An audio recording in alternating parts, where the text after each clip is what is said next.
Dreamscape presents Empire High Matchmaker by Smoak, narrated by Connor Crace and Lori West. Chapter 1, Thursday. I blew my whistle as Jefferson kicked the ball nowhere near the uprights. The football flew way left and into the parking lot, hitting the top of the principal's car, setting off a blaring alarm. I cringed. Back when I used to be on the Empire High football team, our kicker was terrible, and we still won all the time. But Jefferson's ineptitude was on a whole different level. He hadn't made a single field goal yet, not even during practice. I knew we were only a few weeks into the season, but I'd already heard the whispers that Jefferson was going to be the worst kicker in the history of Empire High. I wanted to prove those whispers wrong, though. Jefferson deserved a fair shot, just like everyone else on the team. I blew my whistle again. "Everybody in," I waved the team over. They were all out of breath, and to me that meant we'd had a good practice. We weren't supposed to be done for another half hour, but we were ready for tomorrow's game, despite Jefferson being better at hitting cars than doing anything useful on the field. If I cut the team a break today, they'd work that much harder when I needed them to. Besides, I needed to have time to shower before heading over to Penny's. I knew it was inappropriate to hang out with her, especially one-on-one, but I didn't really care about the consequences. All I knew was that being alone with her sure as hell beat going back to my empty place. I realized the whole team was staring at me while I daydreamed about being alone with the one woman in this city that I couldn't be with. I cleared my throat. "Okay, let's do sprints," I said. There were a few groans. "Come on," the Captain Smith said as he pulled off his helmet. He was still catching his breath from the last drill. "We're going to be too tired to play in the game." I laughed. "I'm just kidding. Let's call it an early day. That is, if you think we're going to win tomorrow." "Of course we're going to win," Smith said. "With me as the quarterback, it won't even matter that we can't make a single field goal." A few players snickered. I glanced over at Jefferson. Everyone was literally standing a few feet away from him right now, like he had some kind of contagious disease. Jefferson was the only freshman on the varsity team. He was also a scholarship student. The combination of the two would have been bad enough, but his terrible kicking made it even worse. "We can't win unless we all show up." "And nice try, Jefferson," I added. "A few more practices, and I'm sure you'll be knocking them through from 50 yards out." Hopefully. I had a soft spot in my heart for scholarship students, and I wanted the team to accept him. I knew he'd been having a hard time at school because a few kids on the team had laughed at him just for walking onto the field for tryouts. And Smith swore it was an accident, but a ball had been thrown right at the back of Jefferson's head when he went to try his first kick. I gave him a spot on the team because I wanted to help. I was hoping that despite the fact that he was scrawny, he'd magically have a golden foot.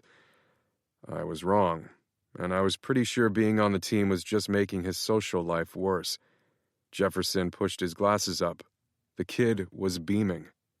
"Go Eagles on 3. I put my hand out, and they all threw theirs in, too. 1, 2, 3, go Eagles, we all yelled at the top of our lungs. The team dispersed, but Jefferson hung back. "Coach Caldwell?" Hearing the students call me that still seemed weird. I had started volunteering as the assistant coach several years back, and when Coach Carter retired last year, the head coach position had landed in my lap. I'd almost turned it down, but now I was glad I hadn't. Coaching these kids was always the highlight of my day. It wasn't like I had much else going on. "What's up, Jefferson?" "My mom wanted to know if she could bring some snacks for tomorrow's game. She noticed that there haven't been any at the last couple games, and that maybe everyone would like them." I smiled. I remembered when I played youth football and all the parents used to bring snacks and juice boxes. It wasn't standard practice for our games at Empire High, but I didn't blame Jefferson or his mom for not knowing that. I was pretty sure they were more used to attending chess club than sporting events.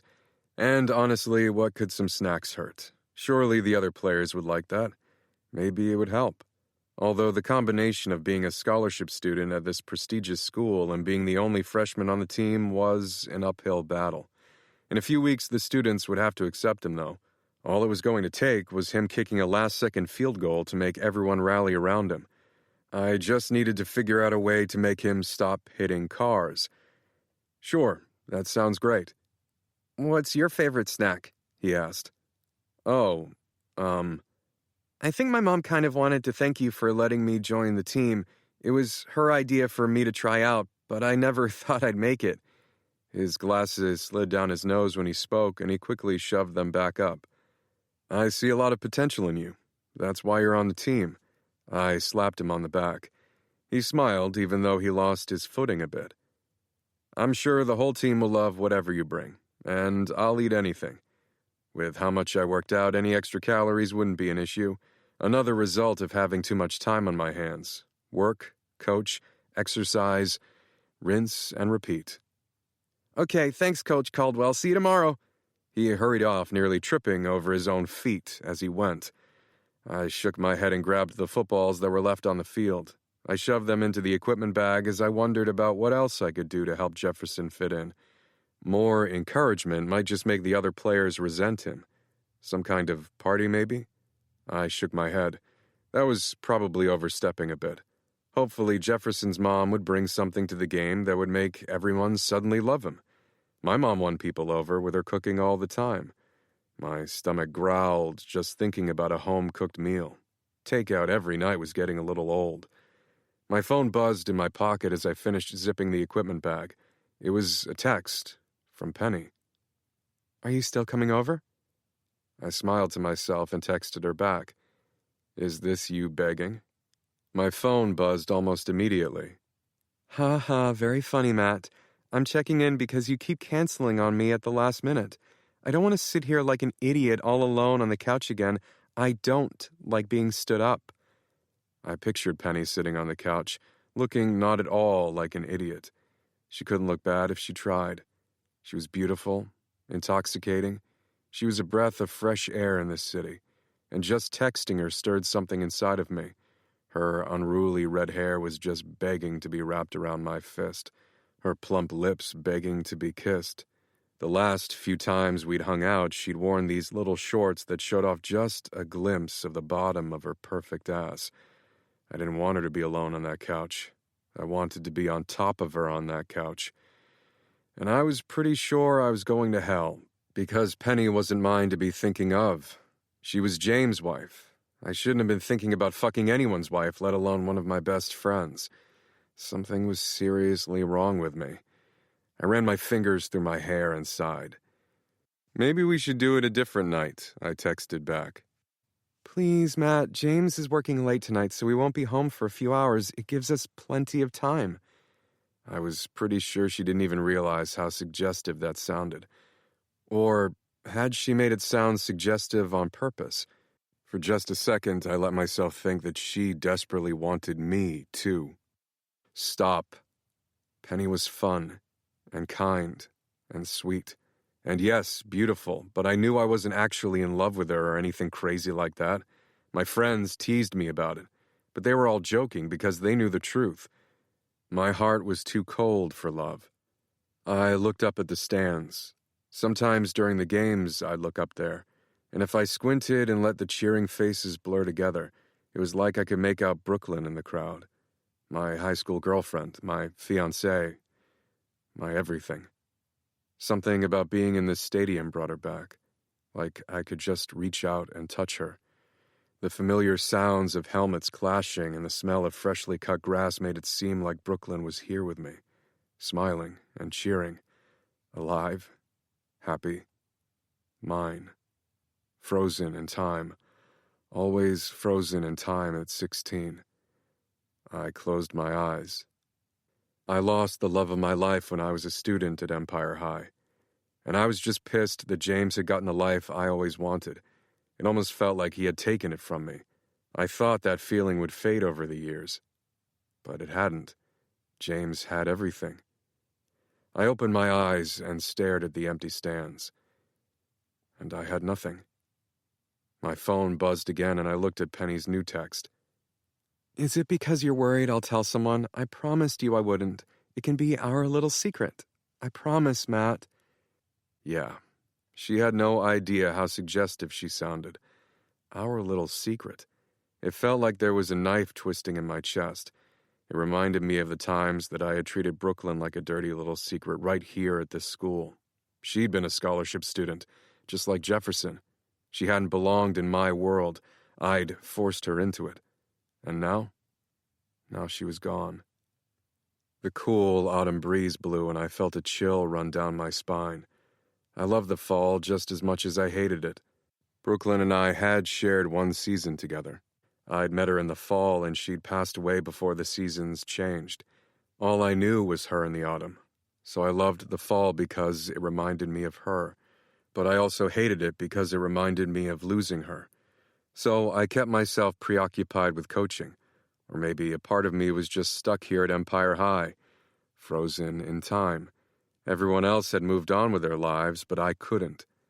I looked back down at my phone. I'd always be stuck here. But Penny knew how to make me feel better, at least for one night. She reminded me of Brooklyn more than anyone else ever had. And tonight I just needed someone to raise my spirits before I went home, alone. I texted her back as I made my way to the parking lot. The principal's car alarm was still blaring, and there was a little dent in the hood.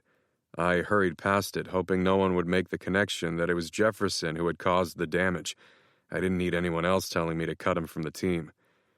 Okay, I'm coming over now. Yes, I can't wait. This is going to be so much fun. You have no idea how long I've been looking forward to this. Get your butt over here. Suggestive as hell. Now I was thinking about her ass. Stop it. I shoved the equipment bag into the back of my car and slammed the door. I looked back at the stadium once more and took a deep breath. It had been 16 years since Brooklyn died, but I couldn't seem to move on. How could I? I'd promised her forever, and I wasn't a liar. I swallowed down the lump in my throat. That's what she'd called me right before she died. A liar. If I could go back, I'd do everything differently. But there was no going back. There were no do-overs. I'd fucked up. I'd fucked everything up. Another text came through. This is going to be the best night ever. No, it wasn't. But being with Penny would help. She'd distract me for the night. She'd make me forget, because she was one of the only people in my life that didn't know about Brooklyn. She was the only person who didn't look at me like I was broken. And I didn't care that she was James' wife. I needed her. Chapter 2, Thursday. I made a right toward my apartment building and slammed on the brakes. I was pretty sure my heart stopped beating. Horns blared behind me as I stared at the woman whose blonde hair was swirling in the autumn breeze, covering her face. Brooklyn? My knuckles turned white on the steering wheel as the blonde woman slowly turned toward me. I held my breath, and for just a second I let myself hope. Because I was a fucking idiot. There was a scowl on the woman's face, a face that looked nothing like Brooklyn's. She was staring at me like I was a lunatic with a death wish. Maybe I was crazy. I didn't want to die, though. I knew all too well what damage a life cut short could cause. Another horn honked behind me, and then it was like a symphony of horns.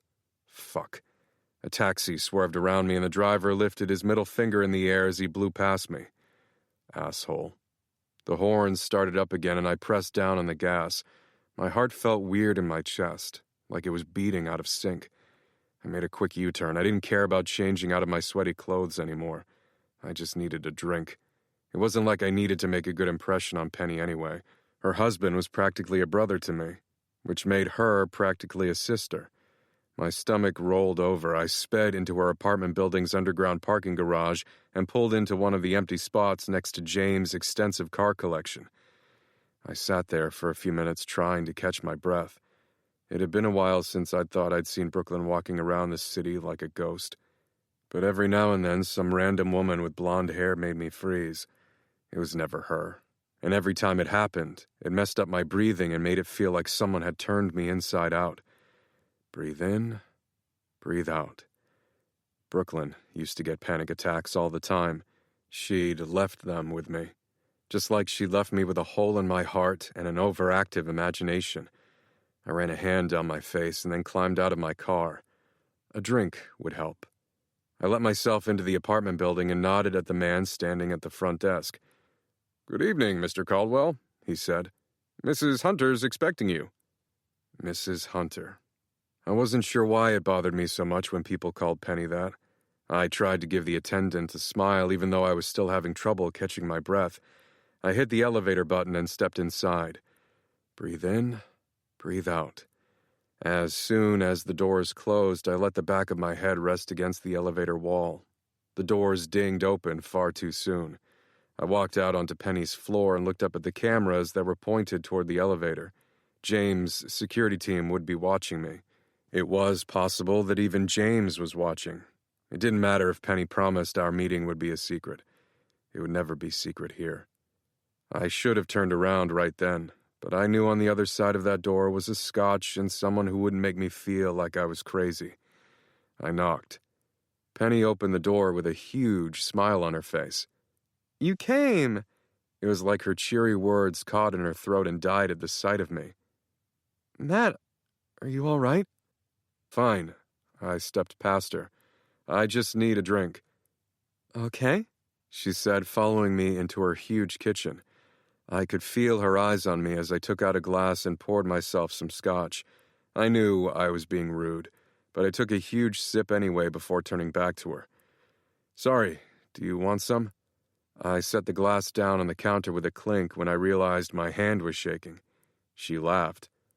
"As good as a drink sounds right now, I can't. I'm breastfeeding." My eyes wandered to her breasts, and I didn't even try to hide it. What the hell am I doing? She was breastfeeding her baby boy that would one day call me Uncle Matt just like her daughter did. I grabbed my glass, downed the rest of the burning liquid, and tried not to cough. "I'm sorry, I just stopped by to tell you that I need to cancel our plans for tonight. I'll catch you later." I tried to walk past her, but she grabbed my arm. "Matt."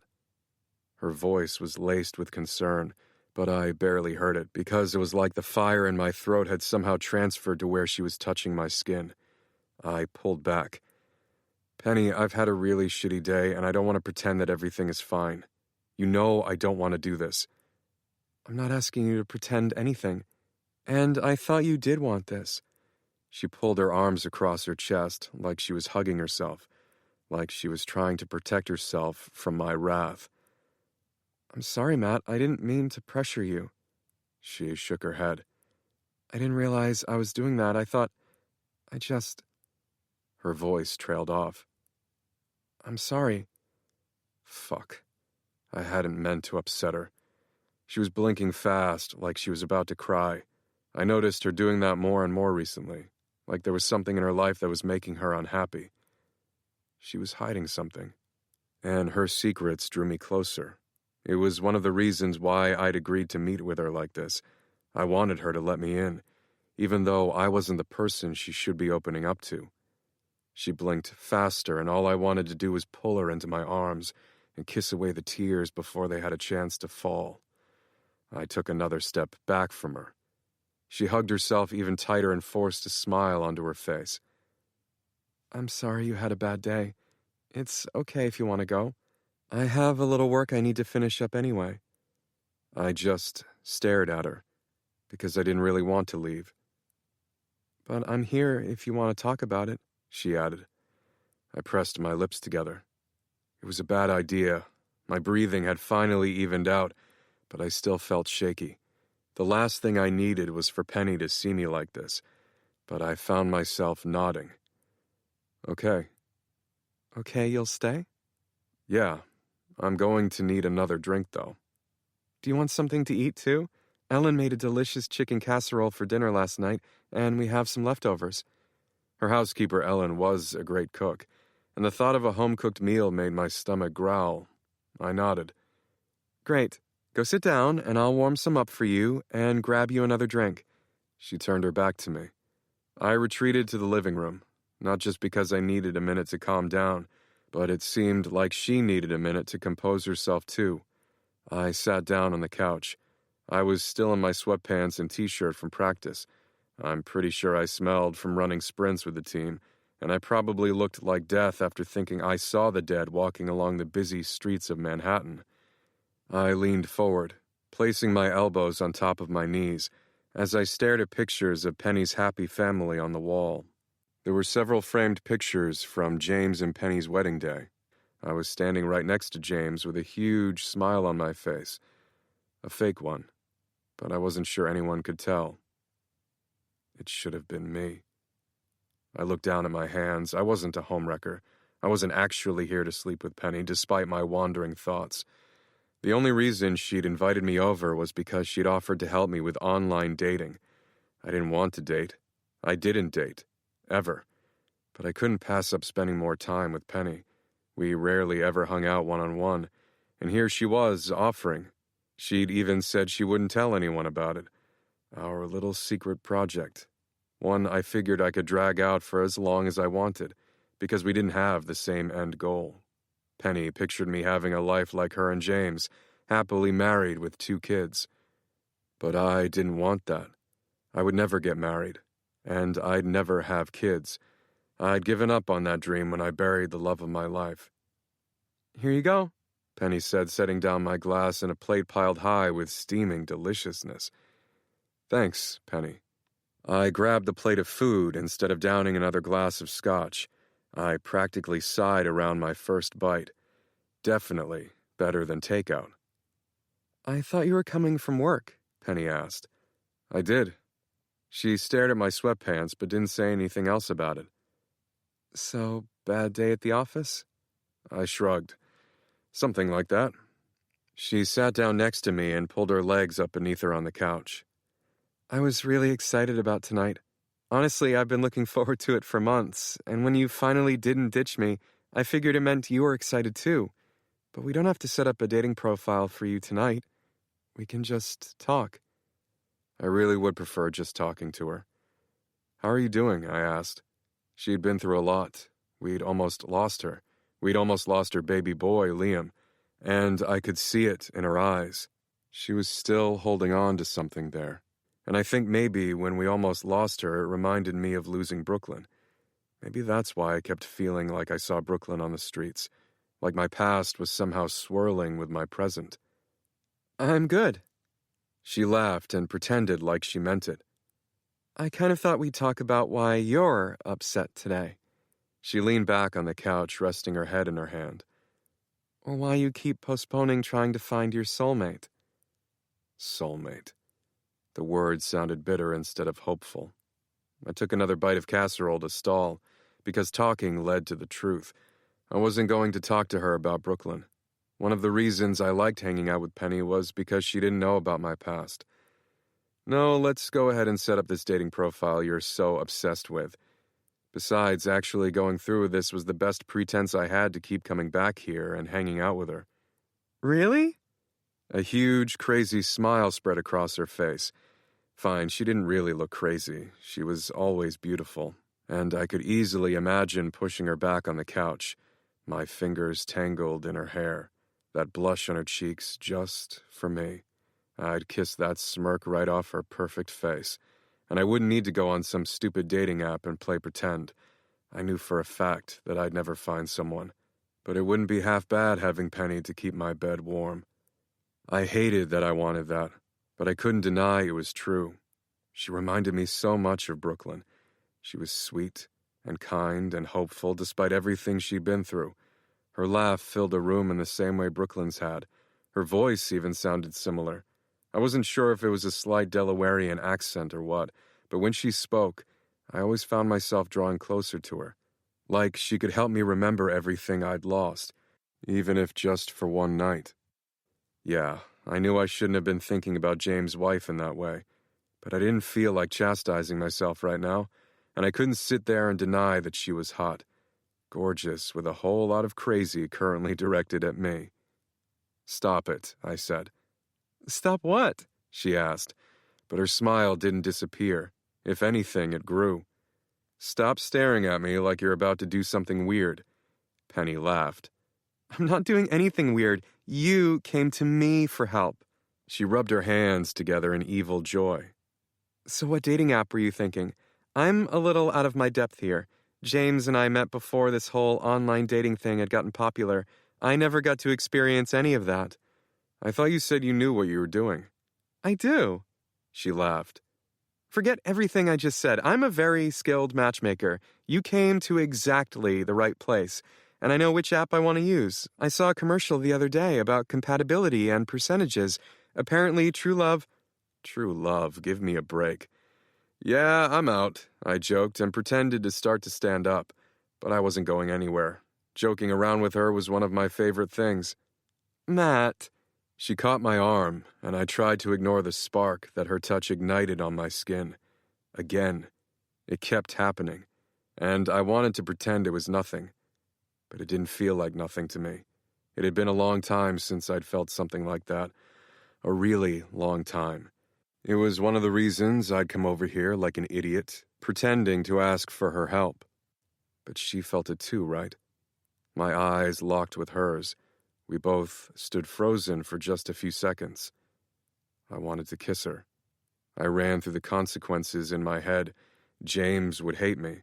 Despite years of trying to forget how much he'd fucked up my relationship with Brooklyn, a part of me still hated him, so I didn't really care about that. Our friendship was built on a foundation of rotten wood. It was doomed to collapse eventually. But if I kissed James' wife, Rob would never forgive me either. He'd choose his brother over his best friend. Worst of all, my brother Mason wouldn't even have my back on this one. There'd be nothing he could say to defend me. I was crossing too many lines. I'd lose everything. But what did I really have anyway? Some half-ass friends that pretended the past meant nothing when I was fucking drowning every day? They didn't understand. They didn't even care. I swallowed hard. There were two things that could happen immediately if I went for it. Penny might slap me and kick me out. Or my eyes landed on her lips. Or she might kiss me back. Chapter 3, Thursday. I leaned forward, my eyes glued to her lips. Every thought swirling through my mind was telling me to stop. Penny's eyes grew round. But I didn't stop, because my heart didn't agree with my head. It was broken, and I just needed one night to help heal it. I was so tired of feeling fucking broken. But I didn't get a chance to find out if kissing Penny would numb my pain, because she removed her hand from my arm like she knew exactly what I was thinking. She quickly wiped the side of her mouth as if I'd been staring at her because there was something there, and not because I wanted to kiss her senseless. Is there something on my face? She asked, ignoring the fact that I was leaning even closer. I swallowed hard, my thoughts still swirling with desire. Matt? I wasn't even sure what her question had been. Sorry, what did you say? She laughed. Why do you keep looking at me like that? I have something on my face, don't I? She wiped the side of her mouth again. I was eating ice cream earlier, and Her voice trailed off as I reached out and ran my thumb right beneath her lower lip. She didn't have anything on her face, but I'd use any excuse to touch her. There, I said, letting my fingers rest along her cheek for just a moment. I got it. Thank you. She cleared her throat. I reluctantly let my hand fall from her velvety skin. She wasn't mine to touch, but touching her made my heart feel like it was beating better. So, back to the app. She looked down at her phone. It's time to find you someone to settle down with. Why the hell did I agree to do this again? I didn't want her to download some stupid app. I just wanted to spend more time with her. I didn't want to fucking find the love of my life on some random dating app. I'd already found that back in high school. And it had all been taken away from me. So I no longer believed in love. All I knew was that hanging out with Penny made me feel better for some reason. I was doing this to spend time with her, not to fall in love, not to find someone to settle down with. That wasn't in the cards for me. Ever. I leaned away from her. If Penny knew how beautiful she was, she would have known I was about to kiss her, rather than worrying about something invisible on her face. If she was mine, I'd let her know how beautiful she was every day, which her shitty husband was apparently neglecting to do. Give me a second to download the app, she said. And while we wait, you can tell me all about your ideal girl. I stared at her. I didn't want to talk about this. I don't have a type. Penny rolled her eyes. I loved when she did that, like she was begging to be spanked. Stop. Well, if you insist, I really like girls who roll their eyes at me. I don't think that's an option, she said as she looked up from the app. I smiled at her, and then she blushed and laughed awkwardly. Stop making fun of me. I wasn't making fun of you, Penny. I couldn't help it. My eyes fell to her lips again. She shook her head. True love is serious, so you need to take this seriously, she said, using her commanding mom voice that worked so well with her daughter Scarlett. Sometimes. Scarlett tended to do whatever she wanted. She was freaking adorable, and I was one of the people who spoiled her the most. The little girl could do no wrong in my eyes. I'd never said no to her before, and I was pretty sure I never would. Maybe it was the same with her mother. And there was something sexy about her using that demanding voice on me. I usually like to be in control in the bedroom, but I wouldn't mind giving her a turn. Seriously, what the hell is wrong with me? Ideal girl, she said. And go. I put my arm on the back of the couch, dangerously close to touching her. Petite, red hair. I stopped talking when her eyes snapped to mine. This is all very funny, Matt. For real, though. How am I supposed to find the girl of your dreams if all you want to do is mess with me? She pushed her red hair behind her ear and looked back down at the app downloading on her phone. I wasn't joking. She was my ideal girl, but she'd never be mine. I knew that. And yet, I was sitting here like an idiot anyway. You promise this stays between us? I asked. For some reason, I wanted this whole dating app thing to be a secret. I knew she'd already agreed, but I needed to know for real. I promise. It can be our little secret. Now describe your ideal girl. I don't know. Hot. Nice. She laughed. Hot and nice? Did you think I was going to set you up with a mean uggo? Honestly, I had no idea who she was planning on setting me up with, because it didn't seem like she had any idea what she was doing. You know what? Let's circle back to that vague answer later. I need some of your hobbies and interests right now. She started typing in the app. And by hobbies, I mean things besides sleeping with random girls with huge boobs. Actually, now that I mention it, I do know your type. I laughed. That's not my type. Then what is it? I already told you. Petite redheads. I winked at her.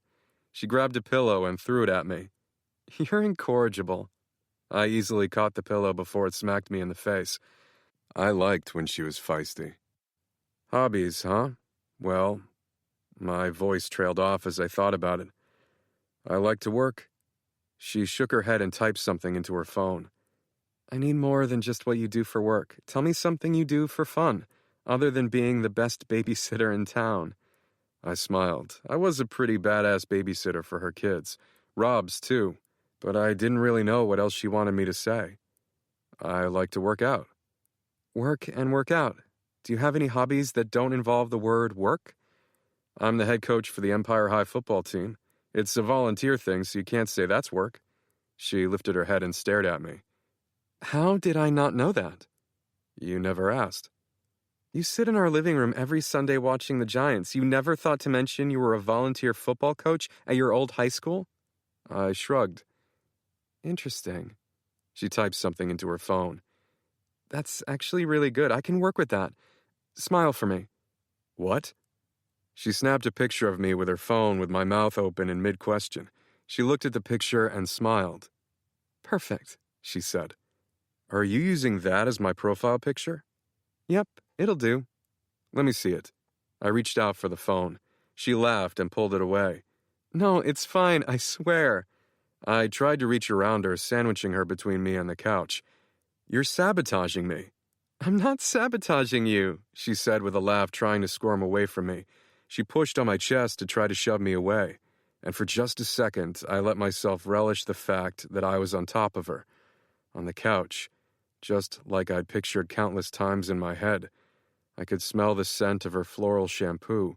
It swirled around me, drawing me closer. Her lips were only a few inches away from mine. The front door clicked open, and I jumped off the couch. It was one thing to dream about kissing Penny. It was another to actually do it. especially right in front of James. I could bench press more than him, but James had always been a good fighter. I wasn't sure I'd win that fight. But it wasn't James coming through the front door. Uncle Matt! Uncle Matt! Scarlett darted right past her mother and jumped into my arms. Hey, Scar. I kissed the top of her head. What have you been up to today? Ellie took me and Liam to the zoo, and I got to watch the red pandas. She'd become obsessed with red pandas recently. I was pretty sure she liked that their fur was the same color as her hair. That sounds like fun. Did you get to feed any? Her jaw actually dropped. I can feed them? I didn't know that was allowed. Ellie, can I feed them next time? I glanced into the foyer to see Ellen lifting baby Liam out of the stroller. She was the most patient person I'd ever met. She didn't even care that Scarlett called her Ellie instead of Ellen. She walked into the living room with Liam in her arms, and she shook her head at me, giving me a pointed glare. Only Uncle Matt is allowed to feed them. Next time you go with him, he'll let you. Oh, shit. Ellen could dish it out, too. Really? Scarlett looked up at me with her big doe eyes. Sure, I'd figure it out. Anything for her. I looked over at Penny. Anything for her, too. You're ridiculous, Penny mouthed silently as she took Liam from Ellen. Scarlett gave me a big hug and then turned to her mother. She stood up on the couch and looked down at her baby brother. He was a good boy today. He didn't cry and scare the animals like last time. Is that so? Penny tickled Scarlett's side. Scarlett, Ellen said, let's go get you a bath before your daddy comes home. Okay. Uncle Matt, tell my mommy when we can go to the zoo. I'm always free. Scarlett jumped off the couch and started running toward the stairs. She was so freaking cute. Ellen took off after her. I watched in silence as Penny stared down at her son, the son she almost lost, the miracle baby sitting in her lap. Liam started to whine, and it looked like Penny was about to cry again. Penny? She blinked fast and didn't look up at me. Yes? Liam started to really cry now. Shh, baby boy. Are you okay? She laughed, but it sounded forced. I'm fine. Fine. Women's universal word for not okay as far as I could tell. You know you can talk to me. She finally looked back up at me. She shook her head like she'd been lost in a trance. I pulled Liam out of her arms and cradled him in mine. Liam immediately quieted down in my arms. I can tell when something is bothering you, Penny. She pulled her eyebrows together in an adorable frown. I can tell when something is bothering you, too. A standoff, huh? I looked down at Liam.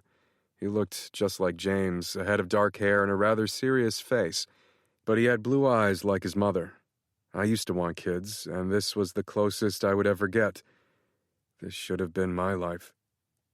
I always wanted kids, I said, breaking the awkward silence. 4 of them, I don't really know why. But I did. Because my brother and I were practically raised with the Hunter brothers, the 4 of us against the world, the untouchables, before everything broke. You're going to be a great dad, Penny said. She didn't look comforted by my words at all. Instead, she looked even more upset. But I didn't get a chance to ask her why, because James walked in the front door.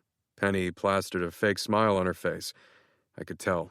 I'd been wearing one for half my life. Hi, James, she said and stood up. Hey, baby. He leaned down and gave her a kiss on the lips, pulling her against him. Message received loud and clear.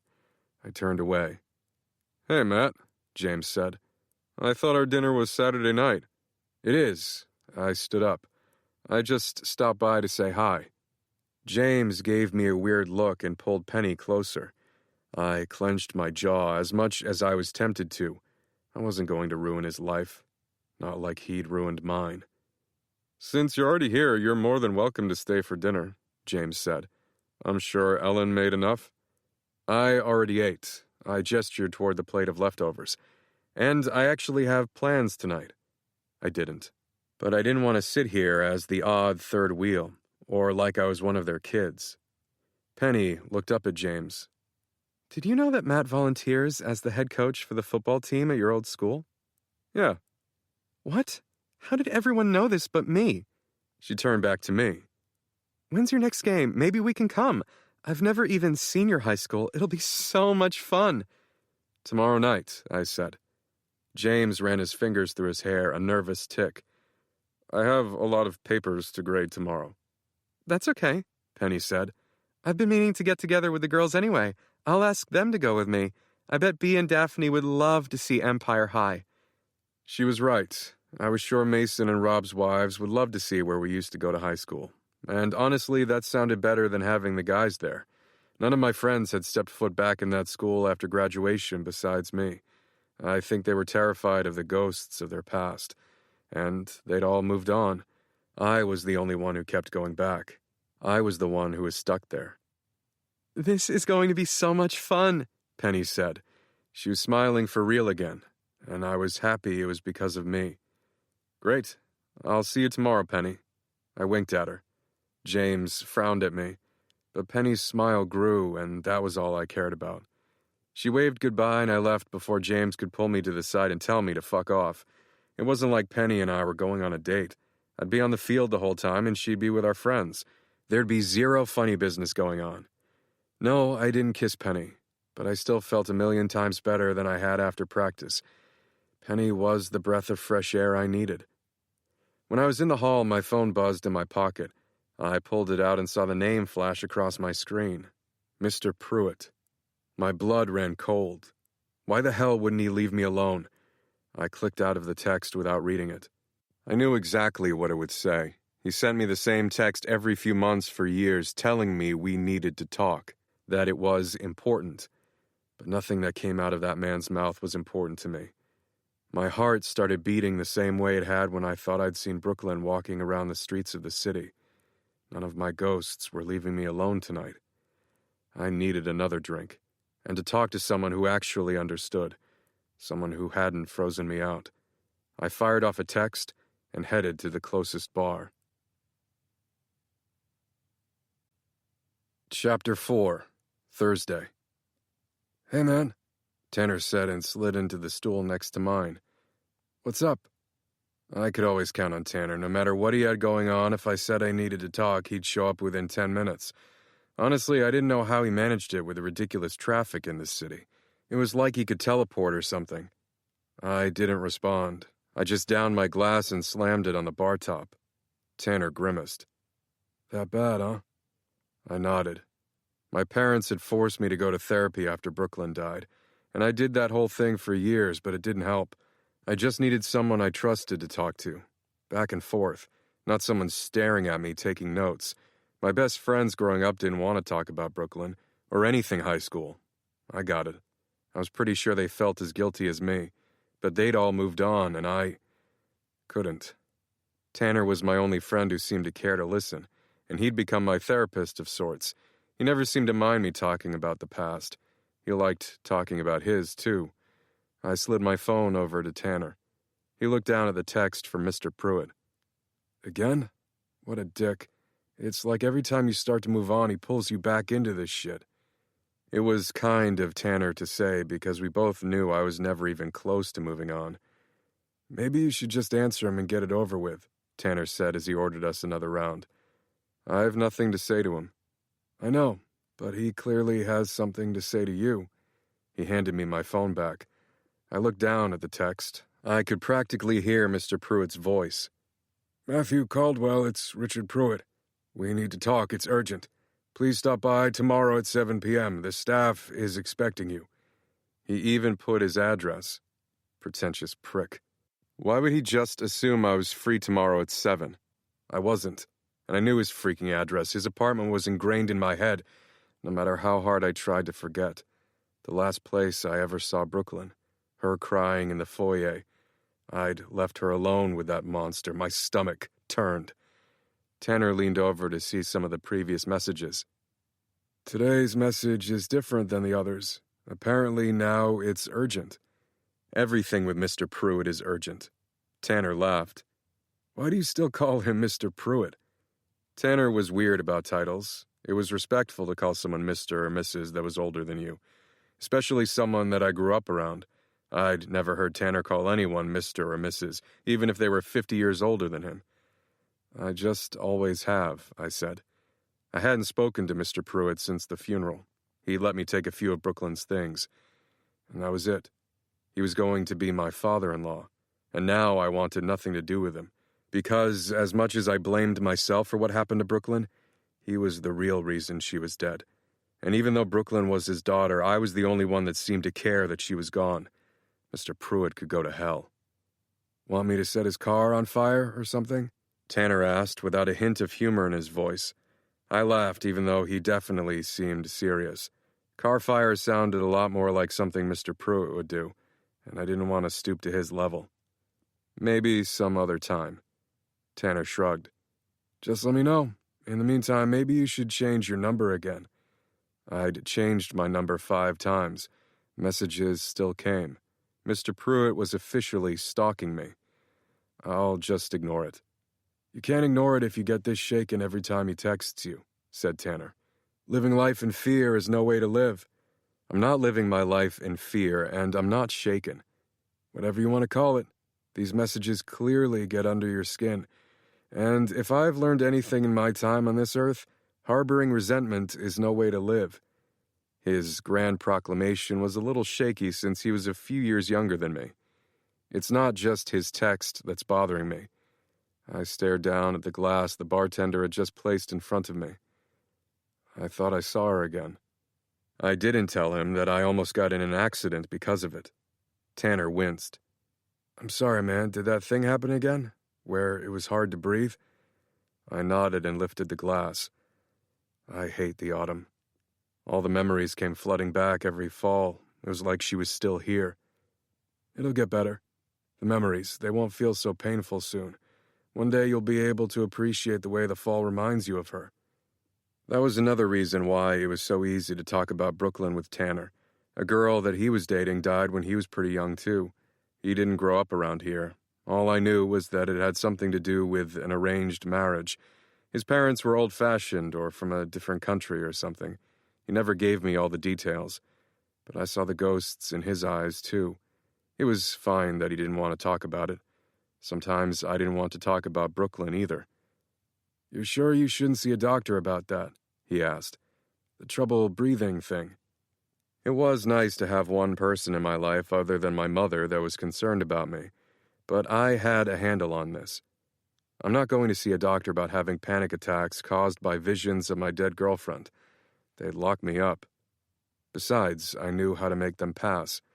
Brooklyn had taught me how to help her breathe when she used to get panic attacks.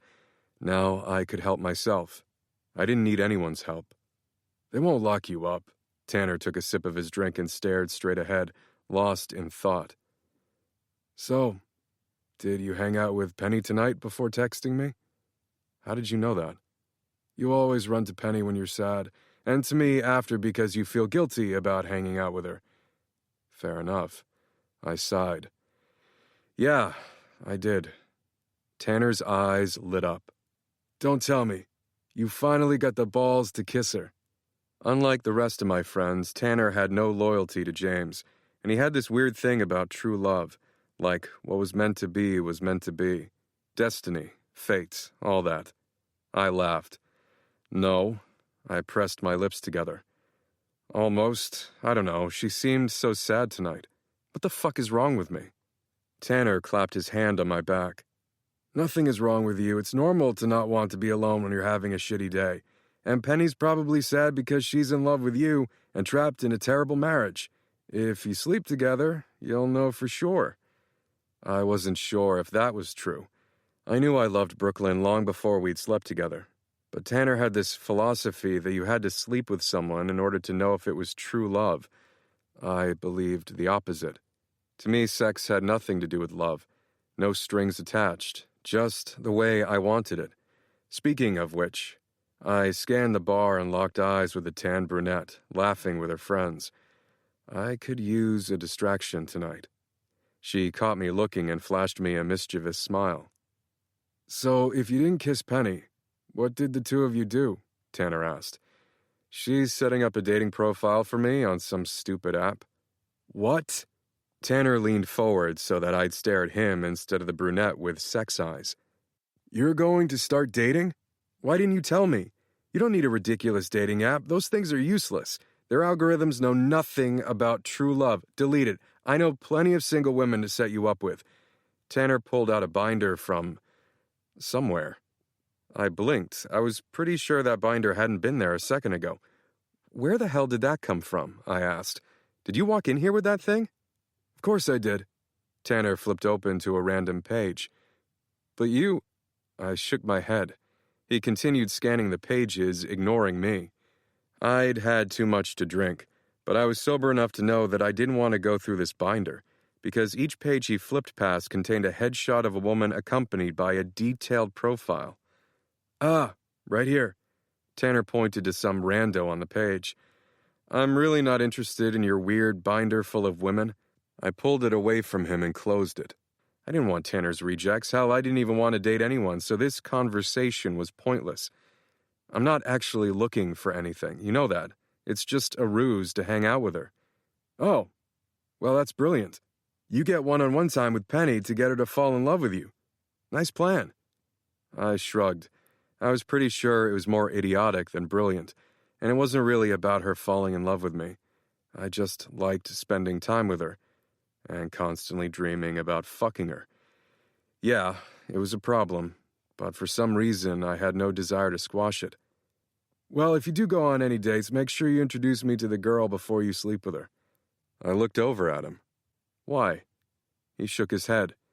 Because if you sleep with her, it could be true love, and I want to make sure she seems like a good fit. After all, I'll be hanging out with her a lot too if you get hitched. So he willingly wanted to be a third wheel on my dates. I'd been actively avoiding that same scenario with James and Penny tonight. Who actually wanted to be the third wheel? Yeah, Tanner was a weird guy, but he was also my best friend, which probably made me just as weird. What about her? I asked, nodding over to the brunette. Think she could be a good fit for me? Wingman on duty. Tanner saluted me before sliding out of his seat. I'll go see. He had the brunette laughing in 2 seconds flat. I'd never tell Rob, but Tanner was an even better wingman than him. Women just melted into a puddle at his feet. I would have been jealous of his game if I didn't think I was just as good.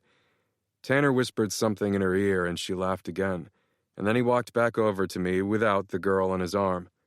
Nope, he said and sat back down. Definitely not a great fit for you. Honestly, that sounded perfect to me. I went to stand up to go talk to her. Tanner grabbed my arm. Seriously? I just said she isn't a good fit for you.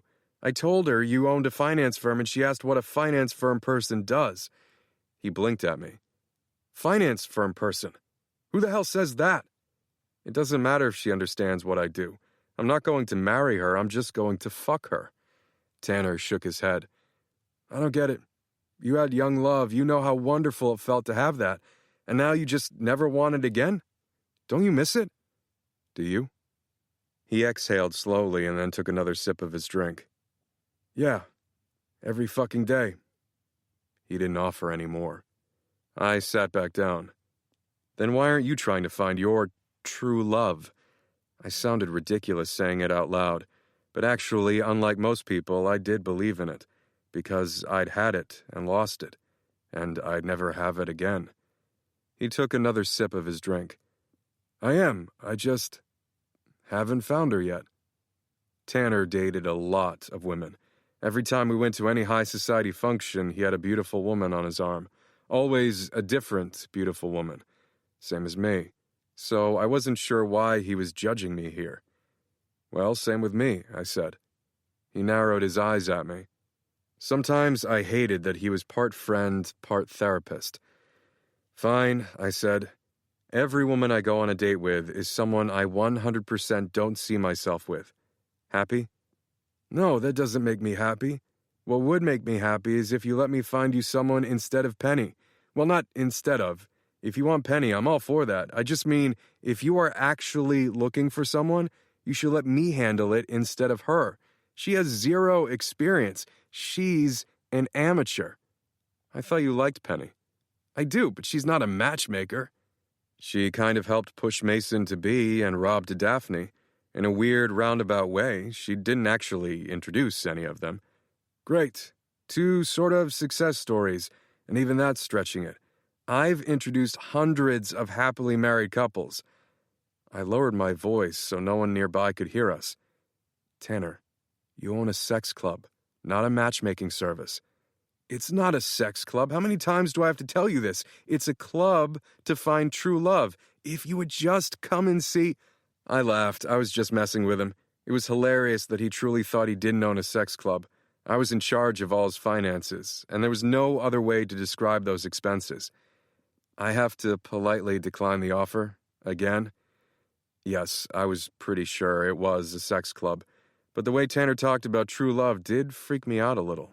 I didn't want that, and if there was any possibility of stumbling upon it in his club, I wanted nothing to do with it. I liked being alone. I ran my fingers down the condensation on my glass. No, I liked being with Penny.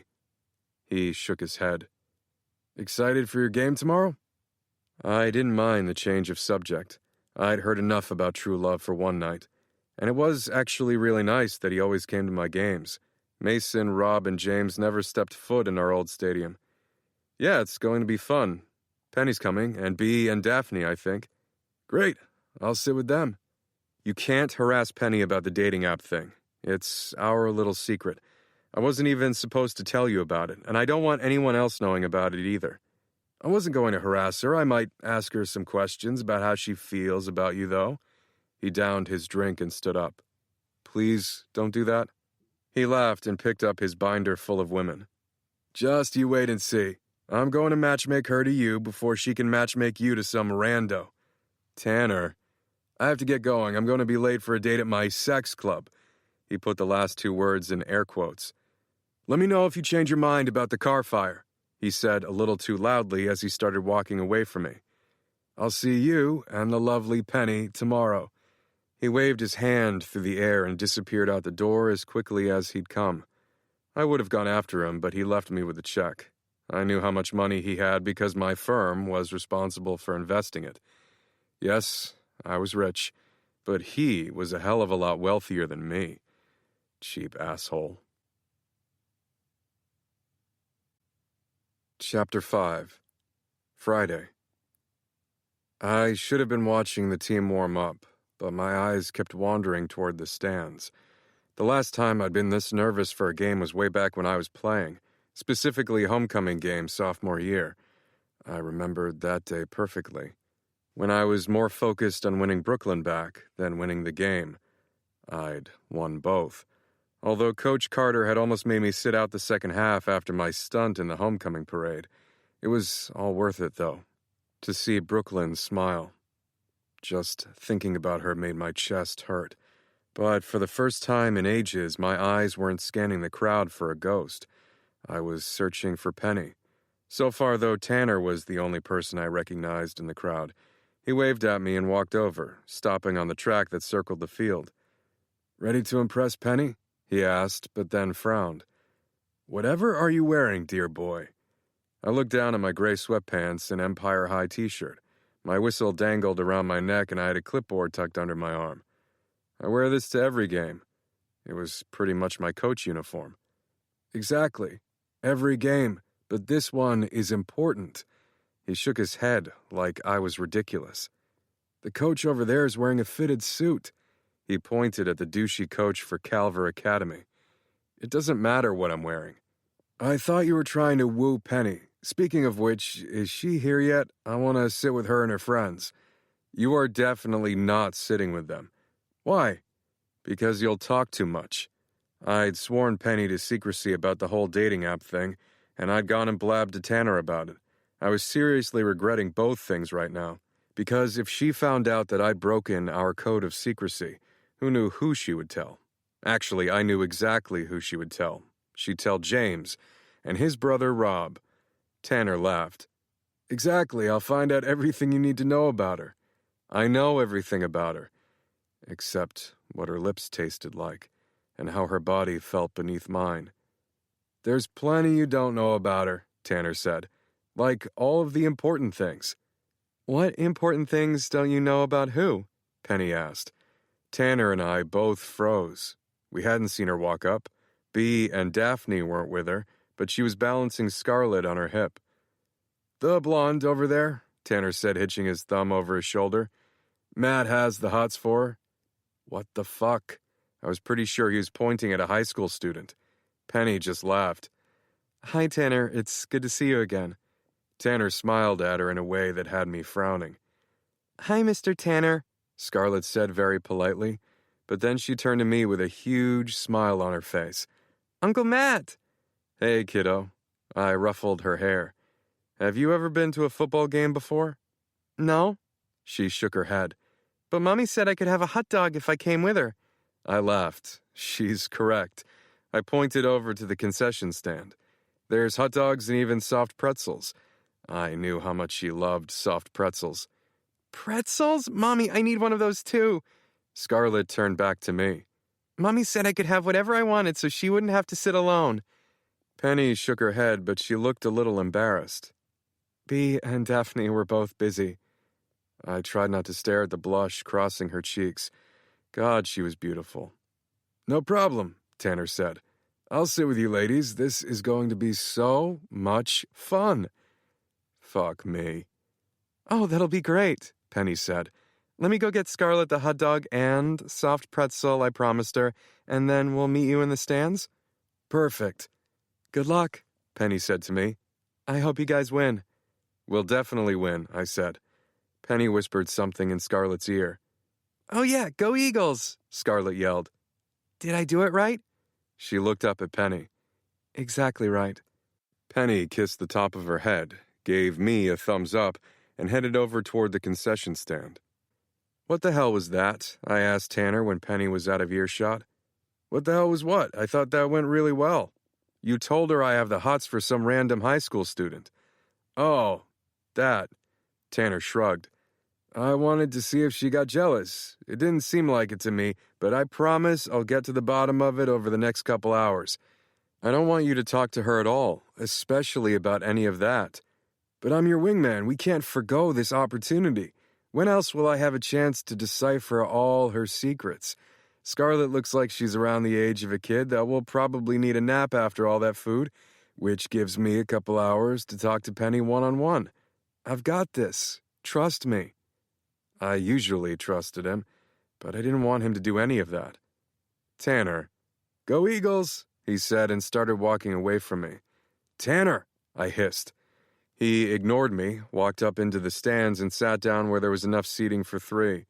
The scoreboard made a beeping noise, signaling it was time for the game to start. My team ran out for the coin toss, but my mind was in the stands, so much so that I hadn't even realized that we were down a kicker. Where is Jefferson? I asked. Here, Jefferson said as he rushed onto the field, balancing a few trays of cookies. So many cookies, and a super wide variety. It seemed like maybe Jefferson was more of a baker than a kicker. Sorry, I'm late, he said. My mom and I had to finish the last batch of cookies. It took longer than we thought. Several guys on the team snickered. Perfect timing, I said, and grabbed the trays from him. We'll eat these after the game. Sound good? Jefferson nodded with a huge smile. Hopefully, they were the best damn cookies ever, because if the game was anything like the one last week, Jefferson was going to miss a minimum of 3 PATs and a field goal. I pulled out my clipboard and went over the plan for our first few plays.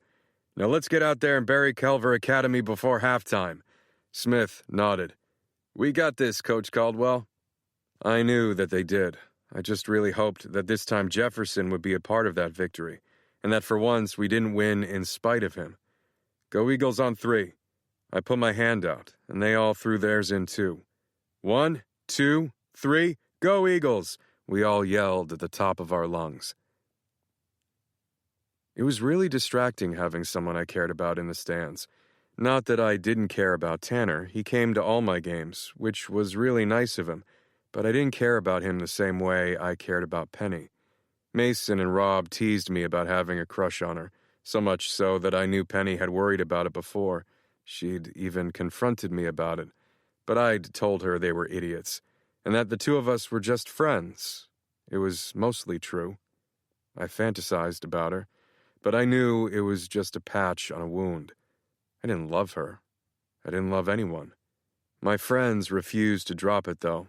They just kept on teasing me, and James' teasing felt a lot more like threats. He'd made it clear several times that Penny was off limits. It was probably why I kept thinking about her. I always wanted what I couldn't have.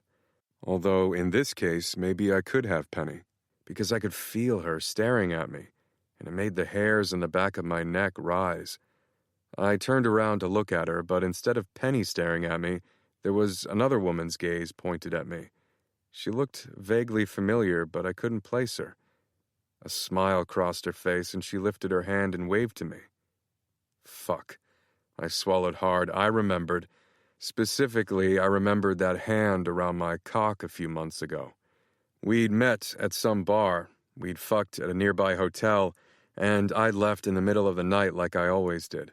No exchanged numbers, no promise of ever speaking again. I always bounced while they were sleeping, to avoid an awkward next morning, to avoid ever seeing them again. Yet, here she was. I immediately turned back to the field. Jesus, was she stalking me? I tried to discreetly look back over my shoulder. She was still staring and smiling. She waved again. And a little farther up in the stands, Penny was in deep conversation with Tanner. Now I had some one-night stand here and Tanner talking to Penny. Could this night get any worse? I watched as Jefferson's extra point sailed way to the right, nearly crashing through a window of a nearby skyrise. It bounced off the brick wall and then knocked into one of the floodlights. Damn it. He came running off the field. Good try, Jefferson. I put my fist out for him to bump, and he awkwardly shook it. This poor kid. Did it hit your laces again? He looked down at his cleats and shrugged. I'm not sure. I tried to make contact with my instep, like you said. Did it look like I hit my laces instead? I honestly wasn't sure, because I was too busy thinking about what Tanner was saying to Penny, and whether or not I had a stalker situation I needed to deal with. We'll keep working on it next week. I tried to give him an encouraging smile. Have you tried a cookie yet? He asked. Oh, no. Let me try one. I took a bite. This is great. I finally got to tell him something positive and truly mean it. His cookies were delicious, which was good because if they were as bad as his kicking, I'd for sure get food poisoning.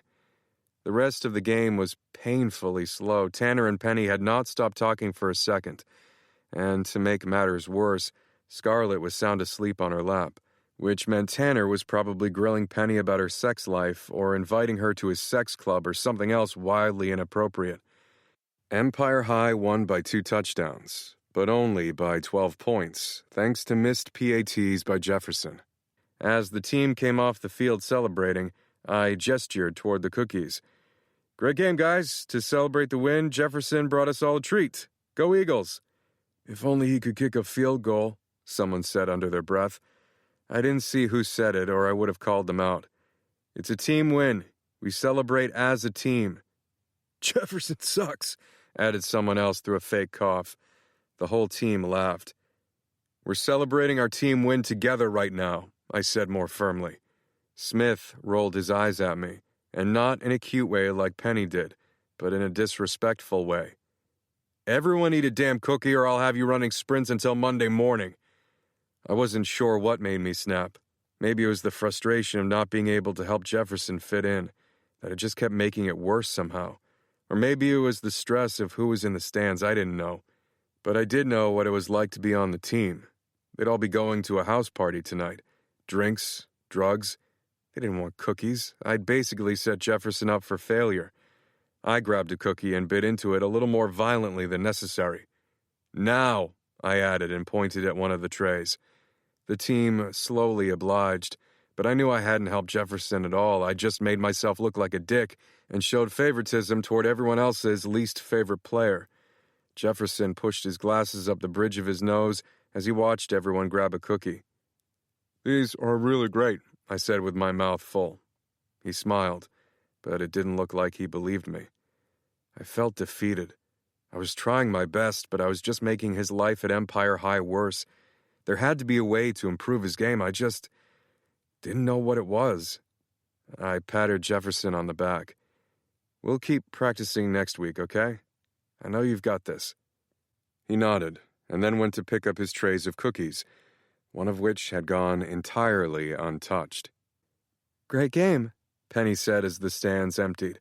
Scarlett was asleep in her arms, and Tanner looked very pleased with himself. Thanks. Here, let me.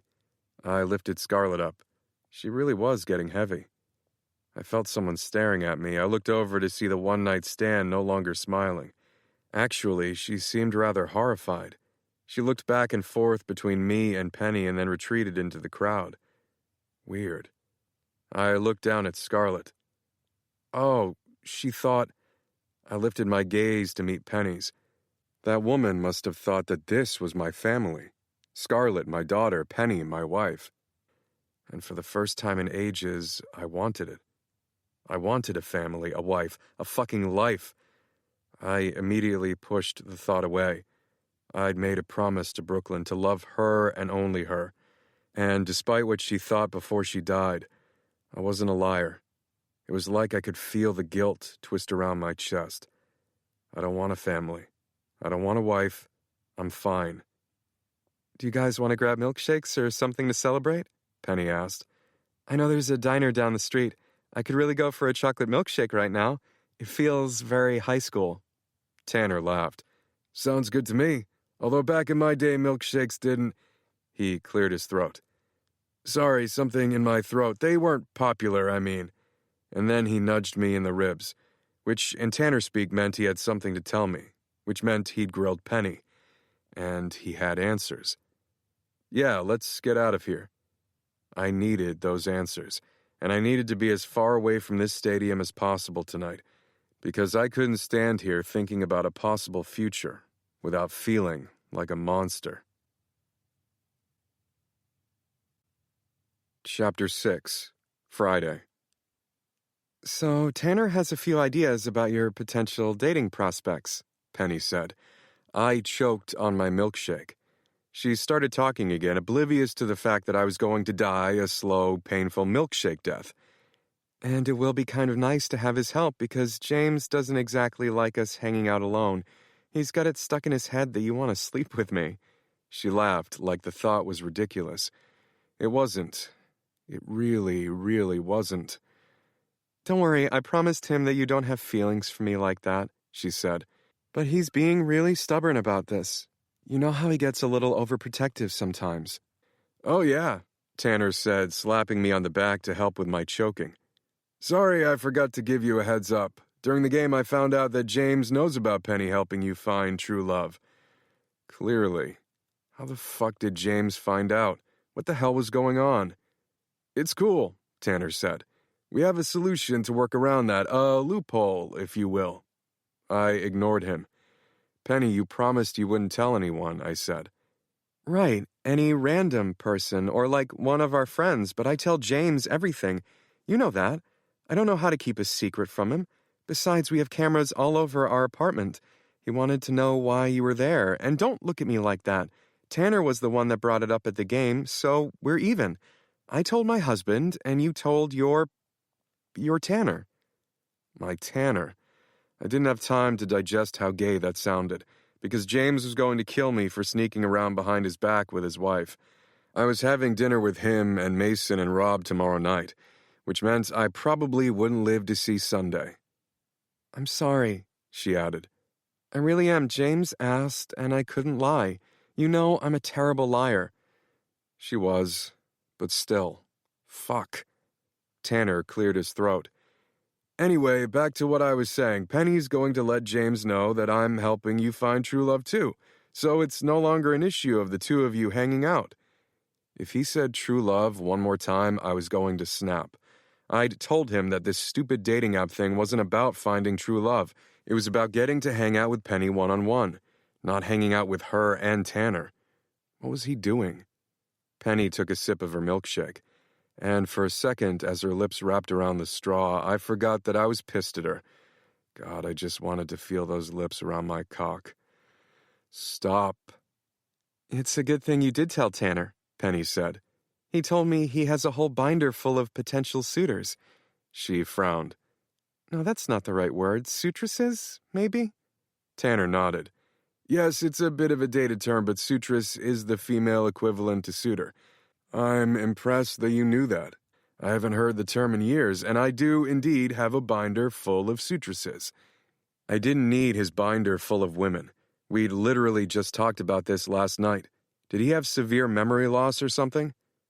Mommy? Scarlett said, yawning awake from her nap. I need to use the potty, please, she added. Okay, Penny said and scooped her up into her arms. Be right back. She practically sprinted to the restroom. Scarlett liked to give very little warning before she needed to use the bathroom. In that one way, she was just like her father, very uncaring of the consequences of her actions. Fine, she also had brown eyes like James. Otherwise, she was as sweet and as beautiful as her mother. So, this is going very well, Tanner said. I turned to him. Really? What part of this conversation do you think is going well? You weren't going to be allowed to hang out with her anymore, so I inserted myself into the situation to appease her husband. You're most welcome. Tanner, I don't actually want to find love. I told you that. Yeah, but I had to continue with the charade. Did you expect me to tell her that this was all a ploy just so you could sleep with her? Fair point. No, of course not. I didn't need James and Penny both mad at me. He looked over to see that Penny and Scarlett were still in the restroom. Too bad. What's too bad? I learned a long time ago that you had to ask Tanner questions when he left stuff open-ended. Waiting in silence for him to fill in the blanks never worked. He always acted like he had all the time in the world and would literally make you wait, and wait, and wait some more. Because she also agreed to sleep with you tonight. Room 904 at your usual place. Wait, what? I would have choked on my milkshake again if I'd just sipped any. What are you talking about? He lowered his voice. I told her that it's better to get you out of her system than to let this unresolved sexual tension between you go on any longer in its destructive path. My heart started beating faster. But I'm assuming you can convince her that just this once isn't quite enough. I'll leave that to your performance in the bedroom tonight. You're kidding me right now. He laughed. Do I ever joke about true love? And you're going to have to pull out all the stops because it sounds like James knows his way around the bedroom quite well. Why would I want to know that? I couldn't question him any further because Penny and Scarlett sat back down. I swore Penny blushed when she met my gaze. This was really going to happen. I was going to sleep with Penny? For just a second I thought about James, but I squashed it back down. James never gave a shit about my feelings. Why should I care about his? So what's the plan? Penny asked. I know you're going out with the guys tomorrow, but maybe we can all get together on Sunday? Sunday? But Tanner said, Out with the guys? Tanner asked and looked over at me. I wasn't actually going to go get drinks with them after I fucked Penny tonight. She must realize that. James, Rob, and Mason, you're welcome to come, Tanner. I just didn't mention it because I know you don't get along super well with them. Of course I get along with them. I get along swimmingly with everyone. Just because Robert Hunter is jealous of our friendship doesn't mean I don't like him. Penny was looking back and forth between us, clearly finding our conversation entertaining. What are you giggling about? I asked. I couldn't wait to silence her with a kiss. How many nights had I dreamt of that? Nothing. You two bicker like an old married couple. She handed the rest of her milkshake down to Scarlett, whose eyes lit up. We do not, Tanner and I both said at the same time. Point made, Penny said with a laugh. I shook my head. We're meeting at my favorite bar at 8:30, I said to Tanner, and you're more than welcome to come. Oh, the Dead Rabbit, Tanner asked. Sounds great. No, my favorite bar. Huh? The back room? No, my favorite bar, Tanner. The one in East Village? Tanner. He snapped his fingers. Oh, that swanky rooftop one. The name of the bar is My Favorite Bar. None of us have ever been there, but it has good reviews. Tanner laughed. What a stupid name for a bar. I knew your favorite was the Dead Rabbit. Penny shook her head. Yep, definitely an old married couple. I gotta get Scarlett home before she falls asleep again. But, Mommy, I haven't finished my milky shake yet. She gave it one last, very loud slurp. Never mind. She pushed it onto the table. Penny smiled at me. See you both on Sunday, I guess. She'd said Sunday. Again. What about tonight? Just text me the time and place, she added. For Sunday? I asked. What about room 904? Unless you're busy. No, Sunday's great. She probably just didn't want to say anything in front of Scarlett. Bye, Uncle Matt, Scarlett said. Bye, Mr. Tanner. See you later, I said to Penny. I couldn't even hide the stupid grin on my face. I'd be doing a lot more than seeing her later. She gave me a weird look and then laughed. On Sunday, yes. Right, Sunday. I nodded. Penny pulled her eyebrows together. Are you feeling okay, Matt? I'll be feeling a lot better after tonight. She nodded. I'm glad you like the milkshake. We're gonna leave now. She gave me one last weird look, waved, and walked away. Tanner burst out laughing. I just stared at him. You thought He laughed harder. That she was going to... He could barely catch his breath. Tonight in a hotel? He doubled over, laughing. Oh, fuck. This was just one of his stupid pranks. Why did he always find it so funny to mess with me? Of course Penny wasn't going to sleep with me tonight. For Christ's sake, she had Scarlett with her. I got you so good, Tanner finally said when he stopped laughing. Pretty sure the only person getting laid tonight is James. He slapped me on the back as he stood up to go. You're so gullible. And you're a terrible friend. Terrible best friend, thank you very much. I'll see you tomorrow night at my favorite bar. He touched the side of his head like he was about to tip a hat, but he wasn't wearing a hat. He shook his head, looking momentarily confused, and then hurried out of the restaurant. The waitress came over and handed me the bill. What the hell? He'd jilted me with a check again. I walked up the steps of my brownstone on one of the quieter streets in the city. All of my friends lived in swanky apartment buildings. The first apartment I'd bought was just like theirs. I'd hated that place. All the white walls and modern furniture and appliances. It was like there was no life in it. It made me feel claustrophobic. I'd sold it for a loss because I couldn't bear to live another second in that empty hellhole. When I was growing up, my favorite place to be at my house was the kitchen.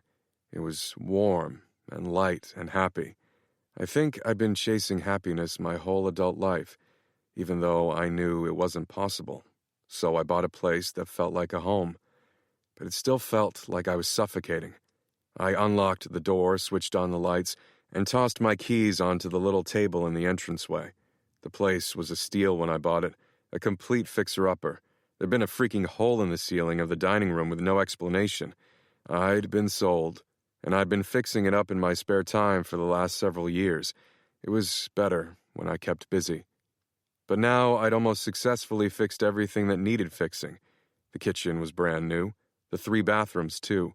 I'd sanded and refinished all the hardwood floors. I'd even managed to fix the leaky roof by myself, without falling off the damned thing. It was almost complete, and I had no idea what to do next. This place wasn't meant for a bachelor. Somewhere along the way in renovations, it had turned into more of a family home, instead of a home for just me. I needed to call my real estate agent as soon as possible. When I was living in a rundown brownstone, I was fine, but seeing the place fixed up made my chest ache. I wasn't a family man, and I couldn't be here anymore. I needed a 1-bedroom, 1-bathroom, something. Maybe something between a family home and a soulless apartment building. I just had no idea what that was. I walked up the stairs, past my home office and a second bedroom I never went in, and down the hall to the master. I turned on the shower and stared at the double sinks I'd put in. A his and hers sink. What the hell had I been thinking? This place was worse than the empty, lifeless apartment building I used to own. There was life here. A life I wasn't going to have. I pulled off my Empire High football t-shirt, kicked off the rest of my clothes, and stepped under the steaming hot water. As soon as I closed my eyes under the stream of water, I saw Brooklyn's face. I always saw her face when I closed my eyes. She was spread out naked, tangled in my sheets, the morning sun lighting up her face. I tried to ignore the image of her as I soaped myself up, but I could feel myself getting hard just thinking about her. Fuck.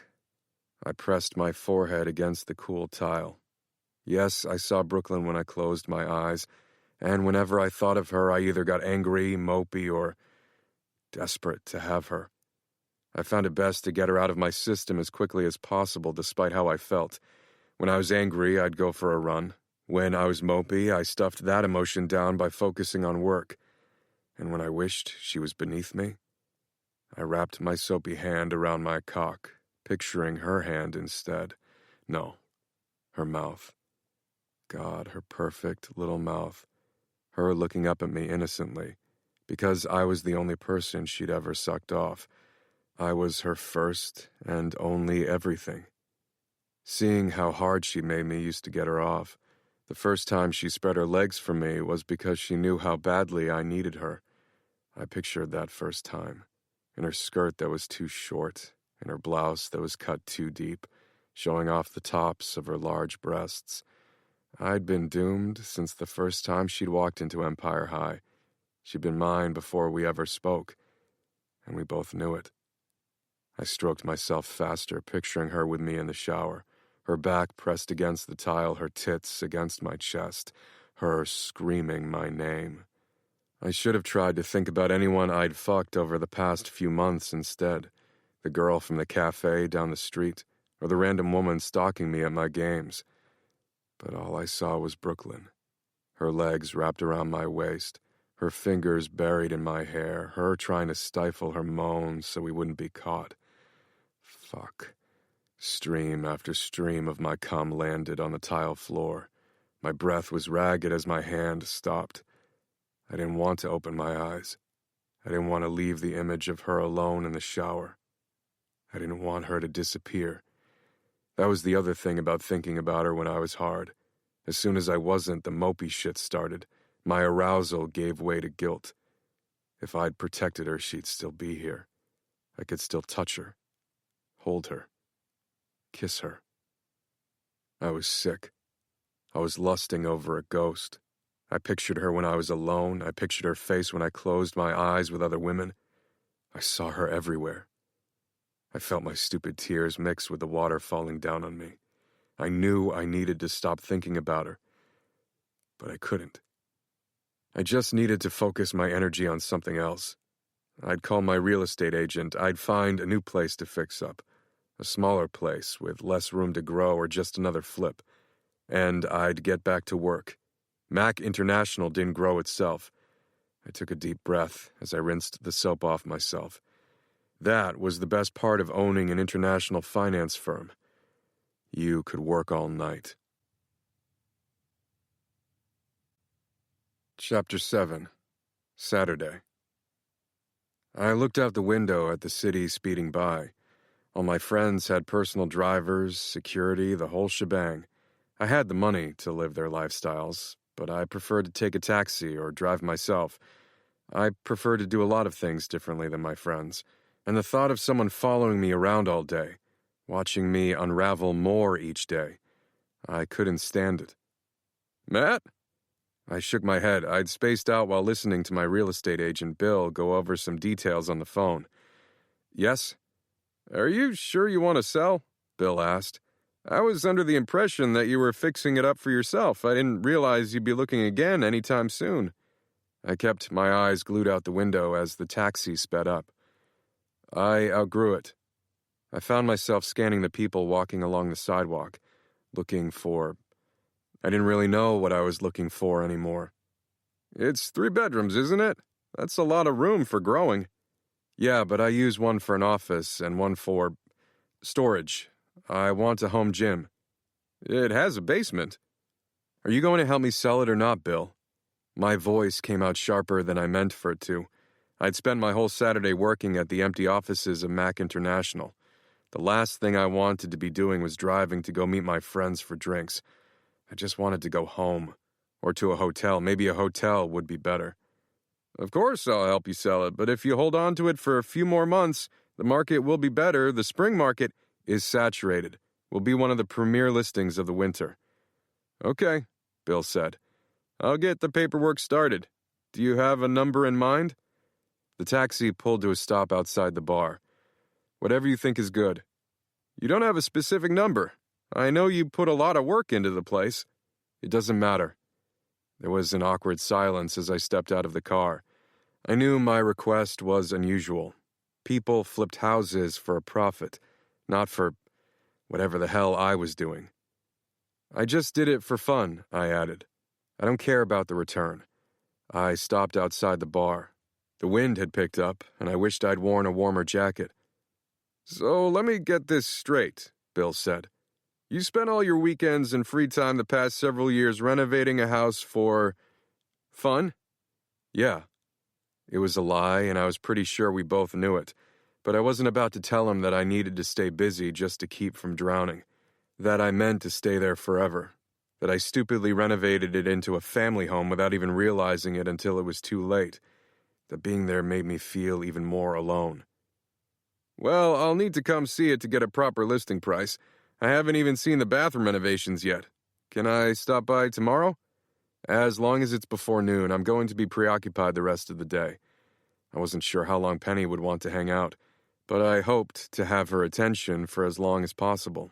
I didn't want to spend another Sunday at the office or watching football at James' place as the seventh wheel. People thought being the third wheel was rough. The seventh? So much fucking worse. Sounds good. I'll be there by 10. Great. See you tomorrow. I hung up and stared at the doors of the bar. I cracked my neck, took a deep breath, and forced a fake smile on my face before walking in. Despite the fact that it was called my favorite bar, I knew for a fact it wouldn't be my favorite.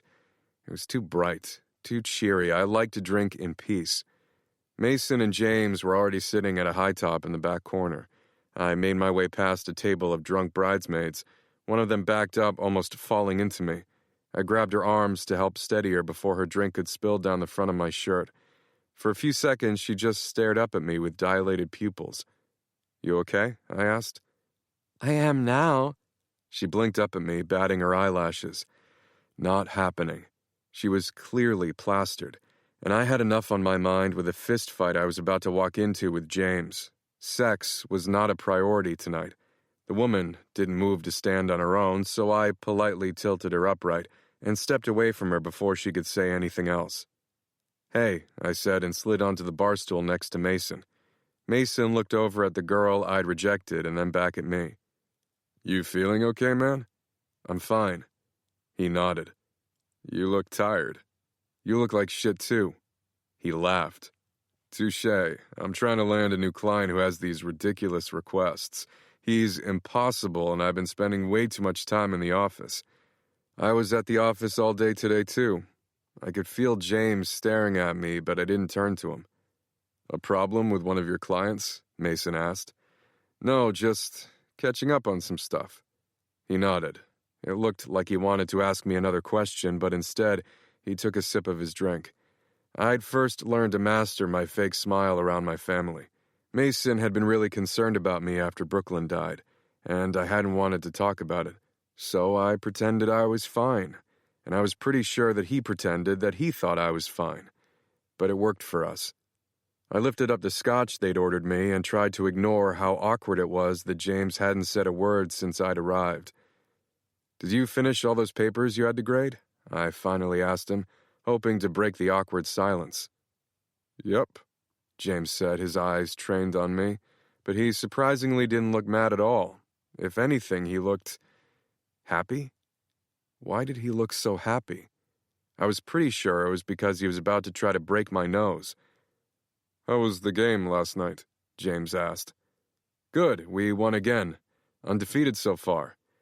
I stared at him, waiting for him to punch me in the face or something, but he just smiled. Weird. It might be fun if you guys came to a game one of these days. The Untouchables back at it again, Rob said and slung his arm around my neck before hugging James and doing a weird handshake with Mason. No one called us the Untouchables anymore, not after we all realized that we weren't untouchables back in high school, that real life could break through a good last name and an exorbitant amount of money. I'd learned the lesson the hardest. Sorry I'm late, Rob said. I swear RJ's actually aiming to kill me. Whenever I change his diaper, it's like a freaking golden shower. We all laughed, but I was pretty sure Mason and I looked more horrified than anything. We were the only ones without kids. Rob's hair still looked wet, and I had so many questions. I have so many questions, Mason said, reading my mind. Right, I said. The most important being, did you shower after your kid's golden shower, or... Of course I took a shower. RJ hit me right in the face. He shook his head, but he was smiling. Straight shot into my left nostril. I laughed. Why do you seem proud of that? I think it means he's going to be great at whatever sport he chooses. Don't you think most kids just spray everything all over? My boy zeroes in on a target and hits it. He's a total baller. James laughed. Smart kid. Rob nodded. I bet Liam just pisses all willy-nilly without true purpose. Well, I'll tell you one thing. My son has never pissed in my face. I consider that a win. I had to agree with James on this one. Whatever, Rob said. Just wait until RJ makes varsity and Liam gets cut. Now, enough about piss and back to Matt's game. We really should all go to one. It would be fun. I'm pretty busy on the weekends, James said, even though we were all sitting here together with nothing else to do on a Saturday night. But even as he said it, he still didn't look pissed at me. What was his game here? I'd snuck around behind his back with his wife. He should have been threatening to kill me by now. I shrugged. Most of the games are on Fridays. I didn't really care if they came to my games, though, and I also didn't expect them to. Maybe we can come to the next one, Rob said. Geez, I haven't stepped foot in Empire High since graduation. I bet the girls would like a tour. Do you think you can arrange for us to walk around the school? He asked me. Yeah, probably. As long as Jefferson stops putting dings in the principal's car. Well, let us know. Even if James and Mason can't make it, I'm sure I can convince Daphne to come with me. It would be fun, and it would be nice to have a familiar face in the crowd, huh? James didn't mention the fact that Penny had already been to one of my games, and I wasn't going to mention it either. I cleared my throat. My parents come to some of the games, and Tanner always comes. Tanner? Rob shook his head. Psh, that guy. I laughed. I really don't understand what you have against him. Rob stared at me like I was insane. He's just so... Tannery. What does that even mean?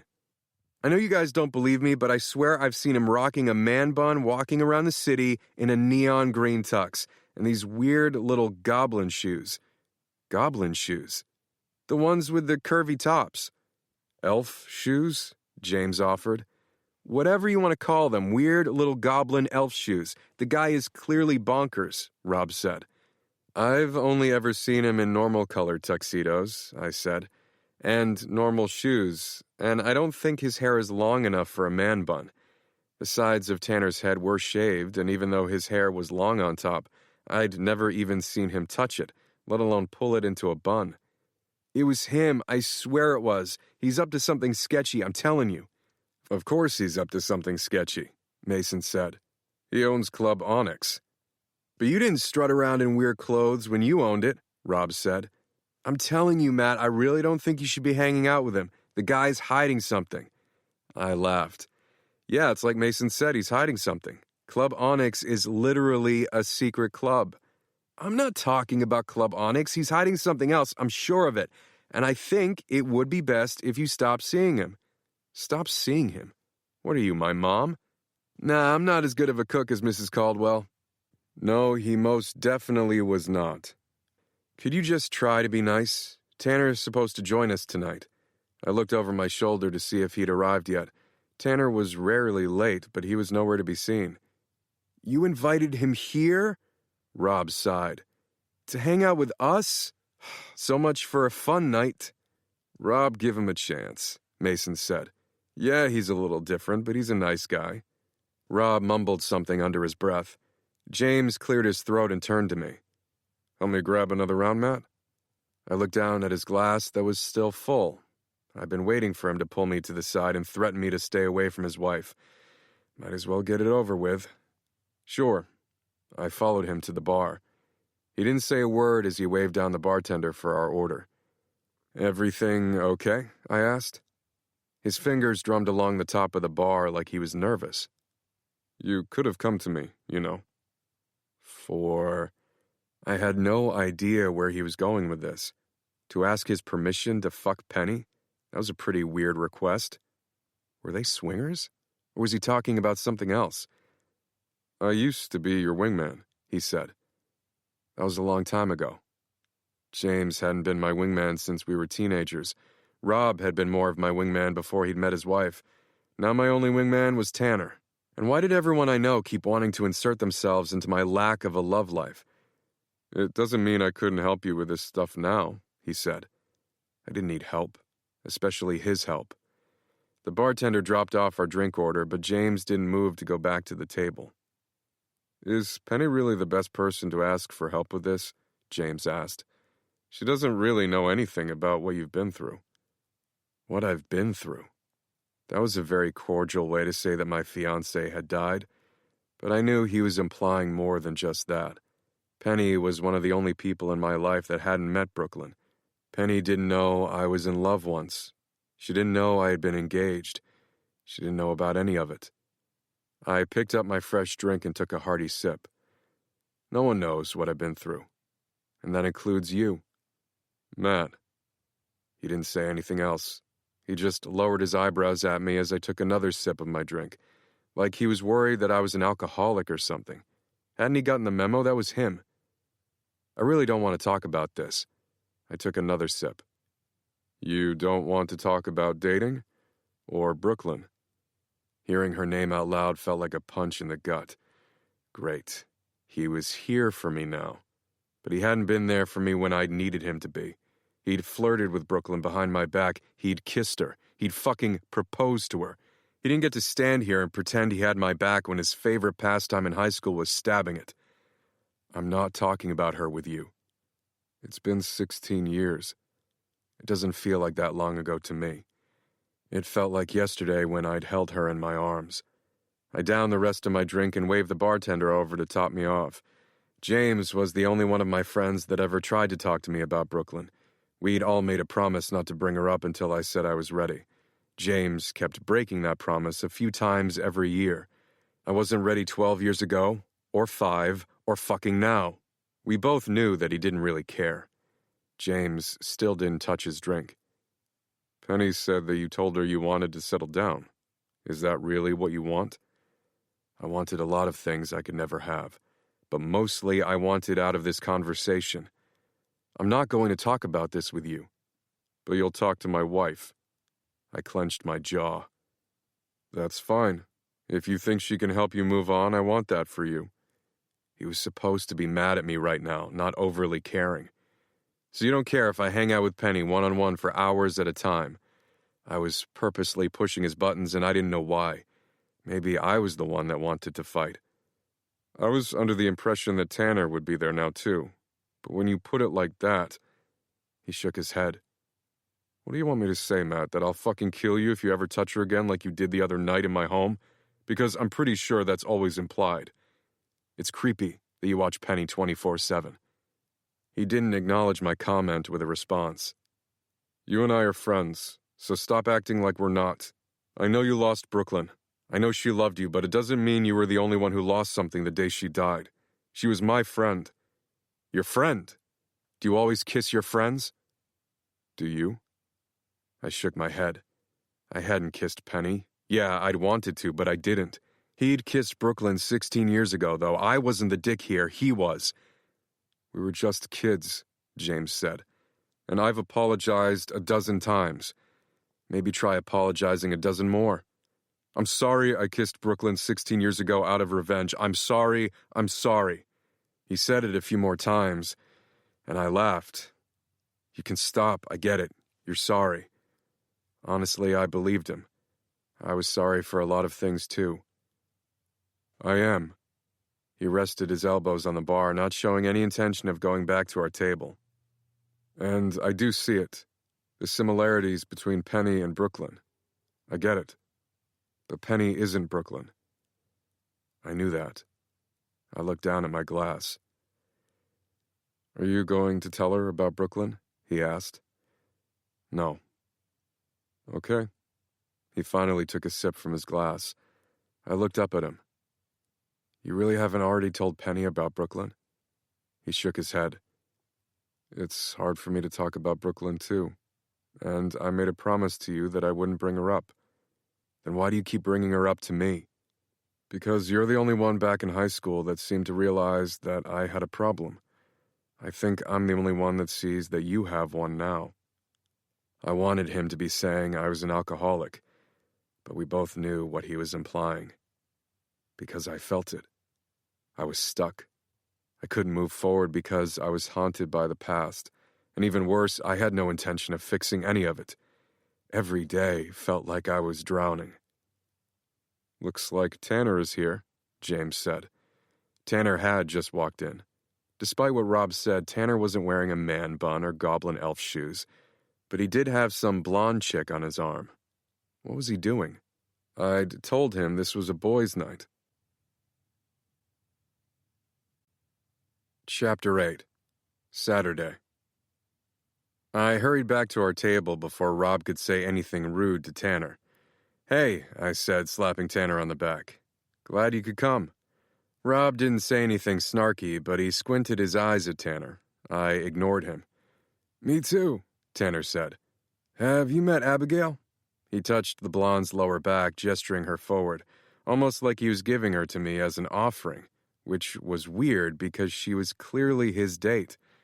No, I said, but it's nice to meet you. I put out my hand to be polite.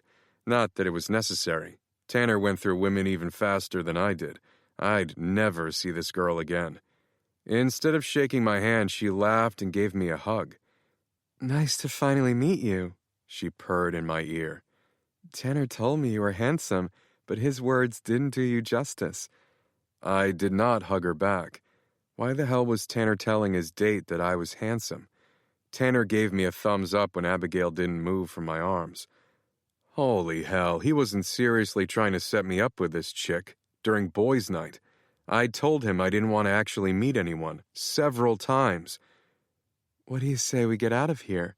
She booped me on the nose like I was 5 years old. Nope. I pulled myself out of her embrace. Sorry, I've had a long day, I said. I was just hoping to hang out with my friends. She literally pouted. Maybe she really was just a kid. How old was this girl? And if this was the kind of girl Tanner thought I'd find true love with, or whatever bullshit he was calling it, he'd lost it. He was as crazy as Rob said. I sat down on my stool and pretended that awkwardness hadn't just happened. Tanner said something to Abigail. She pouted again, kissed him on the cheek, then walked away like he'd dismissed her. Sorry about that, he said. I thought she might be a good fit. He sat down next to me and stole my drink. A good fit for Matt? Rob asked. Was she even legal? She looked like she was 17. She's 25. Rob shook his head. She booped his nose. I booped my daughter's nose. Well, she has a kid, Tanner said.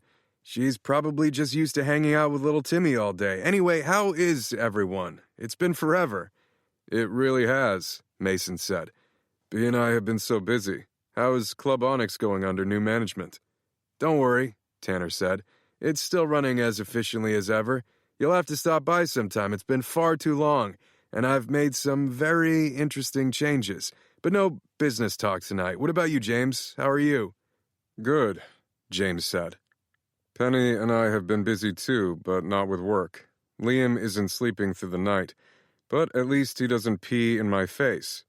Like a boss, Rob said. My son is going to go pro in something, but we're more interested in what you're up to, Tanner, especially on Tuesday nights. Tanner laughed. What about Tuesday nights? Rob leaned forward.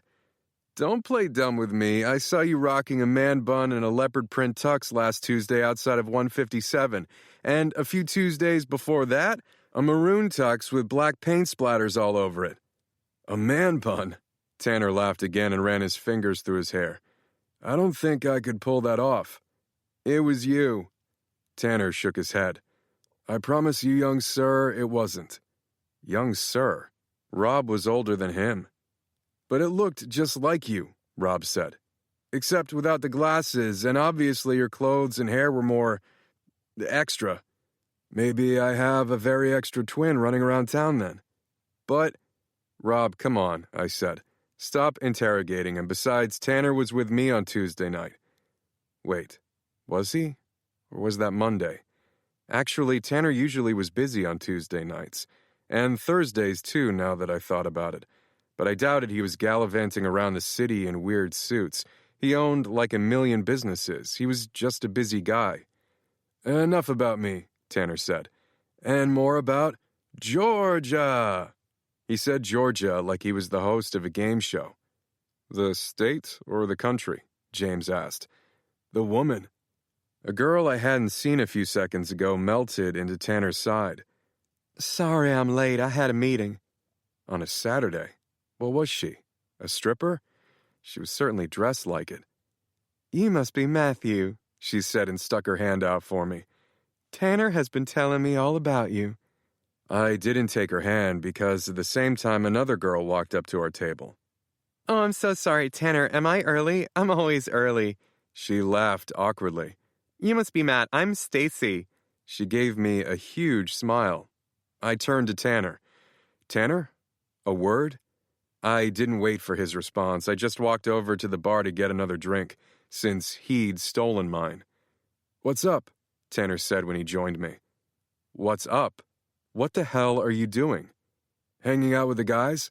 I don't mean that. Why do random women keep showing up saying they've heard all about me? Oh, those are potential love interests. Sorry Abigail was a bust, but if you don't like Georgia or Stacy, Beatrix is coming by in 10 minutes. Give Georgia a go, though. She has great ratings. Ratings? Yeah, in my binder. Stop it with the binder. I realized I'd just yelled and swallowed hard. Man, I told you, I'm just hanging out with Penny for the sake of hanging out with her. Yeah, but you're going to have to start going on dates or she'll catch on to your scheme. And it's of vital importance that I'm the one that finds your match. I'm not finding a match. But, Tanner, get rid of Georgia and Stacy and call off Beatrix and whoever else is going to walk into the bar having heard all about me. I don't want to be set up tonight. I just want to drink. I lifted up my glass. In peace, and catch up with the guys. Right. But there's a Jennifer due here at 10:15 that I think would really... I ignored him as I downed half my drink. I don't want to be set up. Not now, not ever. Tanner sighed. Very well. He pulled out his phone to shoot off a few texts. But if you change your mind, I've got you covered. With a whole binder full of women, yeah, I knew that. I'm not going to change my mind. It didn't matter that I had a stupid crush on Penny, or if I slept with half the women in New York, I wasn't going to find someone to replace Brooklyn. I just wasn't. She wasn't replaceable. She was everything. Okay. He patted my shoulder. No more lovers are stopping by. Let's go have the best damn guys' night in the history of guys' nights. He raised his glass to mine. I tapped mine to his, and we both took a drink. Let me get rid of Georgia and Stacy. Then please rejoin us at the table. He nodded and then walked over. Georgia blew me a kiss before looping arms with Stacy and pulling her over toward a different table, filled with hopefully single men looking for what I assumed was not true love. I took a deep breath before rejoining my table. Are you two finished with your lovers' quarrel? Rob asked. I did not find that joke funny. Because if you really want to be set up as your best friend, I have a few people in mind. I cringed. First Penny, then Tanner, then James, now Rob too. Was Mason also suddenly going to be a matchmaker? I'm his best friend, Tanner said, and I've got this covered. Rob laughed. You're surely mistaken. I'm Matt's best friend. Tell him, Matt. Tell him I'm the one that's going to help set you up. James jumped in to save me. Enough about Matt's dating life. If he wanted any of our help, he'd ask us. He gave me a small smile. Anyway, how are the renovations on your place going? Thank God for the change of subject. Good. I'm almost done. So are you finally going to have us over? I never invited anyone back to my place. Ever. None of my friends or family had ever been to my place. None of my one-night stands. I valued my privacy, and I didn't want them poking around. I'm actually just going to sell it, so no housewarming party needed. You're selling it? Mason asked. I thought you loved that place. You went on and on about how quiet the street was when you made a bid. Too quiet. I shrugged. I changed my mind. You decided you want to live on a noisier street? I just outgrew the place. I have Bill stopping by to figure out the listing price. Oh, so you mean like right away, Mason said. We all have to come over before you sell then. Really, it's fine. I'll have you guys over to my next place. I wouldn't. They'd ask too many questions. They wouldn't understand. Just thinking about them peeking around made me start to sweat. You okay? Rob asked. You look a little pale. Please don't tell me you're secretly a serial killer and have a bunch of dead bodies in your basement or something. Did you guys hear about all the crazy people in Penny's old neighborhood? James was just telling me about it the other day. James laughed. I've banned Penny from going home for a little while. There's a serial killer loose, or maybe a few. Really? I shook my head. The world's a crazy place. Just imagine how crazy it was living in London while it was being bombed during World War II, Tanner said. All those air raids? He closed his eyes, his eyebrows pinched together, as he took a sip from his drink. That must have been terrifying. Are you a big history buff? Rob asked. Tanner opened his eyes again and cleared his throat. History is a fascinating subject, as long as you don't get stuck in the past. I felt like that was a jab at me. Rob looked back and forth between me and Tanner. It's interesting that you have a love for history. Matt finds history very boring. Most best friends enjoy the same hobbies.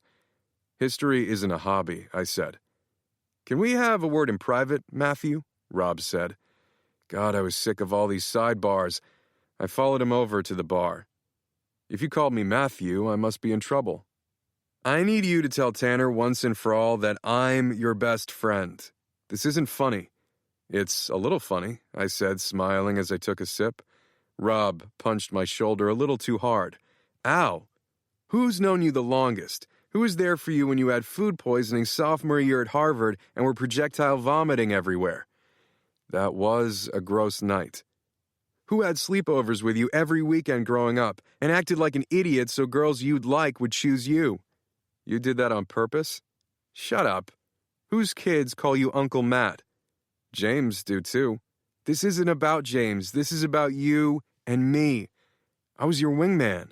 And now you have Tanner parading randos in front of you when you're supposed to be hanging out with us? Right. You were my wingman. But you guys are all married. I needed a single friend. Daphne wouldn't care if you needed me to wingman for you. Daphne would care. Fine, she might care a little, but she'd understand that you needed me. That was true. It's not easy, being the seventh wheel. You're not the seventh wheel, and if you're actually looking for a girlfriend, I can help. He lowered his eyebrows as he stared at me. I didn't realize you were ready. We've never really talked about, I'm not ready. I wasn't going to have this conversation twice today. I have no idea why Tanner brought those girls here. I'm not interested in anything but a one-night stand. Oh, Rob nodded. Okay, well, good. That makes me feel better. Well, not better for you. I'm sorry, man. It's fine, really. If you want to talk about it, I really don't, I said. You know what would make tonight great? If no one brought up my love life again. Rob laughed. You know what would make tonight great for me? If you just told Tanner that you and I are besties. You're both my friends. Can't you try not to be jealous and get along? I'm not jealous. I'm protective. That shady guy is definitely up to something on Tuesday nights, and I'm going to find out what it is. Until then, be nice. Fine. He put his arm around my shoulders. I'll be nice to your backup best friend. Not a great start. We made our way back over to the table. So you and Penny are solid then? Tanner asked. He was leaning forward a little too far on the table. It looked like he was running an interrogation. You're absolutely sure of that? James frowned. I'm positive. What was Tanner doing? Everyone was out of control tonight. Interesting, Tanner said. The last time I saw her, she seemed kind of, off. I don't think you've been around my wife enough to know if she's off. Who wants another round? I asked, trying to distract my friends before we all got into a brawl like we were dumb high schoolers again. Chapter 9, Sunday. I opened my eyes and blinked. The blonde hair strewn across the pillow next to me slowly came into focus, and for just a second, one stupid second, I thought it was Brooklyn. I reached out to touch her, and then my hand froze an inch away from her face. I felt like I was going to be sick. I closed my eyes and turned away from Georgia, I think. After my friends had left the bar last night, I had gone back over to her. I wasn't looking for true love, but I didn't want to go home alone again. A fun night in a hotel with some random chick usually made me feel better, but not when I mistook her for a ghost the next morning. My heart was beating too fast. I was having trouble catching my breath. I climbed out of bed too quickly, pulling on the sheet, startling her awake. Matt? She said groggily. Shit. Where are you going? She sat up in bed, hugging the sheets to her chest. I tried to ignore her as I pulled on my pants and looked for my shirt. There it is. I picked it up off a chair and finished getting dressed. Do you want to get breakfast or something? She asked. I could barely breathe. The last thing I wanted was to eat brunch and drink mimosas with her. I was never supposed to even talk to her again. I'd overslept. I should have been long gone before she woke up. I have a meeting. My voice came out croaky. I needed to get out of this room. I needed fresh air. But it's Sunday. Can't you take the day off? I grabbed my jacket and got halfway to the door. Wow, okay, she said. Tanner told me you were a nice guy. I cringed. I wasn't a nice guy. The room is under my card. Order whatever you want from room service. She sighed. That's not what I meant, asshole. But I didn't care what she meant. I was already out the door. The air outside the hotel was chilly, the temperatures feeling more fall-like every day, but the air was hardly fresh. Breathe in, breathe out. I hailed a taxi and slammed the door behind me, blocking out the cold. I hated when my mind played tricks on me, like fucking with me was some fun, cruel joke. Breathe in, breathe out. Dreaming of waking up to Brooklyn was a regular occurrence, but opening up my eyes and actually thinking I saw her, breathe in, breathe out. We're here, the taxi driver said far too soon. My heartbeat had evened out and my breathing was almost back to normal. I looked out the window of the cab. Bill was sitting on the front steps. I wished I'd had time to hop in the shower real quick to wash off this morning. And last night. Sorry I'm late, I said as I climbed out of the taxi. Long night? Bill asked.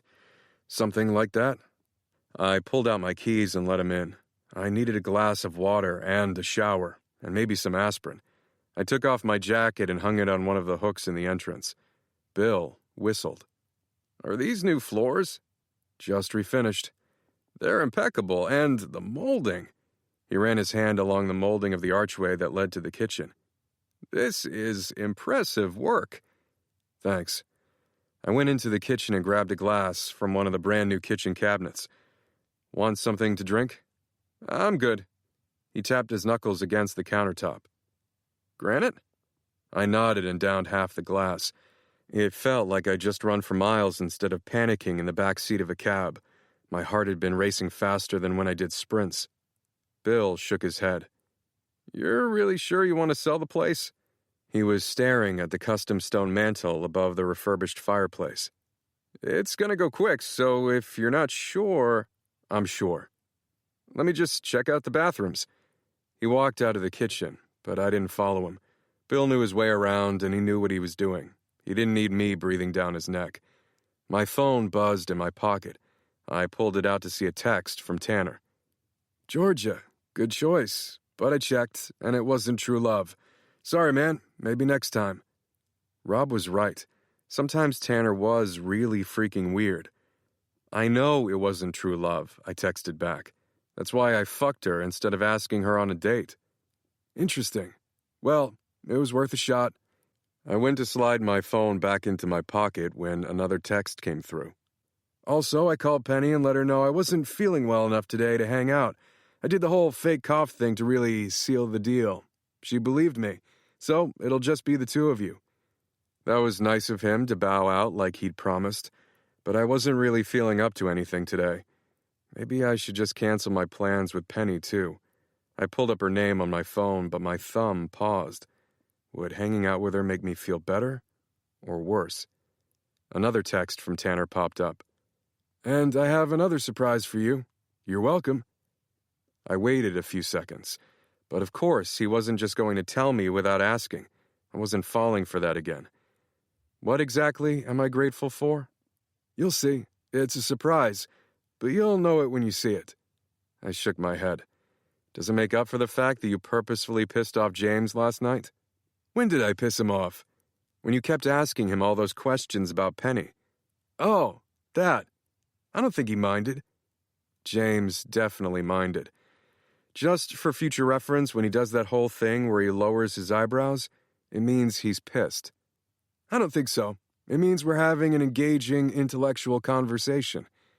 About his wife's happiness. Your friends are a hoot. A hoot. I would have called him out for using such a weird word, but he said stuff like that all the time. I heard Bill's feet on the stairs and put my phone back in my pocket. Did you do anything to update the room that's locked upstairs? Bill asked. My fingers tightened around my phone. It's the same as the other spare bedroom. Do you mind if I take a peek? I patted down my pockets, pretending to look for a key. I think I left the key at the office, I lied. But really, it's almost identical to the other, even the same crown molding as the master. He nodded. Well, I'll definitely be able to turn a nice profit on this place for you. Not a problem at all. And what are you looking for next, besides 4 bedrooms? I didn't really know. Did I want another fixer-upper, or some empty apartment? None of it sounded great. I don't know. I'll need to think about it. You'll need to think fast. This is going to be a hot home for a family. I'll pull some ideas for you in the meantime. Maybe we'll be able to pinpoint your next investment, or where you'll settle down. Settling down. I wasn't sure that was something I was interested in, but I nodded anyway. Great, I'll work on the listing. He took a peek into the family room. And we'll need some stagers ASAP. I didn't see why there was anything wrong with my furniture. Maybe families preferred less leather and more throw pillows? I had no idea. Whatever you think it needs. He snapped a few pictures with his phone. And I'll get some photographers out here to take pictures once everything is ready. He pushed an end table 2 inches to the left, and I laughed. It was blocking the natural flow, he said. Sure. Bill chuckled. I'm not going to pretend I know about interior decorating, but I'd definitely run into this thing all the time if it was at my house. He wasn't wrong. I'd hit my shin on it a few times, but didn't care enough to move it. I'd needed a place for whatever I was drinking when I was stretched out on the couch, and as far as I was concerned, an end table went by the end of the couch. Does all that sound good? He asked. I'll text you the times for the stagers and photographers. Sounds great, Bill. I shook his hand and watched him leave before heading up the stairs. I needed a shower before I met up with Penny. But instead of heading toward the master, I pulled out the key that was very much in my pocket and unlocked the door to the 3rd bedroom. I pushed it open and smelled the calming aroma of paint and sunshine. The floor was covered in tarp and there was an easel in the center of the room with a half-finished portrait. Another thing I did when I was missing Brooklyn? I painted her.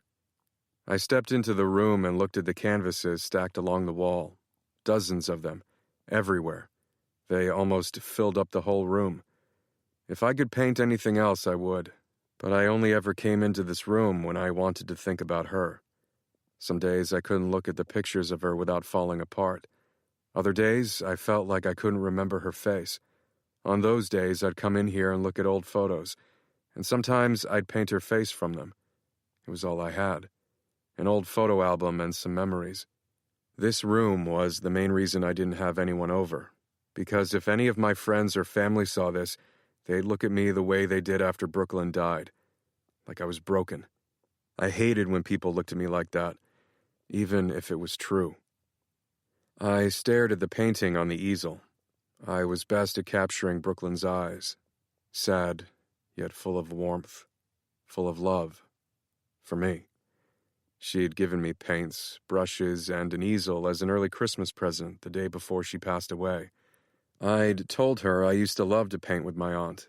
She'd been worried about how stressed out I was and thought painting would help. It was the sweetest present I'd ever received, and I'd promised her I'd use it. I tried my best to keep all my promises to her, even when they killed me. But she was right. Painting was a great escape from stress. I wasn't sure I was ever as calm as I was when I painted, until grief took over. I'd slept on that tarp. I'd fallen apart on that tarp. This room was the most lived in, because it held all the memories of her. I looked down at the photo album open next to the easel. Brooklyn's best friend, Kennedy, had given it to me. It was meant to be a present for our wedding. Instead, she'd given it to me on the day of Brooklyn's funeral. The photos inside were the only pictures of her I had. It was one thing to stare at my paintings. It was another to see her actual face smiling at the camera. It felt like a knife in my chest. She'd been so happy. We were supposed to be so happy together. Fuck. I pressed the heels of my hands to my eyes and turned away from the image of her. I needed to go pretend everything was fine for the rest of the afternoon. Pretend I wanted to be on some stupid dating app. Pretend that hanging out with Penny was anything like hanging out with Brooklyn. My phone buzzed as I closed the door behind me. It was another text from Tanner. And make sure to wash last night's failure off, or your surprise won't be impressed. God, no. My surprise was a person? If Tanner was sending over another round of women to my place, I wasn't freaking answering the door. Chapter 10. Sunday. Penny and I were meeting at some little coffee shop near her place. She loved coffee shops, which was weird because I'd only ever seen her drink tea. I think it had something to do with how she and James met, but none of that mattered. What mattered was that she was waiting for me, and I was going to be late. Again. I knew how much she hated sitting alone, and how much she hated thinking I'd stood her up. I ran my fingers through my wet hair and grabbed my car keys. I closed my front door, and when I turned around, I almost ran straight into someone. I grabbed the person before I knocked them down the front steps. "Sorry," I said, and then my voice caught in my throat. Penny. I'd wanted fresh air this morning. Penny smelled just like fresh air, like a bouquet of spring flowers, and for the first time all morning it felt like I could actually breathe. "Hi," she said. "Sorry, I didn't mean to startle you. I was just about to knock."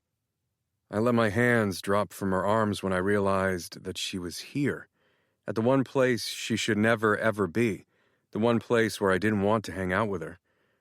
"What are you doing here?" "Tanner called me this morning. He mentioned that you were sad that no one threw you a housewarming party." She raised both her eyebrows at me. "Do you not remember when I asked you a dozen times about that very thing?" I remembered. I nodded. "He made me feel like a monster. He said you were super insulted that none of your friends had even come by. I've tried so many times, and you've always turned me down." "Penny." "And he hinted around that you'd be really happy if we hung out here for our matchmaking session today." Fucking Tanner. So this was my surprise? Penny showing up on my doorstep? Oh, You know I would have thrown you one. We've all been dying to see your place. What does a girl have to do to get an invitation? Get down on my hands and knees and beg you?" I could picture her doing a lot of things on her knees. Stop. "Great, you can throw me a housewarming party at my new place. I'm selling this one, so there's no reason to warm it. You said you loved that coffee shop, though. Let's hang out there like we planned." "You're seriously not going to invite me in?" "Nope." I tried to step around her, but she blocked me on the steps. "But I had Ian drive me all the way here. I can't just call him and make him drive me back across town. That would be so rude." "Penny, it's his job to drive you wherever you want to go." She waved her hand through the air. "Ian's family." "Hardly." "What do you mean hardly? He's engaged to Jen? He's going to be my brother-in-law?" Jen was James and Rob's sister, and one of the many women in New York whose body I'd used to try to numb my pain. It hadn't worked. I still wasn't sure how James and Rob had forgiven me for that one. I guess I had a get-out-of-jail-free card for everything after Brooklyn died. Well, it's Ian's fault for being awkward and insisting he still works for you when he's shacking up with Jen. Penny raised her eyebrows. Are you jealous? Excuse me? Oh my God, Matt, you're jealous. That Ian's with Jen, is that it? What? No. Don't even pretend to deny it. I know that the two of you hooked up years ago. Jen told me. Then Jen also told you that it was just a casual summer fling that meant nothing. To her. To either of us. Penny stared up at me. You sound awfully defensive. Come on, I could really use a cup of coffee. I can do you one better. She lifted up a wrapped box that I hadn't seen in her arms. A housewarming present. You bought me a present? Mm-hmm. I reached for it, but she pulled it away. It's a present that someone gives to someone while touring their new house. You're not going to move from this step, are you? She smiled. I'm really not. At least not for another 2 hours when Ian's supposed to pick me up. I didn't really have a choice. It wasn't like I was going to make her sit out here. We both knew it. I sighed and grabbed the box. Fine. My mind was filled with everything that could go wrong as I turned around and unlocked my front door. We could accidentally fuck on the couch. She could find the room filled with paintings of Brooklyn. There could be something besides coffee in the stupid box.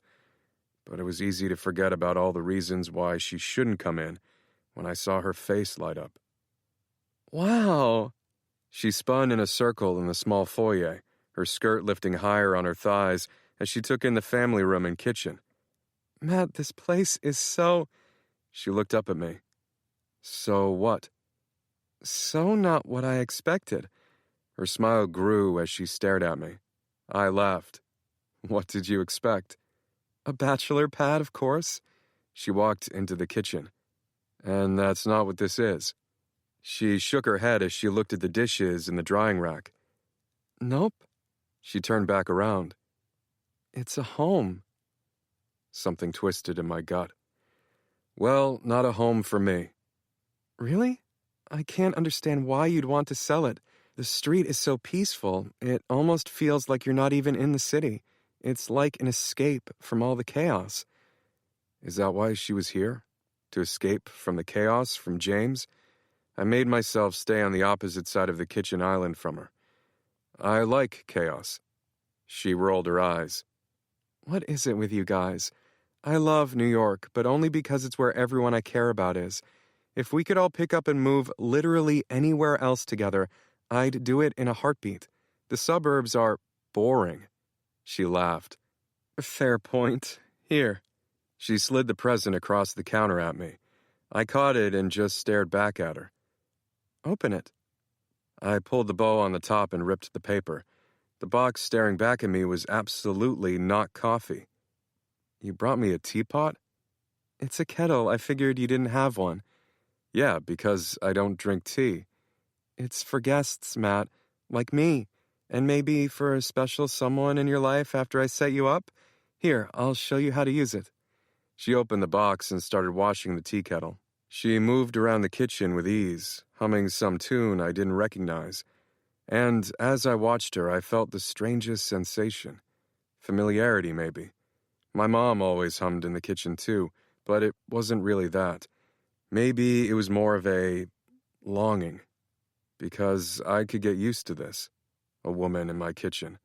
A woman in my house. It felt warmer with her here. Penny placed the pot on the stove and turned back to me. I figured you didn't have any tea bags either, so I brought some. She pulled out some more boxes from her purse and put them on the counter. You promised me coffee, I said. Coffee is for people who don't lie to their tanners about their friends being rude and not wanting to see their place. Please stop calling him my Tanner. It's just Tanner. She laughed. But it's so fun to mess with you. I was the one that was supposed to be messing with her. That was our thing. I didn't like when the tables were turned. It'll whistle when it's ready. She walked around the island. Give me a tour?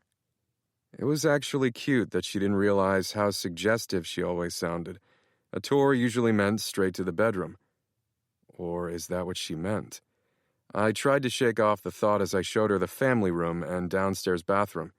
She peered out the window to the backyard. You have grass? She opened up the door before I could stop her. She laughed as she spun around in a circle, her hands lifting in the air.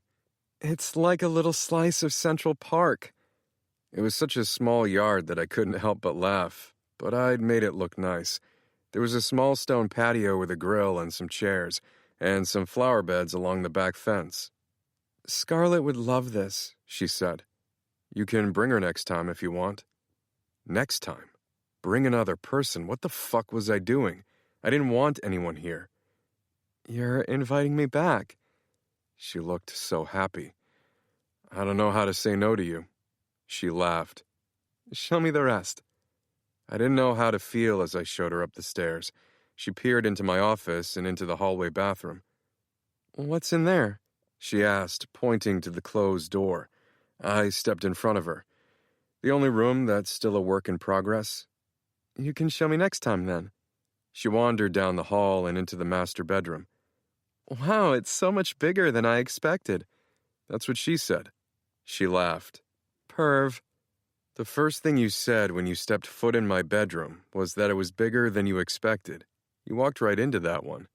Fair enough. I can't believe you make your bed. I absolutely hate making my bed, knowing I'm just going to mess it up at night. But James always does it, or has Ellen do it. Is that like a rich person thing? Penny, you're rich now too. Not like you guys.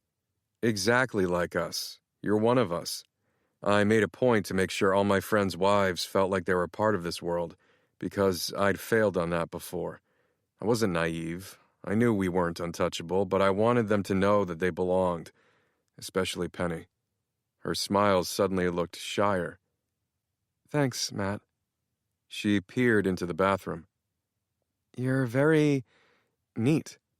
That's probably the worst description after nice. Too bad, because you're also nice. Maybe it was just me, but it felt like the air crackled between us. The bed was literally 4 feet away. What would she do if I backed her up until her thighs hit the mattress? Or if I pushed up her skirt?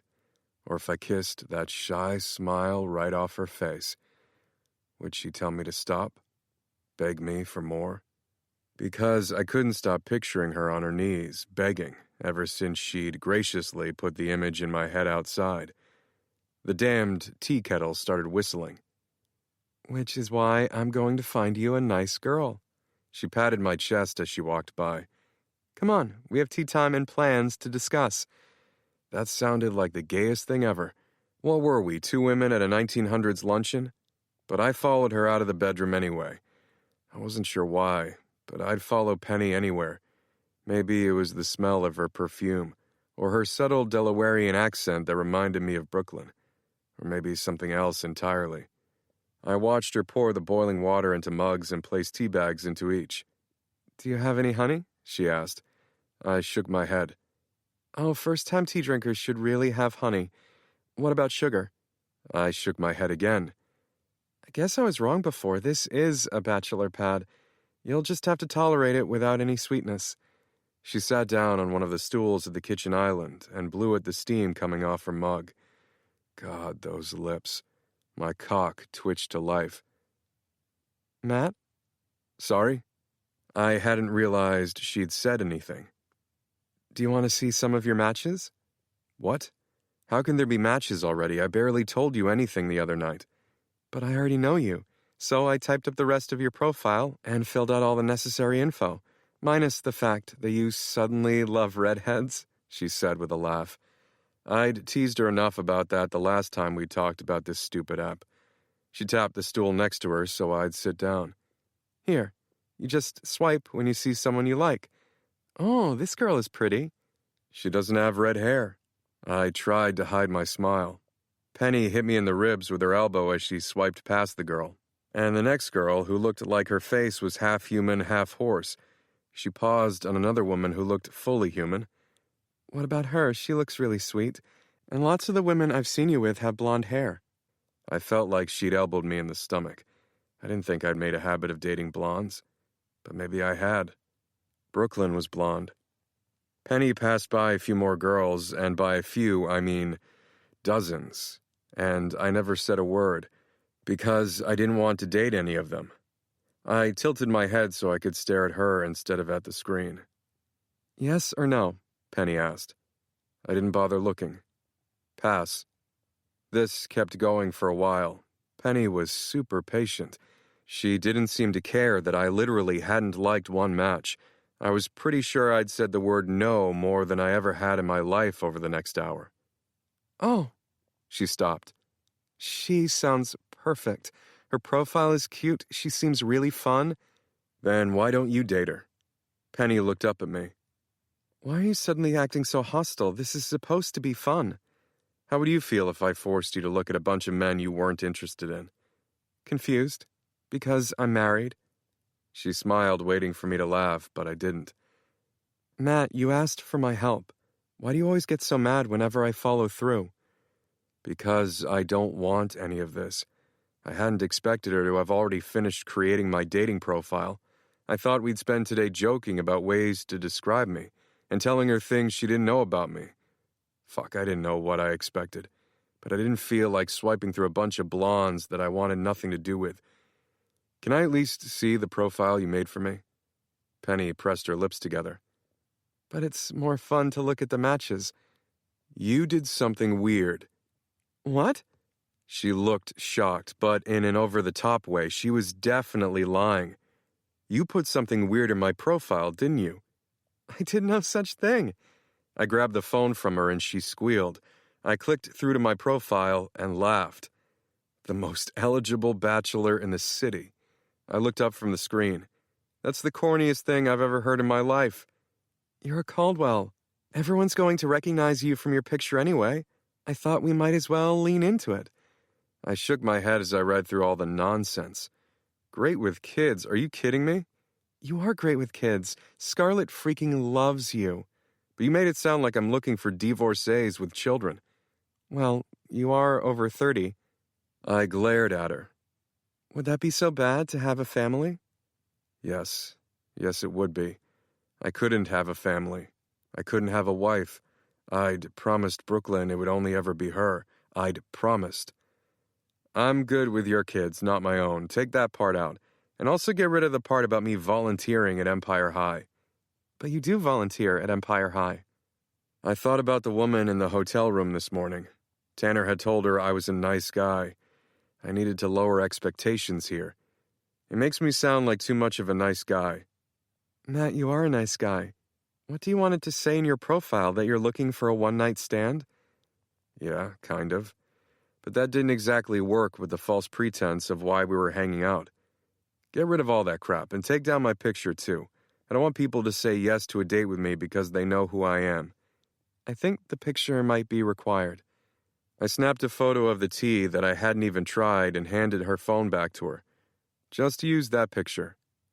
You want a photo of cold tea to be your profile picture on your dating profile? She shook her head. And tell them that I'm poor. That's just lying.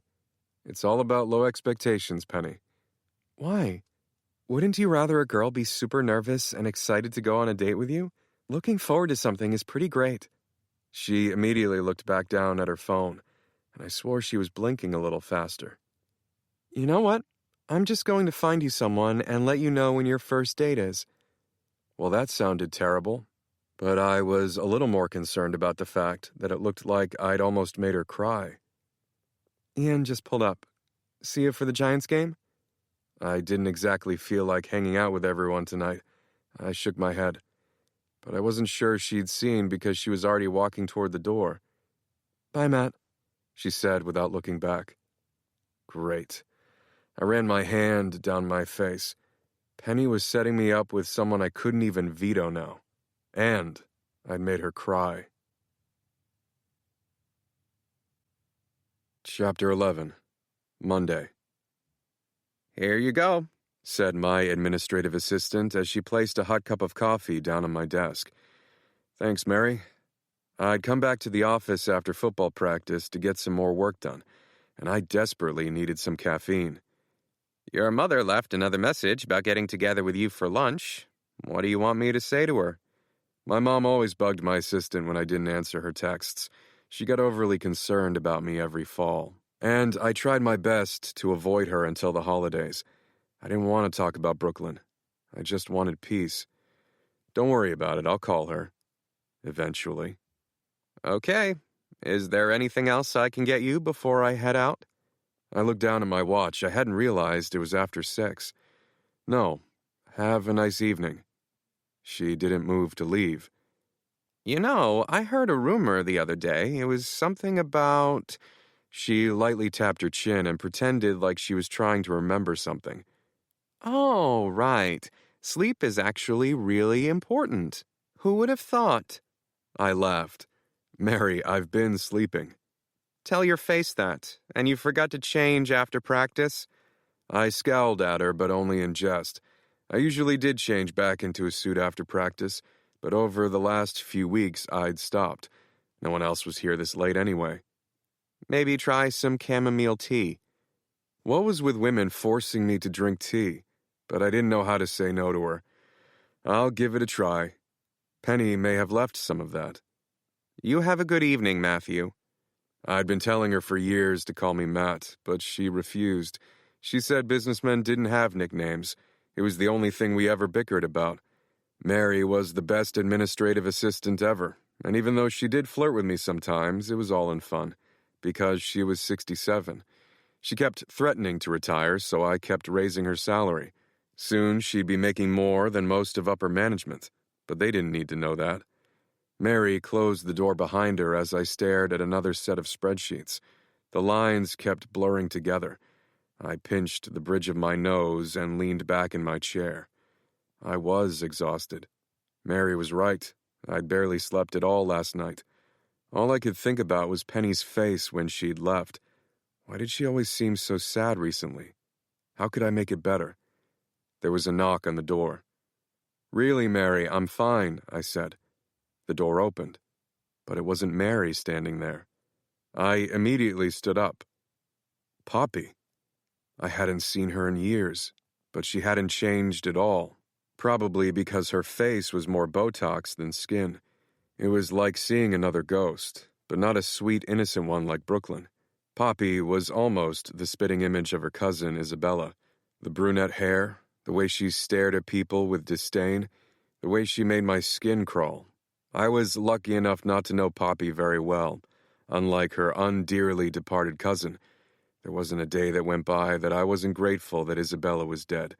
As entertaining as that story was, it wasn't mine to tell.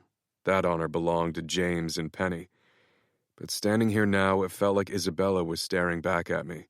And if she wasn't already dead, I would have killed her. Poppy's lips curled up on the edges, but I wouldn't call it a smile. People like Poppy didn't smile. Matthew Caldwell, how many years has it been? She shook her head. Far too many, she said without waiting for a response.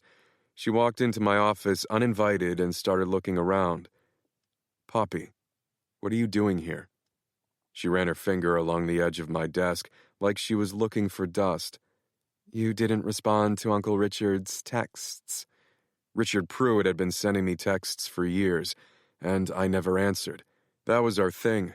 Every time it happened, it felt like a punch in the gut, but I did my best to forget about it and move on. Those texts were no reason for Poppy to show up after hours at my office without an appointment. She cocked her head to the side, and her eyes ran from the baseball cap on my head to my sneakers. A chill ran down my spine, like her gaze was ice cold. Interesting attire. Very rugged. She bit her lower lip, and I tried not to make a gagging noise. I came from football practice. Yes, Uncle Richard mentioned that you were coaching at Empire High. How quaint. She smiled again, but the skin around her lips didn't move at all. I wasn't sure which was worse, her fake smile or the fact that Mr. Pruitt was keeping tabs on me. Poppy, it's late. If you want to schedule a meeting... I'm not here for a meeting, she laughed. Why would my family come to yours for financial advice? She put her hand to her silicone chest. We have more money than you. Dirty money.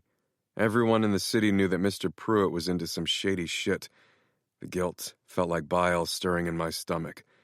I'd left Brooklyn with him. It was my fault that she was dead. Poppy took a step closer. We both know you wanted to marry into the family. I didn't want to marry into her horrid family.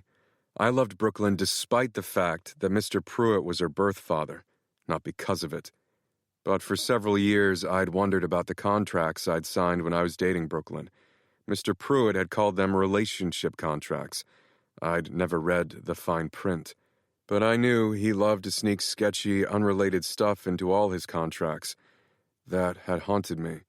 And as Poppy took yet another step closer, I felt like I was going to be sick. What if there was some clause about death? What if I had signed something about being promised to a member of their horrible family? Poppy stopped right in front of me. I've always loved a man who craves power, you know. She reached out and straightened my baseball cap. I'm the last living heir to great-granddaddy's fortune. Think of all we could do together. I have the power, and you know how to handle the money. She meant hide the money in offshore accounts. I clenched my hands into fists. I wasn't going to hit her, but I was about to hit something if she touched me again. She licked her bottom lip, probably mistaking my disgust for admiration, because she was every bit as delusional as Isabella. I actually kind of like the grunge look. I can work with that, but a suit and tie never hurt anyone. Next time we meet, maybe dress up a tad.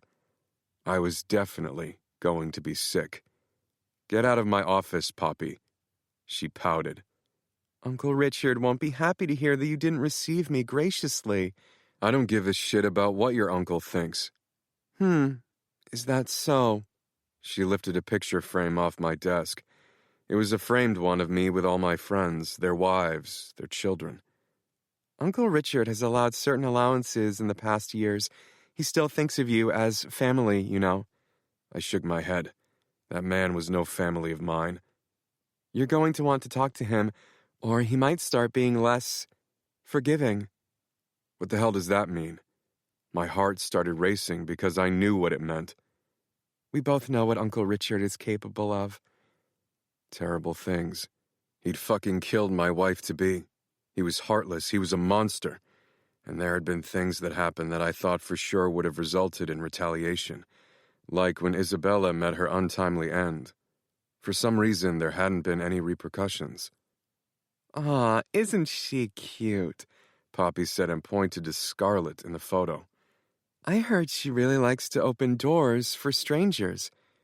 Poppy, I swear to God. It's not polite to swear, Matthew. You know Uncle Richard's rules. After all, you've signed a contract agreeing to abide by them. If you touch one hair on Scarlett's head. Me? She laughed. God, no. Whatever makes you think I'd touch a stranger's hair, gross. I'm not a peasant. I have people for that. I swallowed hard. So call my uncle back? Yes? I didn't respond. If you don't, I think we both know what will happen. Yeah, I'd gotten the hint. But she and her minions would never get close enough to Scarlett to make good on a veiled threat. James had the best security money could buy, and I wouldn't let it happen. Get out of my office. Oh. She shook her shoulders. I like when you get stern with me. You know, I saw your dating profile. It was very endearing. Out. Now. You should just cancel that. You won't be needing it. I think there's a different future laid out for you already. Oh, and I almost forgot. Poppy pulled out an envelope from her purse. This is from Uncle Richard. She placed the envelope on my desk, the fake nail on her pointer finger practically poking a hole through the paper. Would you like to read this now? You can write a response and I can take it to him. I'll wait. I'm not going to ask you again to leave, Poppy. I grabbed my desk phone. I'm calling security. You're no fun, Matthew. We'll change that, I'm sure. See you soon. She blew me a kiss, turned on her heel, and walked out of my office, taking the ice-cold air with her. I stared at the envelope, with my name written across the front. There was no use reading it. Surely it would be the same as the countless texts Mr. Pruitt had sent me over the years. Yet I found myself ripping it open anyway. I understand why you're angry with me, but I've been protecting you for years now, and for years you have returned my kindness by ignoring me. This is a matter of life or death now, Matthew. Call me back, immediately. I crumpled the paper in my fist and threw it in the trash. Life or death. He didn't value life. And protecting me? What the fuck was he talking about? He never protected me from anything, and he certainly didn't care about me, or else he wouldn't have sent Poppy here to flirt with me, or threaten me, or whatever the fuck had just happened. I picked up my phone. I'd had enough. It was one thing to harass me once a year. It was another thing to threaten one of my best friend's daughters. I'd had enough of this family of psychopaths. I pulled up his contact info, but my thumb paused above the call button. Tanner thought I should just talk to him and get it over with. I knew most people would give me the same advice, but I didn't want to talk to Mr. Pruitt. That was what he wanted, and I didn't want to do anything that Mr. Pruitt wanted me to do. He'd find some way to twist something I said and get me stuck doing something for his muddied name, and I wasn't having any part of it. I set down the phone and walked over to the floor-to-ceiling windows, overlooking Manhattan. I didn't want to talk to him. I didn't want to step foot back into his haunted apartment. I wanted nothing to do with him or his evil niece. I took a deep breath as I watched the car speeding down below.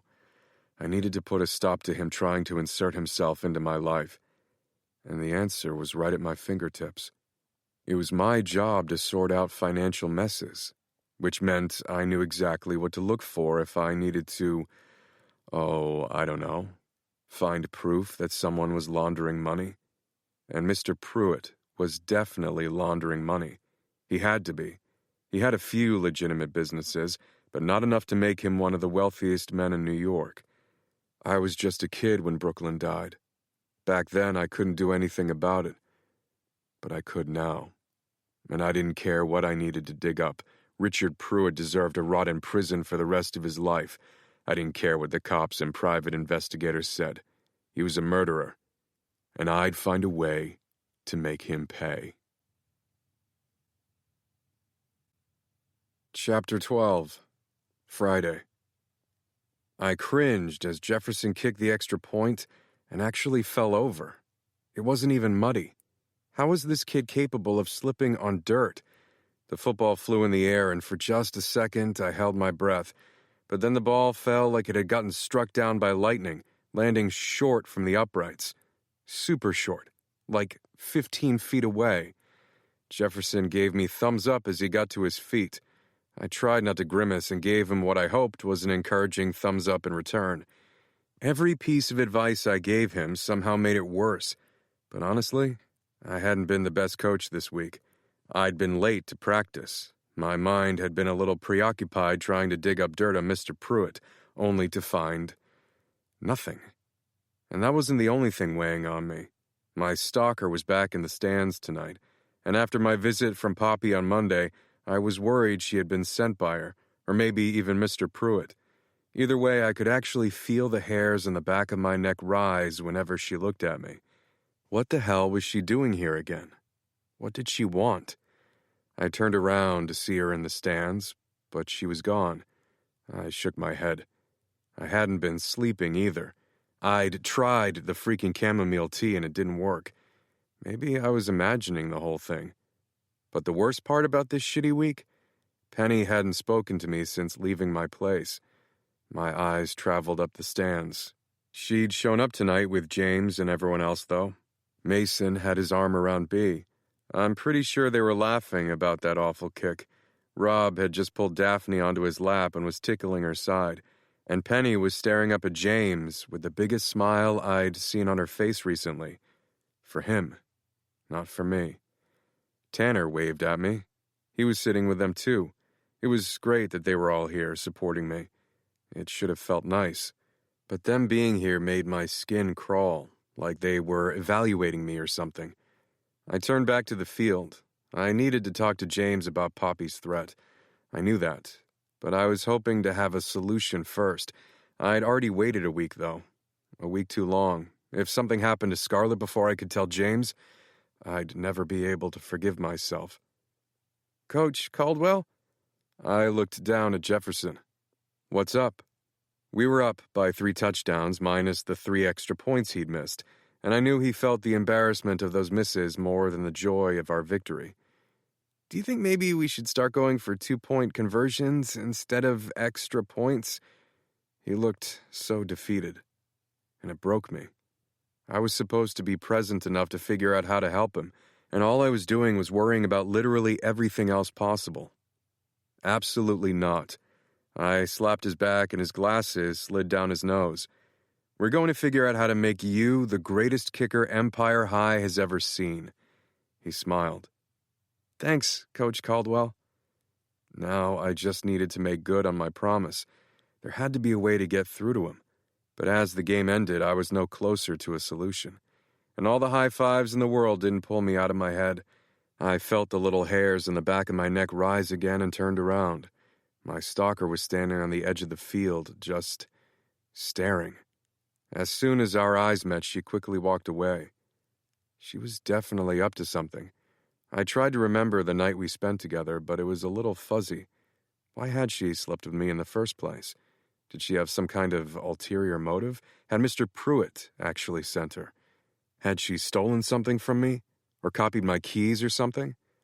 I don't know. I just had a really bad feeling. All I wanted to do was go home and take some sleeping pills. But my brother and friends were making their way over from the stands. Tanner waved and then pointed to his watch.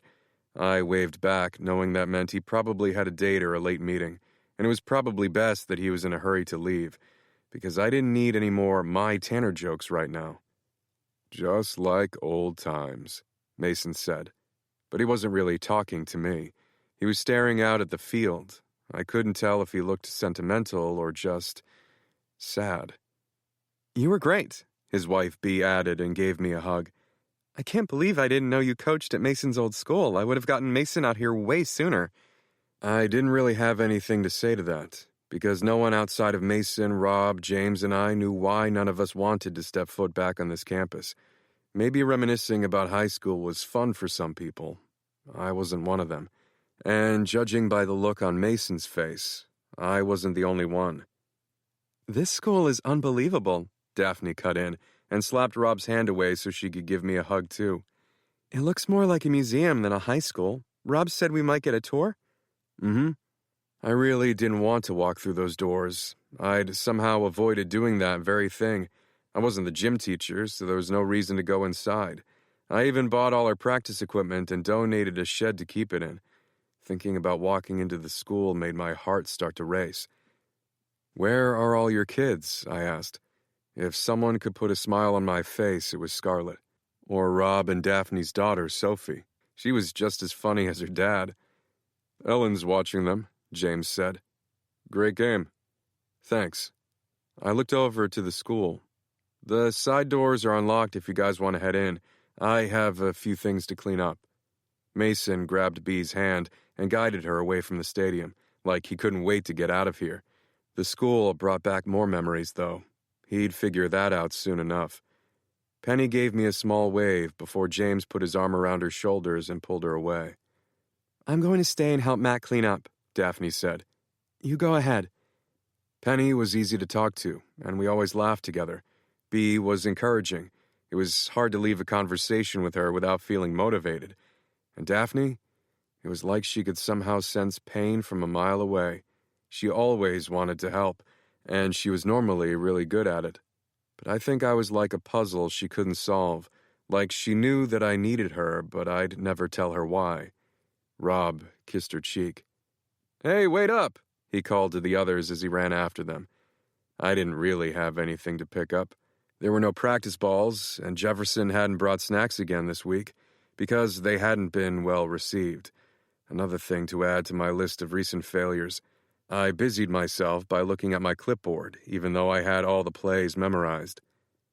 All the guys were quiet on the drive over here, Daphne said. I nodded but didn't look up.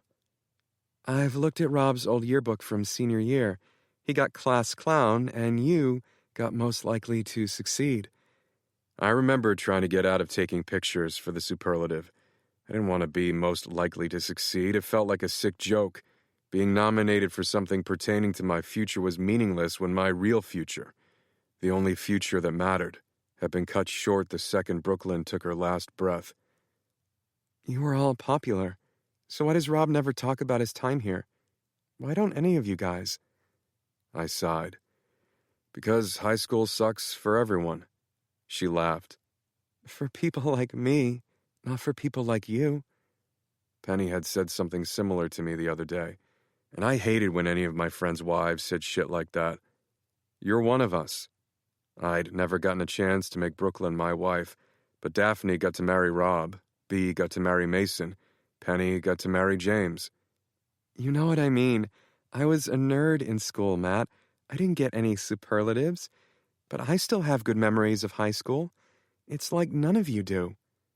That was a lie, because for just a few months somewhere lost in those years, I'd had everything I'd ever wanted, before it was taken away. I know Rob's always joking around, but he worries about you. I froze even though I wasn't doing anything. He'd told her. My heart started racing even faster. He'd fucking told her. Daphne held up her hands like she knew what conclusion I'd come to. He didn't want to come tonight. He never talks about Empire High, and I have no idea why. He just brushes it off. And I've asked James about it too. I know they both had a rough childhood. My mother-in-law has taken some time to get used to. I couldn't help but laugh at that. Mrs. Hunter was the worst. But Rob and James always speak so highly of your parents. Your mom told me she felt like she helped raise the Hunter boys, so I don't really get why you and Mason don't like talking about your childhood. It sounded like it was really great. It was great. Besides for that one thing. That one momentous thing that haunted me every day. The one thing I'd never get over. So why does it seem like you're scared to go into the school? I'm not scared. She smiled. Fine. Apprehensive. I took a deep breath. There are just a lot of memories I don't feel like reliving. Okay. She seemed to sense that she wasn't going to get anything out of me. But if you ever do want to relive them, I'm here, you know. I knew she was, and I stupidly felt my eyes water. I blinked fast and pretended to cough. Daphne understood loss better than anyone else I knew. She'd understand. She was someone that would be so easy to open up to. But if I told someone, they'd want to help me move on. I didn't want to move on. That was the whole point, and no one would ever understand that. I looked over at the school and sighed. I hadn't stepped foot into Empire High ever since graduation. Maybe walking around would help, somehow. There were really only two things that could happen. It could make me feel farther away from Brooklyn than ever before, but I already felt her loss every day. I was more scared of the other option, that it would make me feel closer to her. If I walked through those doors and felt her presence, I'd be more stuck than ever. I'd never get away from this fucking school. Daphne looped her arm through mine. Come on, you promised me a tour. She said it with a weird British accent for some reason, probably just to make me smile. I laughed and let her guide us up the path to the school. I ignored the way my laugh died in my throat, and how I felt physically cold as I walked up toward the school. Going back through those doors after Brooklyn had died was hell. For 2.5 years I'd had to walk around those halls and pretend she'd never occupied them, pretend I'd never kissed her against her locker, or pulled her into an empty classroom. I could hear her laughter ringing in my ears. If Daphne hadn't been holding onto my arm, I would have turned around. But there was something comforting about not having to do this alone. I wasn't trying to move on. I swear I wasn't. But I needed those empty hallways to make Brooklyn slip farther away. Because I wasn't sure how much longer I could breathe when the past felt so damn heavy. The weight of it on my chest felt stifling. At least, that's what I told myself. Because the fact that I was slowly dying of a broken heart somehow felt worse. Chapter 13, Friday. The hallways of Empire High looked exactly the same as they always had. Shiny floors, dark wood, posters about school spirit. It even smelled the same. I swallowed the lump in my throat. I couldn't really place the smell. It just reminded me of being young and alive. I closed my eyes. God, it reminded me of Brooklyn. You okay? Daphne asked. I opened my eyes and tried to focus on anything other than that damned smell. I'm fine. We should catch up with the others. The last thing I needed was for one of them to break something. I was already on thin ice with the principal. Daphne was quiet as we made our way through the empty halls, past classrooms I remember joking around in with Rob, past the chem lab where Rob and I had made something explode that definitely shouldn't have. We'd kept finding beaker glass for weeks after that. For just a second, I actually smiled. I'd only had one class with Brooklyn, but pretty much every single one with Rob, and I couldn't deny that there weren't good memories in this school. We found the rest of our friends in the cafeteria. "Remember when James broke this window?" Rob asked with a laugh. My smile vanished. Yeah, I remembered. What did you break it with? B asked. Football or something? His fist, Rob said. He pretended to box with the window, throwing a punch dangerously close to the glass. Penny turned to James. And why exactly did you punch a window? James pressed his lips together. Rob didn't seem to notice that he was opening old wounds. He thought Matt had slept with his high school girlfriend, but Matt hadn't done it, or so he claims. No one knows for sure.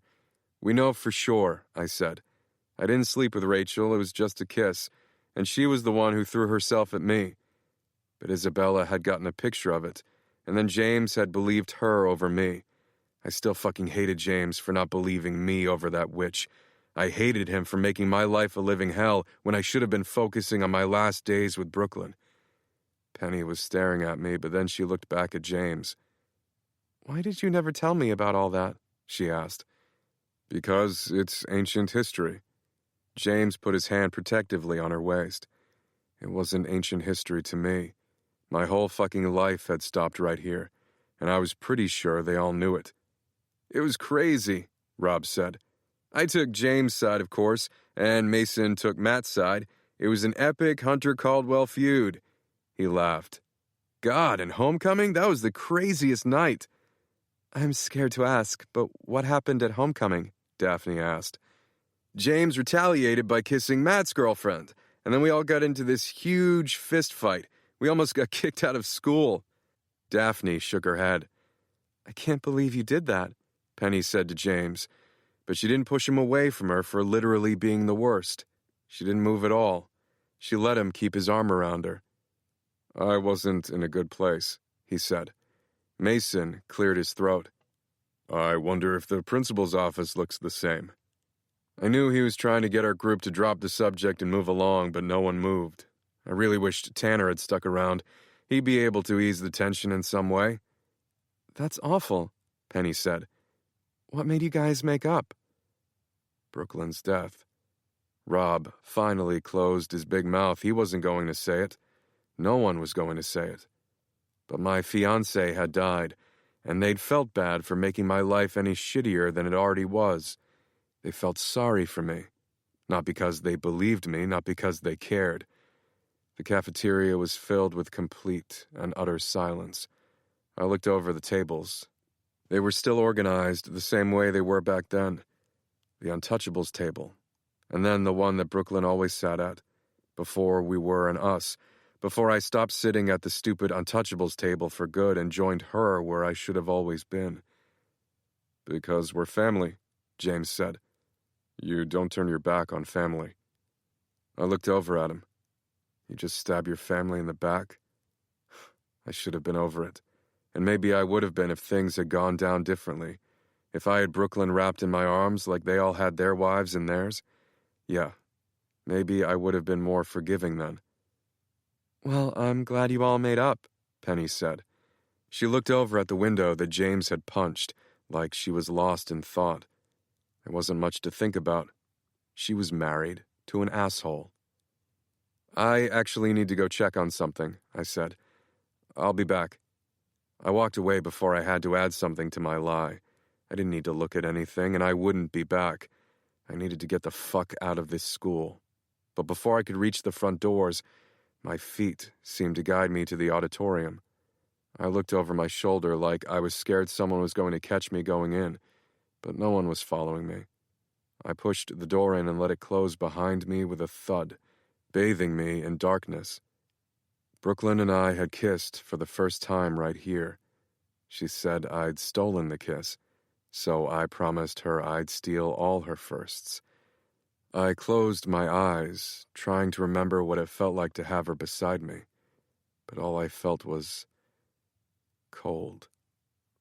First kiss. First time. First love. She'd died before I could make good on my promise of all her firsts. I was supposed to marry that girl. She was supposed to have my children. She was supposed to be my family, my whole world. I put my hand down on one of the chairs. Why had I come in here? Just to torture myself. I closed my eyes even tighter. No. I wanted to remember. I wanted to remember what it was like to be happy. I needed to remember what it was like to be okay. Because I wasn't fucking okay. And if I closed my eyes tight enough, I could almost hear Brooklyn's laughter, almost feel her breath whispering in my ear. I opened my eyes and saw the darkness all around me. All alone. Yeah, I really wasn't fucking okay. I heard the auditorium doors open. I turned to see Penny standing there. Her hip kept the door ajar and let the light stream in. Did you find that thing you needed to check on? I nodded. I was surprised she'd come after me. We hadn't spoken since Sunday. I figured I'd done something to upset her, and it was better if I just apologized so we could move on. I'm sorry about Sunday, I said. Why are you sorry? I'm the one that practically ran out of your house. She laughed. I should be the one apologizing to you. We were both silent for a few moments. I wanted to ask her why she'd run, but I didn't want to push her. She looked down at her shoes. I know James wasn't in the best headspace in high school. That was an understatement. Half the time he had been drunk or high off his mind. But her voice trailed off. I also know he meant what he said about not turning your back on family. I can't believe he kissed one of your old girlfriends. She shook her head. But he's sorry, I can tell. You can't tell me you're still mad at him about that after all these years. She cracked a smile. She'd never understand. Because I'd never tell her. I'm not still mad at him. I didn't even really know if it was a lie. No matter what, I was most mad at myself. I was the one that had let Brooklyn down, not him.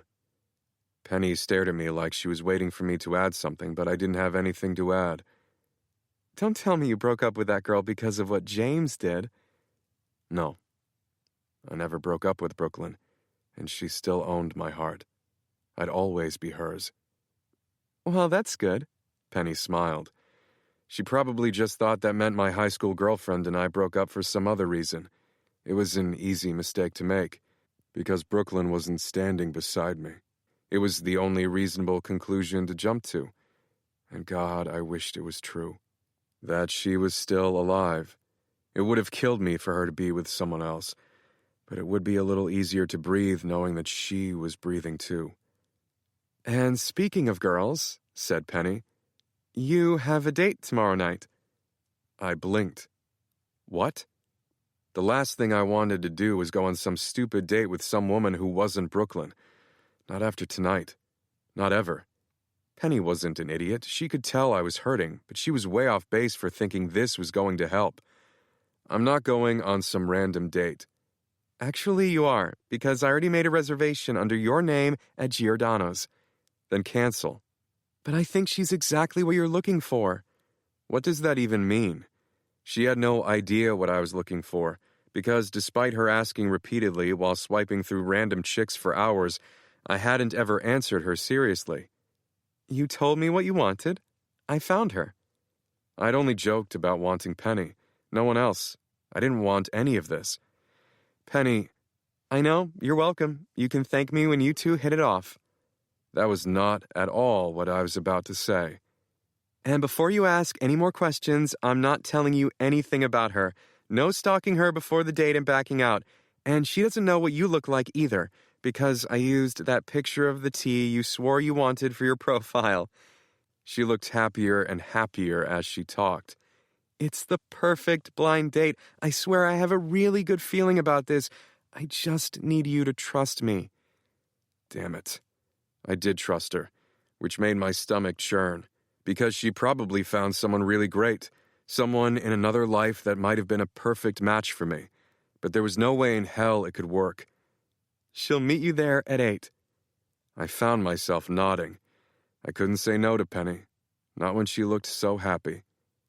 And what are you doing here in the dark anyway? Come on, we're all going out to celebrate your win. I was just exhausted. I didn't want to go out drinking with my friends, but as I rejoined everyone in the hall, I realized maybe we all needed this. 16 years ago, we'd ruled this school. We were all happy. We were fucking untouchable.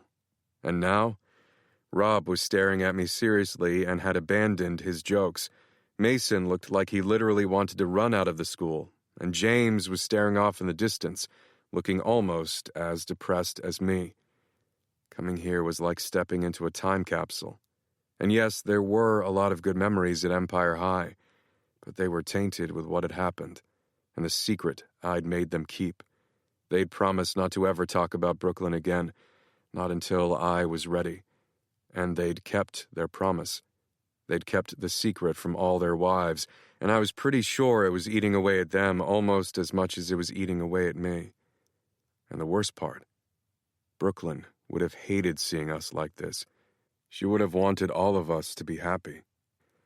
I took a deep breath. The first round is on me.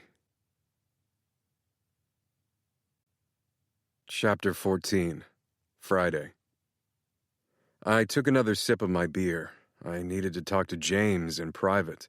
It was bad enough that I'd waited this long after Poppy's threat, but now everyone was having so much fun. Even I was enjoying some of the stories about us in high school.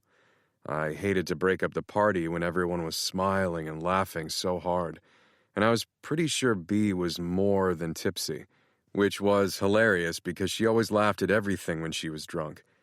But as tempting as it was to just crack jokes all night for her, this Poppy thing was serious.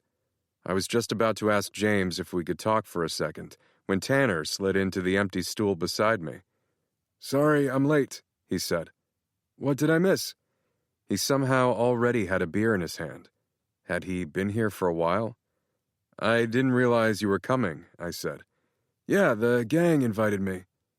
The gang? I looked over at my friends. Honestly, a gang would be the least likely phrase I'd use to describe this bunch. "Robert?" Tanner said and nodded to him. Rob sat up a little straighter. "Tanner?" I cleared my throat before they could start making jabs at each other. "We were just talking about the four of us in high school." "Ah," Tanner said. "All the fighting?" B laughed. "No, we were actually talking about all the good times," I said. "Interesting." Tanner took a sip of his beer.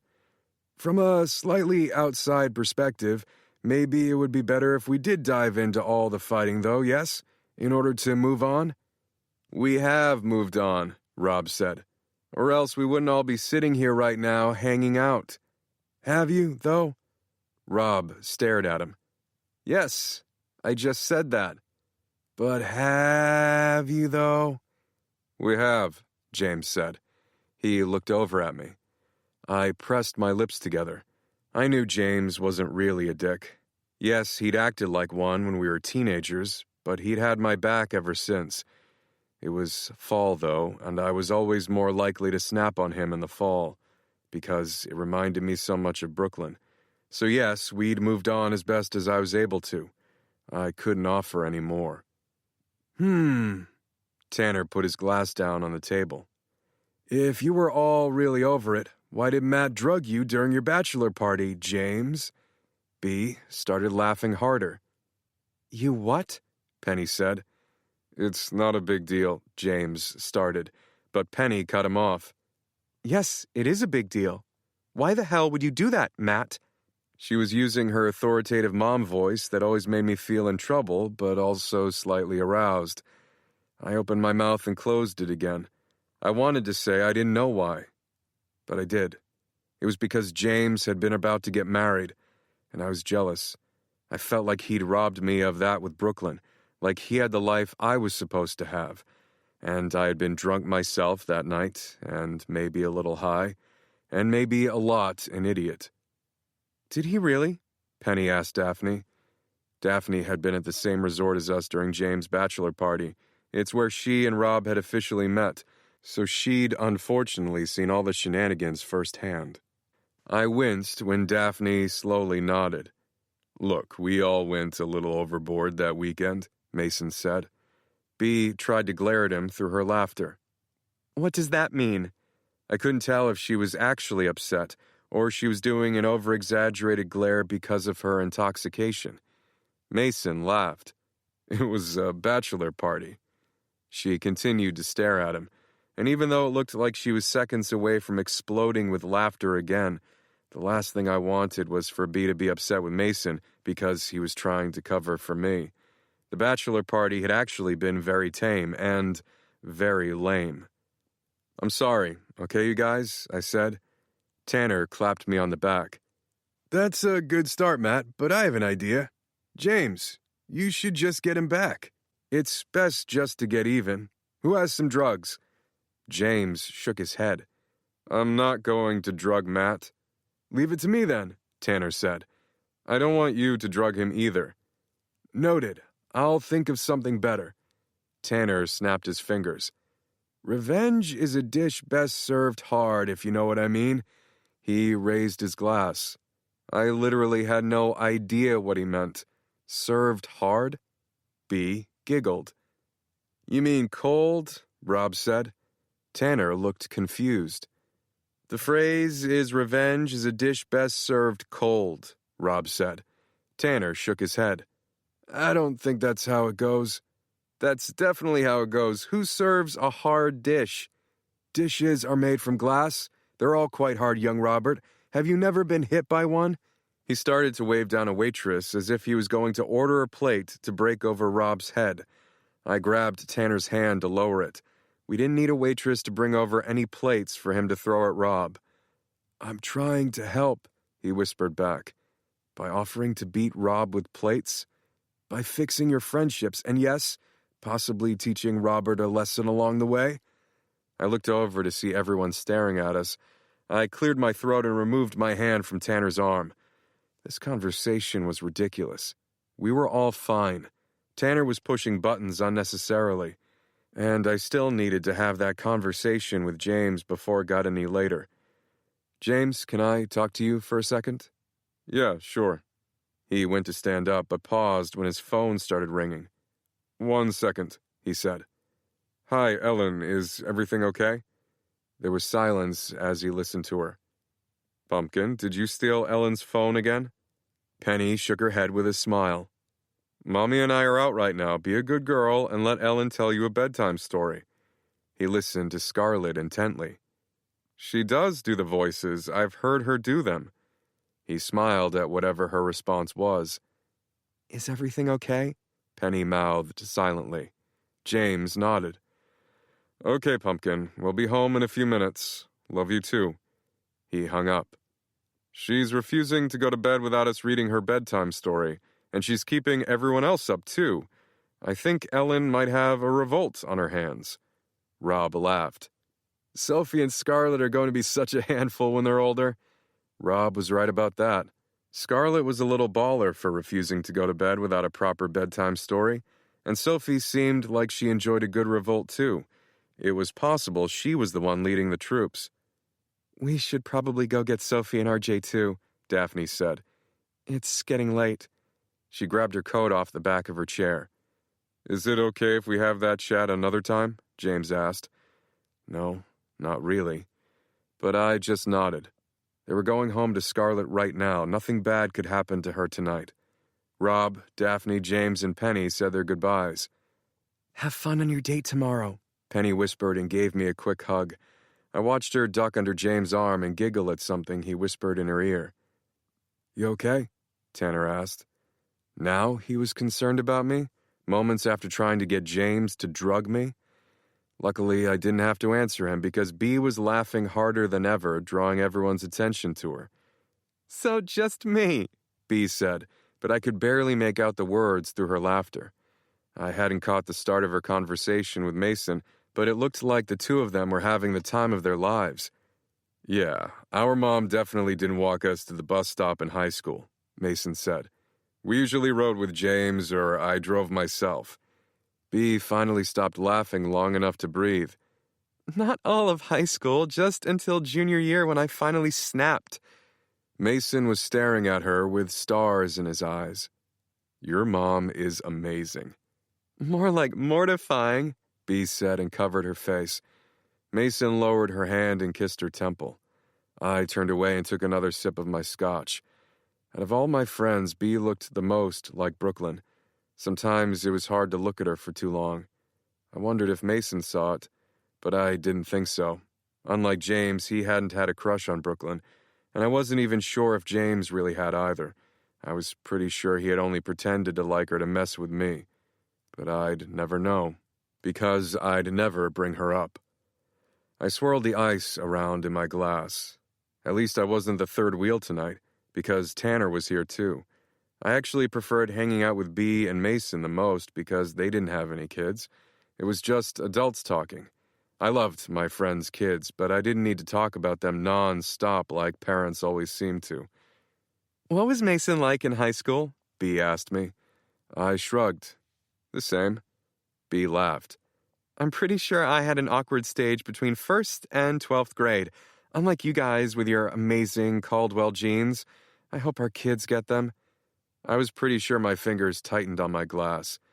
Not you guys, too. It was hard enough being the only single one. I didn't want to be the only one without kids, too. Mason laughed. You should see her face right now. I promise Bee's not pregnant. I breathed a loud sigh of relief, which made Bee laugh harder.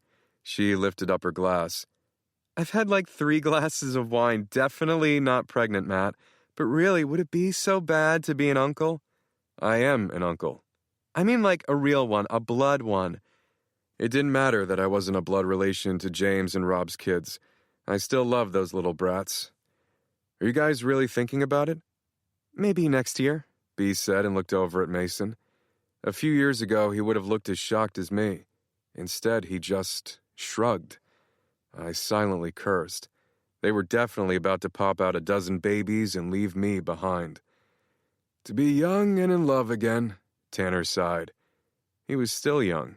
He had plenty of time to find love. He was being such a diva tonight. To be young and in love. Bee lifted up her wine glass and a little sloshed out the side. She was so drunk, adorably so, which was my fault since I kept buying everyone more rounds. Matt, she reached out and grabbed my hand. What's going on with you? You keep doing that thing with your face. She pulled her lips into an exaggerated frown. I'm fine. I patted her hand. Only people who aren't fine say that they're fine. You can tell us anything, you know. I glanced at Mason. I was pretty sure he'd been hoping I'd talk about Brooklyn for years, but I wasn't going to start tonight. There's nothing to tell. You're a terrible liar. Tell me right now or you'll have to pay for all the drinks. All the drinks are already on my tab. Oh, crap. She stared at me. I knew that, and I had 3 glasses to make up for Penny and Daphne not drinking because they were being lame with mom duties. Because they're breastfeeding, yeah. She waved her hand through the air. That's what I said, so you'll have to pay for the drinks. I laughed.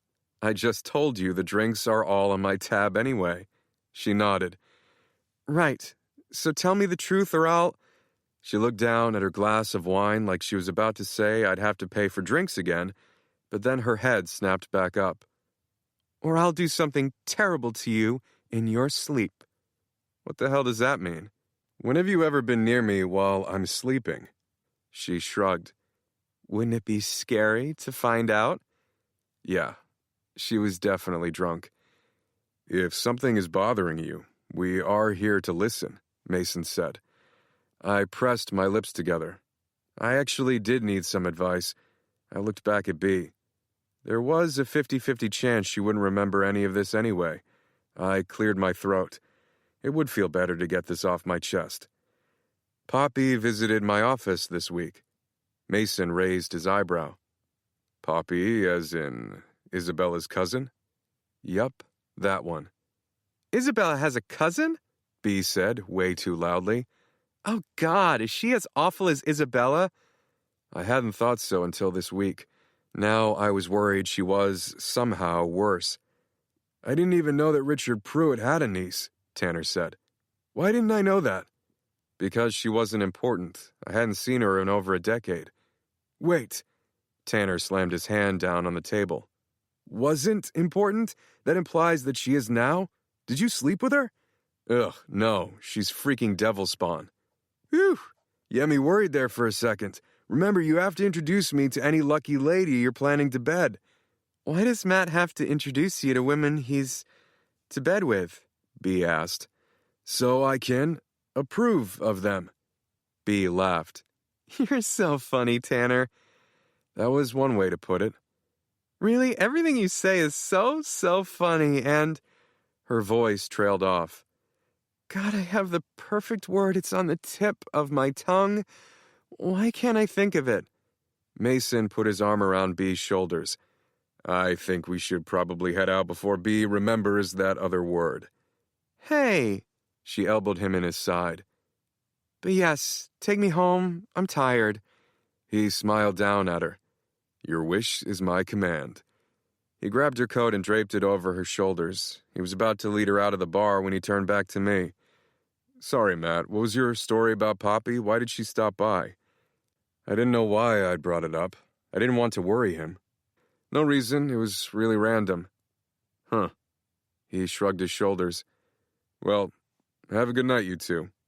Bea blew Tanner and me each a kiss. I pretended to choke on it, and she laughed. That went really well, Tanner said. I ran my fingers through my hair. You tried to get James to drug me, and you fought with Rob again. Robert argued with me, and James does owe you a drugged drink, if I do recall correctly. I thought everything went great. So tell me about Poppy. Is she hot? No.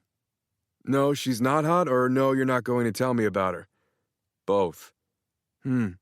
Sounds like something you need to talk about. I sighed.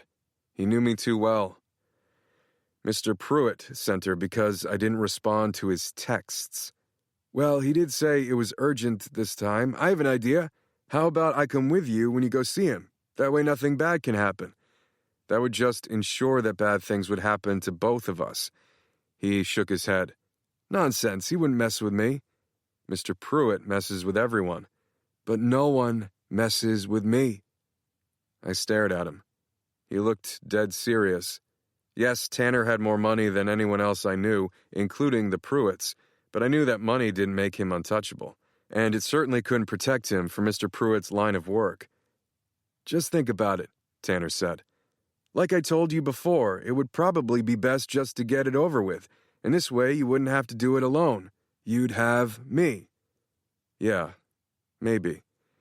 That was actually really nice of him to have my back, even if I didn't plan on taking him up on his offer. Thanks, man. That's what best friends are for. I laughed. You're just trying to one-up Rob? Tanner shrugged. Well, I don't see him offering to go visit your almost father-in-law with you. Classic best friend duty, if you ask me. He shook his head like he thought Rob was the most ridiculous person he'd ever met, which was funny because they were both ridiculous. It was probably why they didn't get along. I wanted to just drop the Mr. Pruitt thing, but it was still weighing on me. I needed to talk to James about Poppy's threat, but that didn't mean I couldn't talk to Tanner about my plans. I actually have a better idea than going to see him. I've been trying to dig up dirt on his business dealings. If I could just have some leverage. Consider it done, Tanner said. He slid off his stool and pulled on his coat. All you had to do was ask. Wait. What? I'll call you with the details. He turned to walk away. Where was he going? What details? Tanner, I called after him, but he was already gone. Chapter 15, Saturday. Those big blue eyes. I could drown in those eyes, but no matter what I did today, I couldn't capture the color, the size, the shape, the love they held. Everything else was right, but not the color. It wasn't quite her. I was usually good at painting Brooklyn's eyes, but it was like the memory of her was drifting away. I swirled more green into the paint and tried again. No, that isn't right either. I closed my eyes and tried to remember. I pictured her laughing, the cool autumn breeze blowing a strand of hair into her face. I reached out to brush it away, and the back of my hand collided with wet paint. My eyes flew open. Crap.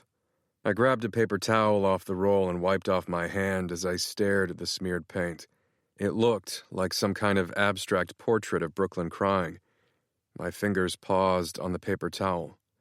How many times had I made her cry versus smile? Was it weighted in the wrong direction? Because this picture looked more like her than my others now. Brooklyn crying. I tried to swallow down the lump in my throat. I just wanted to go back and do everything differently. I wanted to meet her when I wasn't a dumb kid. I wanted another chance. Just one more freaking chance. My cell phone buzzed, pulling my attention away from the canvas. I grabbed my phone with my hand that wasn't covered in paint. There was a text from Penny wishing me luck on my date. My date? I looked at the time. Shit. I'd completely forgotten about the stupid blind date. I hurried out of the room and closed the door behind me. I tried to scrub the stupid paint off my hand, but it wouldn't come off. Shit. I didn't have time for this. I was going to be late. Being late for any kind of meeting was rude, and it seemed especially rude for a date. Not that I cared about making a good impression. I was only doing this so I could keep hanging out with Penny. Another text came through from Penny. I really think you're going to like her. Okay, I'll leave you to it. Good luck. I looked at the time again.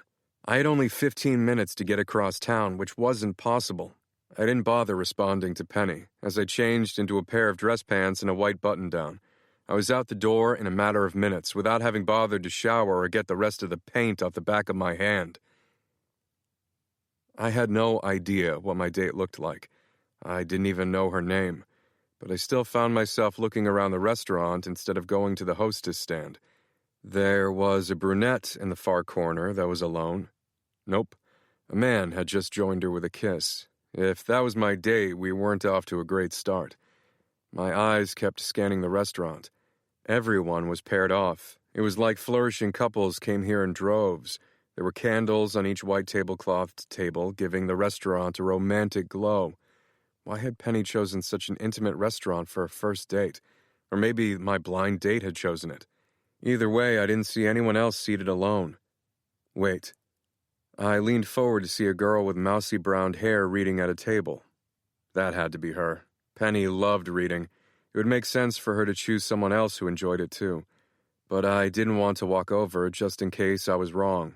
I walked up to the hostess stand. Hi, I have a reservation under Matthew Caldwell, the hostess said. Yes, I know. She gave me a smile that I could only describe as seductive. I smiled back. She was exactly the kind of girl I'd invite to spend the night in a hotel. She knew who I was, or had at least heard about me. It was an easy win, an easy distraction. Part of me wanted to just steal her away now and skip this date. That would most likely be terrible. I didn't date. I flirted and hooked up. There was a huge difference, one that Penny definitely wouldn't understand. I doubted the woman with mousy brown hair would understand either. I'm Tamara, the hostess said.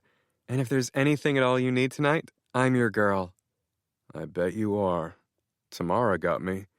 Her smile quickly turned into a frown when she looked down at her chart. Oh, it says you reserved a table for 2. She cleared her throat. Your other party isn't here yet. Would you like to wait at the bar or be seated? I looked over my shoulder at the girl with brown hair. So that wasn't her. I glanced down at my watch. I was 15 minutes late. Where the heck was my date? Are you sure about that? I asked. I wanted to ask her about the girl sitting alone reading, but I felt like it wouldn't be well received. If she was my date, Tamara would have taken me over there. Positive. Huh. I'll just sit at the table to wait. Very well. Right this way. I followed her to the table and she handed me a menu. She took a step back and then took a step forward. Her cheeks turned rosy like she was embarrassed. If your date ends up being a no-show, you know where to find me. And with that, she turned on her heel and walked away. Not embarrassed, bold. My eyes landed on her ass as she walked back to the hostess stand. All I had to do was get through this terrible date, and then I could take Tamara up on her offer. I ordered a scotch, and then another. I checked my watch one more time. Maybe my date had come, scoped the place out, and left already. Or she was just a no-show. I looked over at the girl who had been reading. She'd been joined by her date. I was the last one alone in this restaurant, looking like a damned idiot. And I wasn't going to tell the waiter to wait any longer. I was about to wave him down to pay for my drinks when I saw someone running through the restaurant. She had bright, wavy red hair, and her face was bright red too. She looked around the restaurant feverishly, and for just a second I was worried she was going to try to rob the place or something, or burst into tears, or do something else that she really shouldn't. Tamara went up to her and they started talking. The redhead waved her hands around as she talked, still trying to peer around the restaurant. And then they both turned to me. Oh no. God no. Penny, you have to be kidding me right now. But instead of the hostess showing the redhead toward my table, she tried to show her out the door. I was about to breathe a sigh of relief when the redhead sidestepped Tamara and ran into the restaurant. She almost collided with a waiter, but somehow managed to reach my table unscathed. I'm so sorry that I'm late, she said. She was completely out of breath. The subway broke down. I had to run. Luckily, I wore sneakers. I looked down. Sure enough, she was sporting a pair of sneakers in a 5-star restaurant, which I actually found endearing. Brooklyn had this pair of beat-up Keds she used to wear everywhere. She even wore them with her homecoming dress. I really am sorry. I hate being late. Lateness is one of my greatest fears. She sat down, still out of breath and red in the face. Are you thirsty? I asked and pushed my glass of water toward her.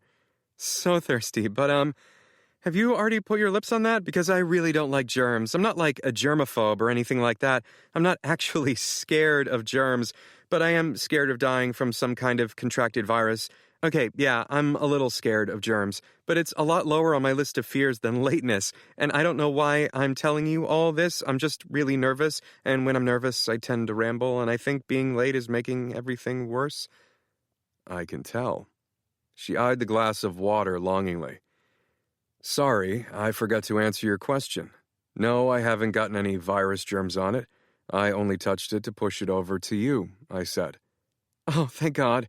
She grabbed it and downed half of it in one gulp. I stared at her as she drank water like an Olympic athlete. Penny said this girl was exactly what I was looking for. I'd joked around with Penny about liking petite redheads like her, and she'd delivered one. Is it like 1,000 degrees in here? My date said as she fanned her face. I probably should have given Penny a few more details about my dating preferences, because the girl not being an insane person was pretty high on my list, and I was pretty sure this girl didn't fit that criteria. You're probably just overheated from running, and the heat is on full blast in here. Do you want to take off your jacket? Her eyes grew round. No, I'm good. But you just said that you were hot. I'm okay now. She pulled the jacket tighter around herself. Was she topless under there or something? She finished the rest of the water and looked slightly less flushed. It's really nice to finally meet you, Matt. I stared at her. So she knew my name. What else did she know about me? Had Penny actually spoken to her about me, or had Penny pretended to be me in some weird catfishing scheme? I cleared my throat. Nice to meet you too. I'm sorry I didn't catch your name. She laughed, like I was joking, but then immediately frowned. You don't know my name? How many dates on this crazy app do you go on a week? I smiled. This is my first one. Full disclosure, my friend actually made my profile for me and set up this date. Oh. Oh. Wait. So who have I been talking to exactly? I thought I'd been texting you. You've been chatting with my friend Penny. Your friend that's a woman? Yes? I don't know why my response sounded like a question. It just seemed like this girl didn't want that answer. Interesting. She eyed her empty water glass and fidgeted in her seat, like she was debating whether to start eating the ice. I should have called over the waiter to ask for more water, but I had something more pressing on my mind. Why is that interesting? Because in my experience, boys and girls can't really just be friends. In this case, we are. Unfortunately. She's married to one of my other friends. Ah, okay, I get it now. You've been feeling like a bit of a third wheel and are trying to find someone to go on double dates with. Something like that? She nodded, seemingly content with my response. Well, Matt, it's nice to actually meet you. I'm Ash, by the way. Well, Ashley, but Ash for short. Ashley Dixon. She cringed at her own name. Which was fair. It was a pretty terrible last name. I used to know a kid with that last name. Joe Cupcake Dixon. That stupid son of a bitch. He'd dated Isabella, tormented Brooklyn. Cupcake was at the top of my shit list. When did I start listing things? This girl was already rubbing off on me in a really weird way. Nice to meet you, Ash, I said. God, now I'm trying to remember if I said anything weird to your friend while I thought it was you. Judging by how the date had started, I'd say that was very likely. But I was curious, too. What had Penny said to this woman while pretending to be me? I thought back to my horrible profile she'd made. For all I knew, she told her about how I was the most eligible bachelor in the city. I needed to change the topic. Are you ready to order? Yes. Well, no. I don't even have a menu. The hostess was really quite rude to me. She tried to kick me out of the restaurant. I tried not to laugh, probably because Tamara was jealous that she wasn't my date. I glanced over at the hostess stand. Tamara had been staring, but she quickly looked away. But it's fine. You can just choose for me, Ash said and pointed at my menu.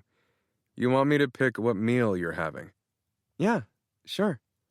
But I don't know anything that you like, or if you're a vegetarian or a vegan, or what is it when you only eat fish? She laughed. I don't think that's a thing, and I'm just a normal person. I wasn't really sure about that. What about allergies? Do you have any allergies? No. Just order me something a normal person would order, and I'll be happy. Where did Penny find this chick? Here, just look at the menu, I said, trying to hand it to her. At first, she pushed it back, but she finally conceded. As she looked over the menu, an awkward silence enveloped the table. I could have easily stopped it. I was quite good at small talk. But it was fun watching her literally squirm. It was like silence was driving her bonkers, even though I was pretty sure she was crazy already. The silence kept stretching until it looked like Ash was about to explode. Wow, this place is fancy, she finally said and closed the menu. I don't usually eat in places with tablecloths. Mm-hmm. She stared at me like she couldn't believe that was the only thing I had to say. I wish someone had told me it was fancy. Didn't you pick the place? I asked. Was that what Penny had said? Or had Penny picked this place while pretending to be me? Oh, no. Well, maybe it was my fault. I have a confession, too, and if I don't tell you, I'm going to start acting weird. She hadn't started acting weird yet? Good God. My best friend Chastity made my dating profile. I told her not to, actually. I begged her not to, but she insisted, and she was on the thing just as much as I was because she had access to my password. She intercepted several of the messages. I laughed. You just gave me shit for my friend talking to you, when she was really probably just talking to your friend? I know, I'm sorry. I was just surprised, and I have no idea why my first instinct was to lie. But it was, and here we are. Getting caught in a lie is on my list of fears, too, so it's better to just get ahead of it, don't you think? Besides, it was me on the app half the time. And I saw all the messages, so it was kind of like it was me, since I observed all of it after the fact. Right. Exactly. She smiled. This girl was so strange. But the restaurant was Chastity's idea. In her defense, she told me to dress up, but she dresses up for everything, so I thought she was kind of overstating it. But apparently she wasn't.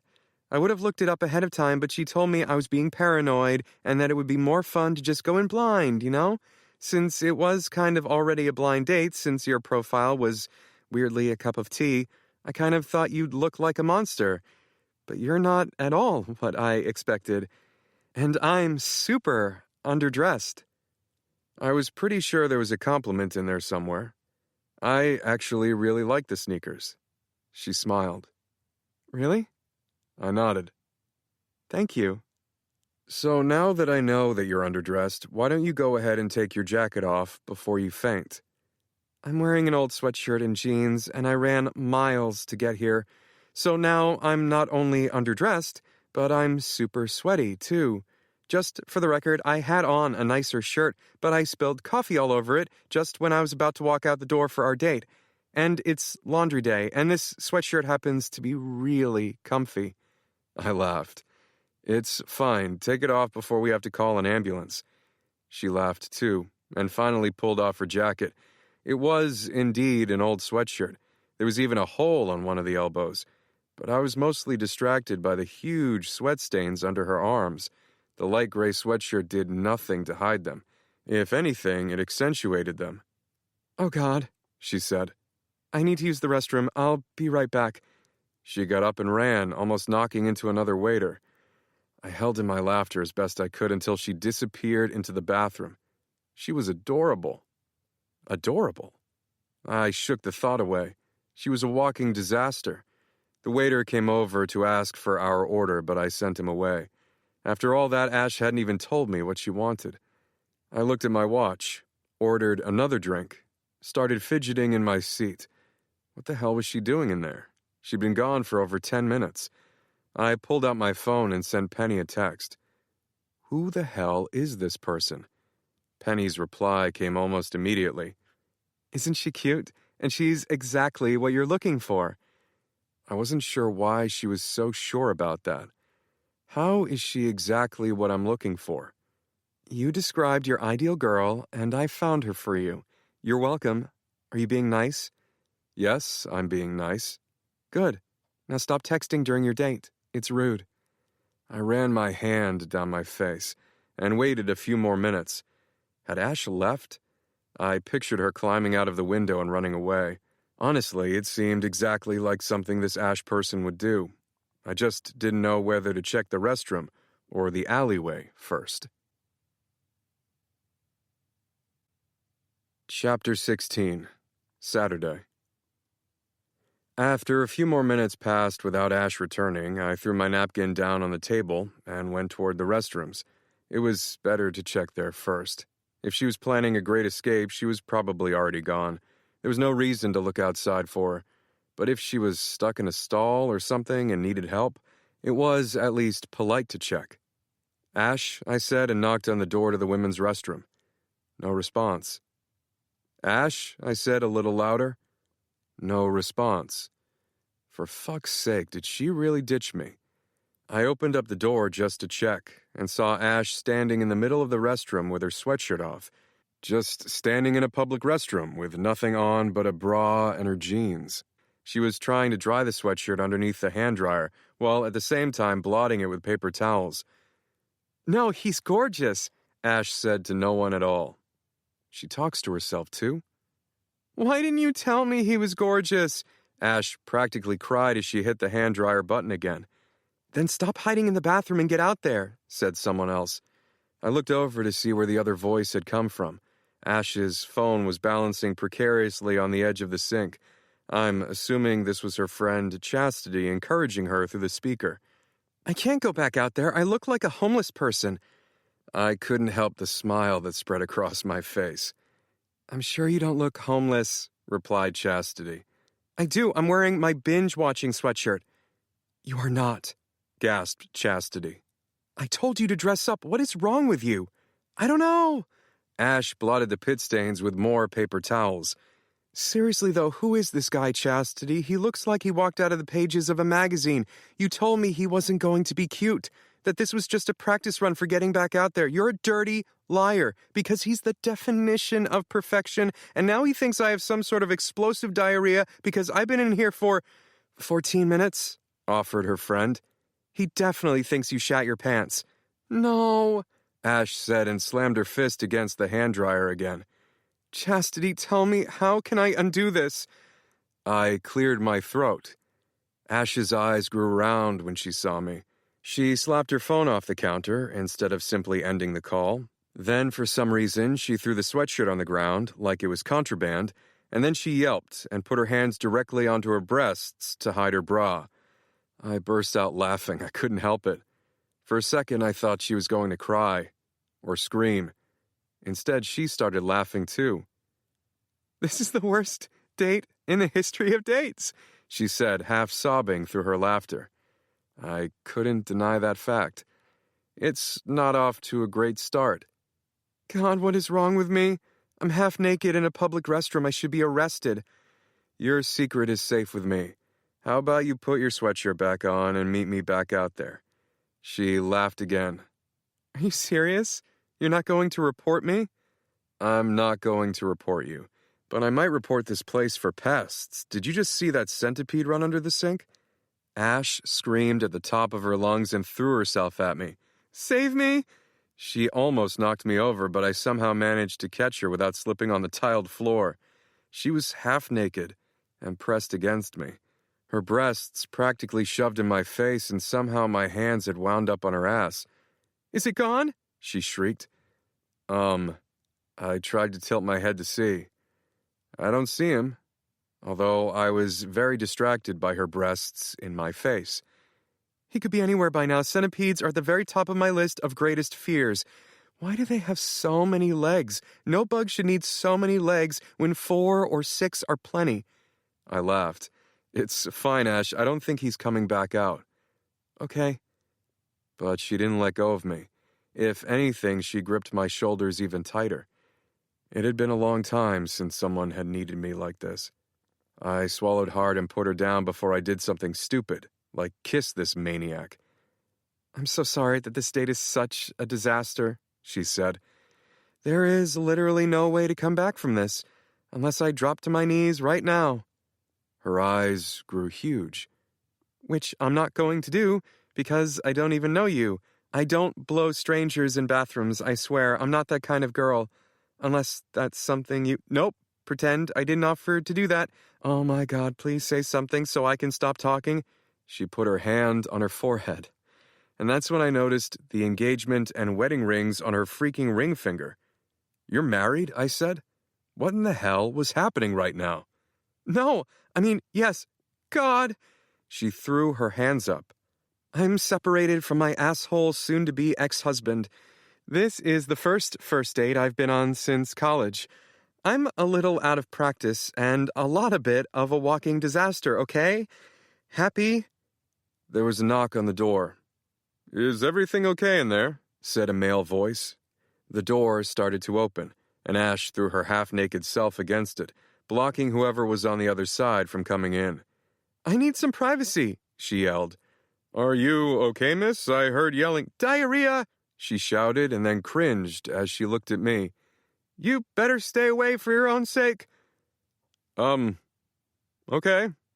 If you need anything. No, we're good. I mean, I'm good, because I'm all alone in here. Alrighty then, said the person on the other side of the door. I'm definitely going to prison, she mumbled. Do you think they have cameras in here? No. I'm sorry, can we circle back real quick to what was happening before you yelled diarrhea at a complete stranger? She pressed her lips together. So you're getting divorced soon?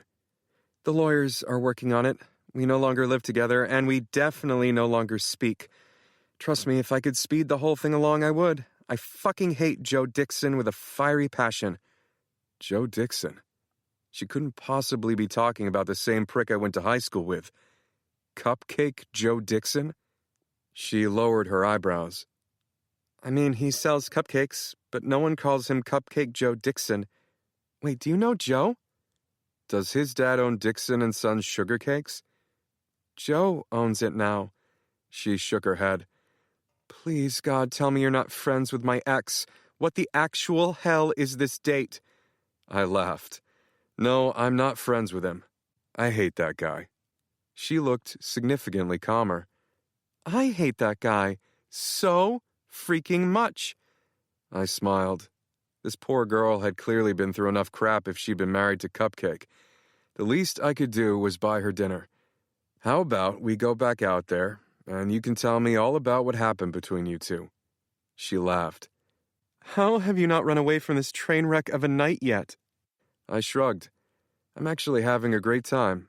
I got to see you without a shirt and almost got head in a bathroom full of centipedes. Plus you said I was gorgeous multiple times, and I'm very flattered. Her face started to turn red again. I think you said, and I quote, that I'm the definition of perfection. How long were you eavesdropping on me? You're a horrible human. She shook her head. Am I drunk or something? I don't know.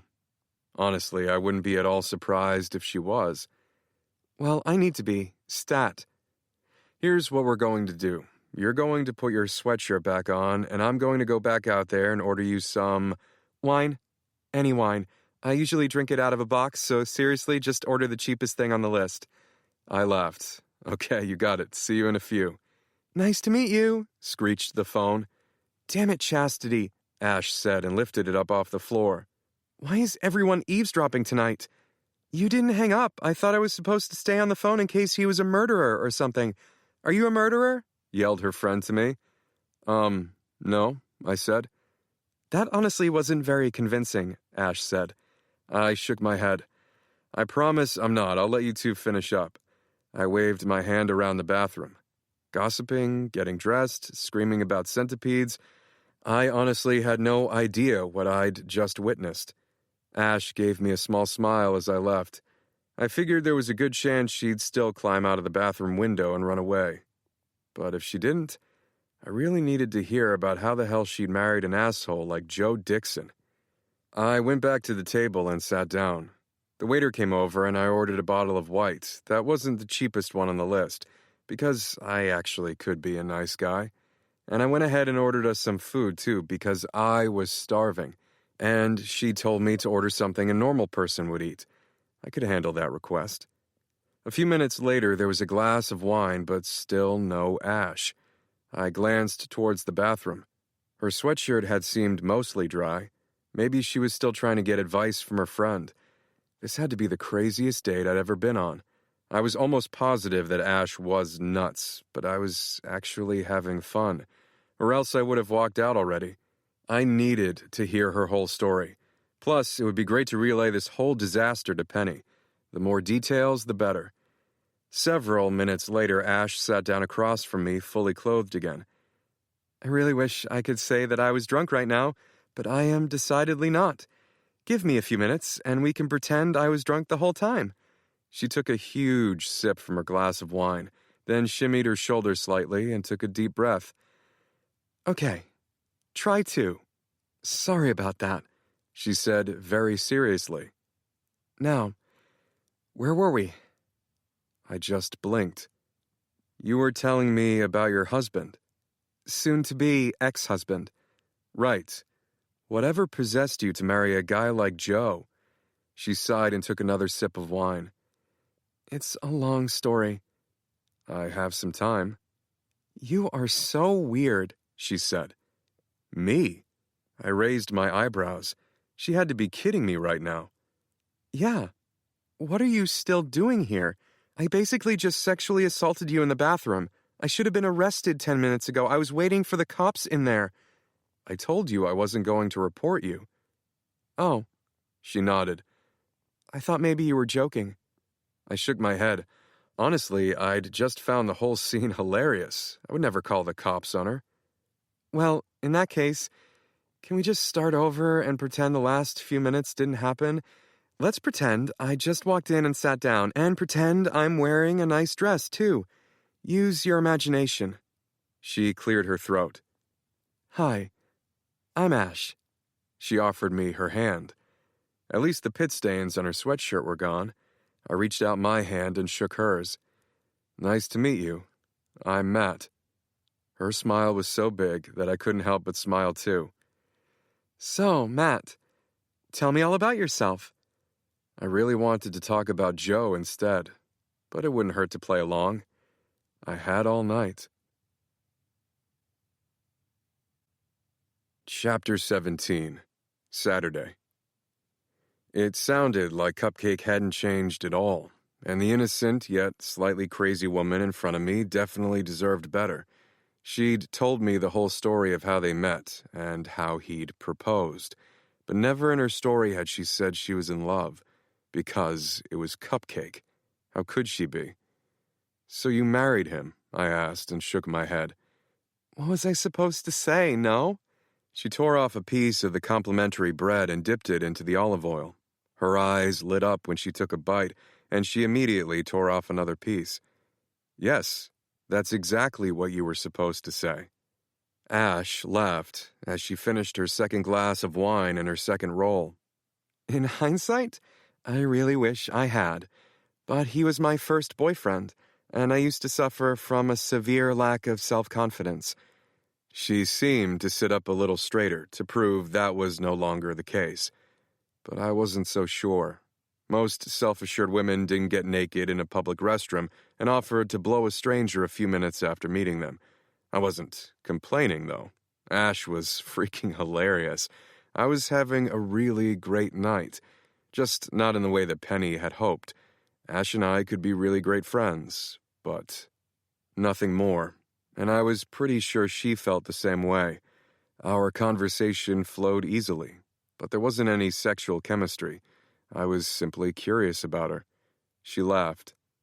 Matt, I take back what I said earlier. You're an amazing human. She gestured to the waiter who was carrying over 2 trays filled to the brim. You ordered food for me. Yeah, you were taking forever in the bathroom. She put her hands up to her ears. Stop. No, that didn't happen. We started over, remember? I laughed and grabbed her hands, lowering them from her ears. Her eyes locked with mine for a beat. A piece of me wanted to feel some kind of spark, some draw to her. I felt nothing. I immediately let go of her so that the waiter could serve us our dinner. I love when people order food for me, Ash said as the waiter walked away. But what the heck is all this? You never told me what you wanted, and you said just order something a normal person would like. So I ordered a whole bunch of stuff a normal person would like. She looked around at all the food that had just been put down on our table. Plate after plate after plate. She abandoned the free bread, reached toward the middle and grabbed a chicken finger from what I was pretty sure was a kid's meal. I think this is the best date of my life. I raised my eyebrows. She held up her hand with a laugh. Don't freak out. I know this terrible date has been one for the books, but this food, she groaned. So freaking good. I could get lost knee-deep in a basket of these chicken fingers. I laughed. She was adorable like I'd assessed earlier, and also smart and funny, and pretty. But she wasn't Brooklyn. I wanted to feel something. I really did, but I just didn't. I was very aware of the fact that my heart had stopped working years ago. I never seemed to feel anything. So what happened between you and Joe? How did it go from sort of happy to divorce? Ash picked up a French fry. Sort of happy, she sighed. That's the funniest part. I thought I was happy, but looking back and hearing my friend's analysis of him and yours, I don't know what I ever saw in him. I just wanted to be loved, you know? I pressed my lips together. Yeah, I knew. I don't need to go into specifics about how our relationship imploded.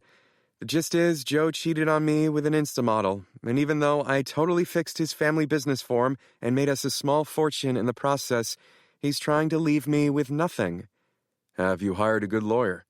Yes, but there are extenuating circumstances. Ash cleared her throat and took another sip of wine. a big, healthy sip that had her reaching for the bottle for a refill. That was a very weird answer, but honestly, half the stuff that came out of her mouth was weird. Before I could ask what she meant by extenuating circumstances, she changed the topic. So how do you know Joe exactly? I've just been blabbering on and on about him, but I'm so curious about how a guy like you could possibly be an acquaintance of Joe's. I went to high school with him. And what was my ex like in high school? A complete asshole, much like he seems to be now. He was hell-bent on causing chaos and backstabbing everyone at every turn. That sounds about right. She paused as she took another bite of a chicken finger. Something about the fact that I might be the first person he's ever cheated on makes me feel terrible. Somehow I want to be one of many, if that makes any sense. I've always wanted to ask someone that knew him, was he always a cheater? I hear that phrase a lot. Once a cheater, always a cheater. I have no idea. Oh. She looked down at her chicken finger as she doused it with ketchup. But any guy that cheated on you is an idiot, Ash. I could see her smile even though she was still concentrating on covering her chicken finger with way too much ketchup. If it makes you feel any better, Joe sold drugs and even planted some in my friend's locker to get him arrested. I wondered what had happened to Felix. I hadn't heard from him in years. Joe was a piece of work. He sold drugs? Are you serious? Yeah, he put them in the cupcakes. Her jaw literally dropped. You don't think he's still... Her voice died away and she shook her head. He couldn't be. I oversaw the production. But she didn't look entirely convinced. Well, you don't have to worry about it now, I said. If he's still selling, it's on his hands, not yours. You're right. And Joe would not do well in prison. I doubt a prison commissary would sell the fancy hand moisturizer he insists on using. It costs more than my shoes. I laughed. But his hands are very soft. She pretended to gag. I laughed. So why do you still wear the rings if you're divorcing that soft-handed prick? Ash looked down at her left hand. I don't know. Because taking them off means starting over? And I'm too old to start over? I didn't know how old she was, but she looked like she was still in her 20s. If she was too old to start over, then I was doomed. Not that I wanted to start over anyway. She pulled a plate of lasagna in front of her. Can I ask you a question? I nodded. I didn't really want to talk about me. Honestly, making fun of Cupcake all night sounded a lot better. I looked at the plates and grabbed some ravioli. I've been dying to know all night, and I don't want to make you feel weird or anything, but I can't stand it anymore. Why is your hand blue? I looked down at the paint on the back of my hand, and I panicked and said the first thing that popped into my head. It's not. She laughed. Yes it is. It's bright blue, like you dipped it in a bucket of paint or something. I shoved a ravioli in my mouth to stall and tried not to choke on it. I took a huge gulp of water. I don't know what you're talking about. She nodded knowingly. Oh, I get it. Is it like some kind of kinky sex thing? What? No. I looked at my hand. She wasn't accusing me of being a freak and painting my dead fiancé, and she didn't know any of my friends. This would in no way result in me being locked up in a loony bin. I wasn't sure why my first instinct was to lie, but I didn't need to lie to this girl. I was painting earlier. I paint portraits. You're an artist. Wow, that's so incredible. It's so hard to make it in the arts these days. I laughed. No, I'm not an artist. I'm the CEO of the city's largest financial firm. Painting is a hobby. Her fork clattered against her plate. Oh my God. You're... I could see the moment of recognition before she even said my name. And it felt like the end of the night had come.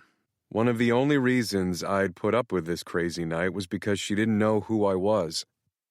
You're Matthew Caldwell, the CEO of Mac International. Yep. I tried to finish up my raviolis. As much as I wanted to get the hell out of this restaurant, I was still hungry. So you're friends with James Hunter? She gasped. And Penny Hunter? I seriously idolize her. I want to be her when I grow up. I mean, she's only a few years older than me, but she's a redhead from Delaware. I'm so much like her, and yet she married James Hunter, and I married Joe Dixon. Such a different, terrible life choice. I smiled. So you read tabloids? No. I mean, yes, I thought you looked familiar. She threw her hand over her mouth.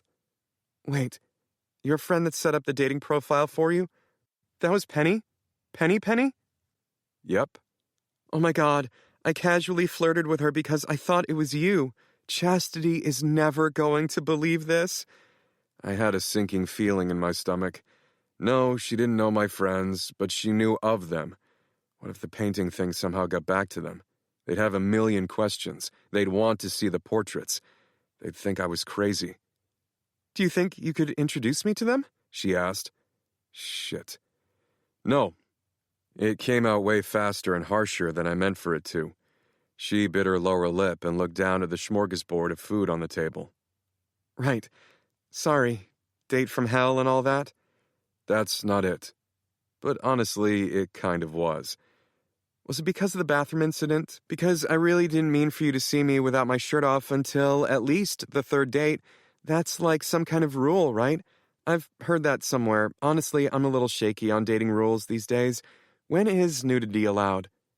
And we started over. I don't even think I've done anything that weird since coming back out here, except for the whole admitting that I'm obsessed with your friends thing.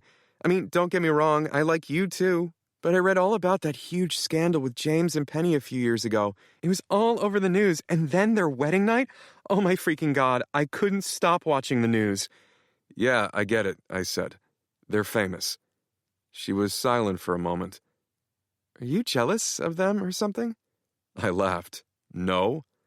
It kind of seems like you're jealous. I'm not jealous. Again, my words came out icier than I meant for them to. You're famous too, she said. Matthew Caldwell. She smiled to herself. I can't believe I went on a blind date with you. Such a crazy world. And there's no need to be jealous of your friends. You're great too. I'm not jealous. Fine, I kind of was, but not of them. Of what they have. We ate in silence as Ash slowly chewed another chicken finger, until she started squirming and looked like she couldn't stand it anymore. So, what do you do at Mac International? She shook her head. Sorry, you already said. You're the CEO. I'm sorry about earlier, but please stop with the silent treatment. It's driving me crazy. I laughed because it had literally been quiet for 5 seconds tops before she started talking again. I'm not mad at you, and you're right. I am a little jealous of them, of what they have, you know? This girl was a stranger to me, and I found myself wanting to get all this shit off my chest. I didn't care if she judged me. I'd probably never see her again, and she'd certainly never meet any of my friends in person. Yeah, I get that. Their lives seem so perfect. True love and all that. She sounded like Tanner. I hope that one day I can experience that.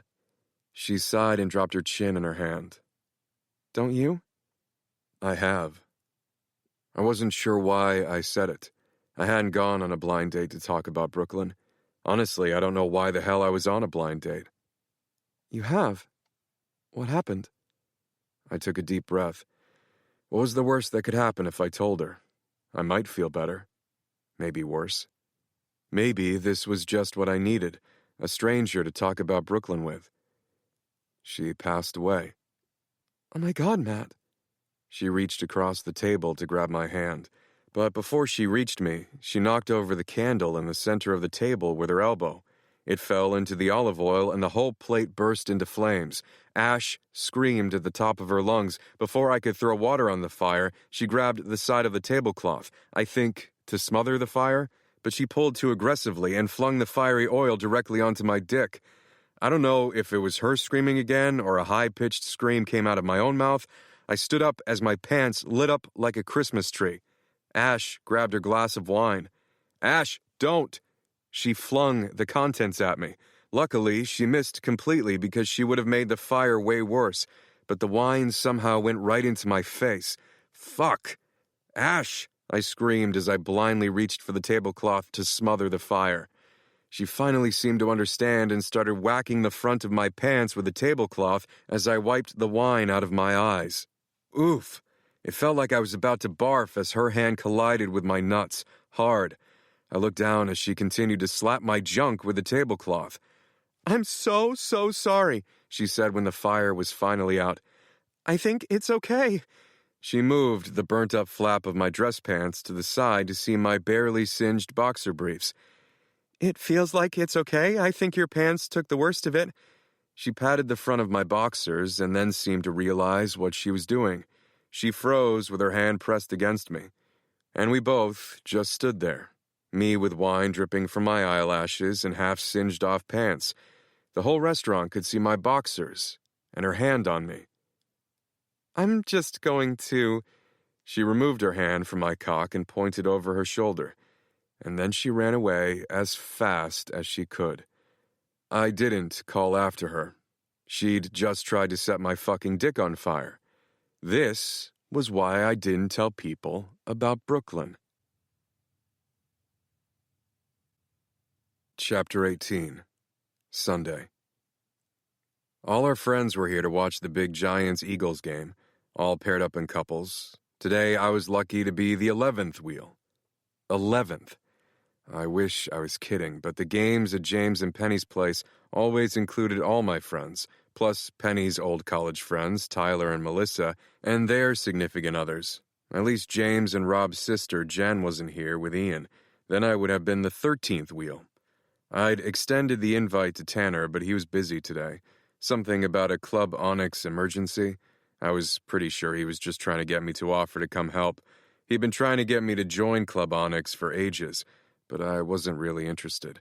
If that club really was about trying to find true love, then it wasn't the place for me, and some fake emergency wasn't going to get me through the doors. So yeah, 11th wheel. At least all the kids were here, and that gave me some little people to hang out with. I was sitting on the floor doing a puzzle with Scarlett. She loved puzzles, and honestly, she was better at them than me, but I didn't mind helping her. Uncle Matt, why is your hand blue? She poked a splotch of paint by my watch that I hadn't been able to get out. I adjusted my watch to help hide the mark. An accident with some blueberries. She giggled and stole the puzzle piece in my hand that I'd been holding a few seconds too long, apparently. She plopped it in the right place and looked up at me. Please don't get paint on my puzzle. You can play with Sophie's puzzle instead. Hers has a sky, so it's okay if you get blue on it. That was a very good reason. But I think her actual reasoning was that it was Sophie's puzzle that would get ruined and not hers. Sneaky little devil. I'm not going to get paint on your puzzle, kiddo. She looked like she was scrutinizing me. Promise? Pinky promise. I held out my pinky to her. She wrapped her pinky around mine, we shook, and the promise was made. For a few more minutes she seemed content, silently putting a few more pieces in for every one of mine. Could you get me a snacky? She asked. I looked over at the coffee table that was covered in game day snacks, all of which she could reach. What was I, her manservant? But instead of complaining, I just asked her what she wanted. 2 juice boxes, please, she said. 2? Mm-hmm. She didn't look at me as she put some more puzzle pieces in the appropriate spots. Why 2? Because I need to. Whatever you want, kiddo. It wasn't like I had to deal with her getting all hyped up for the rest of the day. Besides, I was pretty sure one of them was supposed to be for me. I got up off the floor and wandered over to the coffee table. I'd actually been avoiding the grown-ups. The last thing I wanted was to talk about my disaster of a date in front of all these happy couples. Luckily, no one was paying me much attention as I grabbed 2 juice boxes. I turned around and saw that Tyler's son, Axel, had stolen my seat beside Scarlett. I sighed. Apparently the kids were starting to pair off too. Well, at least those 2. Axel had always seemed smitten with Scarlett, and vice versa. I glanced over to James, who was watching his daughter and Axel playing. He had a scowl on his face. At least Scarlett hadn't ditched him for Axel like she'd just ditched me. I looked at the 2 juice boxes in my hand, now certain one of them wasn't for me. Scarlett had literally sent me away to fetch the two of them a beverage. She'd conned me. I shook my head and walked back over to them.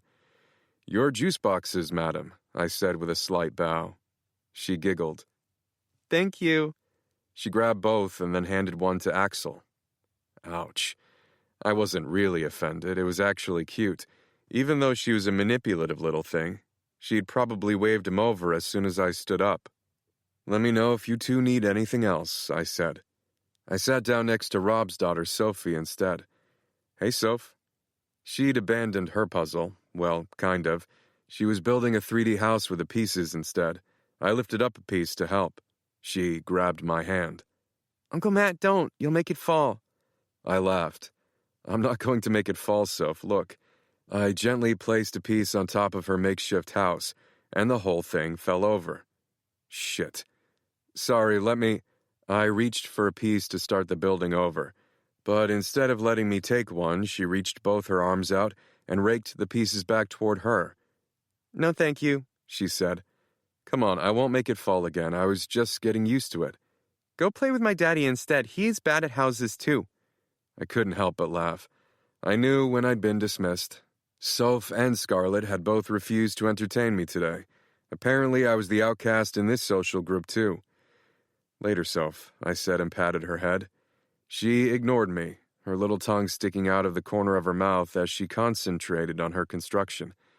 I walked over to my friends and sat down in an empty spot next to Tyler. Probably because out of everyone here, he was the only one who wouldn't ask me how my dating life was going. "Hey," I said. Tyler cursed under his breath as the Eagles fumbled. He was an Eagles fan like Penny, since they both grew up close to Philly. "Hey, Matt," he said when he calmed down. "The kid's giving you a hard time?" I laughed. Just the usual. Tyler turned his head to glance over at Axel and Scarlett, silently doing the puzzle. "I always wonder if they're up to no good when they're quiet. Just drinking too many juice boxes and being controlling over puzzle pieces." Tyler laughed. "Axel hates puzzles. I don't even know what he's doing right now." Flirting. The kid was already a pro, although I couldn't actually see Axel and Scarlett being together one day. They weren't related, but they called each other's parents aunt and uncle. It would just be weird. They were pretty much cousins. "What have you been up to recently?" Tyler asked. "You haven't been to the last few game days." Seriously? Even he was going to question me? Come on, Tyler, I sat here for a reason. Just been busy with work and stuff. And stuff, right. It wouldn't have anything to do with that app that Penny's constantly on. What the hell? I looked over at Penny and she was laughing at something on her phone, not even paying attention to the game or anyone around her. Did everyone know that I was on a stupid dating app? She told you about that. Tyler laughed.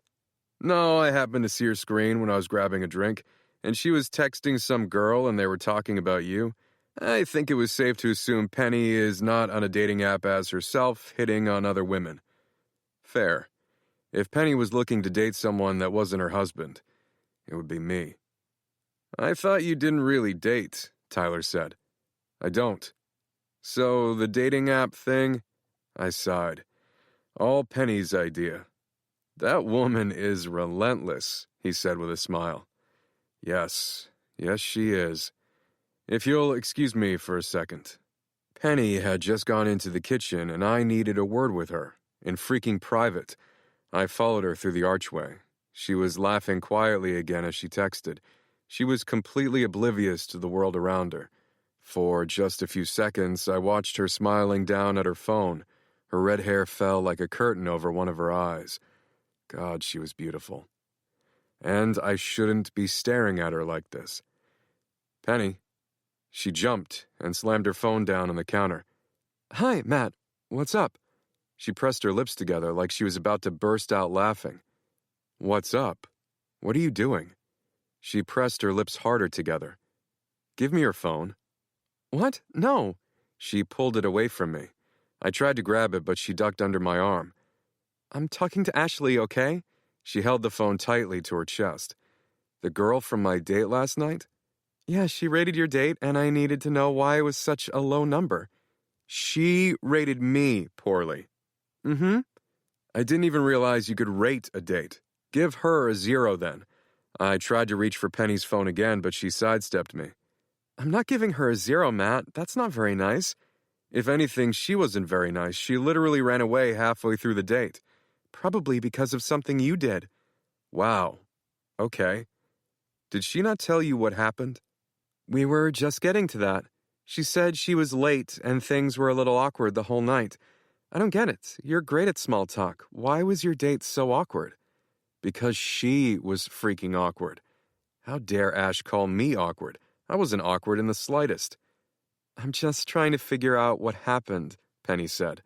This low rating is going to make finding a good candidate for your next date super hard, unless you're planning on going out with Ash again. I am definitely not planning on doing that. Why? Because it was a train wreck.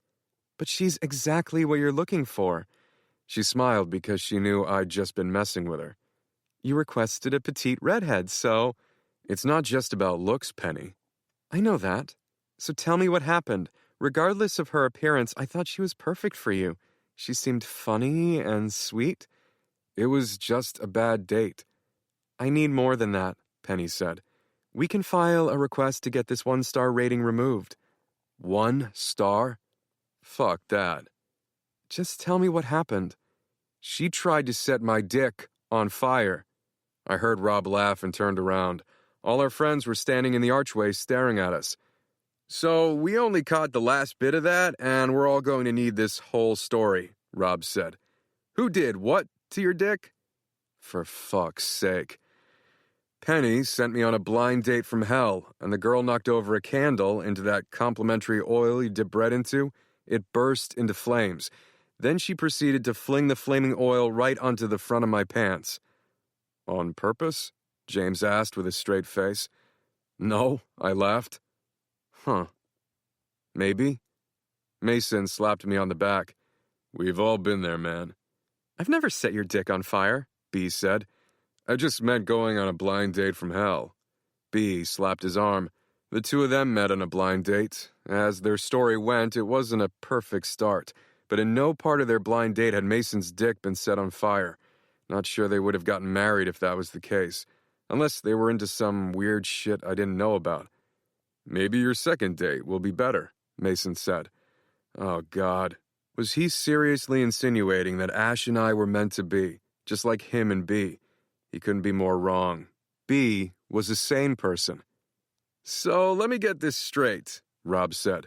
This girl accidentally tried to set fire to your cock. He put accidentally in air quotes. What the hell happened before that? I feel like there had to be a reason. I shrugged. She showed up super late in a sweaty sweatshirt, then was embarrassed about her outfit and started stripping in the bathroom. And why do you know she was stripping in the bathroom? Penny asked. Because she was taking forever, so I followed her in. Of course, she said, resting her chin in her hand. Please, continue. She was drying the sweat off her sweatshirt with a hand dryer. I held up my hand. It's not important. I would have freaking walked out right then, but she dropped the bomb that she was going through a divorce with Cupcake. Cupcake, Rob said. No flipping way. Who's Cupcake? Penny asked. This dick we went to high school with, I said. Anyway, I felt bad about how the date started out and the fact that she'd been married to that idiot, so I decided not to walk out. And we were having an okay discussion until she figured out who I was. She was super interested in the two of you. I gestured toward Penny and James. I wouldn't be surprised if she was stalking you guys. Penny laughed. Yeah, right. So your date set you on fire because of me and James? It was an accident. I think. Mm-hmm. What happened right before she set you on fire? I was telling her about... I cleared my throat. Past relationships. I'd almost let it slip. I'd almost just talked about Brooklyn. My stomach churned, and suddenly I felt like I was going to be sick. So you're letting Penny set you up on dates now? Rob asked.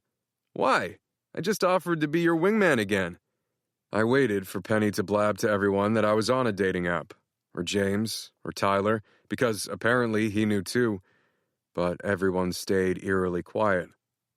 It was a one-time thing, I said, and I'm never doing it again. The smile on Penny's face faded. I actually have a meeting, I said. Have fun watching the rest of the game. I turned away before any of them could ask me to stay. Matt! Penny called after me, but I was already out the door. I was done with that stupid dating app, and I was done pretending I even wanted to date. Chapter 19, Sunday. There was one more thing I did when I missed Brooklyn, only when I missed her so badly that it hurt. At my lowest moments, and I hit those lows more often than I wish to admit. "Hey," I said into the cool night air. I blinked fast, the gravestone in front of me blurring slightly. The flowers I'd brought by last time were dried and browned. I cleared them away before sitting down. I leaned my back against her tombstone and closed my eyes. Sometimes, in the middle of this graveyard on a night like this, you could barely hear the city traffic, and it was like I could feel her in the silence, like she was still here. She haunted me the most in the silence. I had a bad day, I said out loud and opened my eyes again. I ran my fingers along the grass that had recently been mowed. One of the worst things about those early days after I lost her was the grass on top of her grave, slowly growing in until it looked like she'd been buried here forever. I hated that fucking grass. There were a million things I wanted to say to her, and the fact that she'd never hear them killed me every day. Is it just me, or does the fall really fucking suck? I ran the back of my hand under my nose. Silence. I thought I saw you the other day. I almost got in a car accident because I got so distracted. I don't know what I was thinking, actually. You're gone, and I'm just stuck. Silence. It's hard to breathe when I think I see you in the city. Silence. I feel like I'm drowning. Brooklyn had said that to me once. I'd added to that feeling for her. I'd never been enough. She'd deserved more than me. I'd let her down, or else she'd still be here with me. The silence was tearing me in two. What am I supposed to do, Brooklyn? Fucking silence. I'm worried that you'd hate what I've become. I think I hate what I've become. I sniffed. This wasn't supposed to be how my life turned out. You were supposed to be here. You were supposed to be here with me, making me feel like I wasn't drowning. I looked down at the grass. I felt like an idiot, talking to the silence.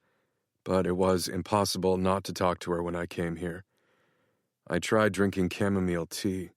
I don't even remember what it was for, but it clearly didn't work because I'm here. Silence. Your dad texted me again. I slowly exhaled. I can't forgive him for what he did to you. You'd probably want me to, right? You were all about second chances and thirds. Your heart was so big. I stared off into the distance. I'm going to make him pay, Brooklyn. I'm going to destroy him. I should have tried to get him put away years ago. I owed it to her, and instead I'd just been screwing around, trying not to drown. I just miss you so much. The silence was going to kill me. I knew it. I knew why I was here, though. It wasn't to talk about missing her, or to talk about how her dad was a dick. She knew all that. I was here because I felt like I needed to make a confession, and I'd feel better once I got it out. Please let me feel better. Penny set me up on a dating app. Silence. I looked toward the spot where I was pretty sure I'd buried her engagement ring. I wanted a family with you. It's all I wanted. I don't want that with anyone else. I took a deep breath. I promise, Brooklyn. I promised you then, and I'll make good on it now. I wasn't sure how many times I'd come here, trying to feel better about the shitty life I was leading. But this was different. One-night stands and random hookups were meaningless. It's why I did them. Because it wasn't a betrayal, but the dating app made me feel guilty, even though I knew I wasn't taking it seriously. I promise, I said again. But I think maybe a little part of me still wants all that stupid stuff. A family, A home, and I'm sorry that I wanted. I'm so fucking sorry. I didn't have to say anything else. We both knew I wouldn't act on those feelings. We both knew I could never move on. I'd never do that to her. I couldn't. It just hurts more in the fall, I said into the silence. You get it. You get what it feels like to have no one. I looked over to her uncle's gravestone. I knew how terribly alone she'd felt after his death. She never deserved to go through so much pain. She never deserved to die feeling like she had no one by her side. No one deserved that. I'm sorry. I always came here when I missed her the most, when I felt like I had other things to apologize for, but it always came back to that one moment of letting her down right before she passed away, of letting her feel like she was alone. You weren't alone. You always had me. All I wanted to do was lie down and close my eyes. I'd done that a lot the first few months after she'd passed, too. I'd slept right here to make sure she didn't know she was alone. I shifted so that I could lie down on top of the grass. I just needed her to know that I was here. It's hard this time of year, Brooklyn, and I always wonder what we would have been doing if you were here. I swallowed hard and looked up at the starless sky. I didn't have enough memories of her to fill 16 years of missing her, so I just replayed all of them, even the ones that hurt like hell, especially the ones that hurt like hell. It feels like you're disappearing on me, and I don't know how to live without you. I didn't want to. I couldn't. I don't know why I asked what we'd be doing if you were here. I know what we'd be doing. We'd have a family. We'd be happy in our home. We'd have each other. That's all I ever wanted. I felt tears trickle down the corners of my eyes and into my hairline. I don't want to do this without you anymore. I feel guilty all the time. I feel like fucking shit every day, Brooklyn. I was tired. I've been so fucking tired for years. I just needed something, a sign to keep me going, anything, because I couldn't do this anymore. I heard the sound of leaves crunching. I tried to mind my own business. There were more people buried here than just Brooklyn, more mourners than just me. But I kept my mouth closed because I was pretty sure I was the only crazy one that talked to the dead. Another crunch. And another. Getting closer and closer. It was like whoever was walking through the cemetery was coming toward me, or rather, toward Brooklyn's grave. The first person that popped into my mind was Kennedy, Brooklyn's best friend. I sat up and turned toward the sound, but I could barely make out the person in the darkness. They kept walking closer and closer. I hadn't spoken to Kennedy in years, not since senior year of high school, actually. We'd gone to different colleges and lost touch. It was hard to keep up a friendship when all we really had in common was someone we lost. I wasn't even sure she was still in the city. I squinted into the darkness, and I stupidly felt this tiny bit of hope. I'd asked for a sign. Was Kennedy that sign? She understood my pain better than anyone else. Maybe she could help me. The person finally stepped underneath one of the lights sprinkled around the graveyard. But it wasn't Kennedy. It was the woman stalking me from my football game, standing several gravestones away, holding a bouquet of flowers. She stared at the grave I was sitting on and then back at me. There was no doubt in my mind now she was following me, and I just knew Mr. Pruitt was involved. First Poppy and now this person. It was one thing for Mr. Pruitt to send her to my games. It was another thing entirely to have her follow me here. She had no right to be anywhere near Brooklyn's grave. She had no right to disturb me while I was here, and this stopped right now. "Did Mr. Pruitt send you?" I said. The words felt like acid in my throat. When would he stop trying to ruin my life? When would he leave me alone in my misery? She didn't say a word. She just stared at me. "Answer me." She took a step back, the leaves crunching under her feet. Fuck this. I started to stand up. The woman dropped the flowers and ran.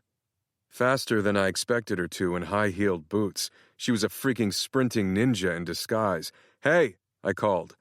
But she was already halfway toward an SUV parked on the path. "Tell me who you are," I yelled as I sprinted after her. "Who sent you?" She jumped into the car and the engine roared to life. It started moving just as I reached the path. "Answer me," I yelled. I slammed the back of her SUV with my hand. An SUV just like the ones Mr. Pruitt used to make Brooklyn drive around in when he'd been worried about her safety. The SUV sped off, leaving me alone in the darkness of the graveyard. My chest rose and fell as I tried to catch my breath. I had no idea what Mr. Pruitt was up to, but I knew that anything involving him had to be bad. I pulled out my phone and shot Tanner a text. "Have you dug up any dirt on Mr. Pruitt?" His text came back immediately. "You mean Richard Reginald Pruitt?" "I don't know what his middle name is." "It's Reginald." "Damn it, Tanner, get to the point. Is that a yes?" "It's a yes." "So what is it?" "This is more of an in-person kind of reveal. Meet up for dinner tomorrow night?" "Mr. Pruitt is having me tailed. I need to end this now." I didn't bother adding that I was at Brooklyn's grave. Tanner thought it was unhealthy that I visited so often. He was probably right. And I didn't need a lecture right now. Today had been shitty enough. "Trust me, Matt. This is the kind of stuff you reveal in person, not over the phone." "Would you just text me? It can't wait until tomorrow night." Sometimes Tanner drove me insane. Texting was a perfectly suitable form of communication. I wasn't sure why he always insisted on doing things in person. "It's called a reveal, you fathead. Tomorrow night." I sighed. I knew when Tanner wouldn't budge, and it was usually after he spewed off some weird insult like calling me a fathead. "Fine. See you tomorrow." "Ciao." Ciao? Tanner needed to learn how to read the room. This wasn't a lighthearted ciao moment. For all I knew, Mr. Pruitt was trying to off me. I shook my head and shoved my phone back in my pocket. Tanner's news better be good. Chapter 20. Monday. I was just putting away the practice footballs when my phone vibrated in my pocket.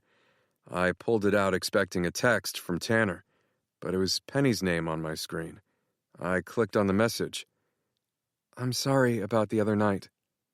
"Which night?" "Yesterday, when she'd almost made everyone aware that I was on a stupid dating app? Or the night before when she'd sent me on a date from hell?" "It's fine," I texted back. "Please just let me make it up to you." I shook my head. I had better things to focus on right now than pretending to date. Like, who the hell was stalking me? But instead of saying any of that, I texted back, "What did you have in mind?" I really didn't know why I couldn't say no to this girl. "It's a surprise." The last surprise I'd gotten was her showing up on my doorstep, but that had been Tanner's idea, not hers. Surely Penny was better at surprises than Tanner. "It's not another teapot, is it?" "That's a terrible way to say thank you, Matt, but no, it's not another teapot. Clear your calendar for tomorrow night. I'll text you more details." That was super vague, but I found myself typing back, "Okay." Hopefully, I wouldn't regret it. I made my way to the parking lot and my feet froze when I heard the squeal of tires. I looked up to see an SUV speeding out of the parking lot. I swore it was the same SUV from the graveyard last night. What the hell, Mr. Pruitt? I climbed into my car. Tanner better have good news for me. Tanner had texted me the address of the restaurant. It was some swanky new place he wanted to try. When I pulled up outside, I sighed. The name of the place was literally in the middle of a neon heart. This was a restaurant for couples. Tanner loved trying all the newest places as he scoped out appropriate dating sites for his club. But I was seriously sick of being the guinea pig. If we got mistaken for a gay couple one more time, I was going to lose it. He knew I hated this shit. I gave the valet the keys to my car. "Enjoy your date," he said. Kill me now. I walked into the restaurant and looked around for Tanner. I spotted him at the same time he saw me. He waved me over with a smile on his face, completely oblivious to the fact that I was annoyed. "Another place to check out for the club?" I asked when I reached his table. "I like to kill two birds with one stone. You know this." "What I know is that I told you to stop taking me to places obviously designed for couples. The valet told me to enjoy my date." Tanner tried and failed to hide his amusement. "If I recall, I just did you an immense favor. So you'll be a good date and eat your lobster and steak and say no more, or I'll have to give you a 1-star rating. I laughed. You talked to Penny about my date, huh? She said your date set your dick on fire. He chuckled. If only. I didn't get his joke. Ash had set my dick on fire. Penny must have told the story wrong. Sit down, Tanner said. I already ordered their most popular apps and we'll be doing a wine sampling as well. There's no use arguing with him. I knew for a fact that the only reason I was here with him was because he didn't really like to eat alone. Neither did I. It was a win for both of us, and honestly, the lobster and steak on the table next to ours looked delicious. I sat down without another word. So, let's start with the issue at hand. Tanner put his menu aside. Good. I'd been dying to hear the dirt he dug up on Mr. Pruitt. Poppy showing up had shaken me. I needed to put an end to her threats, and being followed wasn't making it any easier to sleep at night. Tanner took a deep breath. Whatever possessed you to go on a date without telling me? What? Tanner, we need to talk about Mr. Pruitt. You swore you'd tell me in person when you refused to do it over text. We can talk about Richard in a minute. I thought we had agreed that you'd tell me about all your dates on the app ahead of time, so I could properly scope them out. And I don't recall getting any notice about this one. I thought you were joking. Honestly, I didn't think he was joking, but it was a really weird request, so I'd chosen to ignore it. Well, what happened after she set you on fire? She threw a glass of wine in my face and then took pity on me and helped put the fire out before running out of the restaurant. Tanner kept a completely straight face. So you didn't sleep with her? No. She was an insane person. He nodded. Do you think you'll have another date? Because I really think the two of us need to meet if... Did you not hear what I just said? It's a yes or no question, Matt. No, I'm not going on a date with her again. She set me on fire. Tanner nodded. All right then. But for your next date, you need to tell me all the details before you go. Agreed? I'm not going to do that. And I couldn't even if I wanted to. Penny is catfishing people as me. I didn't even know the girl's name or what she looked like until I showed up for the blind date. Interesting. I'll coordinate with Penny and then stage random bump-ins with your suitress. Please, don't do that. But this way you can still be surprised for a blind date, and I can keep tabs on the situation. Our waiter cleared his throat as he set down a few bottles of wine. Should I give the two of you a minute? He looked shocked by our conversation. Yes, I said at the exact same time that Tanner said, no need. He laughed. Lovers quarrel? For fuck's sake, what had we just been talking about? He probably thought we were in some weird open relationship. We're just friends, I said. No need to explain, we're very discreet. I'll give you two gentlemen a minute. He winked at us and walked away. Tanner pulled out a notebook that I hadn't seen a minute ago. Good to know that they're discreet. He jotted down the note. That's definitely a plus. Tanner, you let the waiter think that we were dating. Of course, we need the full couple's experience. I need to know what it's like to go on a date here. I sighed. He made an over-exaggerated sigh to mimic me. If I recall correctly, you owe me, he said, for finding dirt on Mr. Pruitt, because as far as I can tell, you have nothing. Besides, you made it seem like you were doing me a favor because we're best friends. Best friends? Ha! Wait until Robert hears about this confession. Before I could say anything, Tanner kept talking. And as my best friend, you can also do favors for me. And tonight I need you to pretend to be my gay date so we can figure out if this is a suitable place to send couples from the club. I don't understand why these couples aren't just going on dates at the club. If you'd attend an event, you'd understand. I'm not interested in finding true love. Oh, yes, dear, he said really loudly, because you've already found it. The waiter appeared next to our table with a tray full of appetizers. I forced myself not to roll my eyes.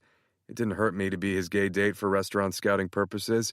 It wasn't the first time Tanner had asked me to do this, and it wouldn't be the last. And it's not like he was going to go over the top with the acting and kiss me or something. He was as straight as me. He only ever greeted strangers with mouth kisses if he got super drunk and started talking in a weird accent. Something about his schooling overseas. I think it was a French thing. I knew all this, yet tonight my patience was wearing thin. Tanner silently started to taste test the appetizers when the waiter walked away. "Are you seriously just going to sit there and eat?" I asked. "They'll get cold." He pushed the sampling tray closer to me. "Tanner, tell me what you found out about Mr. Pruitt. You said it was good. Tell me." He patted a napkin against his lips. "Oh, it's good. I feel like we need a drum roll." He looked around like he was expecting a drummer to magically appear for his whim, and when it didn't happen, he jotted another note down in his notebook. "Well, you won't believe what I found." "Just freaking tell me. What is it?" "It's so good." "Tanner, I swear to God." He put his elbows on the table and leaned forward slightly. "You're going to laugh so hard." "Wait, what?" I wanted dirt, not to laugh. "So get this, I was following him. Did he see you?" For some reason, my heart had started racing. If I got Tanner tangled up in this mess too, I'd never forgive myself. "Of course not. I'm as discreet as our waiter.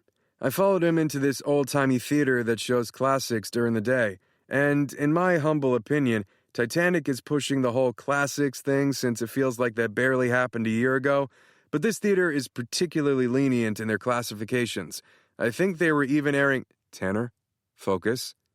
"Right, the theater doesn't matter, but what happened at that theater?" He shook his head with a laugh.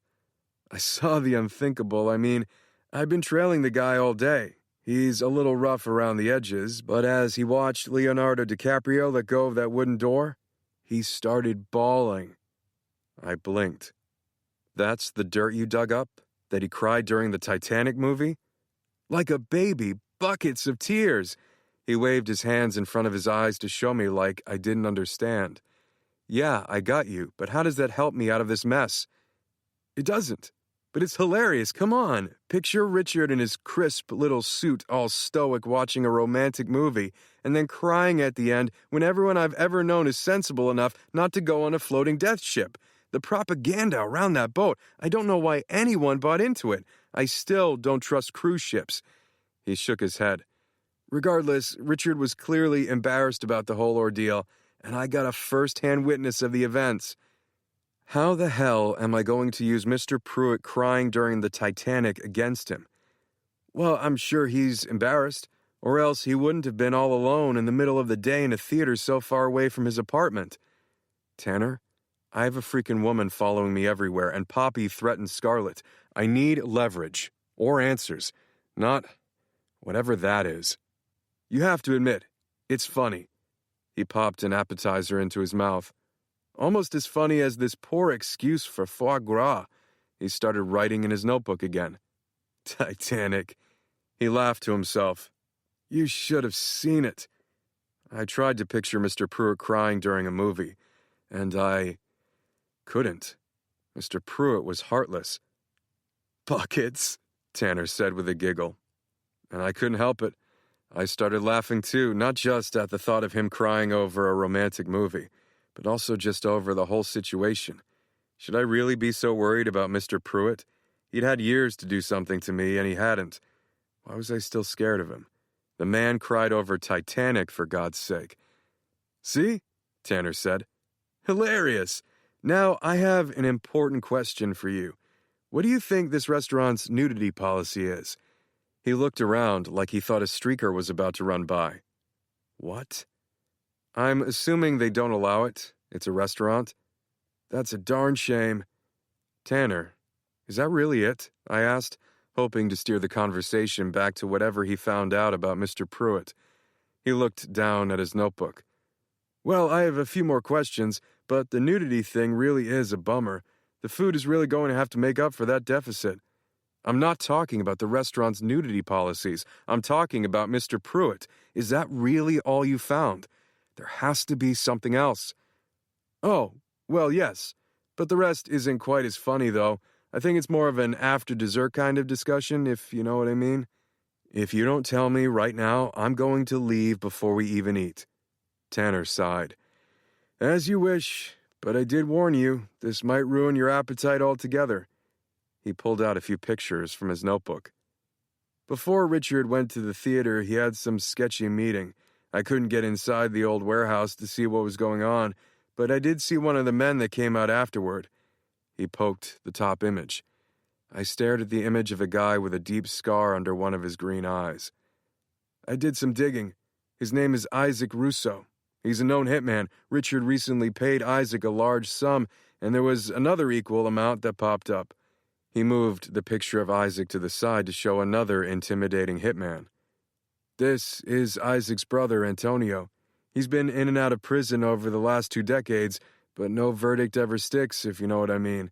I'm pretty sure he's killed at least 8 people. I think Richard hired him, too. My heart was racing. But this was good news, right? Bad news for whoever the hit was against, but good news for me. The person trailing me was a woman. Well, at least Scarlett isn't really in danger. Or me.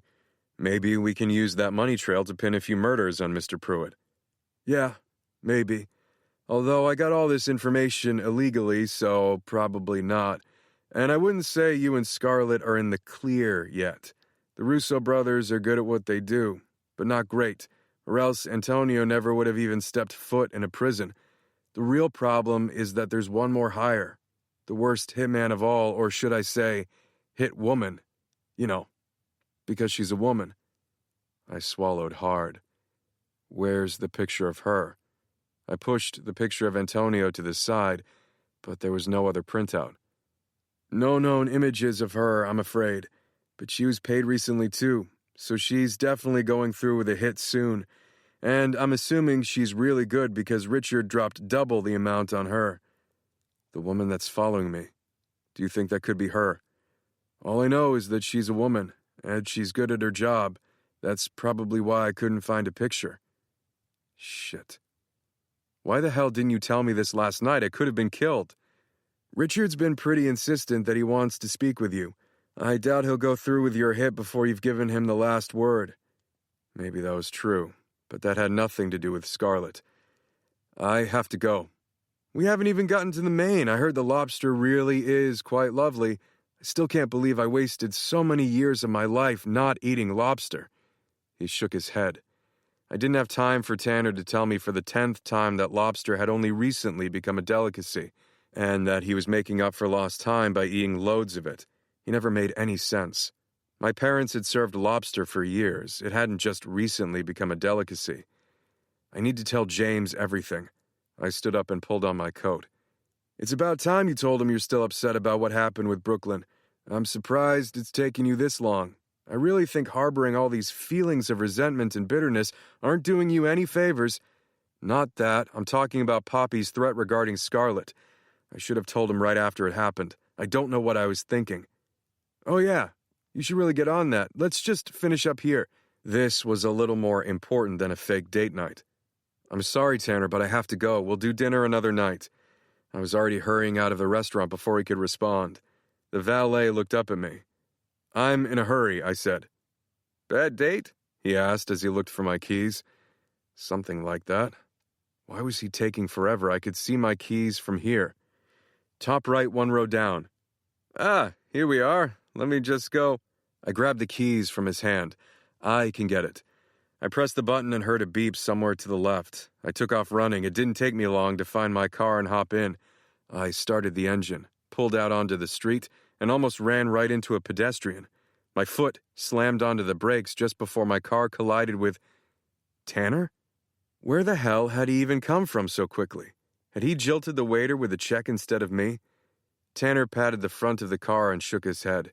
He ran his fingers down the front of his pea coat and straightened the to-go containers in his hands that somehow hadn't ended up on my windshield. He walked around and opened the passenger side door. Mechanical beasts, he huffed. I got our food to go. Very fast service. Crazy fast. Our main courses hadn't even arrived at the table yet, but I guess maybe that had saved them time. We can warm it up after we go air out all our dirty laundry with James. If he's well-behaved, I'll let him eat some of your lobster. I'm not talking to him about Brooklyn. We'll just see how the night progresses. You don't need to come, I said. I'm already committed to this. Tanner pulled on his seatbelt. What are you waiting for? Gun it. Chapter 21, Monday. As each minute ticked by, I started to panic more and more. What if I was too late? What if something had happened to Scarlett? Why the fuck had I taken so long to tell James about Poppy's visit? It's going to be fine, Tanner said as the elevator doors closed.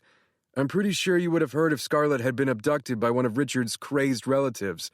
I wouldn't exactly be the first person James called if something went wrong. Tanner frowned. Of course you would be. You've been friends forever. Fine. If I was in trouble, I wouldn't go to James first, which is how I wound up not telling him this very important information for a week. What was wrong with me? First, I'd been flirting with his wife, now I was trying to get his children offed. And how long did this elevator take to get to the top floor? I hit the button again. This is exactly why I think it would be good for you to talk to James about Brooklyn. Secrets have a way of festering until they tear one apart. I didn't need pretend psychologist Tanner right now. He was making me feel worse, not better. I should have told him right after Poppy stopped by my office. You really should have. You're not helping. Maybe you'll be singing a different tune when James tries to kill you, and I make sure that doesn't happen. You're welcome. I winced. He's going to try to kill me, isn't he? Tanner shrugged. The doors dinged open on James and Penny's floor. I ran over to their door and banged on it with my fist, again and again until it opened. But no one was there. A chill ran down my spine. Why the hell was their door just open like that? Fuck. I was too late. Hi, Uncle Matt. Hi, Mr. Tanner. I looked down and saw Scarlett smiling up at us. Oh, thank God. Kiddo, you're not supposed to answer the door. How many times do your parents have to tell you that? What if I'd been Poppy, or my stalker, or Mr. Pruitt himself? Scarlett could have easily been snatched, or worse. She pressed her lips together. Maybe they need to tell me one more time. She smiled, but the corners of her lips instantly fell when I didn't smile back. Please don't tell them, Uncle Matt. I didn't mean to do it, but you knocked, so I answered the door. But how is that not meaning to do it? Where are your parents? Mommy's putting Liam to bed and Daddy's in his office. I sighed and ran my hand down my face. Scarlett was okay. That was the important thing. But she was going to give me a heart attack at this rate. Am I in trouble? She asked. Nonsense. Why would you be? Tanner said. I glared at him. We weren't playing good cop, bad cop here, and even if we were, I didn't want to be the bad cop. You're a little in trouble. I am? She blinked up at me. That depends. I crouched down to look her in the eyes. Do you promise not to answer the door again?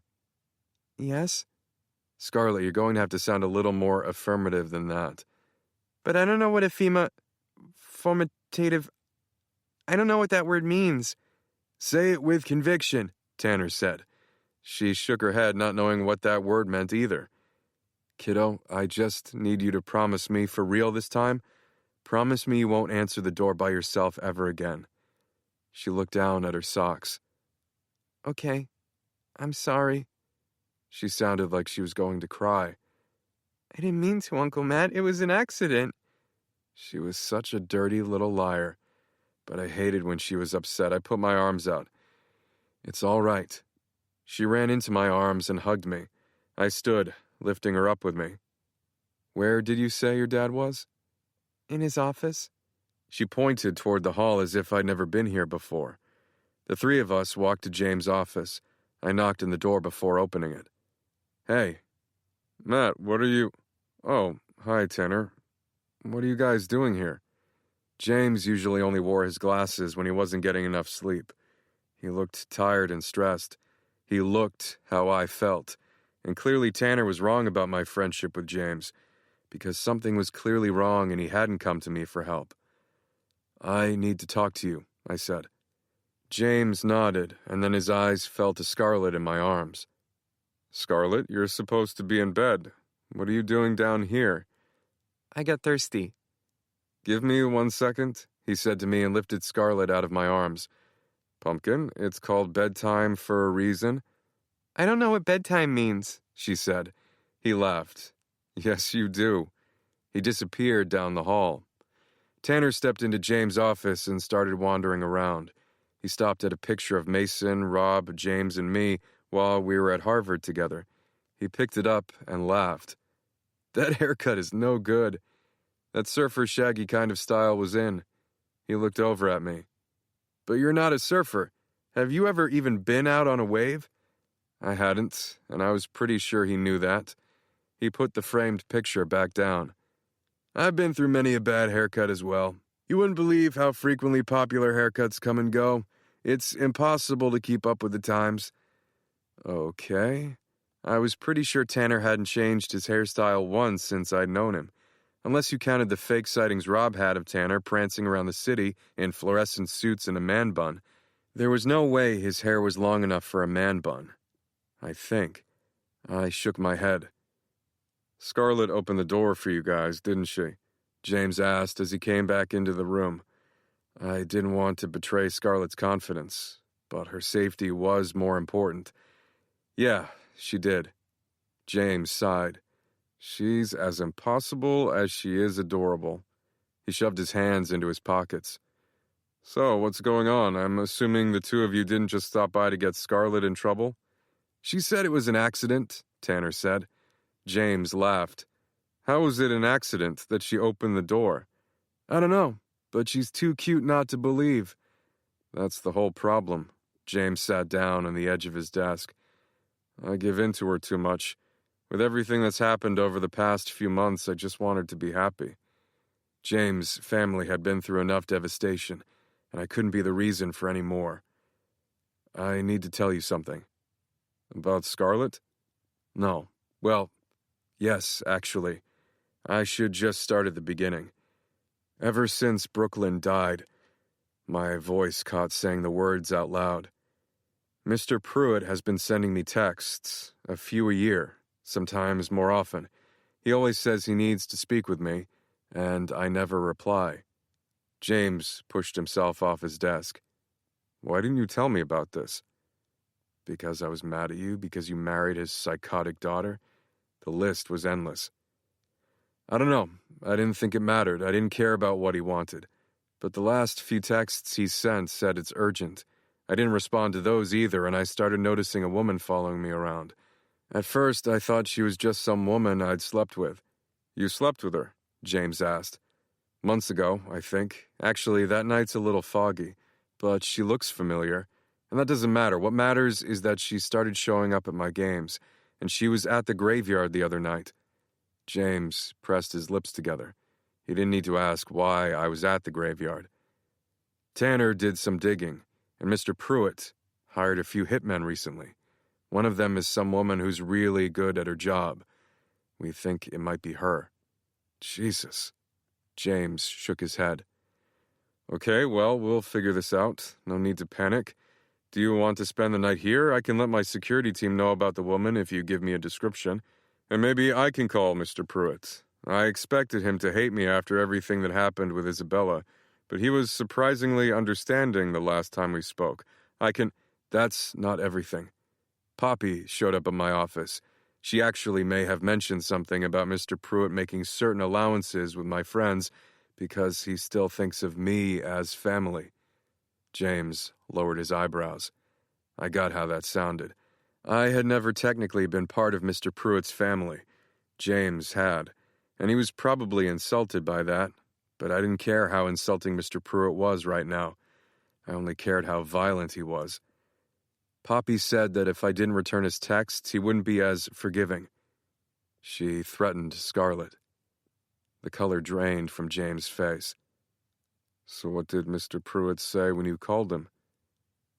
I didn't call him. What? When did you say Poppy told you this? I hadn't said. I was really hoping he wouldn't ask. Monday? Today? I swallowed hard. No. Last Monday. You didn't tell me for a week? I tried to tell you after the game, but you had to leave early. You mean on Friday, when I had to go home early to put my daughter to bed. Matt, that was still 5 days after Poppy threatened Scarlett. Why the hell would you wait so long?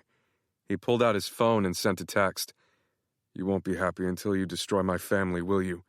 James, that's not... Don't. I'm not a fucking idiot, Matt. You think I haven't seen the way you look at Penny? I don't know how many times I have to tell you this. She's not Brooklyn. And you don't think I know that? Brooklyn's dead, and she died thinking I didn't love her because of you, you piece of shit. Hey, guys, Tanner said. Let's all take a deep, meditative breath on 3, shall we? He stepped between us. Now, I get that Matt's a disloyal little bastard on occasion, but you know he has a good heart. And James, from what I've heard, that shoe fits you as well. I think it's best that we get all the animosity out right now before anyone messes up anyone else's life. I've apologized for kissing Brooklyn so many times, James said. High school sucked for me. I was drunk and high half the time. Brooklyn was my friend, and I crossed the line, but I was freaking drowning. I wasn't thinking clearly, but you're thinking clearly right now, Matt. And what does that say about you? I wanted to yell at him and punch him in his stupid face. But honestly, he was right. He hadn't been thinking clearly back then. I knew that, and yet it was me who cleaned up your mess half the time and covered for you showing up to school hammered. It was me who was worried that you'd take it too far and fucking kill yourself. Tanner sighed. This isn't going well. How about we take a lobster break? It's getting cold. James stepped around Tanner to look at me. Kill myself? What are you talking about? James knew what happened to my aunt. He had been there that night when we found her, and not once had he asked if I was okay. He'd been too busy getting shit-faced, while I was worried he'd do the same thing. I was the only one that cared about him, and he'd pushed me away because of a stupid rumor. He hadn't even given me a chance to tell my side. You're a hypocrite. And a liar, I said. Those had been Brooklyn's last words to me, and I knew how deeply they could sting. I regretted them as soon as they were out of my mouth, but I wasn't going to stand here and tell him that. He'd messed up my whole life, and he was too blind to see it. He'd gotten the wife, the family, the kids. He'd gotten everything I'd ever wanted, and I hated him for it. I've never lied, James said. Well, at least he knew better than to deny that he was a hypocrite. Oh, yeah? Because I know the two of you weren't just friends. Tanner gasped. You don't look at friends like that, I said. You loved Brooklyn, too. And I think that was the worst part. He'd betrayed me worse than I'd ever betrayed him. I had to get out of this apartment. I couldn't freaking breathe. Don't worry about Mr. Pruitt. I'll handle it myself. I didn't need to hear anything else James had to say. Good day to you, Tanner said to James before hurrying out of the room behind me. I guess we won't be sharing the lobster with him after all, he said to me. That did not go well. Look out! I almost ran straight into Penny because I was trying to figure out what Tanner was yelling about. She looked up at me.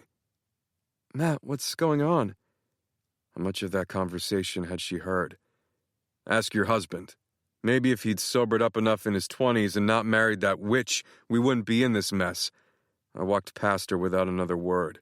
Fuck James. Fuck everything. Chapter 22. Monday. Are you sure this is a good idea? Tanner asked. No, I wasn't, but I was already knocking on Mr. Pruitt's door. I just need to get this over with. My heart was still pounding in my chest. I was pissed at James, I was pissed at Mr. Pruitt, I was freaking pissed at everyone. I tried to take a deep breath. It's pretty late, Tanner said. Doesn't Richard usually invite you over right after dinner? Around 7, if I recall correctly from his texts. He was rather specific about it. Yeah, I don't care if I'm inconveniencing him. Mr. Pruitt had been inconveniencing me for years. His texts had been slowly driving me insane. I could bother him for one night. Tanner stuffed his hands in his pockets, pulled them back out, and then stuffed them in again. You're not at all worried that you're about to upset a mobster? I told you to wait in the car. I'm not worried about my safety, I'm worried about yours. You think Richard is having you tailed. All he has to do is make the call, and you're a dead man. That's an even better reason for you to wait in the car. You don't want to get caught up in this. Do you have a freaking death wish? Maybe. But that didn't mean I needed to bring anyone else down with me. Tanner, seriously, go back to the car. If I'd waited in the car when you went to see James, you two definitely would have brawled. I'm not going to brawl with Mr. Pruitt. Tanner stared at the door. Doesn't mean he's not going to brawl with you. If you're scared, Tanner laughed. I'm not scared of anything. But his eyebrows were pulled together and he was just staring straight ahead. I knew he was lying. He wasn't even really trying to hide it. But I didn't get a chance to ask him about it because the door opened. Mr. Pruitt was standing there in a nightgown? I wasn't sure how else to describe it. A long men's shirt, perhaps? He was also wearing some weird little cap that I couldn't explain either. And for just a second, all that pent-up anger I had for him evaporated. I just wanted to laugh. The man in front of me wasn't scary. He was wearing a nightgown and cried during the Titanic. I was going to end this right here, right now. He cleared his throat. Matthew? His voice came out hoarse and strange despite the fact that he'd just cleared it. What are you doing here at this hour? I wanted to ask him what the hell he was wearing, but that wasn't why I was here. Making fun of him didn't seem like the best approach anyway. I need you to listen to me because I'm only going to say this once. Leave me and my friends the hell alone. Mr. Pruitt lowered his eyebrows and glanced at Tanner. I don't know who this man is, and I have no idea what you're referring to. Tanner offered him his hand. I'm Tanner Rhodes, Matt's best friend. Nice nightshirt, by the way. Very retro of you. Why the hell had he told Mr. Pruitt his full name? Was he trying to get killed too? Mr. Pruitt paused a beat too long before shaking Tanner's hand. I'm sorry. I was under the impression that Robert was Matthew's best friend. No, that title belongs to me, Tanner said. Why did everyone always want to discuss who my best friend was? This wasn't relevant at all. It doesn't matter who my best friend is. I felt stupid saying the words out loud. I'm here to tell you that you're done messing with my life. Messing with your life, Matthew? I have no intention of hurting Tanner or... Cut the crap, Mr. Pruitt. You sent Poppy to my office to threaten a child. What the hell is wrong with you? Mr. Pruitt sighed. I told her to deliver a letter to you. That is all. He shook his head. She doesn't love following simple directions. Now tell me, what did she say about a child? The nerve of this asshole. You threatened James' daughter. Don't play dumb with me. Ah, well, Poppy has her own unique set of strengths to get what she wants. She's very good at spotting weaknesses and using them to her advantage. I didn't believe him for a second. Threatening children could never be considered a strength. And me caring for my friend's child's safety wasn't a weakness. Fuck him. Let me guess, Mr. Pruitt said. She also tried to seduce you? Who talked about their niece like that? And why was he acting like he had nothing to do with this? If he'd just wanted to send a letter, he could have sent it via FedEx. He hadn't needed to involve Poppy. I don't know what delusional plans you have for me and Poppy, but I'm not playing any part. It's late, Matthew. Can we talk about this in the morning? I'm having trouble following your logic. Are you feeling quite all right? Son of a bitch. I wasn't the crazy one here. He was.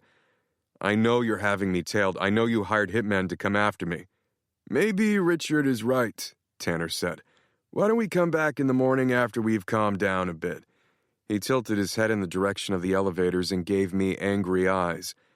You're going to get yourself killed, he mouthed silently at me.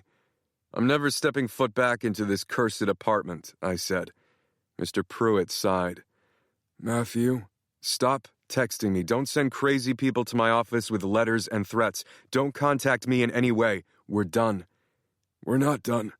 I've been asking you for years to come speak to me, and the best you can do is show up in the middle of the night half lucid. This isn't a game. You're in danger, Matthew. I'm trying to protect you. Just like I have been for years. This is a life and death... You expect me to believe that you're worried about me? Where were you after Brooklyn died? You never came to her grave. You never stopped by my parents' house to talk to me. You never gave a shit about everything you took from me. So don't stand there and pretend you care now. You don't care about me, and I don't give a shit about you. So get it through your thick skull. Leave me and my friends the hell alone. Mr. Pruitt looked so calm. You can't keep blaming me for Brooklyn's death. It wasn't your fault. You tricked her into loving you, into trusting you, and then you murdered her. Murder is such a strong word, Tanner said with a grimace as he elbowed me in the ribcage. She agreed to the surgery, Mr. Pruitt said. She knew the risks. It was a misunderstanding at best. Misunderstanding? He'd murdered his daughter. Is that how you sleep at night? Watch your back, Mr. Pruitt, because I have resources too. Are you threatening me? Damn right. Enjoy one of your last nights in your own bed. Tanner was staring at me like I was insane. He turned to Mr. Pruitt. He doesn't mean that, Tanner said. He hasn't been getting much sleep. If you would just call off your hitman, maybe. Come at me with whatever you have, I added. I'm going to fucking destroy you. Watch your own back, Matthew, Mr. Pruitt said. I'm not having you tailed, and you're not in danger because of me, despite what you think. I've been protecting you for years, and if you refuse to thank me, consider my protection revoked. Come back to me once you've learned reason and an ounce of respect. Mr. Pruitt slammed the door in our faces. I know you cried during the Titanic, I yelled at the door. Wait until everyone finds out about that. I laughed. Why are you laughing? Tanner said. He's so fucking pissed, he's definitely going to off you. Good. Let him try. What? I grabbed Tanner's arm and pulled him away from the Pruitt's door. I want him to try to kill me. You said you got the information about the hitman illegally, so it can't be used in court. So I'll catch him in the act and get him sent to prison where he belongs. Attempted murder isn't as bad as actual murder, but he's old. Hopefully he'll just rot in prison for the rest of his miserable life. Oh. Well, that's a good idea, minus the fact that you might die in the process. I'm not going to die. I have a plan. Well, are you going to fill me in? It was fitting to make Tanner wait for something for once. The only problem was that I didn't actually have more of a plan than what I'd told him. Seeing how angry Mr. Pruitt had gotten was what had given me the idea. I'd dug my heels in and gone all in by throwing more insults his way. There was no going back now. Surely Mr. Pruitt had murdered people for less, and I needed to think of something fast or else I was an idiot. I'd just threatened a mobster. Maybe I was an idiot. An idea finally popped into my head. James has prototypes of these little undetectable cameras. You're fighting with James. I doubt he'll loan expensive prototype cameras to you right now. Damn, that was a good point. I'd basically told James to fuck off. Well, Penny will let me borrow them. You really think James is going to let Penny hang out with you while you guys are in a fight? He knows you have feelings for Penny. That was part of your argument. Penny's her own woman. She doesn't need James' permission to hang out with me. Besides, we have plans for dinner tomorrow night. She won't cancel. I think. She hated when I canceled on her. I doubted she'd do it to me. But that really depended on what she and James were talking about right now. She'd definitely overheard some of our conversation earlier. Maybe James was telling her everything. The thought of Penny knowing about Brooklyn gave me a sinking feeling in my stomach. A dinner date? Asked Tanner. Nice. So you're going to seduce Penny and then she'll bend to your every whim? No. Maybe. No. We're friends. If I tell her I need the cameras, she'll give them to me. She won't even ask any questions. That was a lie. Penny would definitely have a million questions about why I needed spy-grade cameras. Great. So you'll get a hitman trying to kill you on film with a tiny, undetectable Hunter-Tech camera, and somehow get away with the evidence and your life. That's your big plan. I'm open to suggestions. Why don't we just try to confront the hit woman directly? Get her to confess to being hired to kill you before she actually has a chance to kill you. Damn, that was a much better idea. I've tried to talk to her, but she always runs away, and she's pretty fast. Tanner cracked his knuckles. Not as fast as me. I stared at him. I'd never seen Tanner run. The closest was him hurrying to my car tonight, and he was so unaware that I'd almost run him over. Don't look at me like that. I'm quite the athlete. I've been running more years than you've been alive. He laughed because it made no sense. As the saying goes, I've never heard that saying. You know what I mean, I'm fast, much faster than you or a hit woman. If you say so.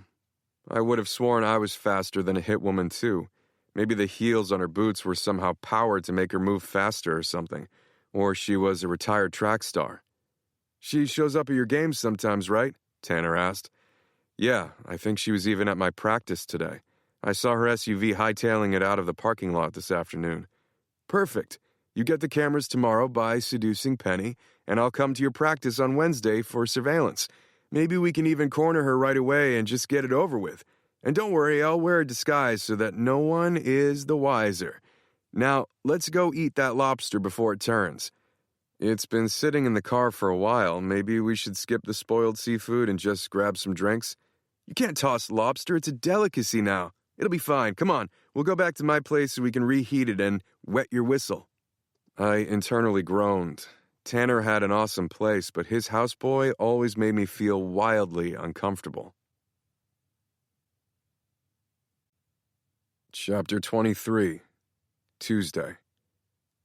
The sound of bells made me cringe. I wasn't sure if it was my pounding headache that was making me hallucinate them, or if there was actually something ringing. Ring. I definitely wasn't imagining it. It sounded like a shit ton of bells. Where the hell was I? At the symphony? I rolled over and reached out, my fingers colliding with the softest sheets I'd ever felt.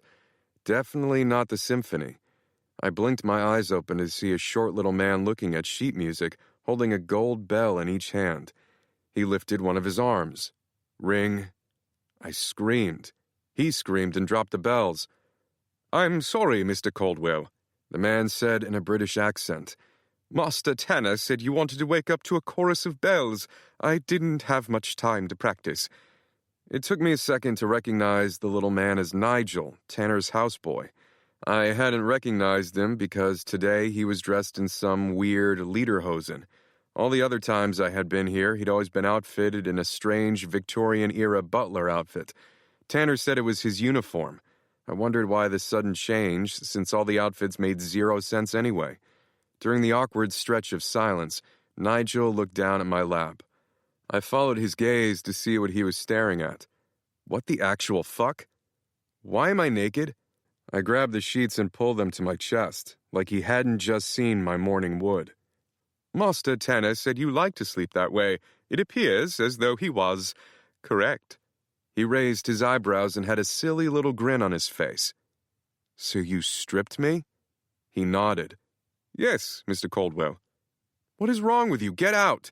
"But, Master Tanner—" "I don't care what Tanner said. I don't want to be stripped. And the last thing I need right now is to be played a chorus of bells. It's actually a very peaceful way to awake from one's slumber. Nigel, out." He gave me a little bow and scurried out the bedroom door. I rubbed my forehead. Fuck. How much had I had to drink last night? It felt like there was a freight train careening around in my head. There was a knock on the door and Nigel poked his head back in. "Sorry to bother you, but breakfast is being served in 15 minutes and Master Tanner wanted to extend you an invitation." I just glared at him. "Your clothes are also freshly pressed and hanging in the closet." I looked over at the open closet doors. Even my socks were hung up. I was pretty sure he'd ironed them, too. "Would you like me to draw you a bath?" "I think I can manage, Nigel." He nodded. "I'll come check on you in a few minutes." "Please, don't." "Just in case there's anything else you need. You never know when something will come up. See you shortly."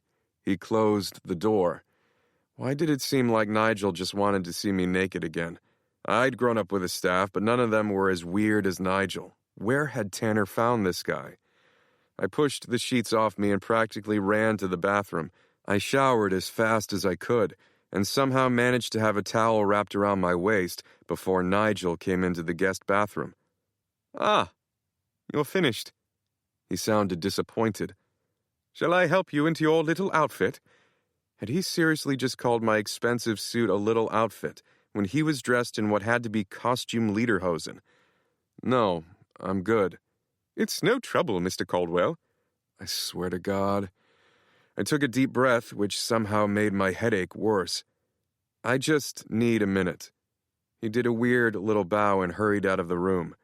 I quickly changed before Nigel could get a dick pic or whatever the hell he was after. I wandered out into the hall. Just like every time I'd been here before, there were white sheets covering most of the furniture, and there were even some cloths draped over what I assumed were paintings on the walls. If the decor wasn't all so modern, it would have seemed like I was walking around a haunted house. Tanner had been renovating the place for years, which was crazy because I'd completely renovated a whole house in less time, although this place may have had just as much square footage as my house. I walked by one of the many doors in the hall. Maybe this penthouse was even bigger than my place, because I'd just taken yet another turn in the hallway, and I still hadn't found the great room. I looked over my shoulder to make sure that I was alone and reached out to grab one of the doorknobs so I could see just how much space Tanner had here. All I saw was a blinding white light before Nigel came out of nowhere and slammed the door closed. He seemed completely out of breath, like he just sprinted over to stop me. "Mr. Caldwell, you mustn't go in there. Are you trying to get burned?" What? Burned? Nigel's eyes bulged. "Snoopers get burned by fire, lit up like a spark, as the old saying goes." Nigel's sayings were as strange as Tanner's. I laughed. I was just trying to get a read on the square footage of this place. "It depends on the day. Now, if you please, sir, the dining room is right this way." He gestured down the hall. What do you mean it depends on the day? "Expansions." Was he high? I looked down at him as we made our way through the impossibly long hallway. We were on the 89th floor, the top floor of 157. Logistically, it would be really hard to expand this property. And why did Tanner even need to expand? He hadn't even properly moved in yet.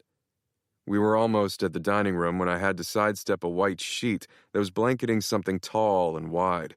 Was it a tree or something? How the heck did Tanner even get something so large up here?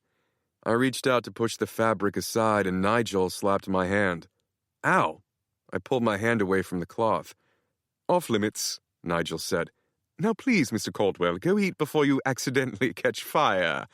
Nigel, "Master Tanner, your guest has arrived for breakfast," Nigel said super loudly. Normally, I'd be distracted by the amazing view of Central Park from Tanner's open floor plan, but it was rather hard to look at the view when Tanner was sitting at the far end of a long dining room table, being fed grapes by two topless women.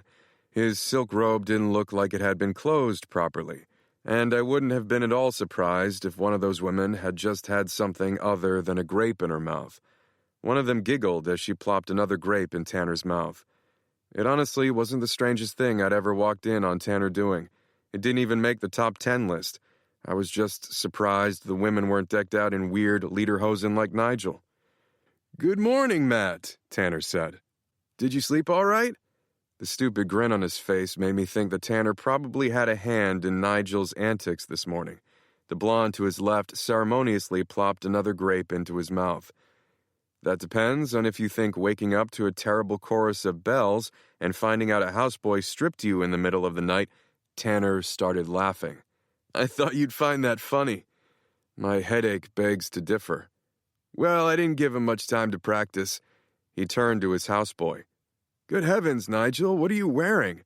Nigel looked down at his ridiculous costume. "I'm wearing what I always wear, just like you insisted last night when you and Mr. Caldwell got lost in the wine cellar." "No, you're supposed to wear the other costume when Matt—" Tanner's voice trailed off. Nigel and Tanner both looked like they'd been caught in some weird lie. "How many costumes does he have?" I asked. Tanner cleared his throat. "Just that one. Like Nigel said, he's always wearing that." "No, he's usually wearing that weird Victorian butler outfit." "Nonsense," Tanner said. "Nigel always wears lederhosen, don't you, Nigel?" "Why, yes, Master Tanner. These are my favorite pants? Shorts? I don't really know what this is, and it's rather itchy." "That's quite enough, Nigel. Please leave us to eat." Nigel hurried off. "Hey, girls, would you wait for me in my room?" Tanner said. "I need a word with Matt in private before he goes to work." He whispered something in one of their ears as he slapped the other girl on the butt. They both giggled and went off down the hall I'd just come from. Tanner stabbed his fork into some strange-looking sausage. "Help yourself to whatever you'd like." I looked at the huge spread of food on the table. Did he have 10 more women waiting for him in his bedroom? Because this was way too much for just the two of us. But there were only 2 chairs. The one where Tanner was sitting at the other end of the table, and the one at this end, which I assumed was for me. Why were we so spread out? We were going to have to shout at each other. "Sit, sit," Tanner said. "I've been cooking all morning." "You made all this?" Tanner laughed. "Gotcha, no, of course not. Nigel's been up for hours. He insisted that he knew all your favorites and wanted to cater to you." How on earth would Nigel know all my favorites? And why did this weird little man seem hell-bent on catering to me? "He even made protein pancakes." Tanner pointed to a plate full of them. I did love protein pancakes. I grabbed a plate and started to fill it up. "And make sure to drink that green juice. It has a few secret ingredients to cure hangovers. Nigel's top secret elixir." I couldn't argue with that. I grabbed one of the glasses of green juice too and sat down. 1 bite of pancakes, and I was a little less pissed at Nigel. These were amazing. "You'll have to let Nigel know these are great. What kind of plant protein is this?" "I'm not sure. I'll have to ask him. But he'll be happy to hear that you enjoyed them. Speaking of Nigel, about his uniform. Forgive him, he's forgetful." "Or maybe you are. He's definitely never worn that before." "Of course he has, because it's what he always wears. Regardless, are you excited to execute the plan?" The plan? Honestly, I'd had too much to drink last night. Nigel had said something about getting lost in Tanner's wine cellar, and we drank our way out of it. And how did he have a wine cellar? There were no basements in penthouses. "Yes, the plan." Tanner abandoned his sausage and stood up. He pulled a cloth off a whiteboard that was filled with pictures and yarn connecting them, and I was pretty sure there were even words in a different language, linking everything together. Chinese, maybe? I opened my mouth and then closed it again. What the hell is all this? "Our plan to take down Richard, of course. We spent all night on it." "Did we? Could you maybe just explain what it means to me? I can't read whatever that is." "Oh, it says..." Tanner started coughing. I don't know. What language is that? Maybe Nigel came in here and messed with it. I'm pretty sure he speaks whatever tongue that is. That sneaky little bastard. I told him to stop touching my things. Let's circle back to this tonight." He quickly covered the weird diagram back up. "I can't tonight. I have dinner plans with Penny, remember?" "Right. After that." I have a feeling this headache isn't going away anytime soon. I'm just going to call it an early night after hanging out with Penny. "Right. Here." "No, at my house." "Matt, we talked about this last night. You'll be staying here until this nonsense with Richard is sorted. Sleeping at your own home is like being asked to be murdered by a hit woman. Trust me, this is for the best." "I can't stay here." "Of course you can. It's no bother. And Nigel rather likes when you're around." I looked around to make sure Nigel wasn't nearby. "Yeah, about that. Why the heck won't he leave me alone?" "You're engaging with him too much. He's a houseboy, not a friend. Just think of him like a piece of furniture. He's there to assist when needed, but invisible when not." "But he keeps talking to me, and trying to see me naked." Tanner laughed. No, the stripping you thing was a prank I was playing on you. I just made him do it." I sighed. That doesn't explain him wanting to draw me a bath. "Were you planning on standing there nude while he did it? That's not appropriate." "Oh, well, no." "Well, what about him offering to help dress me?" "Did he do that?" "Yeah." "Surely he meant for you to put on your underwear first."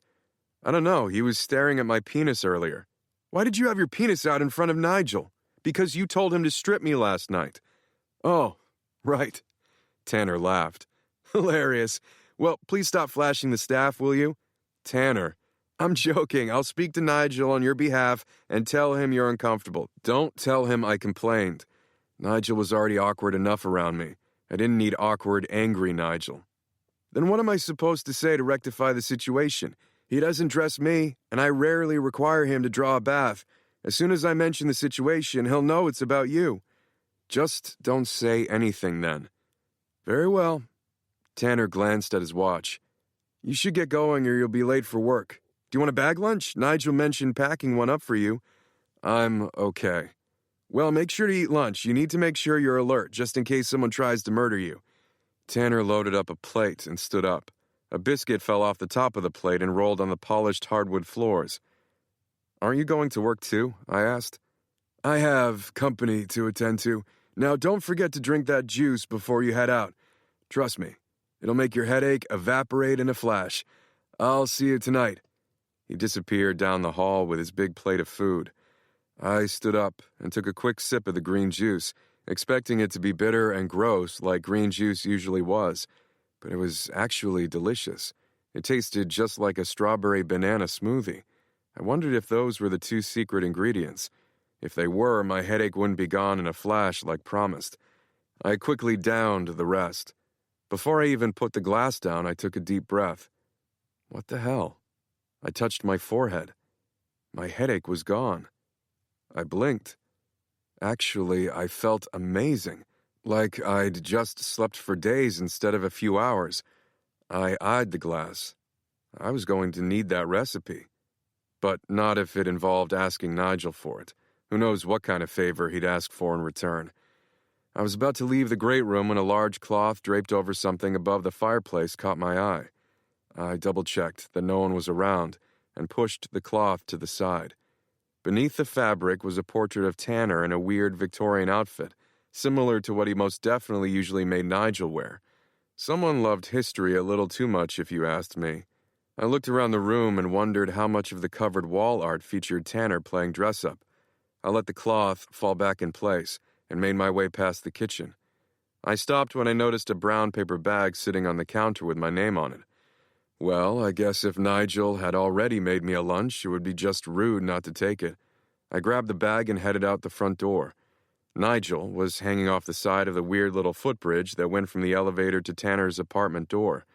Nigel had a staple gun and was stapling a tarp over the top of the water. He grunted as he tried to maneuver without falling in. "What are you doing, Nigel?" "Hiding the—" Nigel started coughing. "Nothing. What are you doing, Mr. Caldwell?" He placed one more staple and then slid back safely onto the bridge. He was completely out of breath, but he quickly wiped off his lederhosen and stood up with a bow. "Heading to work." I lifted up the bag lunch. Good. I'm glad you found your lunch. Please don't look down." "Nigel, I've been here before. I know Tanner somehow has water under this bridge." "Right, of course. Just normal everyday water, nothing more. See you tonight, Mr. Caldwell. I'll have a bath and a snifter of cognac waiting for you upon your arrival." If that wasn't the weirdest sentence I'd ever heard. "That won't be necessary, Nigel." "But you're Master Tanner's guest." "Just pretend I'm not here." "But you're also Master Tanner's best friend. Only the best for Master Tanner's best friend." "Okay. I don't really take baths, but I appreciate the offer." "We'll see if I can change your mind about that tonight. Good day." He hurried back inside with his staple gun. Bath references should never sound dirty, but Nigel made it sound absolutely filthy. I sighed and looked down, and I swore I saw the tarp move. I grabbed the railing on the bridge. What the hell? Was there something under there? Fuck it. I didn't even want to know what was in that water. It was probably another houseboy dressed in lederhosen ready to jump out and scare me half to death, and I wanted no part in it. I'd had enough weirdness for one morning. I made my way over the footbridge and safely onto the elevator. I just needed to focus on staying alive and convincing Penny to give me those prototypes, and for Nigel to stop trying to see me naked. Chapter 24, Tuesday. I hadn't heard from Penny all day. I'd texted her this morning to see if we were still on for dinner, but she hadn't responded. I'd texted her again an hour ago asking if she had gotten my first text, and immediately wished I could have unsent it. Obviously, she had gotten my other text and was just not responding. I opened up my bag lunch, very aware of the fact that Tanner had probably made Nigel make it, so I wouldn't leave the office today. Not like it mattered. Poppy had waltzed into Mac International undetected before. Certainly a hitwoman could do the same. There was a folded note on top of the food. "Mr. Caldwell, I'm so elated that you'll be staying with us for the foreseeable future. It is my job to make sure you are comfortable and happy during the duration of your visit, so please let me know if there's anything you need me to acquire. At your convenience, my number is below, and I'll go out and fetch everything you require today. Or if you need me to get items from your home, I'm happy to do that as well. Have a good and prosperous day at work. Remember to smile and be kind to others, and use your words, not your fists. Yours, Nigel. XOXO. P.S. I hope you like meat. Gross.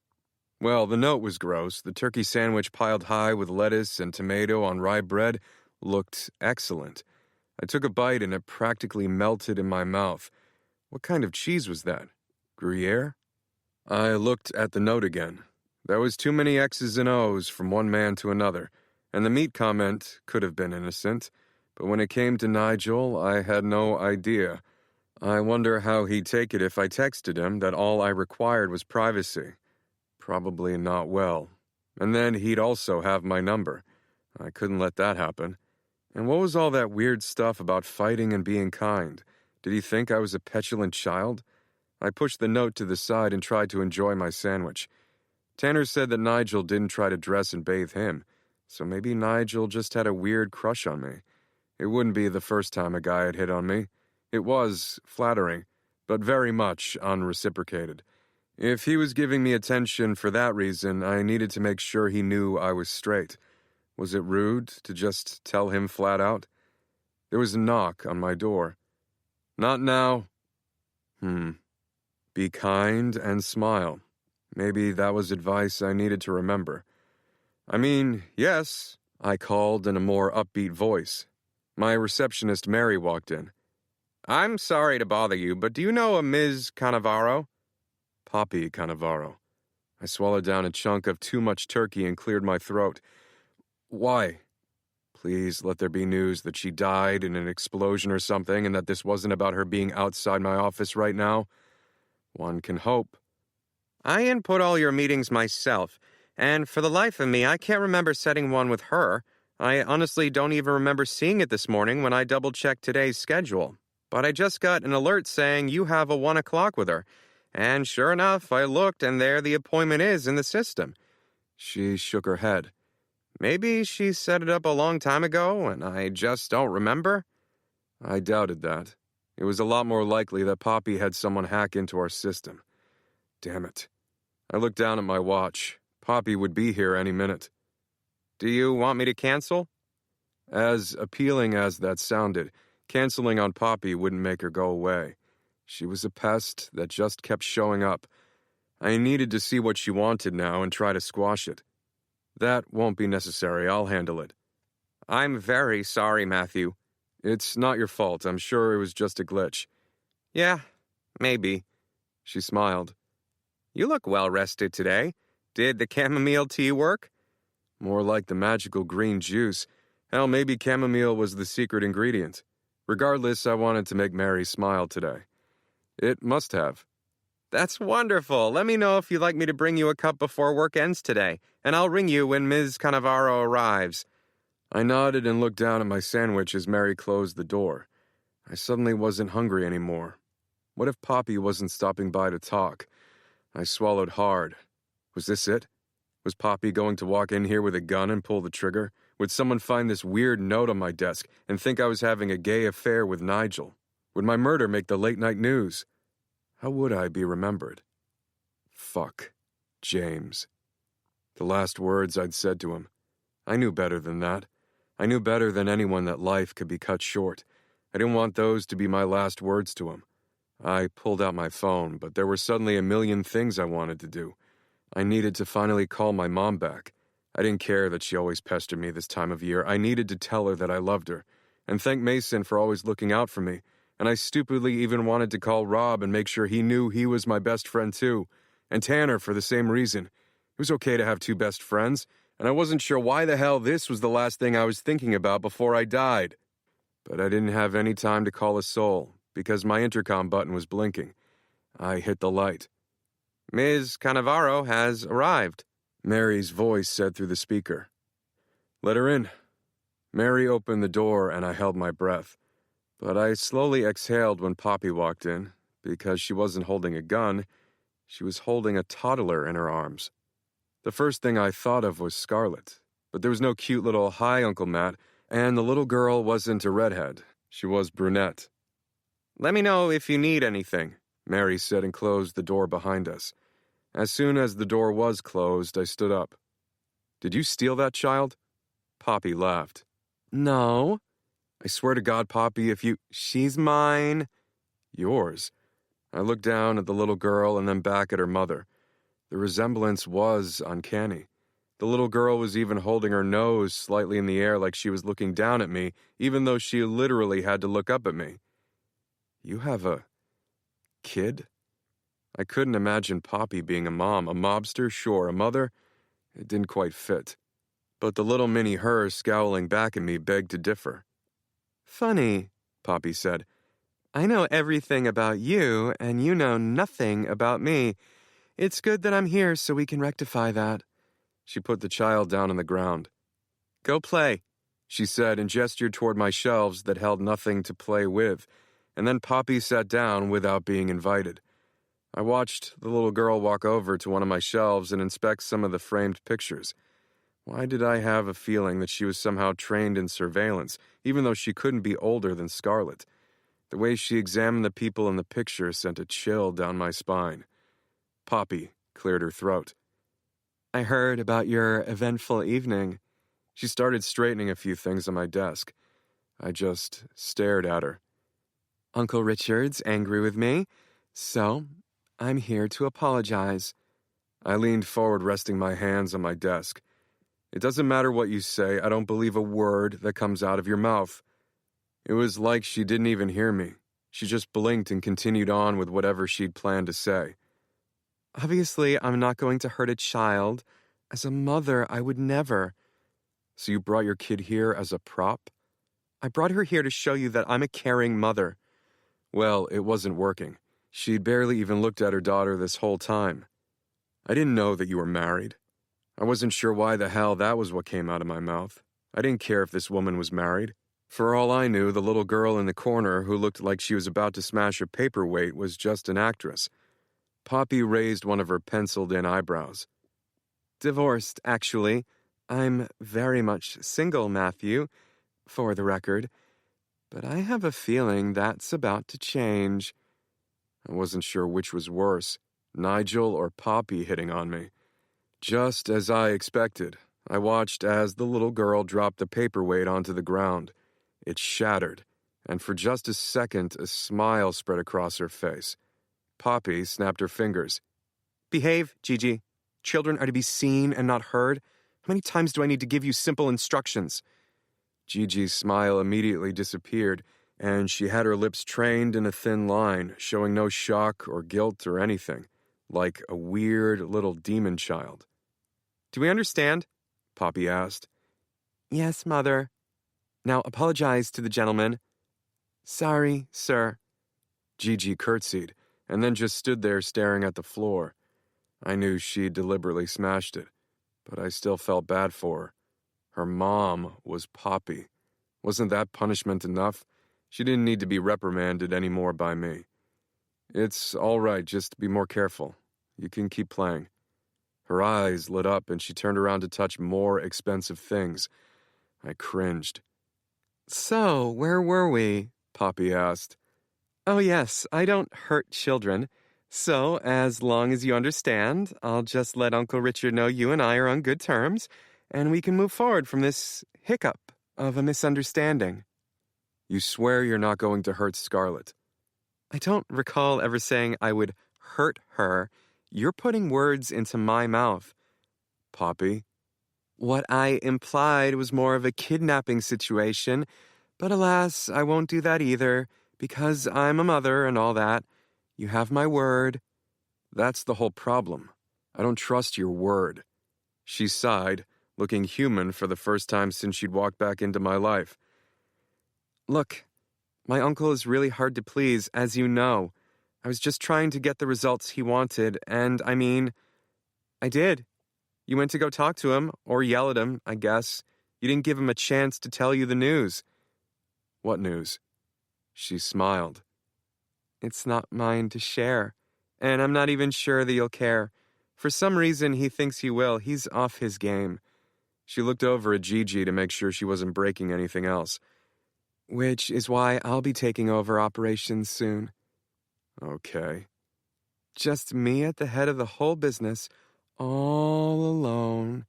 She touched her chest, and for some reason it seemed like she just did it to make me look at the tops of her breasts. Where the hell was she going with this? You know what? We're going to need more time to catch up than just a 15-minute meeting made at the last second, don't you think? And maybe more privacy, too. A relaxing night, just the two of us. Let's do dinner to properly catch up, and I can tell you all about my plans for the company. Is that what she called her illegal dealings, a company? Give me a break. I'm busy. Tonight? Well, let's do tomorrow night, then. I'll arrange it with your secretary. She doesn't arrange my personal schedule. All good secretaries do. She's actually an administrative assistant, and she's fantastic at her job. Poppy laughed. Don't tell me you're dating her. Isn't she a little old for you? Certainly there are people in your life a little more suitable. A certain someone right under your nose, perchance. Who I'm dating is none of your business. So you are dating someone. Well, that should make things interesting. Let her know I'll be preoccupying your evening tomorrow night. No reason for her to wait up for you. I'm not going out with you. I never said it was a date. That was all you. I've always loved a man who's forward. I sighed. Poppy, we're not having dinner, no matter what you want to call it. Then I'll just have to tell the hitmen to go forward with their plans. I froze. Last night, Mr. Pruitt said he hadn't hired hitmen to follow me around. I knew he was lying. But for her to actually sit there and admit it, why hadn't I recorded this conversation? Damn it. Mr. Pruitt said he wasn't having me followed. Darling, you know better than that. You don't think Uncle Richard doubled the size of our business by telling the truth. Honestly, you're so naive. It's adorable. She smiled, and her teeth were so straight and white that they almost looked fake. You'll be perfect. I'll have a car sent for you at 7. Perfect for what? I won't be home. Yes, I'll be sending the car to Tanner Road's apartment building, of course. That is where you're staying, yes? Fuck. She knew I was staying with Tanner? That's not... Don't play coy. It was smart not to go back to your house. Staying with a friend was the safer choice given the circumstances, at least for the time being. You won't be staying there for long if I have my way, though. I thought she'd meant because I was surely about to die, but then she gave me a salacious wink and lightly bit her lower lip. No. Good God, no. Did she think she was going to sink her claws into me and turn me into husband number 2? Because there was literally no way that was fucking happening. I'd rather the hit woman off me. I won't take no for an answer. She turned to Gigi and put her hand out. Time to go. The little girl ran over and slid her hand into her mother's. Gigi, your hand is bleeding? Poppy pulled away from her daughter in disgust. Why didn't you tell me you'd made a mess? The little girl didn't say anything. She just blinked even though there was blood literally dripping down her hand. I looked over at the shattered glass. There was blood everywhere, like Gigi had been playing with the broken shards of glass, accidentally cutting her palms this whole time. How had she not screamed? I grabbed a tissue to hand to her. Poppy snatched it from me and pressed it against one of Gigi's bloody palms. We'll need to get that looked at. There goes my whole day. Follow me, and don't touch anything, especially my dress. Yes, Mother. See you tomorrow night, Matthew, Poppy said over her shoulder, avoiding her daughter like the plague. Gigi looked down at her shoes as she hurried after her mother. Yikes. That kid was going to grow up and be a real monster at this rate. Breaking things on purpose and not even caring when she got a cut. Scarlett screamed bloody murder whenever she got boo-boos, as she called them. I'd never seen a child not cry when they got even a little hurt. Mary walked in. Miss Cannavaro said to set up a dinner for the two of you tomorrow night. Yeah, just ignore her. There's no dinner. She seemed rather adamant. Oh my, what in the world happened in here? Mary had spotted the bloody mess. It was just an accident. Could you call someone to clean that up? Yes, right away. She walked over to the door but then stopped and turned around. It's none of my business, Matthew. But that woman? She shook her head. No one's ever spoken to me the way she does. I just thought you should know before you date. I stared at Mary. I hadn't noticed that her eyes were a little glossed over, like she was about to cry. What did she say to you? It wasn't what she said. It's how she said it, like I was... nothing. I shook my head. I'm sorry, Mary, but you don't need to worry. I won't be having dinner with her. And about whatever she said or how she said it, ignore her. She's the one that's nothing. Mary smiled and nodded. Okay. Let me know if you need anything else. She quietly closed the door behind her. I walked over to the window and looked out at the view of the city. I really hoped I wouldn't have to have dinner with Poppy, but that depended on a few things. I needed to get those prototypes from Penny, and I needed to be able to corner the hit woman and get a confession out of her, all without getting killed. If I couldn't do all that, I sighed. I'd have to go to dinner with Poppy. The thought of sitting with her through a whole meal made me feel queasy, but I wouldn't have a choice. I couldn't risk my friend's safety by not going to dinner. Poppy having a child meant nothing, and I knew it. She was just playing a game. If I crossed her, she wouldn't hesitate to hurt Scarlett or someone else, or me. I had no idea what she really wanted. That was the whole problem. I saw her and Gigi exiting the building onto the sidewalk below. They hurried over to a town car. She made the driver lift up Gigi and put her into the car, probably so Poppy wouldn't get blood on her dress. What the hell do you want from me? It had to be something with the contracts I signed when I was 16. I didn't know what else it could possibly be about. There were hidden clauses in them, I knew that to be true. But what did they say? What had I agreed to? All I wanted was to be able to stand her up and not die as a consequence. But I wasn't confident in my plan, especially because Penny still hadn't texted me back. I turned away from the window. I needed a backup plan. Chapter 25, Tuesday. I climbed into my car and slammed the door closed. The hit woman didn't show up at practice today, which I was grateful for, but it was hard to be too happy when Penny was ghosting me. I pulled out of the Empire High parking lot and turned in the opposite direction of Tanner's place.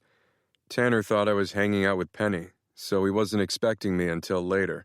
I had some time to stop by my house before heading over to his place for the night. He never needed to know that I'd put myself in danger. Besides, I was pretty sure Mr. Pruitt would have already had me killed if that was his intention. He'd had plenty of opportunities, and it really seemed like Poppy wanted to wine and dine me before murdering me. I felt safe enough. For now.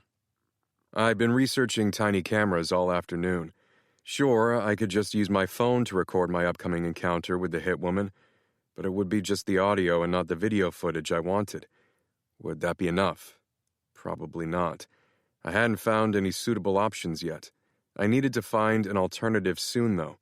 Maybe I could just spend the rest of my night doing more research. There had to be something just as good as James' stupid prototype. Or I could just apologize to him. But for what? He should be apologizing to me, not the other way around. And I hadn't heard anything from him either. Earlier today, when I thought I might die, apologizing had been on my mind. But now that I was nowhere near Poppy, I was still mad at him. Yes, over the years, he'd apologized a lot for what happened with Brooklyn, but I don't think he knew exactly what he was apologizing for. He'd fucking ruined my life. I turned onto my street and pulled into an empty spot along the sidewalk. Screw James. I didn't need his stupid tiny cameras. I pulled out my phone and brought up a camera option on Amazon. Why were all of these so big?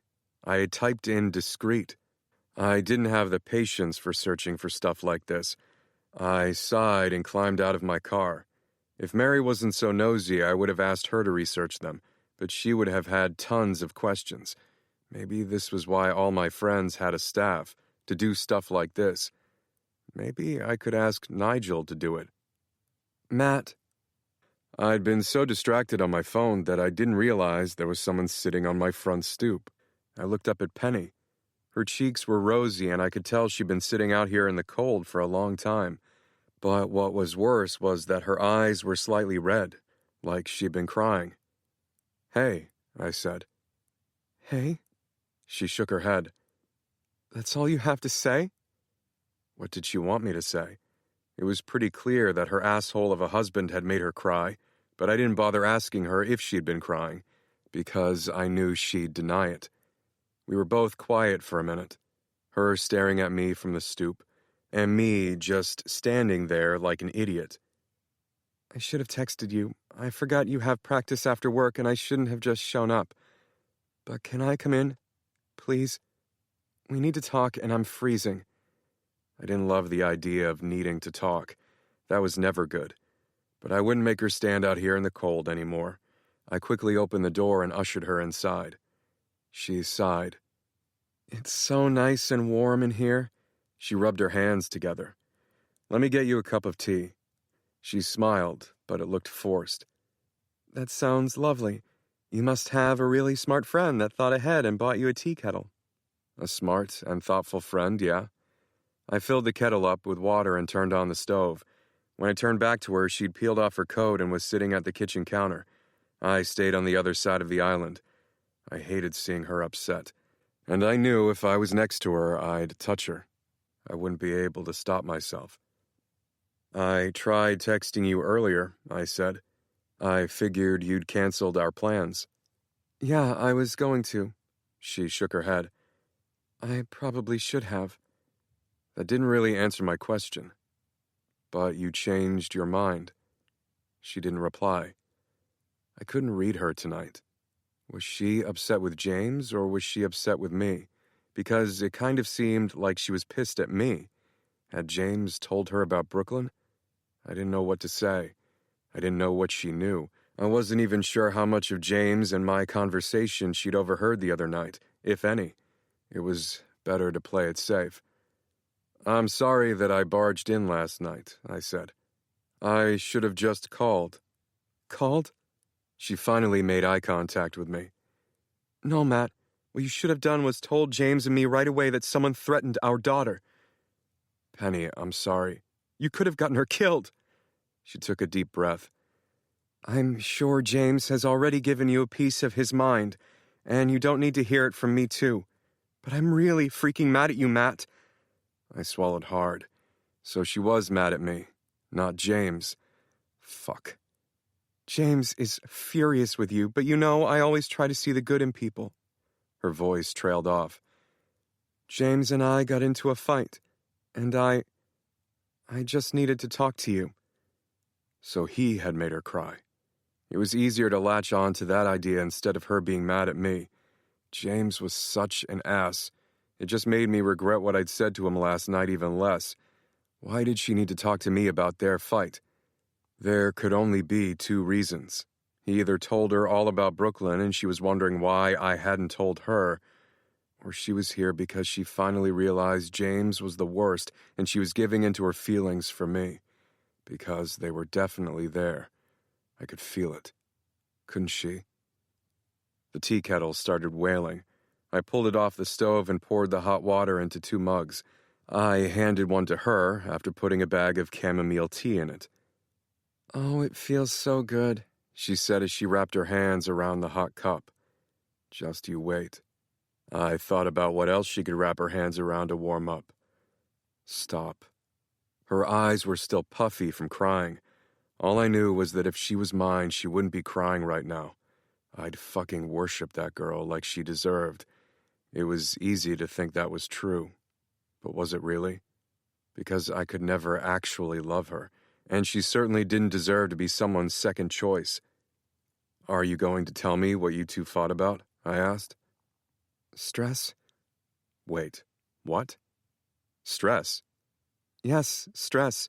You unloaded all this stuff on him, and it's too much. He's been working on stress management. After everything he's been through, he's under enough pressure balancing work and fatherhood because he has to pick up my slack. Her voice trailed off, and she pressed her lips together like she'd said too much. What's going on with you? She ran her thumb down the side of the mug. I'm just worried about him. I'm not asking about James, I'm asking about you. What slack is James being forced to pick up? That doesn't matter. What matters is that James always puts the weight of the world on his shoulders. Isabella's father isn't taking his calls, and he doesn't know how to make sure Scarlett is safe. We both know what the Pruitt family is capable of. James hired more security, but we're not dumb. We know it's not enough, and on top of all that, he's worried you hate him. It looked like she was going to cry again. I swallowed hard. I told him that of course that wasn't true, that he's one of your best friends, but he just told me I didn't understand. What don't I understand? Why are you two fighting? Things have been weird between you two ever since we came to your game. I overheard something about loving Brooklyn last night. I couldn't breathe. I didn't even realize you ever lived outside of Manhattan, and James is focusing on your fight, and he won't tell me what's going on. So she didn't know. She thought we both loved living in Brooklyn or something, as in the place, not my fiancé. James tells me everything, so if he's not telling me this, it's because you specifically asked him not to. And I don't understand. You know everything about me, Matt. Not what it feels like to kiss you. I don't think that's true. I don't keep stuff from you. Secrets are awful. God, if I learned one thing in that huge scandal with James, it's that secrets are toxic. So what aren't you telling me? I hated seeing her with unshed tears.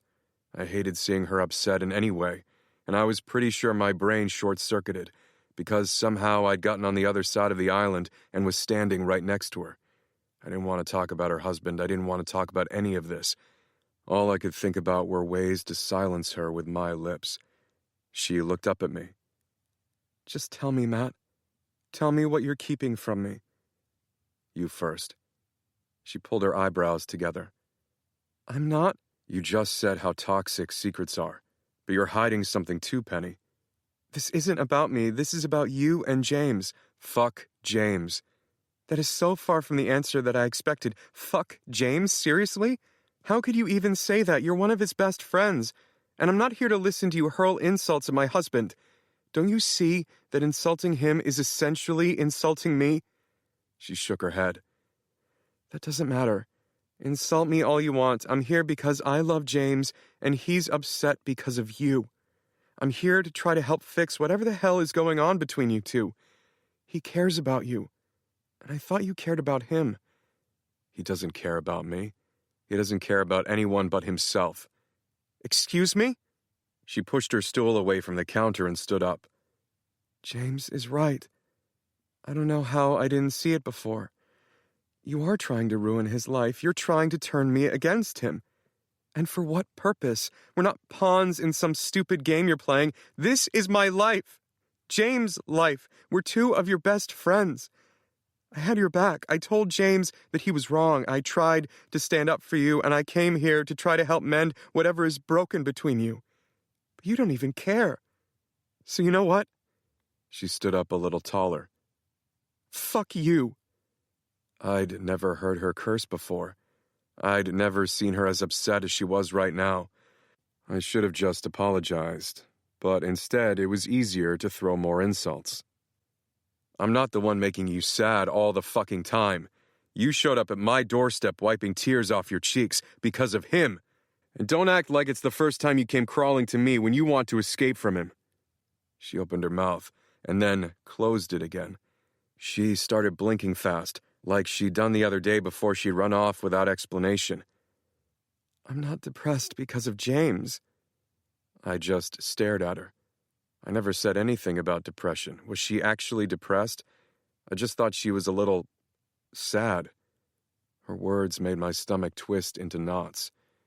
She closed her eyes, like it pained her to say her next words to me. James is the love of my life. He's my whole world. He's given me everything. A life I never even dreamed of. I love him so much that it hurts. I love his friends like they're my own family, and it hurts that I can't give him anything in return. And I just wanted to fix what's going on between you, because I can't fix me. What was she talking about? There wasn't anything about her that needed to be fixed. She was beautiful and smart and funny. I stared at her as her eyes locked with mine again.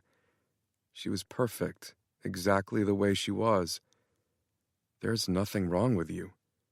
She wrapped her arms around her stomach like she was afraid she was falling to pieces.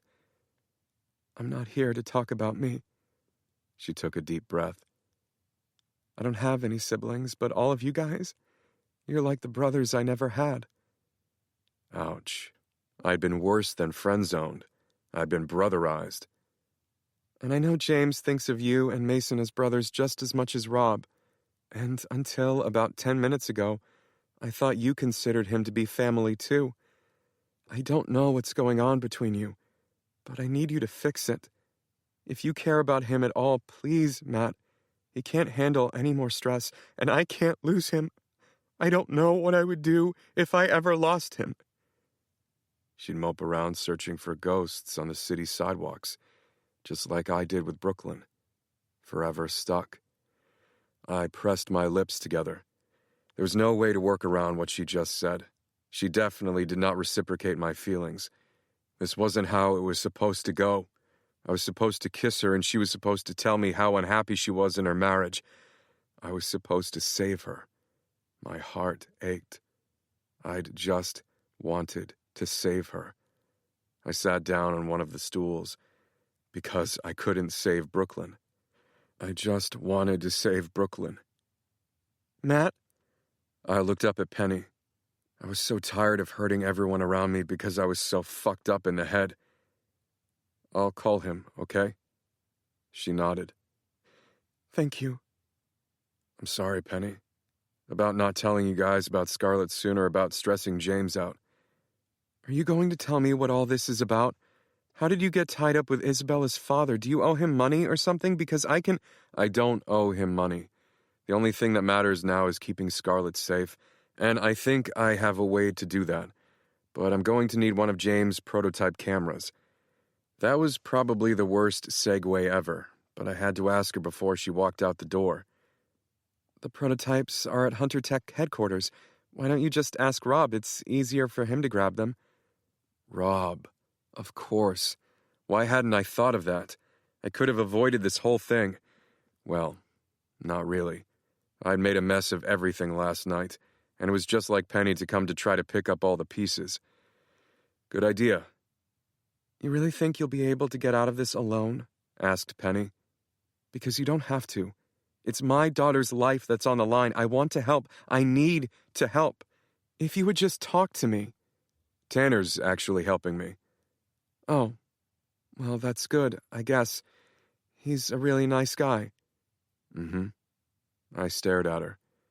She just stared back, waiting for me to tell her how I'd gotten into this mess, or what my problem was with James, or maybe to talk about how nice of a guy Tanner was, or something, anything. But I didn't want to drag her into this. I should probably go, she said. James is expecting me home for dinner.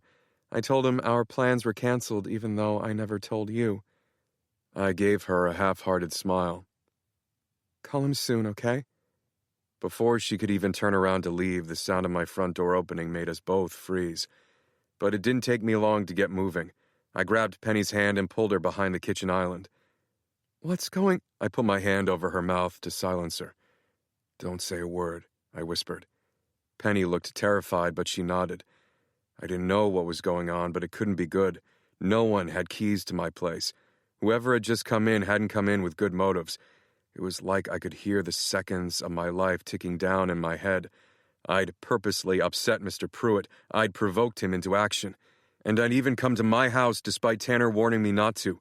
I had no one to blame but myself. But instead of freaking out, all I could do was stare at the woman kneeling beside me. I relished the way her lips felt on the palm of my hand, her looking at me like she was relying on me. And for just a second, I forgot all about the intruder. This would have been the perfect moment to kiss her, as the seconds ticked down, to show her how I felt. All I had to do was remove my hand. Chapter 26, Tuesday. A tear trickled down Penny's cheek, pulling me out of my daydream. She was terrified. Her thoughts were probably swirling with her love for her children and James, not me. I didn't want James to be right about me. I didn't want to ruin his life. Kissing Penny would be a mistake, and I was tired of making mistakes. I slowly lowered my hand from her mouth, knowing that was as close as I'd get to her lips kissing my skin. My crush on her was unrequited, but that didn't mean I wouldn't give my life to save her. She was still one of my closest friends. She was still able to make me smile when no one else seemed able to. I owed her for that, for making a few of the years after Brooklyn's death bearable. We both sat there and listened to the footsteps in the foyer.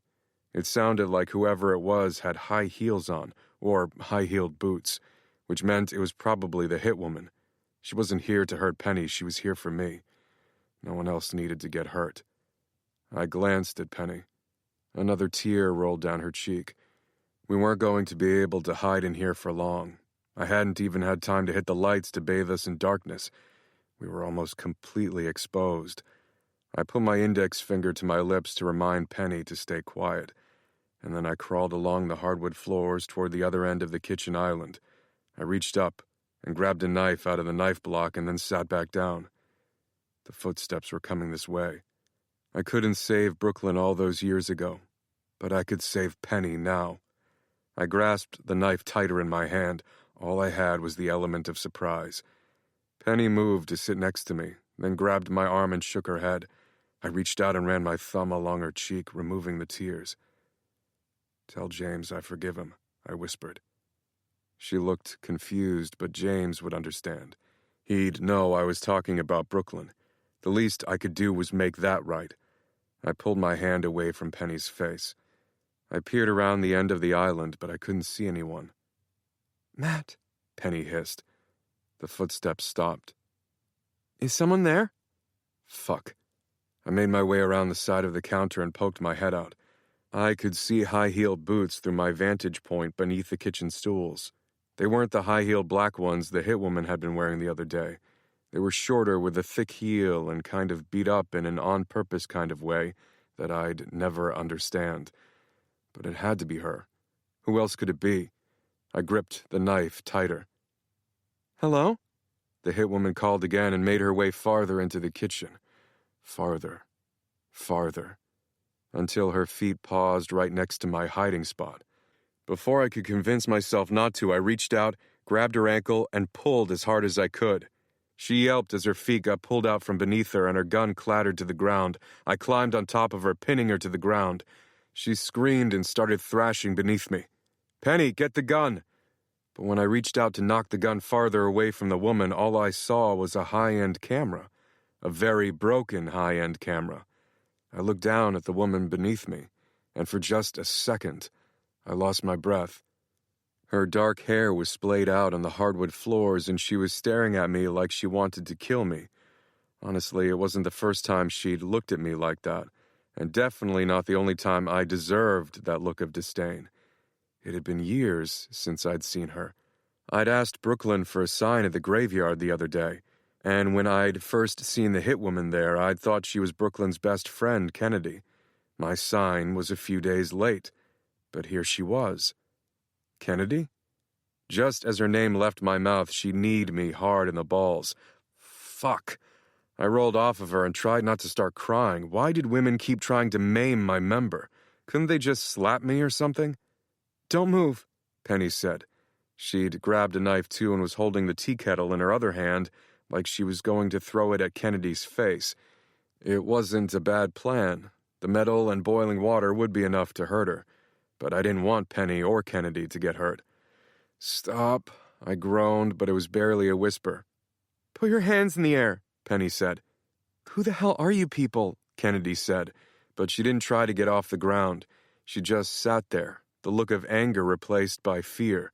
She slowly lifted up her hands. "Who the hell are you?" Penny countered. "Stop," I groaned again.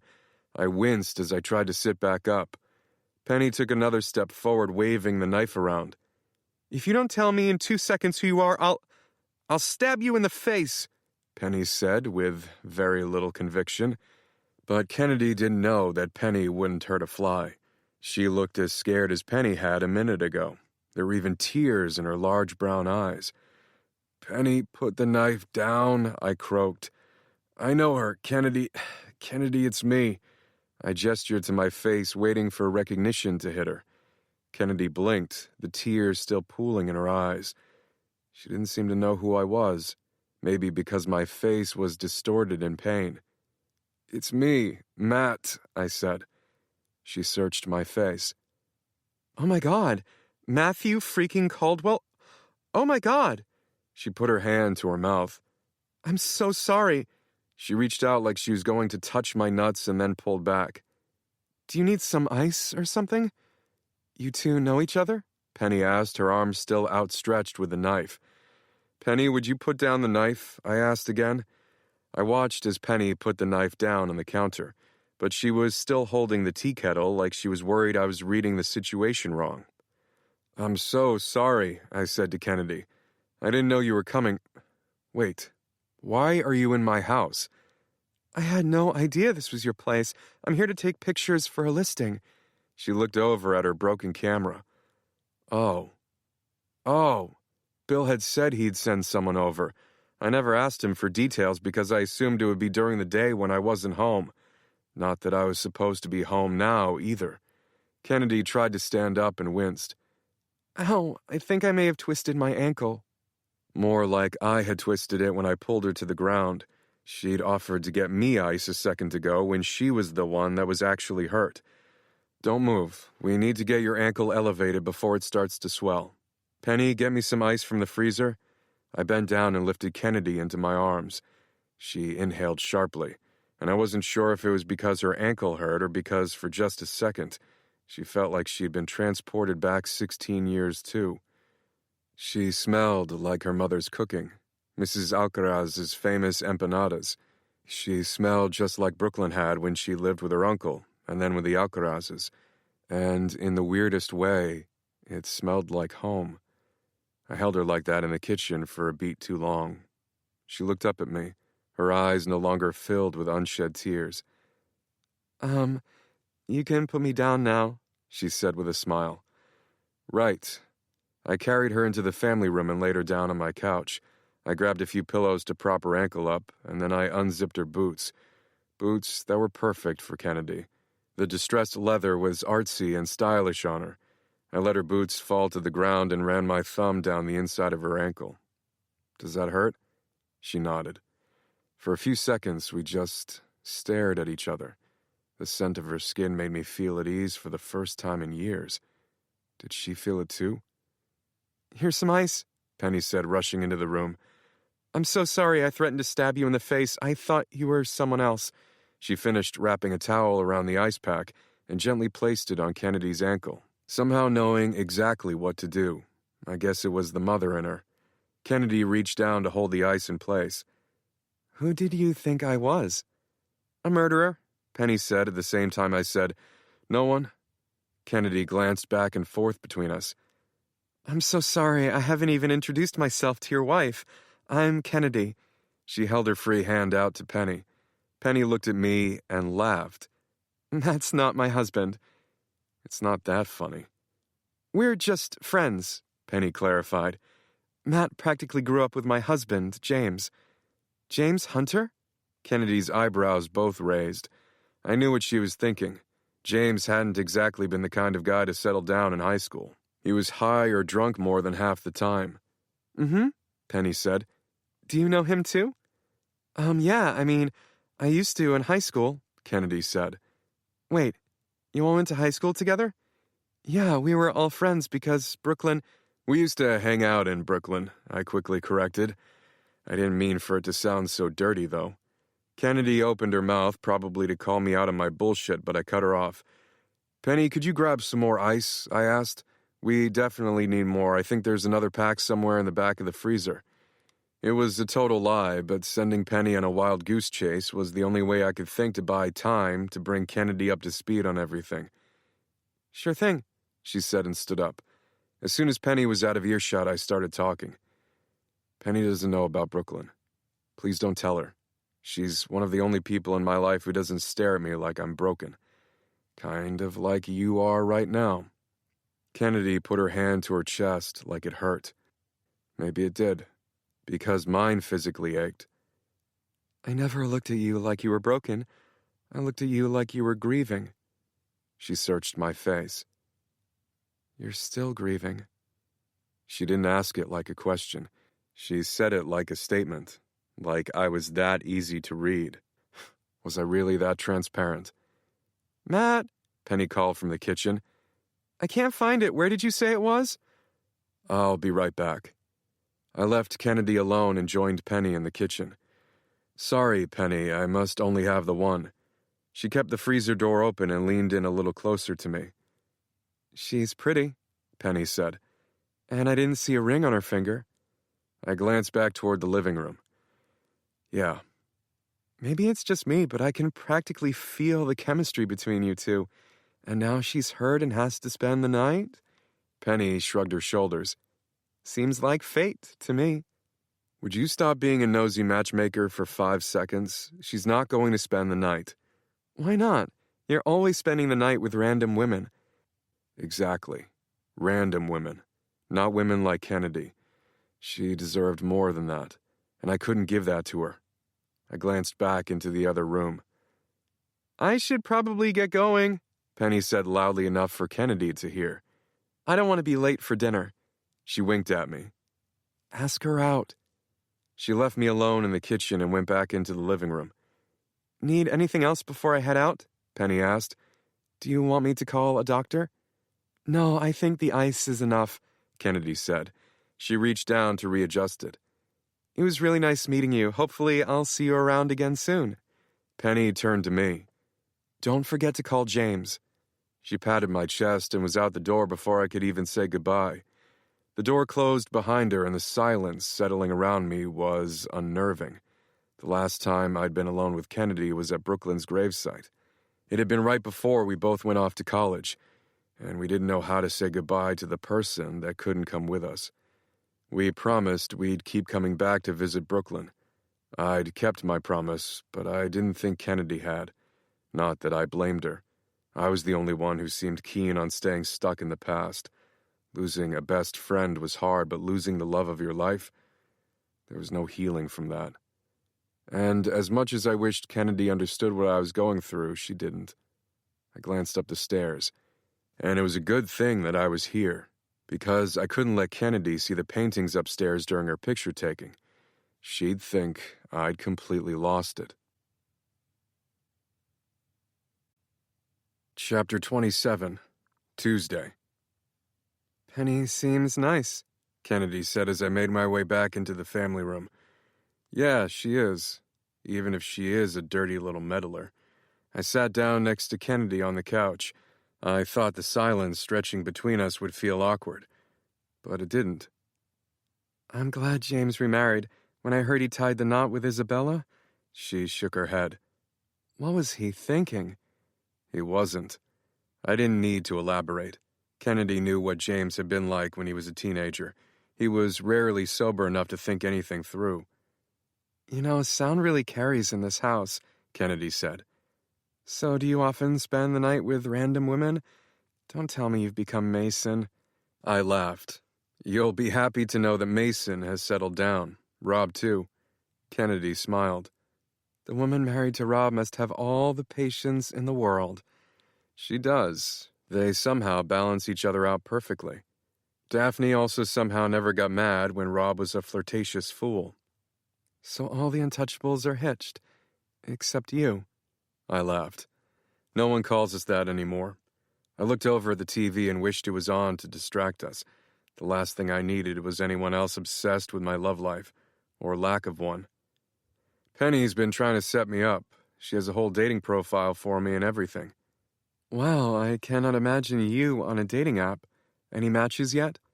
I thought about Ash throwing a ball of fire at my dick.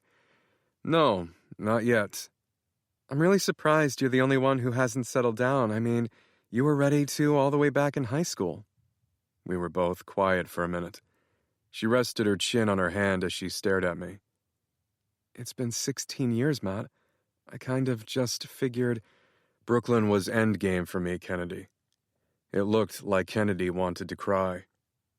I miss her too, Kennedy said.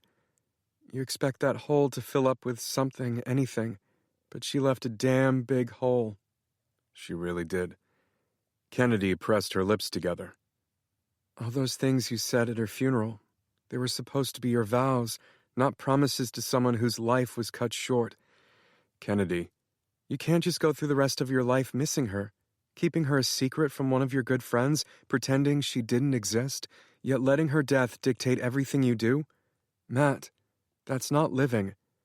She didn't have to tell me that. I knew it wasn't living, because I was fucking drowning. And what about you? What about me? Like, I'm sure you overheard Penny say in the kitchen, you don't have a ring on your finger. I've been focused on growing my business. Taking pictures. She frowned. I'm a professional photographer, Matt. I'm taking these photos because I have a very lucrative partnership with one of the top real estate firms in the city. I own my own company, and it's doing great, for the record. And I won't let people like you look at me like I'm nothing anymore. She sat up and shoved the ice at me. Kennedy, I didn't... Yes, you did. I'm not the same poor girl from the wrong side of the tracks that you had to hang out with just because I was friends with Brooklyn. She pulled on one of her boots. Boots that I hadn't noticed before had royal blue soles. They were Audioguards, and anyone that could afford $3,000 Audioguards was pretty well off. Hey, I grabbed her hand. I didn't mean anything by it, I really didn't. I used the wrong term, I meant photographer. You followed your passion, I think that's amazing. Really? Her eyes softened. Yes, really. You went out and did your own thing, and you're clearly killing it. She smiled. I'm sorry I got so defensive. I think maybe I still have a little chip on my shoulder from going to Empire High, especially being back in the city after all this time. I almost feel like the old me, if that makes any sense, and I've tried so hard to leave that person behind. I couldn't help the corners of my mouth rising. I always liked that person. Her face flushed. When did you move back to the city? I asked. A few weeks ago. I've been wanting to expand my business for a while, and there's just more opportunities here. I tried my best to stay away, but then there was this vacancy in the perfect location in Manhattan for my offices. I couldn't say no. Are you living in Manhattan too? Actually, I moved in with my mom temporarily, just until I have time to search for a new place. That explained the delicious smell of empanadas. How is your mom? The same. Kennedy smiled. It's so weird being home and having to live with her rules again. She laughed. I bet. She treats me like I'm still a kid. I could really use a night out. Was she asking me to ask her out? I didn't know what to say. I was drawn to her, that was undeniable. But I think it had more to do with our shared past. I couldn't deny that she was attractive, though. She had all the same beauty she did when she was younger, but her curves had filled out. In any other circumstance, she'd be someone I'd hit on. But she was Kennedy, my fiancé's best friend. She was older, sure, but she was still just as off-limits. Do you know the weirdest part about being back here? Kennedy asked. I shook my head. Every now and then I see a blonde walking on the street and I completely freeze, thinking it's her. I so badly wish it was her, but it never is. Kennedy sighed. It was easier to be off somewhere I never knew her, you know? God, I can't even imagine if she was still alive after all this time. What would I say to her? Honestly, I'd be so pissed. I'd probably curse up a storm and make my mom furious. She laughed. Pull out a few of my favorite Spanish expletives. Sounds about right. I never let my mind venture there, to the possibility of Brooklyn still being alive. Not after all the private investigators I'd hired came back without any information. She was gone. Brooklyn was dead. So what have you been up to all these years? Taking over Mac International? Really? She smiled. I know you wanted that. Wasn't Mason supposed to take over, though? He followed his passion, just like you did. He started his own marketing firm, with his wife, actually. That's amazing. But you followed your passion, too, right? Isn't running that company what you always wanted? What I always wanted. No, being married to my job wasn't what I always wanted. What I wanted was Brooklyn as my wife and a house full of kids. A house full of happiness. Yeah, I lied. It's amazing that the four of you guys are still friends. I wish I had a group of friends like that. I basically know no one in the entire city. Brooklyn had been one of Kennedy's only friends in high school. She'd been kind of a loner before Brooklyn moved to town, but I hadn't let her feel that way after Brooklyn's death. I still sat with her at lunch every day. She'd been one of the untouchables just as much as I had, but I guess we'd all lost touch with her. I'll let you know next time we all hang out. You're more than welcome to come. It wasn't a date, but it was the best I could do, and it would be a little while before that invite came. I needed to apologize to James first. That would be amazing. She reached down and finished putting on her boots. I should probably get going. My mom's actually expecting me to be home for dinner. Let me grab your camera. I picked it up off the kitchen floor. Or what's left of it. I'm sorry, Kennedy. Let me replace it for you. I don't need handouts anymore, remember? Besides, it's insured. Is it okay if I come back tomorrow morning to shoot the pictures? Fine by me. Just let yourself in. She laughed. I think I'll knock next time just to be safe. Actually, can you hold off from taking the pictures for a few days? Why? Have you changed your mind about selling the place? It really is a beautiful home. I hadn't changed my mind, but I was worried about her safety. If I wasn't staying here because of Mr. Pruitt, she shouldn't be here either. Yeah, I'm still thinking about it. No problem. I'll let Bill know you want to hold off a few more days. She stood up and winced. I wrapped my arm around her waist. Let me drive you home. It's all the way on the other side of town. I can take a taxi. I'll be fine, really. She wiggled her foot and pretended like she was fine, but I could tell she wasn't. She was in pain and she was putting on a brave face. I insist. I scooped her up in my arms before she had a chance to protest. She didn't say a word as I got her safely into my car and pulled out onto the city street. The silence was comfortable between us, but for some reason I still wanted to fill it. Maybe because I wanted her to fill in the gaps of her life that I'd missed. What do you do for fun? I asked. Photography is my hobby and my job. There isn't really much time for anything else. What about you? Penny had asked me this same question recently, but I didn't want to tell Kennedy that I worked out for fun. That seemed like a pompous answer. I coach the Empire High football team. Really? Wow, I need to come to one of your games. I caught her smile out of the corner of my eye. I'd like that, I said. She turned to look out the window. She was absorbing the city like it was her first time here.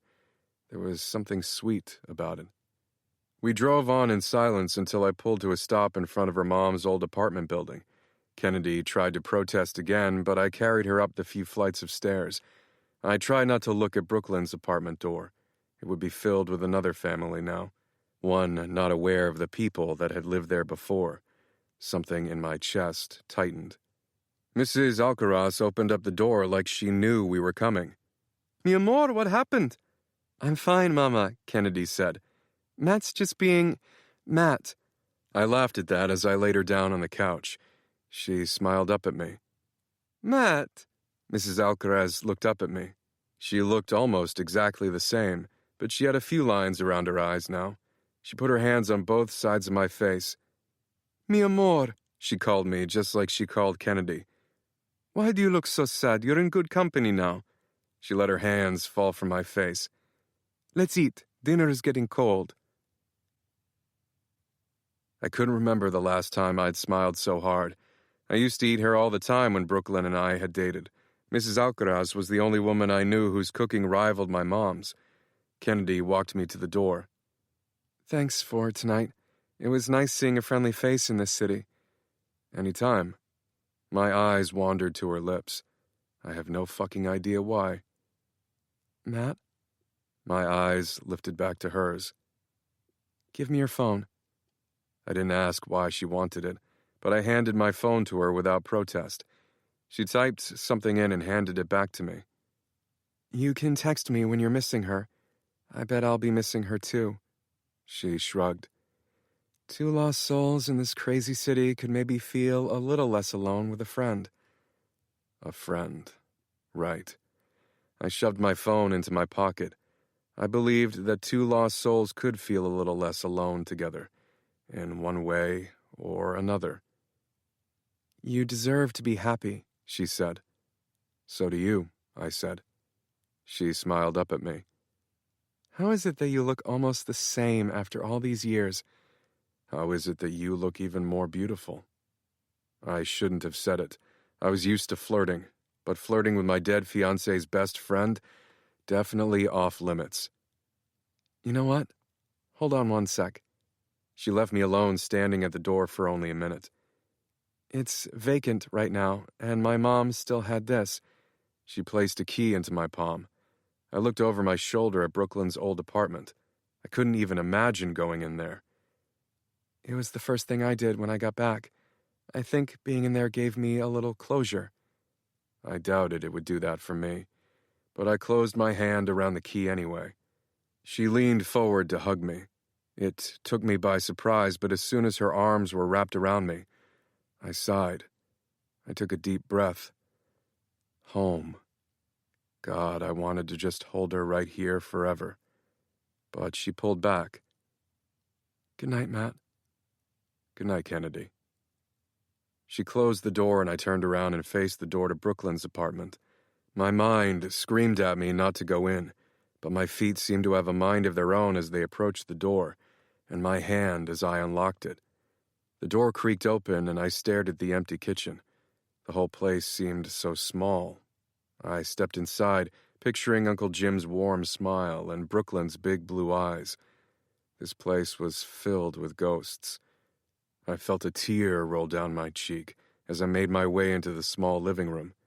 It used to feel so full of love and laughter, and now it just felt empty. I stopped outside Brooklyn's bedroom door, leaning against the door jamb. We'd fought in here.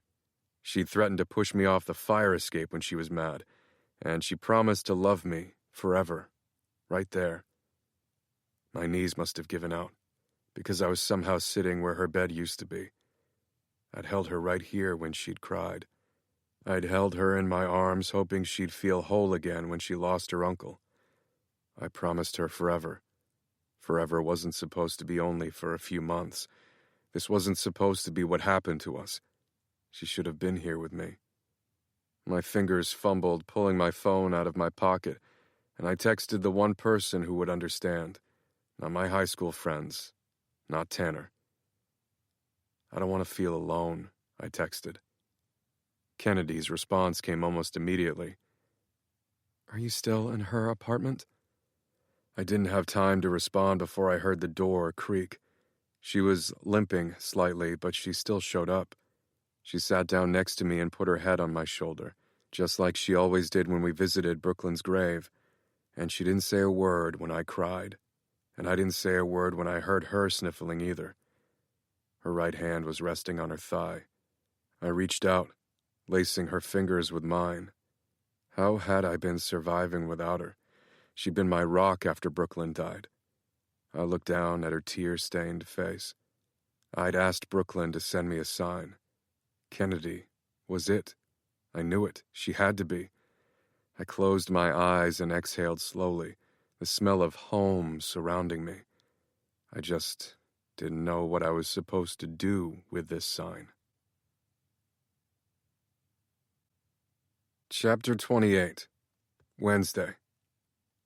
The light streaming into my room made me close my eyes tighter. My whole body ached. What was I sleeping on, bricks? Someone moaned. I opened my eyes and stared down at Kennedy's head on my chest. We weren't in my room. We were still on the hardwood floor in Brooklyn's old apartment. My back ached, but for just a few minutes, I didn't move. All I could do was stare down at Kennedy. She sniffled like she was crying in her sleep. My chest ached, but it had nothing to do with her head lying on it. It was something deeper, and it hurt more as I stared at her. Despite the ache in my chest, it had been a long time since I'd woken up feeling so okay. Like my breaths were coming easier, and I was very aware it was because of her. I reached out to run my fingers through her hair, but I pulled back before I made contact. She was sleeping so peacefully, her breath slowly rising and falling. I felt sick to my stomach. This was where Brooklyn and I had fallen asleep. I never should have come in here. I never should have asked Kennedy to come. But still, I didn't move. Had Kennedy shown up because I needed a friend? Or had she shown back up in my life because I just needed her? And I did need her. I think maybe I'd needed her this whole time. She was the only one that understood. She was the only one that felt my pain so acutely. I'd always loved Kennedy as a friend. She'd been there when I needed her the most. I wasn't sure how I'd even pretended to be okay while she wasn't in New York. I heard my phone vibrating on the floorboards where I'd left it last night. I wished it would stop. I wished I could freeze time. But Kennedy yawned and slowly opened her eyes. For a second, she seemed just as disoriented as I was. But when she realized I was her pillow, she sat up super fast. I'm so sorry. We must have fallen asleep.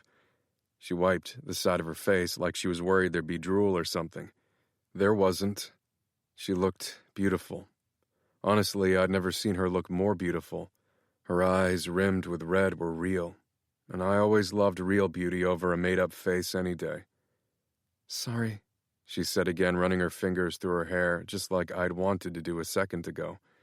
I wasn't sure why she was apologizing. It was more my fault than hers.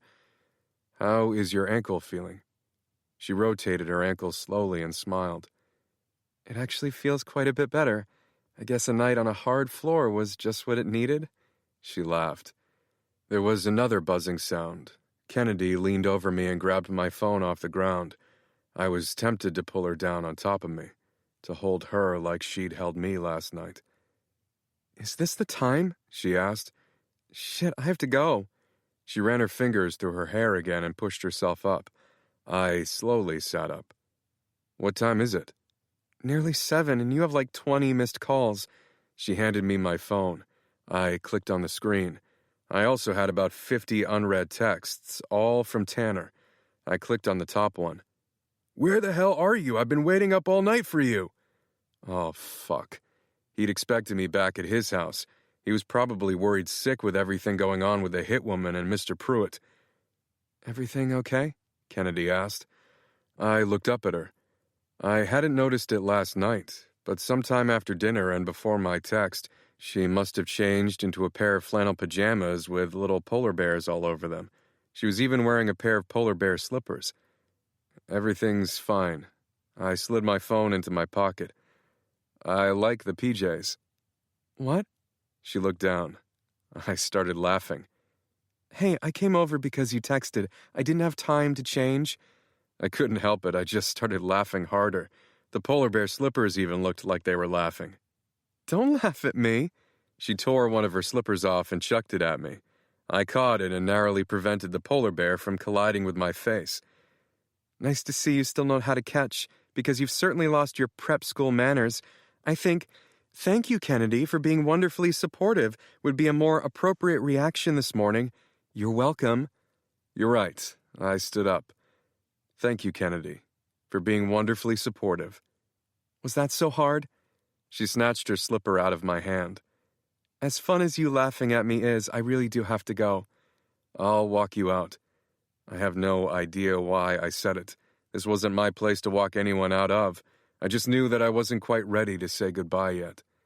We didn't say anything as we made our way out of Brooklyn's old place. But before Kennedy reached her mom's apartment door, I said, I'll text you. She turned around. She pressed her lips together and nodded. Good. Good. I couldn't help the smile that spread over my face. She wanted me to text her. It felt like I was a kid again, this giddy feeling in my stomach. I felt stupid and excited all at once. She rolled her eyes, just adding to the feeling that we were kids again. Have a good day, Matt. She left me alone in the hallway. with my stomach feeling weird and about a million things I needed to do. I would have called Tanner back right away, but Tanner would insist on an apology in person anyway. He was old-fashioned like that. So as I drove to his apartment, I called Rob. "Hey," Rob said. "It's early. Is everything all right?" "Yeah." "Oh, never mind," he said, cutting me off. "Everything's not okay because you're trying to get my niece killed, you ass-face." I cringed. "Good morning to you, too." "Good morning," Rob mumbled. "And just for the record, Scarlett is my niece too, Rob?" "Lies, only in the friendship way. Everyone's always trying to steal my niece and nephew away from me. I'm their one and only uncle." Every now and then Rob got defensive about the whole friend-uncle thing, usually when he was mad at me about something. And if he was bringing that up, then I wasn't off to a good start for getting the camera. Angry Rob was hard to negotiate with. "Blood isn't everything," I said. "Did you call to tell me your other non-related niece is going to get murdered too? How long have you known that my daughter is in trouble with freaking mobsters? A week? A month? Longer?" I would have hung up on him, but my hands were on the wheel. "I made a mistake. A mistake is bringing me a burger without bacon when I specifically asked for bacon. That happened one time," I said. "Best friends know best friends' burger orders."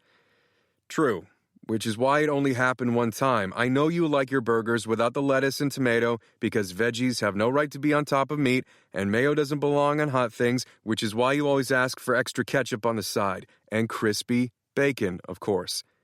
"Exactly." The laughter was back in Rob's voice. It was now or never. "I need a favor, Rob." Rob groaned. "I know Hunter Tech has a prototype for an undetectable camera. Can I borrow it?" "There's only one prototype, man, and how do you even know about that?" "You told me." "I never told you about it," Rob said. "It's highly classified." I laughed. "Isn't that only for government stuff? Rob, you told me a few guys nights ago. We were talking about sexting, remember?" "No, I don't remember." "Well, you did get pretty drunk," I said. "Pretty sure you even sexted me." "I did not sext you. I only sext my wife."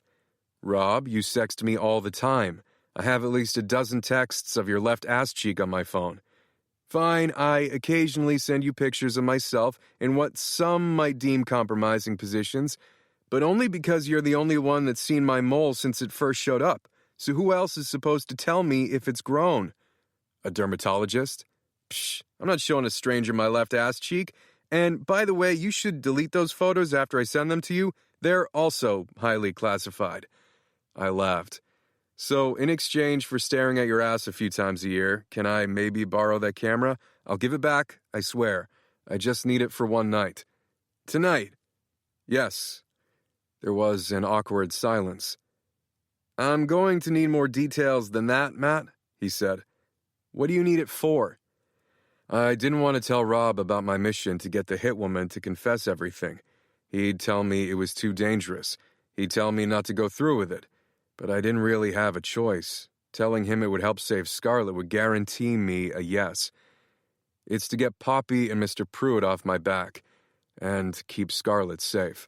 I have a plan to corner the hit woman that's after me and get her to confess everything. I'm hoping the footage will be enough to get Mr. Pruitt sent to prison where he belongs. "You're going to corner a hit woman? All by yourself?" "Tanner's helping me." "Tanner? Ugh. He barely counts as help. I'll help you." I didn't want Rob to help me. He had a wife and kids at home that relied on him. Not that something happening to Tanner wouldn't be awful too. I'd sure miss him a ton. And what would Nigel do without him? Probably follow me around. "Rob, I don't think that's a good idea." "Too late. You need me. I'm the one with the camera." I sighed. "Fine. But there is one condition." "What's the condition?" I asked. "You have to say that I'm your best friend in front of Tanner. Tonight. Right before this all goes down." "Rob, I'm allowed to have two best friends."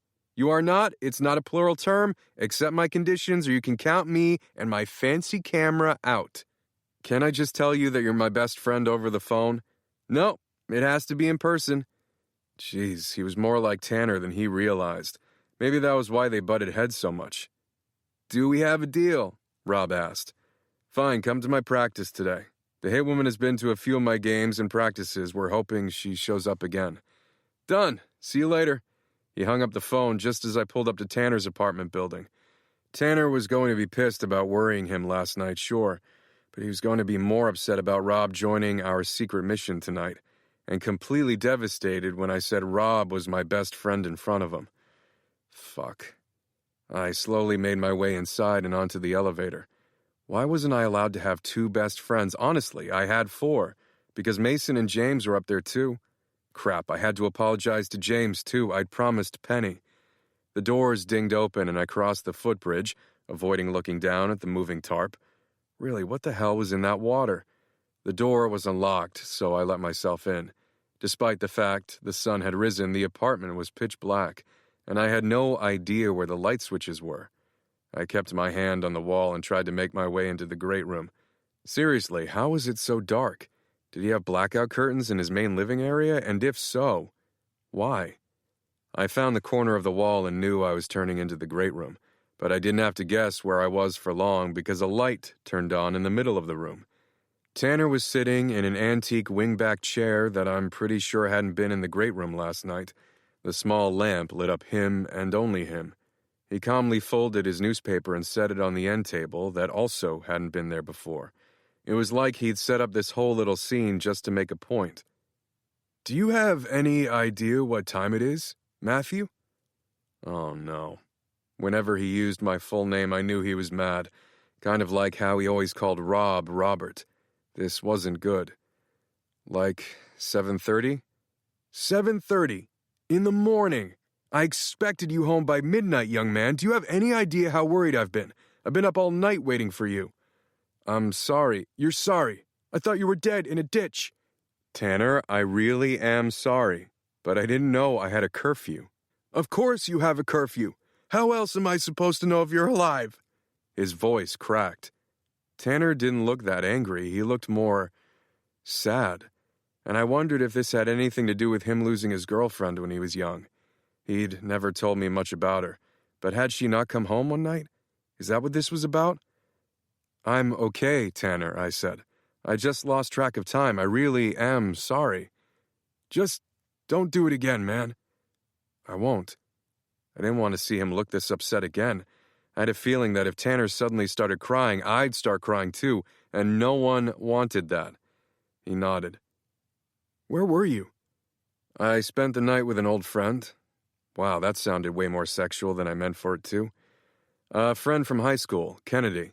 Actually, she was Brooklyn's best friend. But we were friends too. I'm pretty sure I've told you about her before. Did you sleep with her? Tanner asked. No. I guess he thought it was as inappropriate as I was worried it was. Are you going to? Oh. He wasn't concerned about the fact that it was immoral to sleep with Kennedy. He was just concerned because he loved to meet all the women I slept with ahead of time. Because he was Tanner. I didn't know how to answer his question. Because I didn't know the answer. Are you going to sleep with her? Tanner asked again. I sat down on the sofa across from his makeshift worried dad scene. I mean, we're friends. It would be wrong, right, to sleep with Kennedy? To even want to? I ran my hand down my face. Fuck. Did I want to? I smiled, picturing her in her adorable pajamas. Penny's your friend, and you want to sleep with her? Yeah, but I think Penny and I are better off as just friends. I guess your dinner to seduce her went poorly? Tanner asked. I nodded. She brotherized me. Tanner laughed. Brotherized? What is that? When someone friend zones you in a brother way, it's even worse than a friend zone. Ouch. So you haven't secured the camera then? No, I got it. Tanner just stared at me. So where is it? Wait, don't tell me. He stood up and started examining my shirt. I meant I will have it. Rob's bringing it by practice. Tanner let go of the collar of my shirt. But he can't come. It's a best friend's secret mission. He's my best friend, too. Tanner lowered his eyebrows. Best friend isn't plural. Seriously, Tanner and Rob might as well be twins. How could they not see that they had the same sense of humor and the same obsession with singular and plural nouns? Why did they hate each other so much? It was ridiculous. He didn't give me a choice, I said. Stubborn little ass. Well, that's fine. We'll get his camera and tell him to get lost. Why can't the two of you just get along? Because there's only room for one of us in this town, and I'm not leaving. I love it here. He sat back down. Then why haven't you properly moved in yet? I have. I gestured to the sheet that was covering what I thought was a tree. Oh, that, he laughed. Nigel already has so much to dust. It's just easier this way. Speaking of Nigel, he was worried sick too. You owe him an apology as well. I'll do that when I see him. But right now I need to go home and change before work. I stood up. No need. Nigel brought all your things. All my things. Tanner pointed to the couch I'd been sitting on.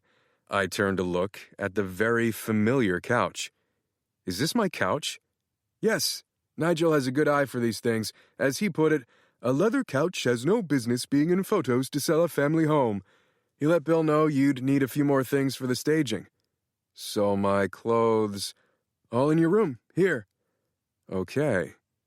Well, I should probably go change. I'll be waiting. We can take my car to work. I'll just have my driver drop you off first.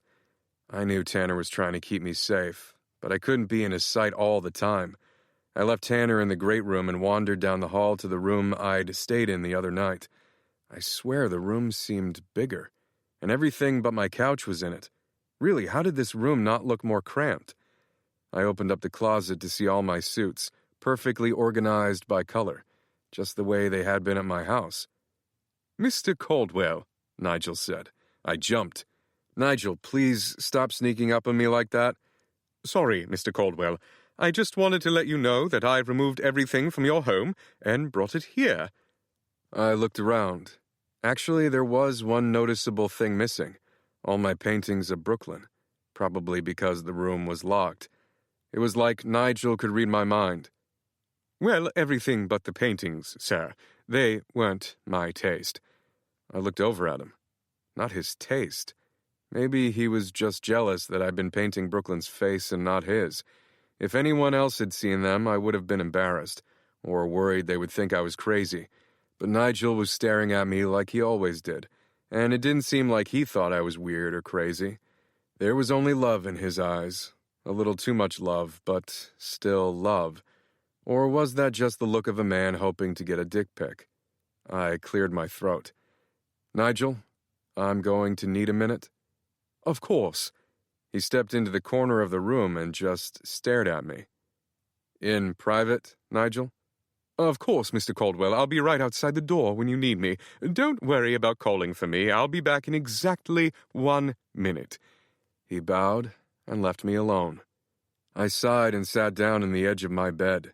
Yes, my bed. I guess I lived with Tanner now. And Nigel. That was a lot to take in. And I should have been thinking about that and the secret mission tonight with the hitwoman. But for some reason my mind was fixated on Kennedy, and the way she'd smiled when she chucked her slipper at my face, and the way she laughed, and the way she didn't judge me when I cried. I put my face in my hands. I shouldn't have been thinking about her at all, so why couldn't I get her out of my head?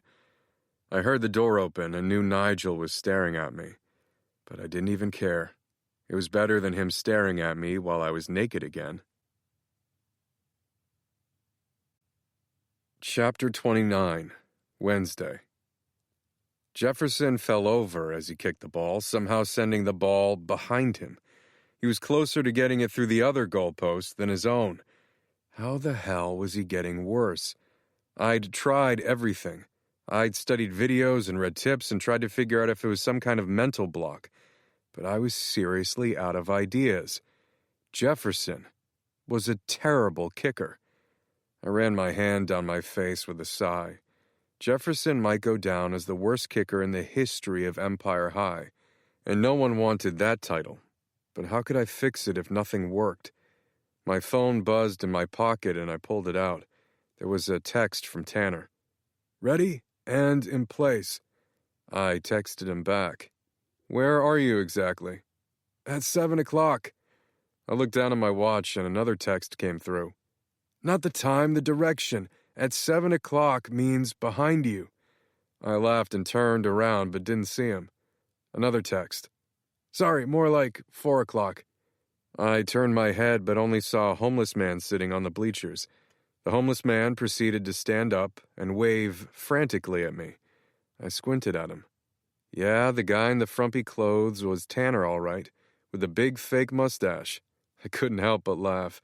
It reminded me of all the times Rob had tried to convince me that Tanner was great at disguises, that he walked around the city in fancy suits and a man bun. If Tanner's current ensemble and the fuzzy caterpillar sitting on his upper lip was any indicator, he was freaking awful at disguises. Tanner texted me again. "So we're both set. Only one loose thread. Where is stupid Robert?" Super clever burn. I told him to be here a little before practice ended. He'll be here soon. Practice ends in 20 minutes. Cutting it close, if you ask me. He has no respect for top-secret missions. I shook my head and turned back to practice. Maybe Jefferson was still struggling because I could never focus anymore. At the beginning of the season, I had been daydreaming about Penny all the time. Then I started worrying about Poppy and Mr. Pruitt. And now I was thinking about Kennedy all day, which made no sense because I was probably 20 minutes away from being killed by a hitwoman. Kennedy should have been the last person on my mind.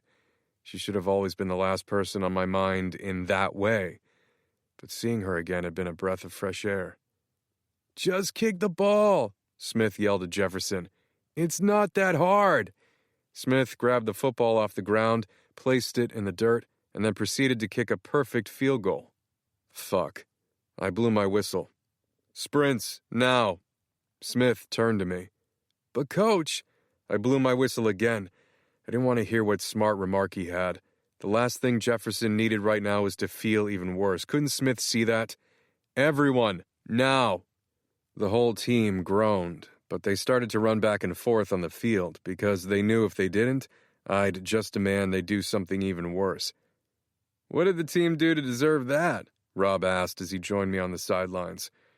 "Roughing the kicker, more or less." Rob laughed. "That scrawny little guy? What the heck is he even doing on the team?" I looked at Rob. Honestly, I had no idea what Jefferson was doing on the team. I had been trying to make his time at Empire High easier, but all I was doing was making it worse. All of that was suddenly in the back of my mind, though, because Rob was also dressed like a homeless guy. "What the hell are you wearing?" I asked. "A disguise." "I didn't tell you to dress up." "Right, but it's a top-secret mission, which always require disguises." He scrutinized my sweatpants and Empire High t-shirt. "I guess we chose the same disguise." Why did everyone keep making fun of my coaching outfit? I'm not dressed like a homeless guy. "Whatever you say." He patted my back. "So, what's the plan? Is the hitwoman even here?" "I haven't seen her yet." "I guess I should go hide somewhere. Oh yeah, here's the camera." He pulled the camera out of a small case in his pocket. "Don't break it." "I won't, but, how does it work?" Rob laughed and peeled it out of the case. Yes, peeled it out, like a sticker. It was clear and he stuck it next to the eagle emblem on my t-shirt. It was completely undetectable. I even knew where it was and I could hardly see it. "I need your phone," he said. I handed it to him. He pressed a few buttons and then handed it to me. "It's all linked up now. The video feed is already rolling and it's getting uploaded directly to your phone." That's amazing. I looked at my phone and could see what the camera was recording. It is pretty crazy. So where should I hide? I was going to hide in the stands, but I don't want to be next to that homeless guy. "That's Tanner." Rob squinted. "Are you sure?" I laughed. "If you can't tell that's him, how do you expect me to believe you when you tell me about his other disguise?" "I see his stupid face now. I can tell it's him, just like I can tell it's him when he's rocking a man bun. What the hell kind of mustache is that anyway?" I stared at Tanner. "I have no idea." "Well, I'm glad all three of us coordinated to dress like homeless men," Rob said. "I'm not dressed like a homeless person." "Whatever you say. I'll wait at the entrance instead of in the stands. I don't want to be anywhere near Tanner. And, speaking of Tanner, how about you wave him down here so you can tell him that I'm your best friend right in front of his mustachioed face?" "Let's wait until after. I don't want the hit woman to see us all together before we try to corner her. Fine, but you have to tell him, in front of me. I will. Honestly, if I was still alive in a few minutes, I'd do whatever Rob wanted, because I wouldn't have been able to do any of this without his camera. I watched as Rob walked over to the entrance, and that's when I saw the hit woman coming into the stadium. I opened up a group chat between Rob and Tanner and sent them a text. That's her walking in now. Keep an eye on her. Get me out of this group chat, Rob texted back. Tanner's message popped up next. I concur. You guys, focus. I need to wrap up practice and then we can surround her. Fine. I've got eyes on her, Tanner said. She sat down right in front of me on the bleachers. I can't see a gun, but it's probably under her coat. I swallowed hard as I watched the kids do sprints. This was it. Either the end of Mr. Pruitt or the end of me. We need a mission name, Rob texted. I actually agree with Robert on this, Tanner replied. How about Operation Robert Shouldn't Be Here? Or Operation Tanner is a Liar? What have I ever lied about? I put my phone in my pocket and ignored them. Honestly, it was nice that they were here, but I didn't want to put either of them at risk. I wasn't going to tell them when I was approaching her. Hopefully, she'd start moving away from Tanner soon, and then I'd get there and restrain her before Rob and Tanner even reached us. That way, I would be the only one in danger. And I couldn't wait till the end of practice. I'd already made the team sprint for far too long anyway. I blew my whistle and waved them in. I wanted to make Smith apologize, but I knew that would just make him hate Jefferson even more. Great practice, I said instead. I'll see you guys tomorrow. Smith grumbled something under his breath. I also didn't have the patience to reprimand him right now. I could feel the hit woman staring at me. Coach Caldwell? Jefferson said. I didn't have any advice for him right now.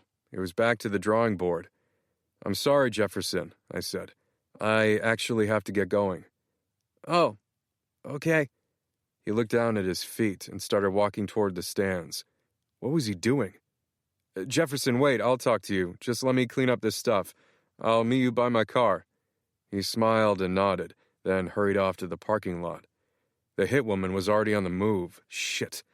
I tried not to look like I was staring at her as I hurried towards her, but I was pretty sure she saw me because she picked up her speed. Not fast enough this time, though. My phone buzzed in my pocket, but I ignored it as I caught her arm. She turned around and looked up at me. Matt. She didn't say it like she was about to kill me. She said it like she had no idea why I was touching her. I know you're working for Richard Pruitt. What? Rob and Tanner were coming this way. I gripped her wrist a little harder. Tell me everything you know and no one needs to get hurt. I don't know what you're talking about. I studied her face and only saw confusion.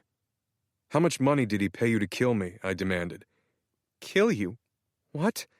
Don't play dumb with me. I have no idea what you're talking about, Matt.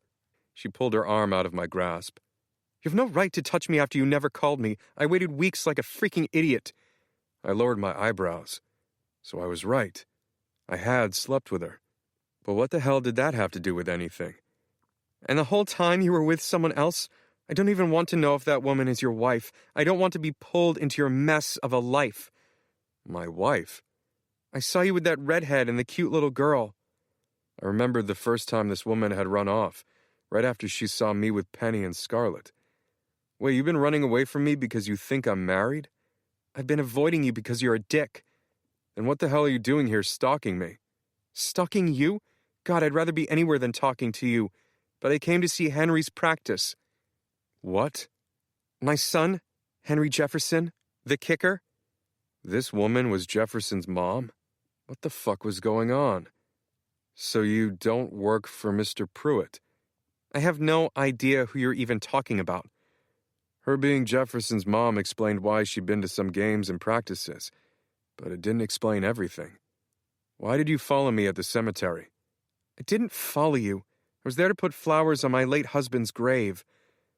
Oh, fuck. It all finally hit me.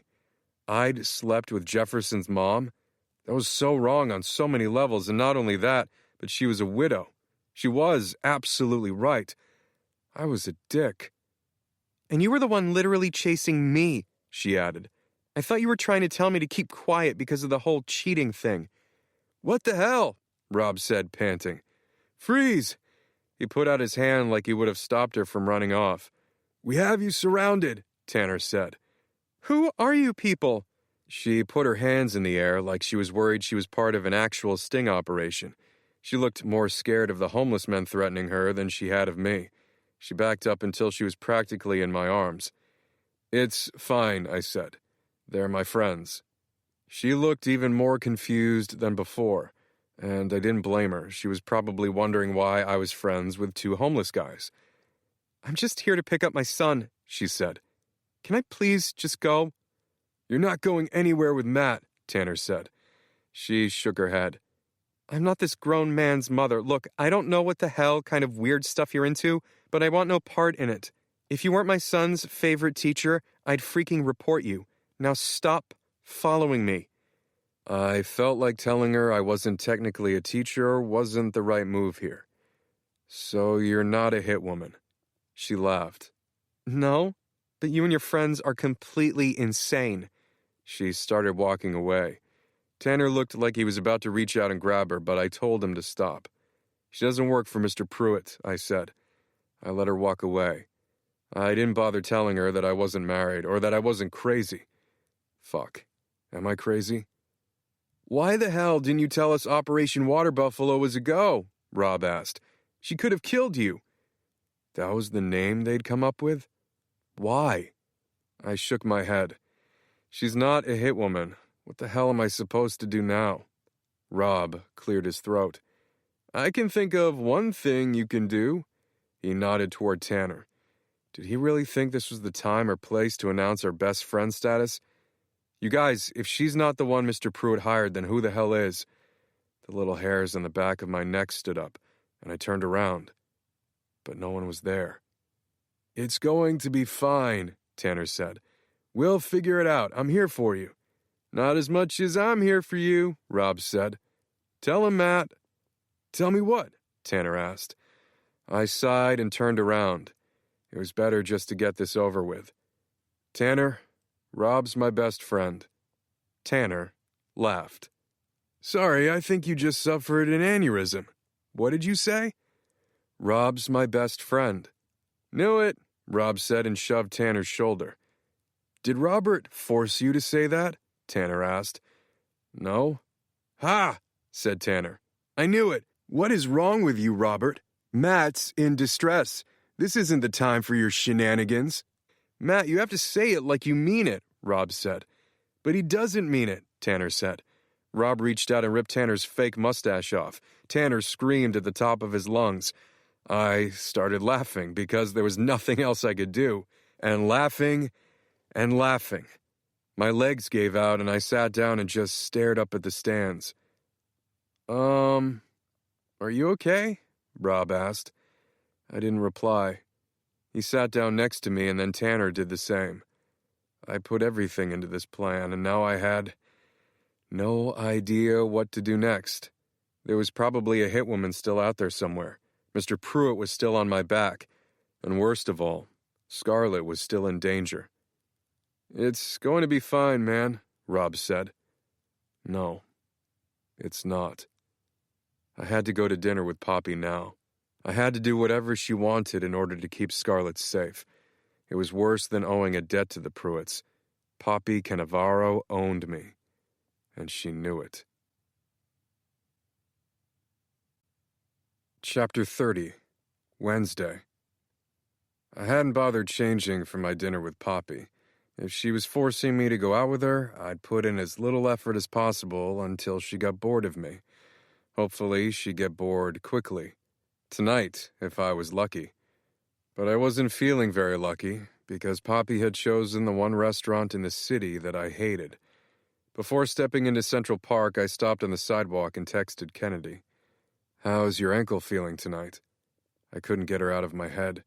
I just needed one positive thing to happen today, and maybe looking forward to her reply would somehow get me through this dinner date from hell.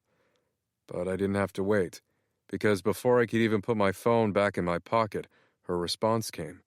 It was a selfie of her in a chair with ice on her ankle.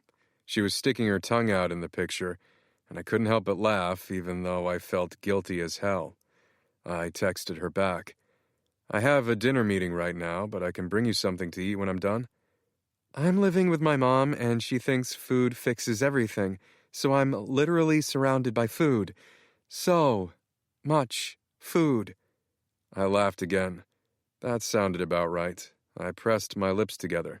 I'd pretty much tried to invite myself over for the second night in a row, and she turned me down. I was surprised by the sinking feeling in my stomach. I wanted to pretend that I'd feel this way if any of my friends told me not to come over. But this was different, and I didn't really know how to feel about that. My phone buzzed again. But if you're up for a movie, my mom goes to sleep at like 9. I smiled. She was asking me to come watch a movie with her, like a date. But that was the question.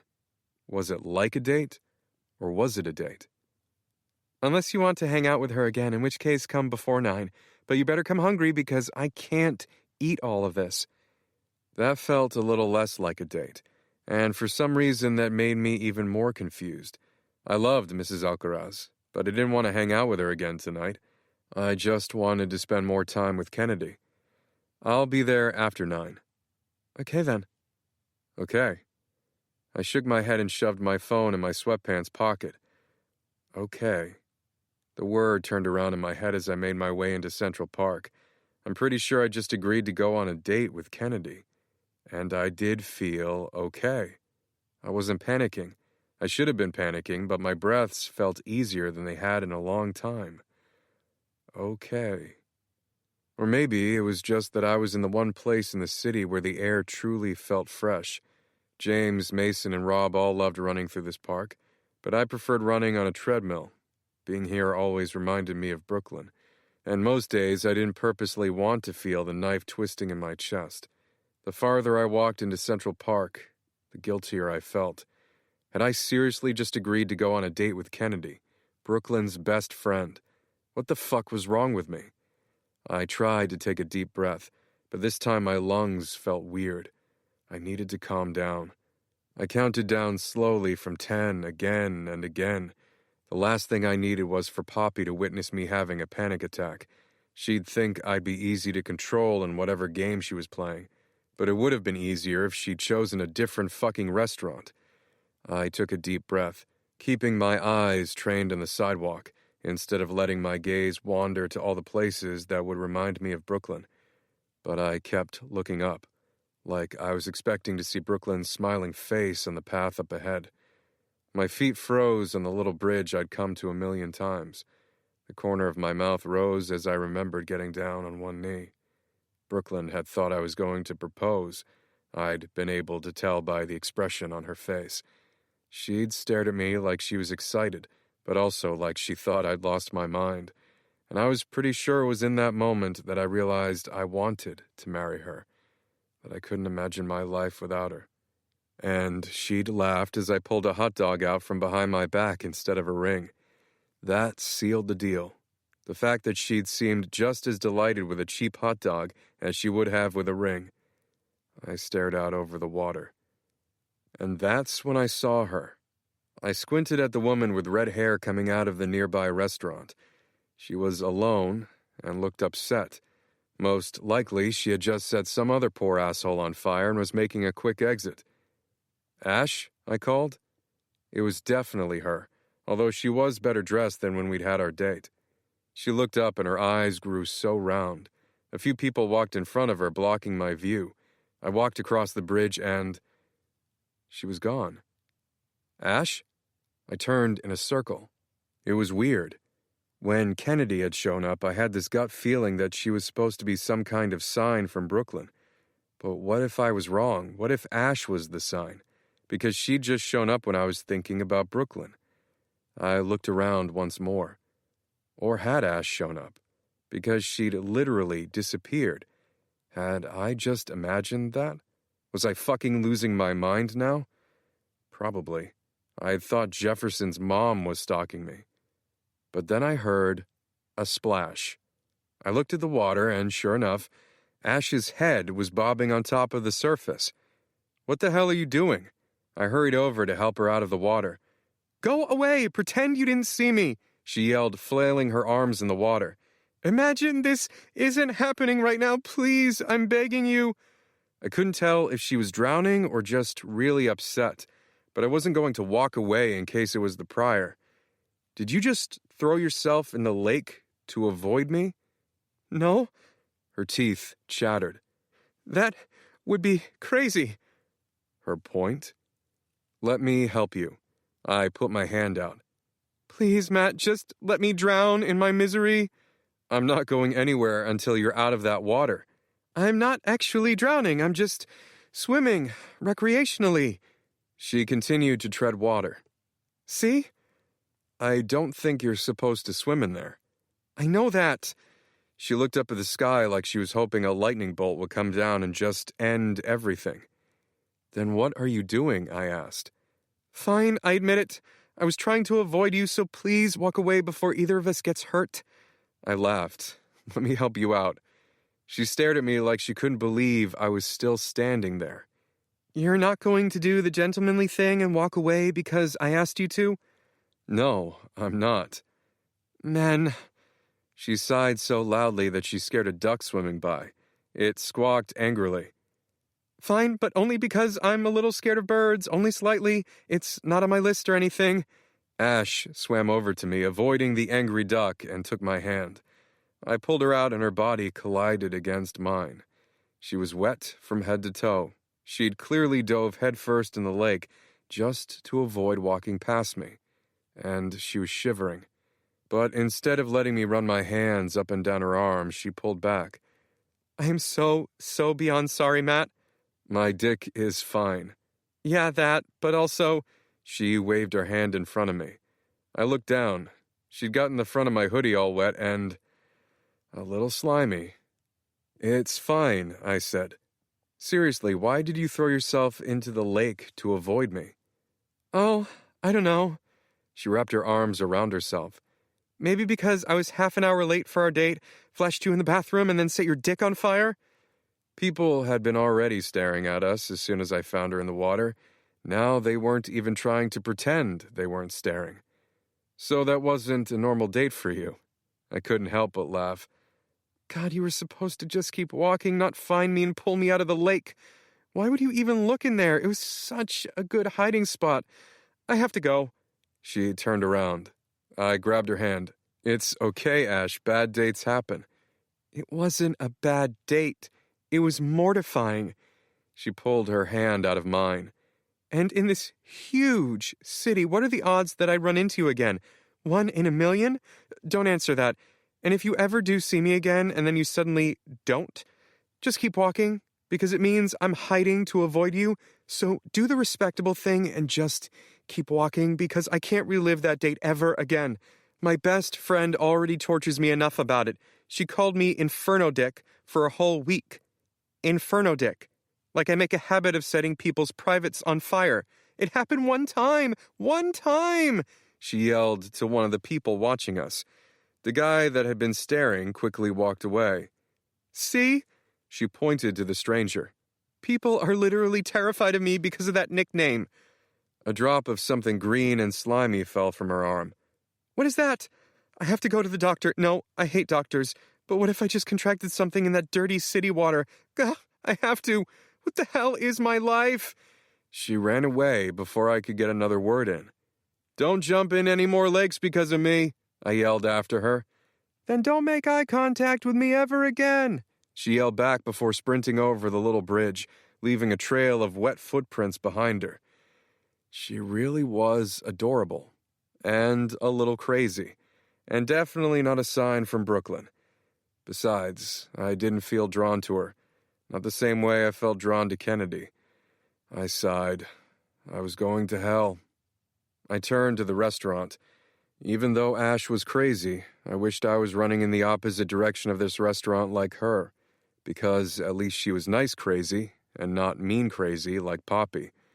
I sighed and pushed through the doors of the venue Brooklyn and I had chosen for our wedding.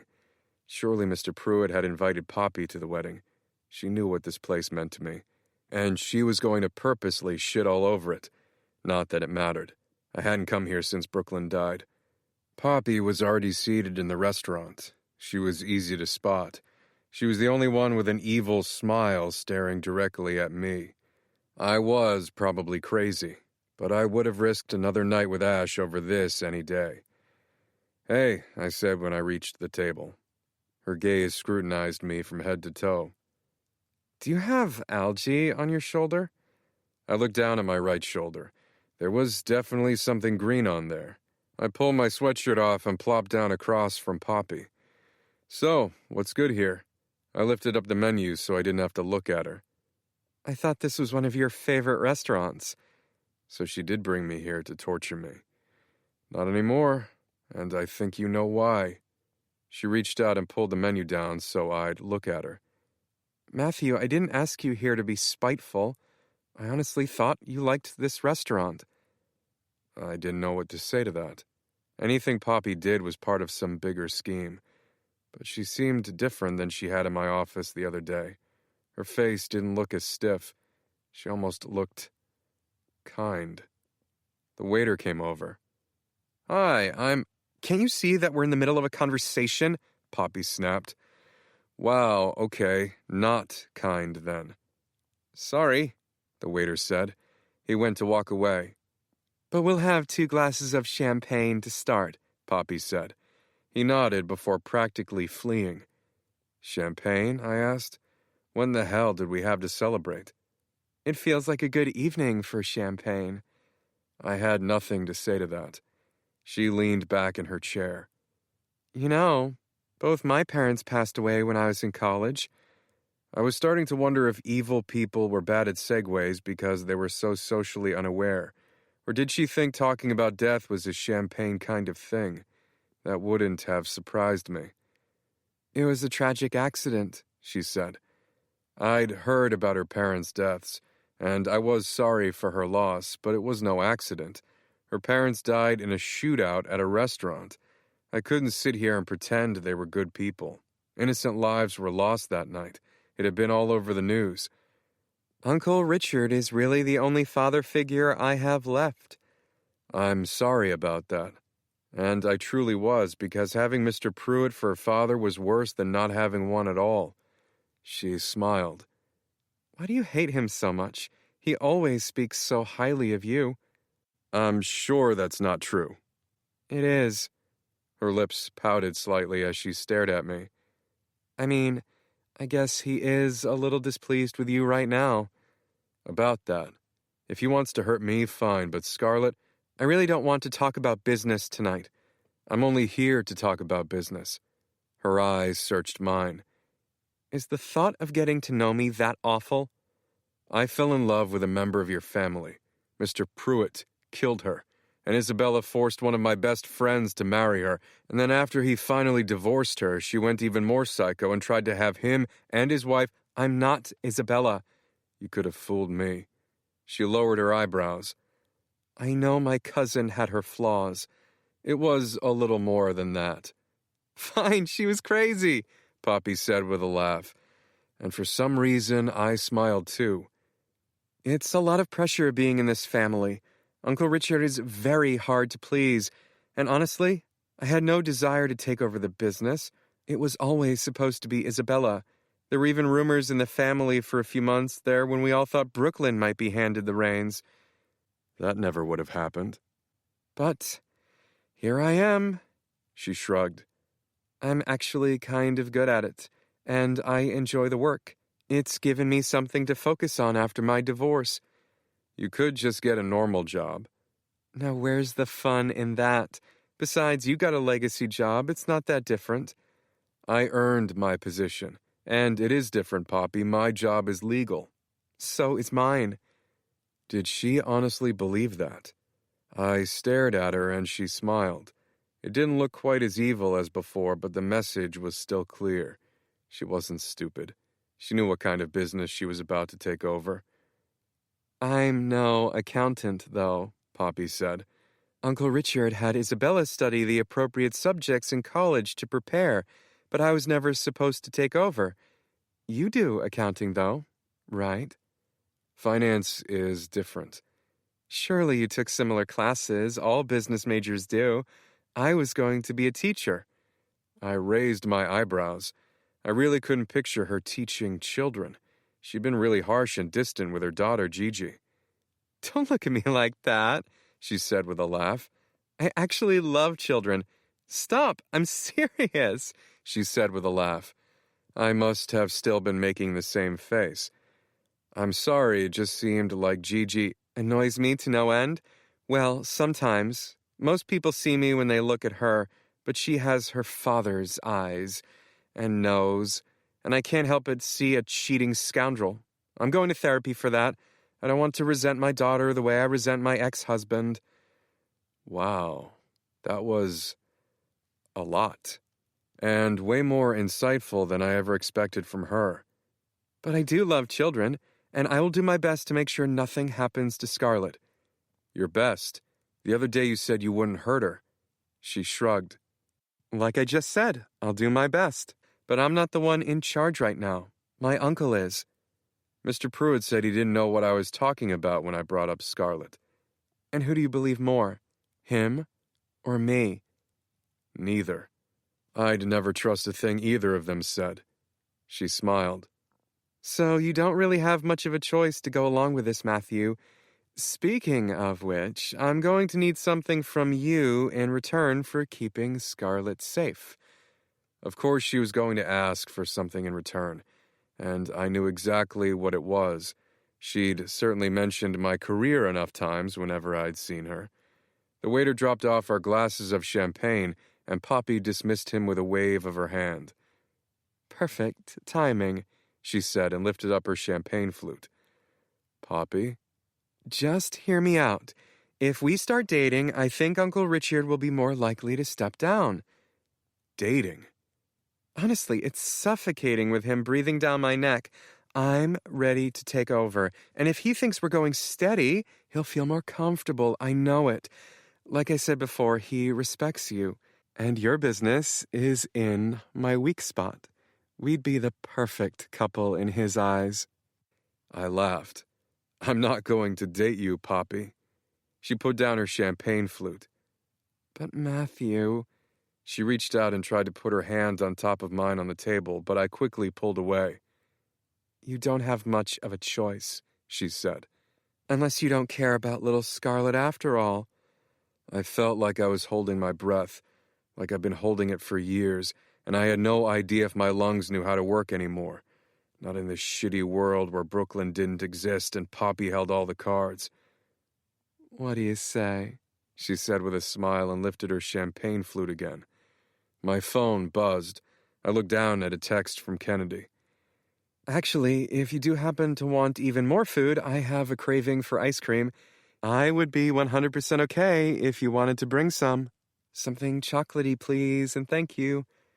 It would have made me laugh if it didn't feel like I was being suffocated. Matthew, Poppy said, do we have a deal? There was nothing I could say.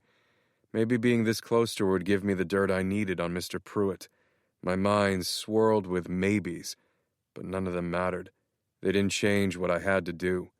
I didn't have a choice, because I'd do anything to keep James and Penny's daughter safe. You swear you'll stay away from Scarlett, that no one will touch a hair on her head. I promise. She'll be perfectly safe. I lifted my glass.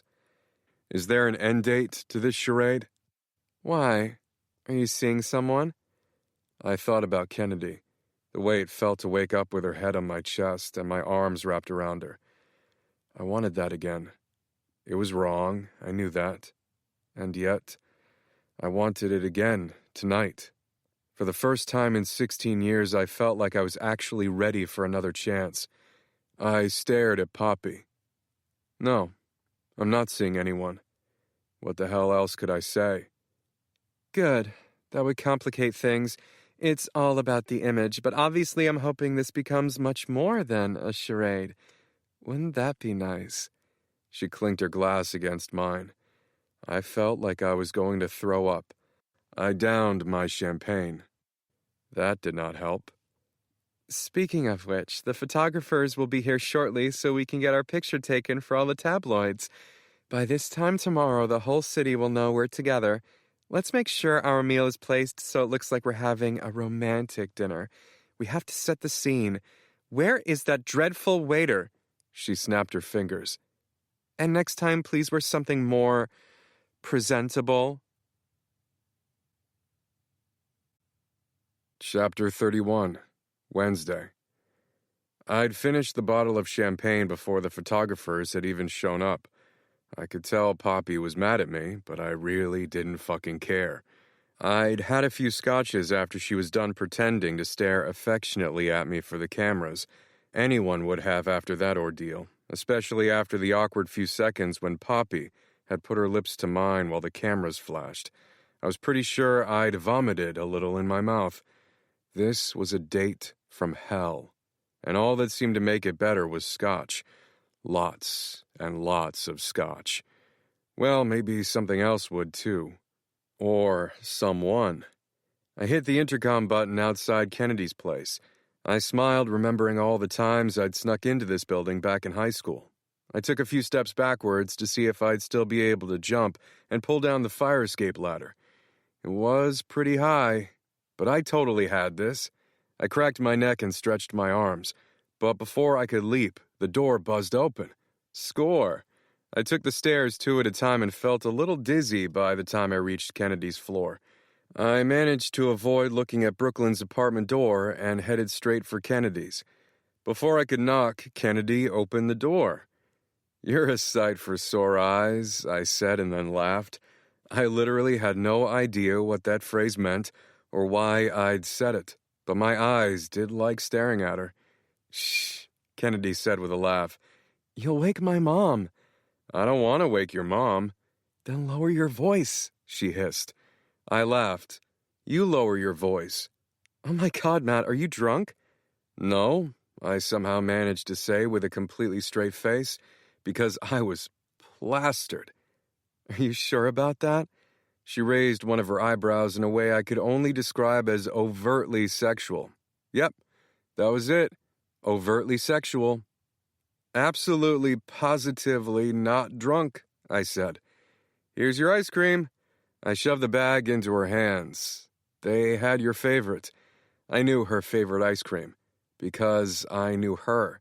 I knew everything about her. Well, everything but a few things. My gaze wandered to her lips for just a beat. "Really, they had the forbidden chocolate. I haven't had this in years." She reached into the bag and pulled the container to her chest with the most orgasmic sigh. "Shh, your mom will hear you," I said. "Hear me sighing?" "I have no idea what she'll think if she heard the noise that just came out of your mouth. Come on." I grabbed her around the waist and lifted her in the air. "What are you doing?" she said with a laugh as I flipped her upside down over my shoulder. "Matt, put me down." "No, I'm taking you back to the couch where you belong." I leaned down with her still balancing on my shoulder to grab the ice pack she discarded on the floor. Somehow, one of her hands slid down to my butt. My whole body tensed. Not because I didn't like it, because I did. But I didn't know if she knew her hand was perched precariously on my left ass cheek. And it seemed like a good idea to tell her just in case it was an accident. "Kennedy, I need to inform you that your hand is on my ass." "Would you just put me down, you big oaf?" I laughed and tried to gently put her down. I collapsed on the couch next to her. "You touched my butt," I said and pulled out the French fries I'd picked up after I'd gotten her ice cream. "I didn't mean to." "Sure," I said, but I was pretty sure she'd meant to. "You're really drunk." "Am not." "You're talking so much louder than you realize," she said with a laugh. "Oh my God, this reminds me of one night when Brooklyn and I came home drunk. Do you remember that party at Felix's place?" "Yeah, I remember." Brooklyn had looked so beautifully out of place at that party. I hadn't been able to stay away from her. "Oh no, wait, Uncle Jim was pissed after that, but not as pissed as he was after the party at your house, because we came back drunk again. He tried to ground her for life." I shook my head. Kennedy leaned forward, and for a second I thought she was going to kiss me, but then she just gently touched my neck, right below my ear. I tried not to orgasmically sigh like she had. I may have groaned, though, just a little. Why do you have mud on your neck? Or is that chocolate? I scratched the side of my neck where there absolutely was mud. That was going to look great in Poppy's pictures. Serves her right. I rubbed it off on my sweatpants. "Don't eat that," I said, and grabbed Kennedy's hand in case she was about to put her fingers in her mouth. I pulled her hand onto my lap just to ensure she wouldn't do something crazy. "It's definitely mud. I have the best story," I said and started laughing. Kennedy just shook her head as she smiled back at me. Aren't you going to tell me the story? So I went on a terrible blind date a few weeks ago. So bad that the girl actually jumped in a lake to try to avoid me tonight. I helped her out. She must have gotten some lake gunk on me. Oh, but get this. I'm still stuck on the fact that this woman jumped in a lake to avoid you. What the hell happened on your date? She was super late and tried to set my dick on fire. Kennedy laughed, and somehow her fingers wound up intertwined with mine. I didn't pull away, and neither did she. Wait, I need more than that, Kennedy said. Right, I was about to tell you more. She was married to Cupcake. Kennedy cringed. I would have missed it if I hadn't been staring right at her. Fuck. Why had I mentioned Cupcake to Kennedy after everything he'd done to her? That was a surefire way to ruin the night. I'm sorry. It's fine, really. I held her hand a little tighter as she fidgeted with a strand of hair that had fallen from her bun. I was actually asking for more details about how this girl set your penis on fire. Almost. She didn't succeed in her attempts. My dick is fine. But it was crazy. Just picture a candle and some of that oil you dip bread in. It was an accident, I think. Kennedy laughed. Well, phew, close call, huh? Very close. And speaking of close, her hand was pretty close to touching my dick right now, except I was holding it still. And as much as I wanted her hand on my dick, I actually really liked holding it. Did she say why they got divorced? My mind had been preoccupied with thoughts of Kennedy touching me. What did you say? The woman you went on a date with, she divorced Cupcake? I knew what she was wondering. If he'd hurt Ash too. He had, but not in the same way. At least I was pretty sure. He cheated on her. What a dick. What a dick, I said. Someone should set him on fire. Kennedy laughed and placed her chin in the palm of her hand, and she just stared at me. It was unnerving. I felt like I needed to get up and run around her small apartment, but I didn't want to move because I didn't want to let go of her hand. So I just stared back at her. What are you thinking about over there? She sighed. Do you ever just feel like you're stuck? It was like she was speaking to my soul. Every day, like I'll never actually leave high school. Being the football coach was an interesting choice then, Kennedy said. I looked down at my t-shirt. We talked a lot during dinner with her mom last night. I could tell she thought it was an odd decision for me to choose to go back to Empire High all the time. Like I said, I'm stuck. Well, you said you went on that blind date, so you're dating. That's good. I'm not really dating. I'm not taking that app Penny has me on seriously. But what about your dinner tonight? Business. Ah, right. You did say that. So you're not seeing anyone? Technically, I was dating Poppy now. Barf. The pictures would be plastered all over tomorrow's morning tabloids. It was just like Poppy had said. The whole city would know by tomorrow night. But my relationship with Poppy wasn't real. This, though, holding Kennedy's hand, this felt real. And I didn't want to talk about Poppy or anyone else with Kennedy. I just wanted to be here right now and be happy for 5 fucking seconds of my miserable life. So I shook my head. What about you? I just uprooted my whole life and moved back here. How would I have met someone so quickly? That doesn't really answer my question. She smiled. I didn't leave anyone behind, if that's what you're asking. What was your last serious relationship? You're full of questions tonight, Matt. I think it's time for me to ask one, a very important one. What's in the other bag? She eyed the other plastic bag I'd walked in with. French fries, I said, and went to grab them. I immediately regretted it, because my hand fell from hers and my whole body suddenly felt empty. Now French fries sound good, Kennedy said and plucked one out. Just what I was craving. She grabbed another instead of opening up her ice cream container. Kennedy had a bad habit of never ordering the right food. She'd stolen so many fries from me while we were in school. I put the takeout bag between us so she could keep stealing my food. I'd never minded then, and I didn't mind it now either. She hugged her knees to her chest and watched me. "What?" I asked. Nothing. "You should be elevating that," I said. I reached out and grabbed her ankle, pulling it onto my lap. I placed the ice pack on top. If I couldn't have her hand, I would at least take her foot. She just kept silently watching me. "What?" I asked again. On a scale of 1 to 10, how drunk are you? Like, are you going to remember this when you wake up tomorrow? There's like a 50-50 chance. As if those odds were somehow in my favor, I lightly ran my thumb along the inside of her ankle, tracing slow circles. She felt it too, right? That it was easier to breathe when we were touching. She didn't pull away. You know, when I was little, I kind of just thought the perfect guy would come find me, like in all the Disney movies. But the only guy that showed up was Cupcake. That would be a terrible Disney movie. The worst, she said with a laugh, but her face didn't look very happy anymore. It looked like she wanted to cry. And I stopped trying. What do you mean you stopped? You asked me what my last serious relationship was. That was it. I just stared at her. With Cupcake. She closed her eyes. He broke me, Matt. Her voice trembled. I didn't want her to be sad. Wasn't I sad enough for the both of us? Only if you let him. She laughed, even though it was forced. Right, sorry. She wiped at her eyes, even though I hadn't seen a tear actually fall. We need to pick a movie and eat French fries and ice cream. She grabbed the remote.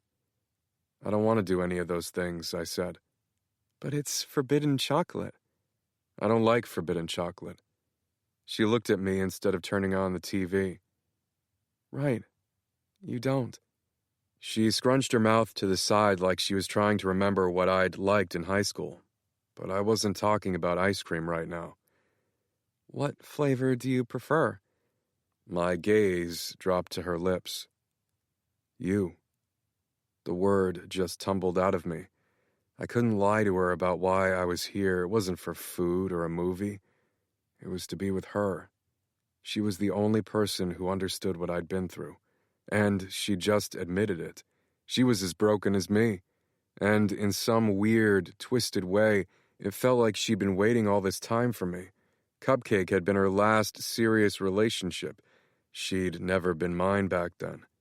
But we were tied together. We were both stuck. Why not be stuck together? I'm not an ice cream flavor, she said, her voice barely a whisper. I moved slowly, worried she'd shove me away. But somehow moving slowly toward her, over top of her, just made the heat even more palpable. It was like my whole body was on fire, and not in an ash accident kind of way. I was hovering over her, my lips a fraction of an inch away from hers, when she broke the silence. You'll regret kissing me in the morning. Who said I was going to kiss you? She laughed. Matt.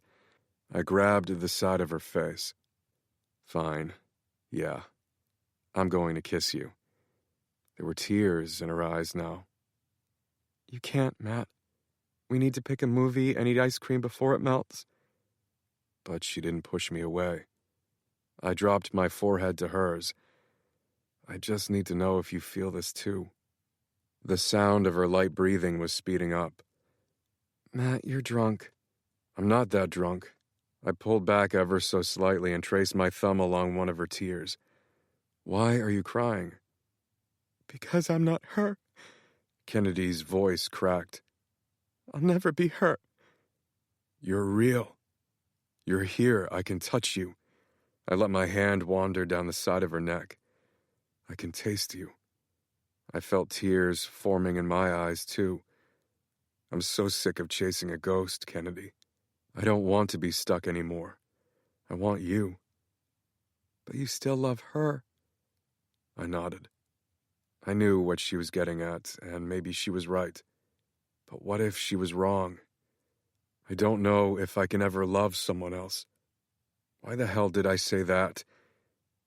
Matt. Her tears fell freely from her eyes now, cascading down her chin. It felt like I was crying too, but I didn't think I was. It was like I could feel her tears, like they were somehow mine. I'm not okay, Kennedy. I'm really fucking not okay. She didn't say anything. But I feel less shitty when I'm with you. I know. She reached up and ran her fingers gently through my hair. I feel a lot less shitty when you're here, too. But there's a 50-50 chance you won't remember any of this in the morning. There was no fucking way I wouldn't remember kissing this girl. And I don't gamble with my heart anymore, she added. I can't. Is that what I was asking her to do? Fuck. It was. I was asking her to take a chance when I just told her I wasn't sure if I could ever love someone else. And just like that, it wasn't as easy to breathe again. Can we maybe just... Her voice trailed off. Can we just watch the movie? And if you remember any of this in the morning, maybe we can talk about this more then? I wiped away the remaining tears from her cheeks, hating that I'd caused them. Okay. Instead of sitting back up, though, I lay down behind her, pulling her against my chest, because if I couldn't kiss her, I could at least hold her. I needed this. I needed to be next to her. A very contented sigh escaped her lips. Just for the record, I'm not that drunk, I said from behind her. She laughed, not caring when my arms tightened around her. You are. I don't even think you'd be here right now if you weren't. That wasn't true. I couldn't get her out of my mind, and I had to prove that to her. I'm going to remember to bring this up in the morning. We'll see about that. She turned on a movie. I wasn't sure which one because I was staring down at the top of her head. And I was hit again with how much she smelled like home. She'd said Cupcake had broken her. I didn't think that was true. But if it was, I was going to be the one to piece her back together. I kissed the top of her head. Matt, watch the movie, she whispered. I kissed the top of her head again. Okay. Okay, then. I continued to stare at the back of her perfect head. I'd been focused on my own problems for long enough. Fixing hers sounded like a better use of time. Besides, maybe it would fix both of us. I really wanted it to fix both of us. I closed my eyes.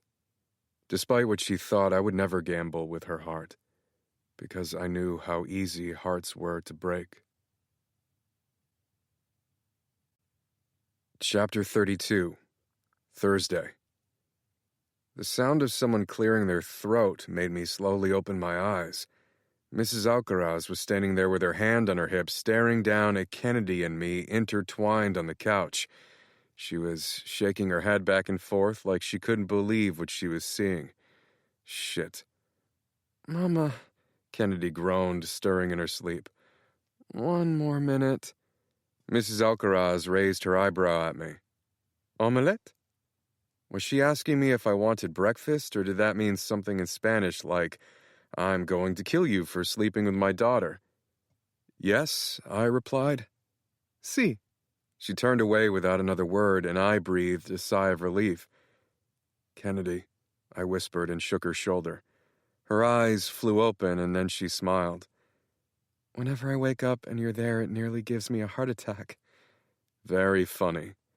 Your mom is up. Kennedy quickly sat up. Good morning, Mama. Mm-hmm, Mrs. Alcaraz said. She was already at the stove cooking. Kennedy put her face in her hands. Well, that's embarrassing, she whispered to me. She probably thinks we're sleeping together. She laughed like that was hilarious.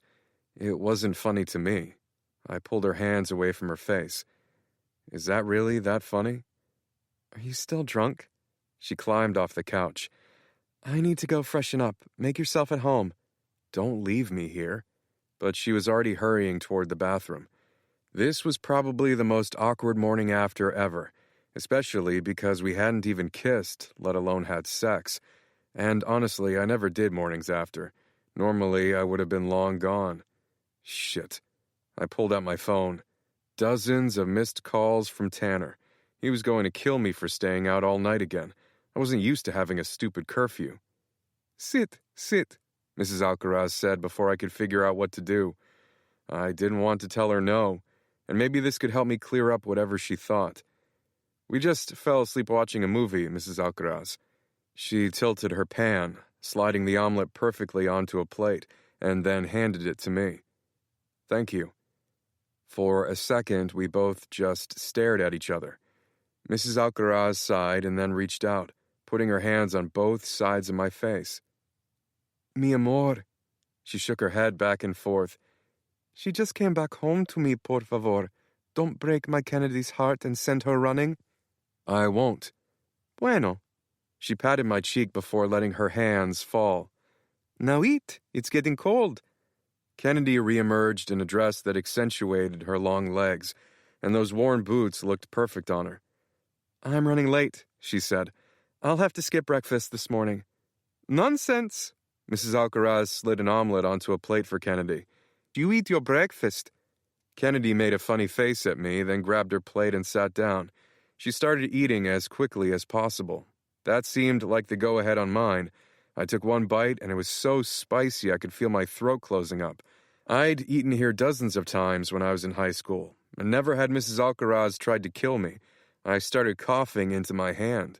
Mrs. Alcaraz laughed at the stove. Mama, did you put extra spices in his? Kennedy scolded and grabbed a container of milk out of the fridge. She poured me a glass and handed it to me. Drink that.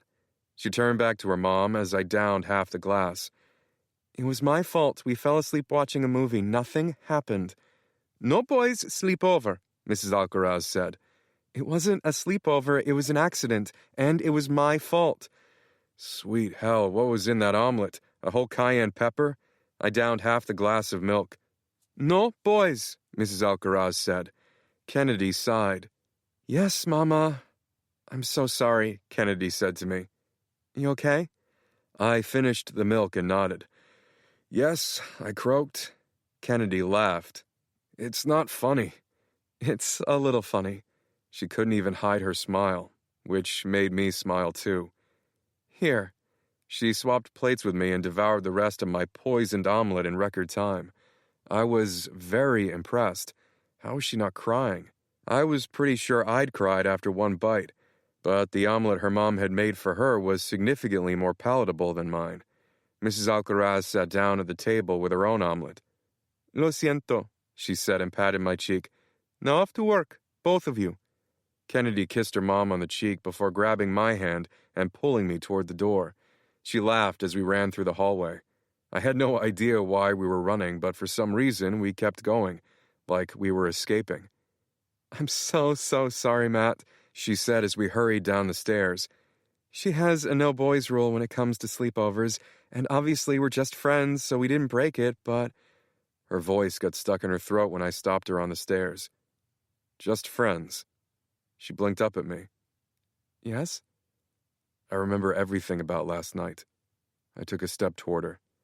She swallowed hard. You do? I leaned forward slowly. I'm pretty sure you're still drunk, Kennedy said. I swear I'm not. A little hungover, and your mom tried to poison me. But I'm not drunk. It was just a little spicy. A little. She laughed and put her hand on my chest. We both know that you'll regret it if you kiss me. I drew a fraction of an inch closer. I won't. She seemed to realize I was serious now. I'm not a temporary fix, Matt. I know that. Do you? Because I'm not so sure. You said you remember last night. Do you remember what you said to me? That you're not sure if you could love anyone else? My lips collided with hers. Her hand was still pressed against my chest. For a second, I thought she was going to shove me away, but instead, her hand crept up my chest to the side of my neck, pulling me closer. It should have felt wrong, but it didn't. It felt anything but wrong. So didn't that make it right? But then she did shove me away. God, what am I doing? She started blinking fast. I can't believe I just kissed you. I can't believe you just kissed me. I have to go. She started running down the steps. Kennedy! She didn't stop, so I ran after her. She pushed through the doors of the apartment building, blasting us with the cool autumn air. The smell of fallen leaves always reminded me of Brooklyn. But for the first time in a long time, Brooklyn wasn't the one on my mind. I grabbed Kennedy's hand as she tried to hail a cab. I don't know how to be okay with her gone, I said. I spent the last 16 years trying to be. It's true. I'm a fucking mess. She was blinking away tears. Matt. But I know you're not a temporary fix.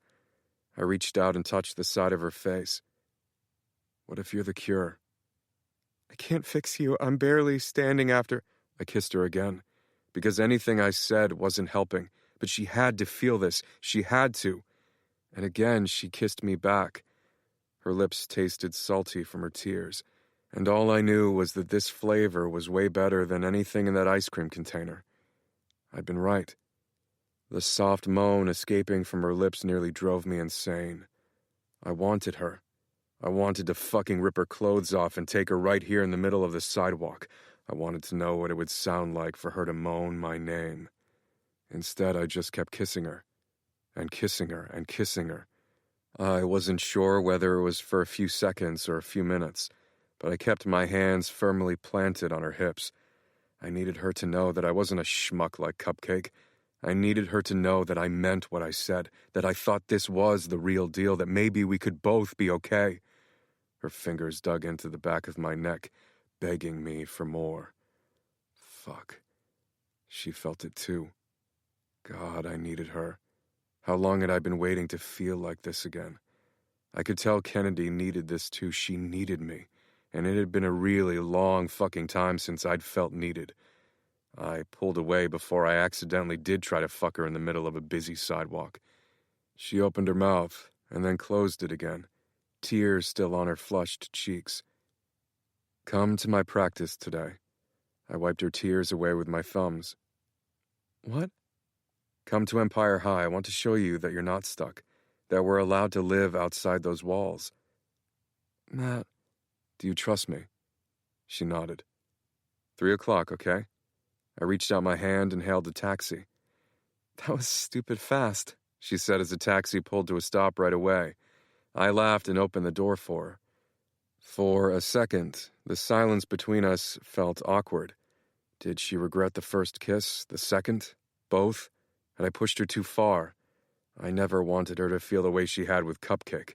Fuck, she told me it was a bad idea. I might be a little late, she said. I have a photo shoot at 1:30 and the client always runs over. That's fine. Practice doesn't end till 5.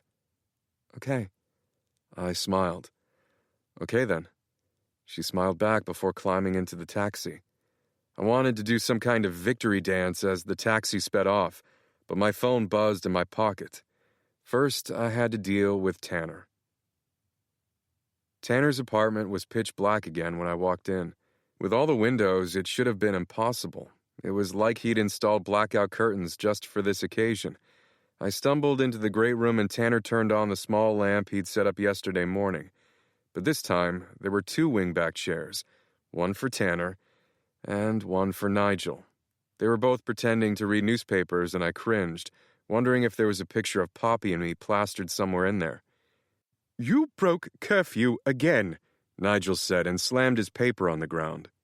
We were worried sick, Mr. Caldwell. How could you— Nigel, please.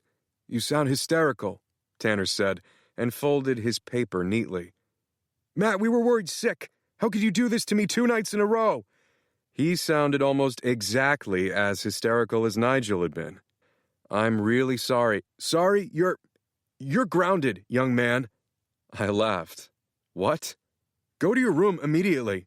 Tanner. Fine, I can't ground you because you're practically an adult. He threw his paper on the ground. But seriously, what the actual hell? I walked over to him. I'm really sorry, man. Actions speak louder than words. What if I told you I have a really good reason? Honestly, Tanner was more invested in my love life than anyone else. He was going to be thrilled when he heard about Kennedy. Tanner sighed. Out with it then. Tanner? A girl called from somewhere down the hall. Are you coming back to bed? I laughed. So you weren't that worried, I said.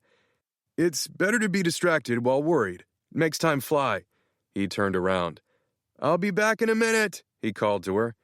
Isn't the saying that time flies when you're having fun? He shrugged.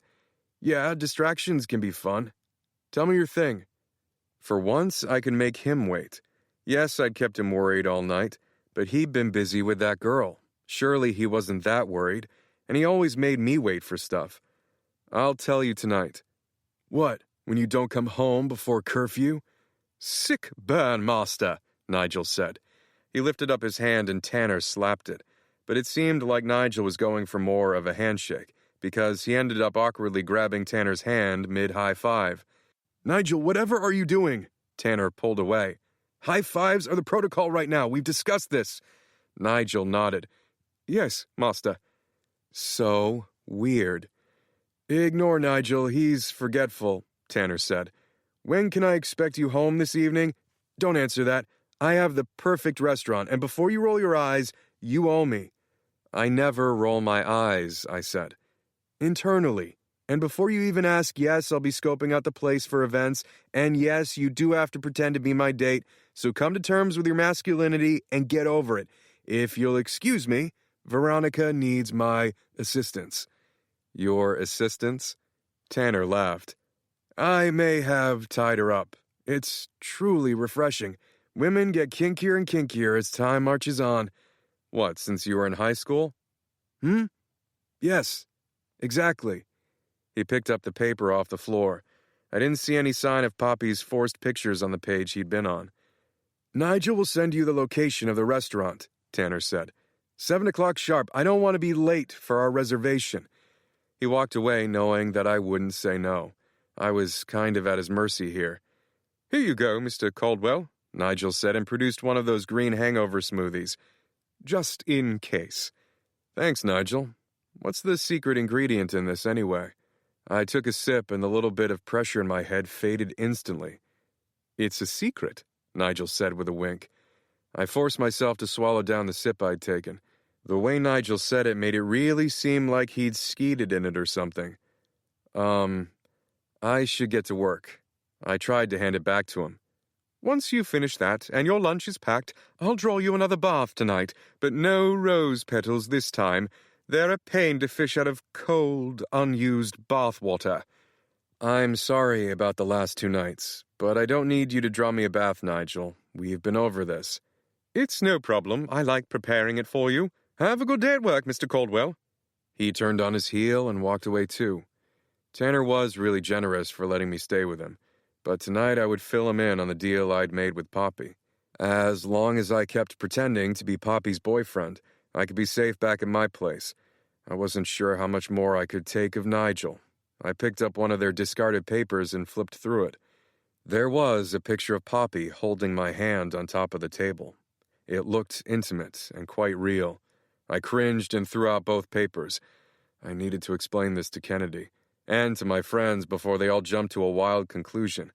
Well, not that wild considering the picture. I shot off a text to James asking him to meet up, already knowing what his reaction would be. He'd tell me not to get mixed up with someone from Mr. Pruitt's family, because there was no way out. Chapter 33, Thursday. I kept looking over my shoulder, but it wasn't because I was scared someone was out there watching me. I was just excited for Kennedy to arrive. Inviting her here may not have been my best idea, but I thought if she could stand on this field and feel okay with it, then we could figure everything else out. Mrs. Alcaraz had implied that Kennedy was a flight risk. I'd never seen her that way, though. She was loyal. Moving out of the city hadn't made her forget about Brooklyn. It had just given her the space she needed to live. I hadn't allowed myself that space. But maybe I was ready. Honestly, if I wasn't coaching this team, I'd probably convince Kennedy to jump on a flight with me today. I'd go anywhere as long as it was far away from here. I think I needed some distance. I think I was allowed that. I exhaled slowly. Brooklyn would have wanted me to be happy, just like she would have wanted me to make sure things were right with James. I was going to stop by his place after dinner with Tanner. I'd fix it. I'd fix everything I'd made a mess of. I watched Jefferson's extra point attempt.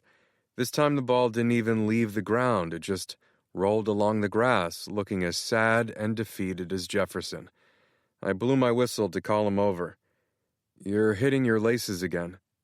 "Am I?" He looked like he had no idea he'd made any kind of mistake. How many times had we talked about this? This kid was going to be the death of me. "Take a deep breath for me."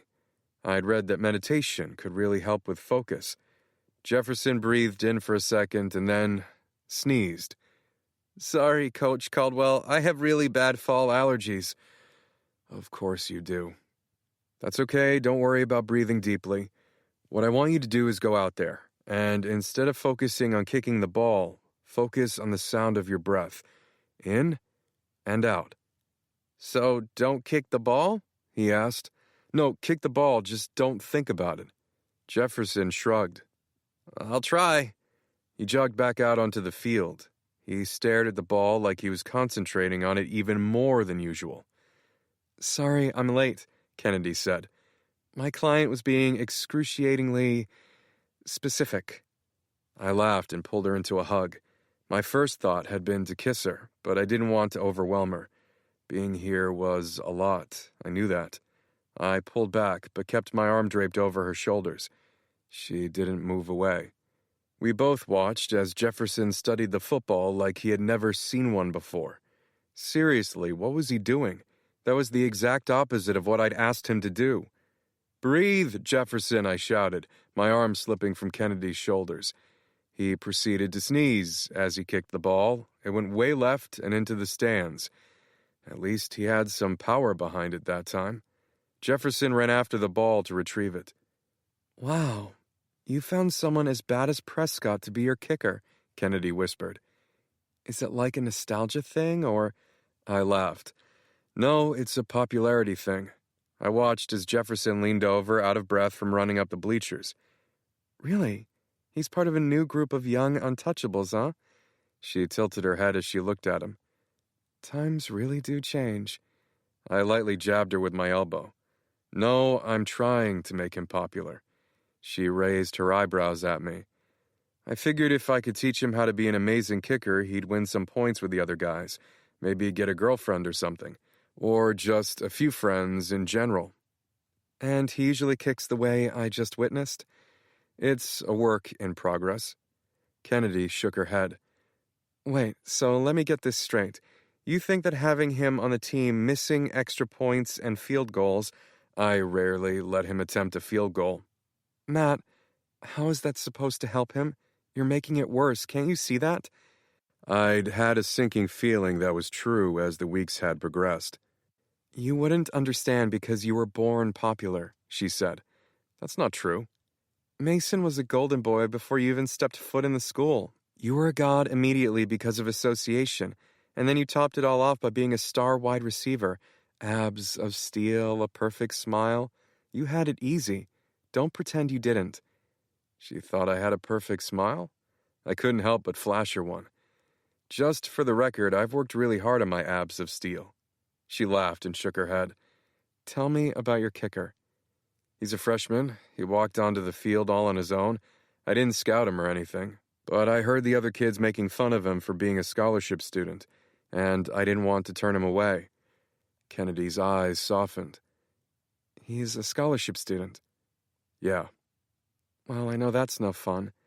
She pressed her lips together and fidgeted with a strand of loose hair hanging from her bun. "I'll fix this. I used to think of how I could help Prescott back in the day in case he'd ever thought I was cool enough to talk to. I laughed. So what's your grand plan? Watch and learn, Coach Caldwell. She patted my chest as Jefferson walked up to us. Hey, Kennedy said. I'm Kennedy, a friend of Coach Caldwell's. What's your name? She put her hand out for him to shake. Henry Jefferson. He shook her hand. Nice to meet you, Henry. What's your favorite subject in school? I like English. Kennedy nodded and seemed to think for a moment. Anything else? Coach mentioned that you're a scholarship student here. When I went to Empire High, I was one too. You were? Mm-hmm. And as a fellow scholarship student, I know for a fact that you must be good at a lot of subjects, better than any of these guys. She gestured behind her at the field. Right? Jefferson laughed. Tell me, what's another class you're really great in? A star student. Jefferson looked at me and then back at Kennedy. I'm really good at geometry. Kennedy smiled. Perfect, Matt. Do you mind if I help Henry study some geometry? What? That was surprisingly unhelpful of her. But honestly, what did it matter if he spent the rest of practice doing geometry instead of practicing? He wasn't getting any better, and I was running out of ideas. Besides, I hadn't seen Jefferson smile at practice in a while, and he was smiling now. That was a win in my book. Sure. I watched Kennedy and Jefferson sit down on one of the benches. They were talking animatedly as Jefferson pulled out a textbook. I'd planned to hang out with Kennedy during practice, show her how normal it was to be here, how the ghosts were at bay, except when I'd see Brooklyn's face during a crowded game, or if I went into the school. I wouldn't be going back in there anytime soon. I watched Kennedy laughing with Jefferson, but she seemed okay. Actually, she seemed more than okay. She looked genuinely happy, a feeling I'd been chasing for a while. She looked up at me watching her and smiled. My eyes flitted between her and the field throughout the rest of practice. It was hard not to watch her. She was so full of life. And watching how she made Jefferson laugh made my chest feel a little lighter. Maybe she was right. Maybe I didn't really understand him like she could. Right before practice ended, Jefferson ran back out onto the field. Kennedy joined me by my side. Hold your breath, she said. I looked down at her. What? She grabbed my hand. It's good luck, Matt. Just hold your breath and watch. She squeezed my hand tighter. I did as I was told. I held my breath as Jefferson swung and his foot made contact with the football. The ball went up into the air, straighter than I had ever seen him hit it before. Higher and higher, a perfect arc, and straight through the uprights. Kennedy started screaming. She pulled her hand out of mine and threw both of hers up into the air. Go, Henry! I started cheering too, and the whole team joined in, jumping and cheering and chanting Jefferson's name. A few of his teammates hoisted him up on their shoulders. Jefferson! Jefferson! Jefferson! I felt tears in the corners of my eyes. He did it. He fucking did it. Kennedy was jumping up and down, clapping. I leaned down and lifted her into my arms, twirling her around as she laughed. She wrapped her legs around my waist. He did it, she yelled. Go, Henry! She clasped her hands behind my neck, laughing. You did it, I said in awe. How the hell did you get through to him? The chance of Jefferson's name seemed to fade away as I stared at her. It's all about the angles, Kennedy said. We figured out what angle he needed to hit it at. He's really good at geometry. You're incredible. She laughed. I just used his strengths. I kissed her, not caring that the whole team could see, not caring that I was standing in the middle of the Empire High football stadium, not caring that she was supposed to be my friend and only my friend. Kennedy Alcaraz was a rock star, and she deserved to be told that every day. Brooklyn would always be my first love, but that didn't mean she had to be my last. It didn't mean I had to be miserable every day. I laughed as Kennedy pulled away to cheer for Jefferson again. I wanted to be happy with her. I put her back down on the ground and she grabbed my hand so we could run into the middle of the field to celebrate with the team. You okay, Coach? Smith asked. Looks like you're about to cry. Shut it, Smith. I wasn't about to cry, I was just happy. Well, not entirely happy. I didn't love some of the way the players were ogling Kennedy. Smith laughed. There's no way we won't go undefeated now. Hell, I'm about to cry too. Go, Jefferson! I pulled Smith into a hug, because for once in his life, it seemed like he'd stopped being an ass. Today was a good day. Your girlfriend's hot, he said. Nope, moment over. I blew my whistle. Great practice, everyone. And this time, I actually meant it. For the first time, every single player was an all-star. Now get out of here before I change my mind and make you do sprints. I watched as the players left, Jefferson actually running in the pack for once. Kennedy started helping me pick up the practice balls. You don't have to help, I said. It's fine. She grabbed another ball, balancing a pile of them in her arms. I'm basically a coach now too, don't you think? I laughed as I picked up the last one. Coach Alcaraz has a nice ring to it, huh? Absolutely. We dumped the balls in my equipment bag and I hoisted it over my shoulder. You know, I don't actually have an assistant coach. Are you asking me to be your number 2? I smiled at her as we made our way to the parking lot. Yes, I stared at her. Maybe in more ways than one. I am. It was really fun seeing Henry smile so hard. You know everyone calls him Jefferson, right? She shrugged. I like first names. It's more personal. Maybe you should give it a try. I might implement first names only as assistant coach. You can't do that. Watch me, we'll go undefeated under me. We're already undefeated. Whatever you say. Don't let this go to your head, Alcaraz. I'm still the head coach, and you have to respect my authority. She laughed as we stopped by my car. I will never respect your authority, and Alcaraz, seriously, don't call me that. What do you want me to call you? I stepped forward and she backed up until her ass hit the passenger side door. She didn't say a word. She just stared at me, but I could tell her mind was racing. How about baby? I suggested. Or babe? Sugar muffin? She'd started smiling halfway through the options. No? Sex rocket? Now she was full-on laughing. Sex rocket? Who the hell would want to be called that? She started laughing harder. Okay. How about I call you my girlfriend? It was a cheesy thing to say. I felt like an idiot as soon as her laughter died in her throat. What the hell was I thinking? It was too fast. She'd barely agreed to kiss me this morning. But when you spend 16 years being miserable, it was easy to latch on to happiness. And standing here with her, it didn't feel like I'd wasted half my life away. I felt like I was 16 years old again. I felt young and alive and happy. Didn't she? Girlfriend. I can't be your girlfriend, she whispered. I dropped the equipment bag and put my hands on either side of the car, caging her in. Why not? You know why not. Matt, what are we doing? Dating? We're not dating. I didn't say yes. I leaned forward and kissed her. Despite her words, she kissed me back, her throat making that adorable moaning noise I was starting to crave at all hours of the day.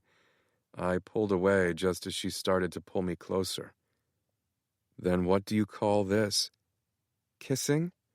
I raised my eyebrow. That's it? Really good kissing? Don't overthink this. I dropped my forehead to hers. How can I not overthink this? You and I can't be together. It breaks all the rules of friendship. I can't. I shouldn't have even kissed you. I've been twisted up inside all day. She didn't think I'd been thinking of that, about how wrong this was, but I was fucking sick of living like this. Kennedy made me happy, and I just wanted to be happy. Fine, I'll call you Alcaraz. She groaned. I don't want you to call me that. No, well, it's either that or girlfriend. Your choice. You're impossible. She leaned back, folding her arms across her chest. Fine, whatever. Call me your girlfriend. I smiled. Stop smiling so hard. You're not supposed to be happy about this. It's weird. It's not that weird, but is this better? I gave her an exaggerated frown. She reached out, touching the corners of my mouth. No, I changed my mind. Keep the smile. I smiled, and her hand slid to my neck. Okay, first serious question since we made it exclusive, I said. She rolled her eyes. How is your ankle doing? What? Oh. Her cheeks turned rosy. It's doing a lot better today. Really, wasn't it still hurting pretty bad last night? I've been wondering about this all day. She'd run away from me this morning without a single grimace. I was starting to think she was a dirty liar. A very sexy dirty liar. Yes, she said. It hurt a lot last night. Are you sure about that? You didn't just want me to come over? You texted me. I stared at her. It did hurt last night, still. But fine, I may have over-exaggerated slightly. Because I like hanging out with you, is that a crime? She lightly shoved my shoulder. I was smiling so hard it hurt. You already asked me to be your girlfriend, and there's no takesy-backsies. I laughed. Get in the car. She turned around. What are you doing driving in the city? There's a subway and taxis and no reason to own a car. It's one of the best parts of being here. Do you want to ride? She smiled. Yes, I was just kidding. I hate the subway. It smells like pee. And taxis are for people who aren't assistant coaches. I laughed and opened the passenger door for her. The team has a bye this week, but next week, be ready to take that title seriously. Oh, I'll take it very seriously, I promise. She smiled at me and ducked in. We were quiet as I pulled out of the parking lot. It's too weird, she finally said, breaking the silence. We can't date. You already said no takesy-backsies. She smiled. Fine, but we need a test drive. Where are we going for dinner? Oh, shit. I have dinner with a friend tonight, but tomorrow? She nodded. Yeah, that's fine. But her face didn't scream, it's fine. She looked worried, like she just made a deal with the devil. Yesterday I'd had a business dinner, today I had dinner with a friend. I knew what was going on in her mind, and she didn't have a thing to worry about. Tomorrow, I said more firmly. It's a date. She smiled up at me. Okay then. Our first official date. The pressure is on, I said. Don't make it even weirder. I smiled over at her. I promise there will be nothing weird about our date tomorrow. It's going to be the best date of your life. Normally when I said stuff like that, women would practically swoon. But Kennedy just laughed. More like the best date of your life, because you'll be eating dinner with the best assistant coach in town, and I'm not even planning on trying to set your dick on fire. I really shouldn't have told her about that. Chapter 34. Thursday. I couldn't wipe the smile off my face as I walked toward the romantic restaurant Tanner had picked. The rose petals all over the marble floors in the entranceway didn't bother me, and I didn't care that the hostess practically forced me to take a complimentary rose for my date, or the fact that the dim lighting was dangerously close to being erotic instead of romantic. Honestly, this was probably a great place for a Club Onyx event. Tanner would be pleased. The hostess rearranged her bucket of roses to accommodate the missing space, then checked her book for the reservation. This was going to be epically gay, but I was too happy to care.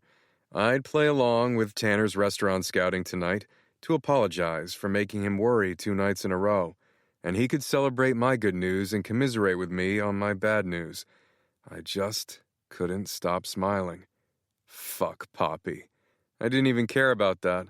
But I was hoping Tanner would have some advice on how to delicately explain my relationship with Poppy to Kennedy. He was good at stuff like that, finagling his way out of a crunch. I needed to figure out a way to tell Kennedy that wouldn't result in her dumping me. I really liked her. I just needed to sort out this mess. Right this way, the hostess said. Tanner was already seated at her table. I knew he'd reprimand me if I didn't pretend we were on a date. For the sake of leaning into the role and tricking the waiters into giving us the full treatment, I handed Tanner the rose that the hostess had made me take. Your rose, monsieur, I said in a terrible French accent. Hopefully that was good enough. Tanner stood up. You magnificent, secretive beast. I knew it. You're in love. You're in love, and you don't care who knows it. He grabbed both sides of my face and planted a kiss right on my lips. What the actual fuck? I made a gagging noise. Tanner ignored it. He pulled back and patted my cheeks. I knew it, you scoundrel. Tell me everything. I swatted his hands away. I'd seen him mouth-kiss random people at bars when he was excited. I preferred he did that instead of planting one on me. I wiped my mouth off with the back of my hand.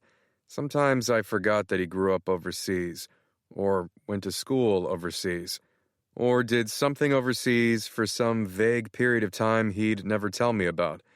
Had I somehow reminded him of those memories? It was probably the French accent. I'd have to make sure never to speak a foreign language in front of him again. You're speechless, Tanner said. I understand. Love makes people lose their thoughts. He leaned forward and hugged me super tight, practically lifting me off the ground. At least he wasn't kissing me again. Tanner, I'm pretty sure you sold the whole dating act to everyone in the restaurant. Let me go. What?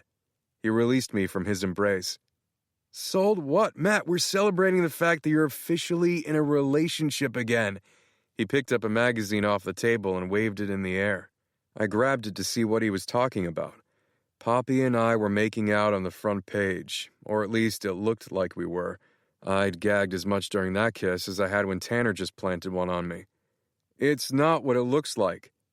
I'm going to give you two a moment, the hostess said and quickly walked away. Damn, Tanner said.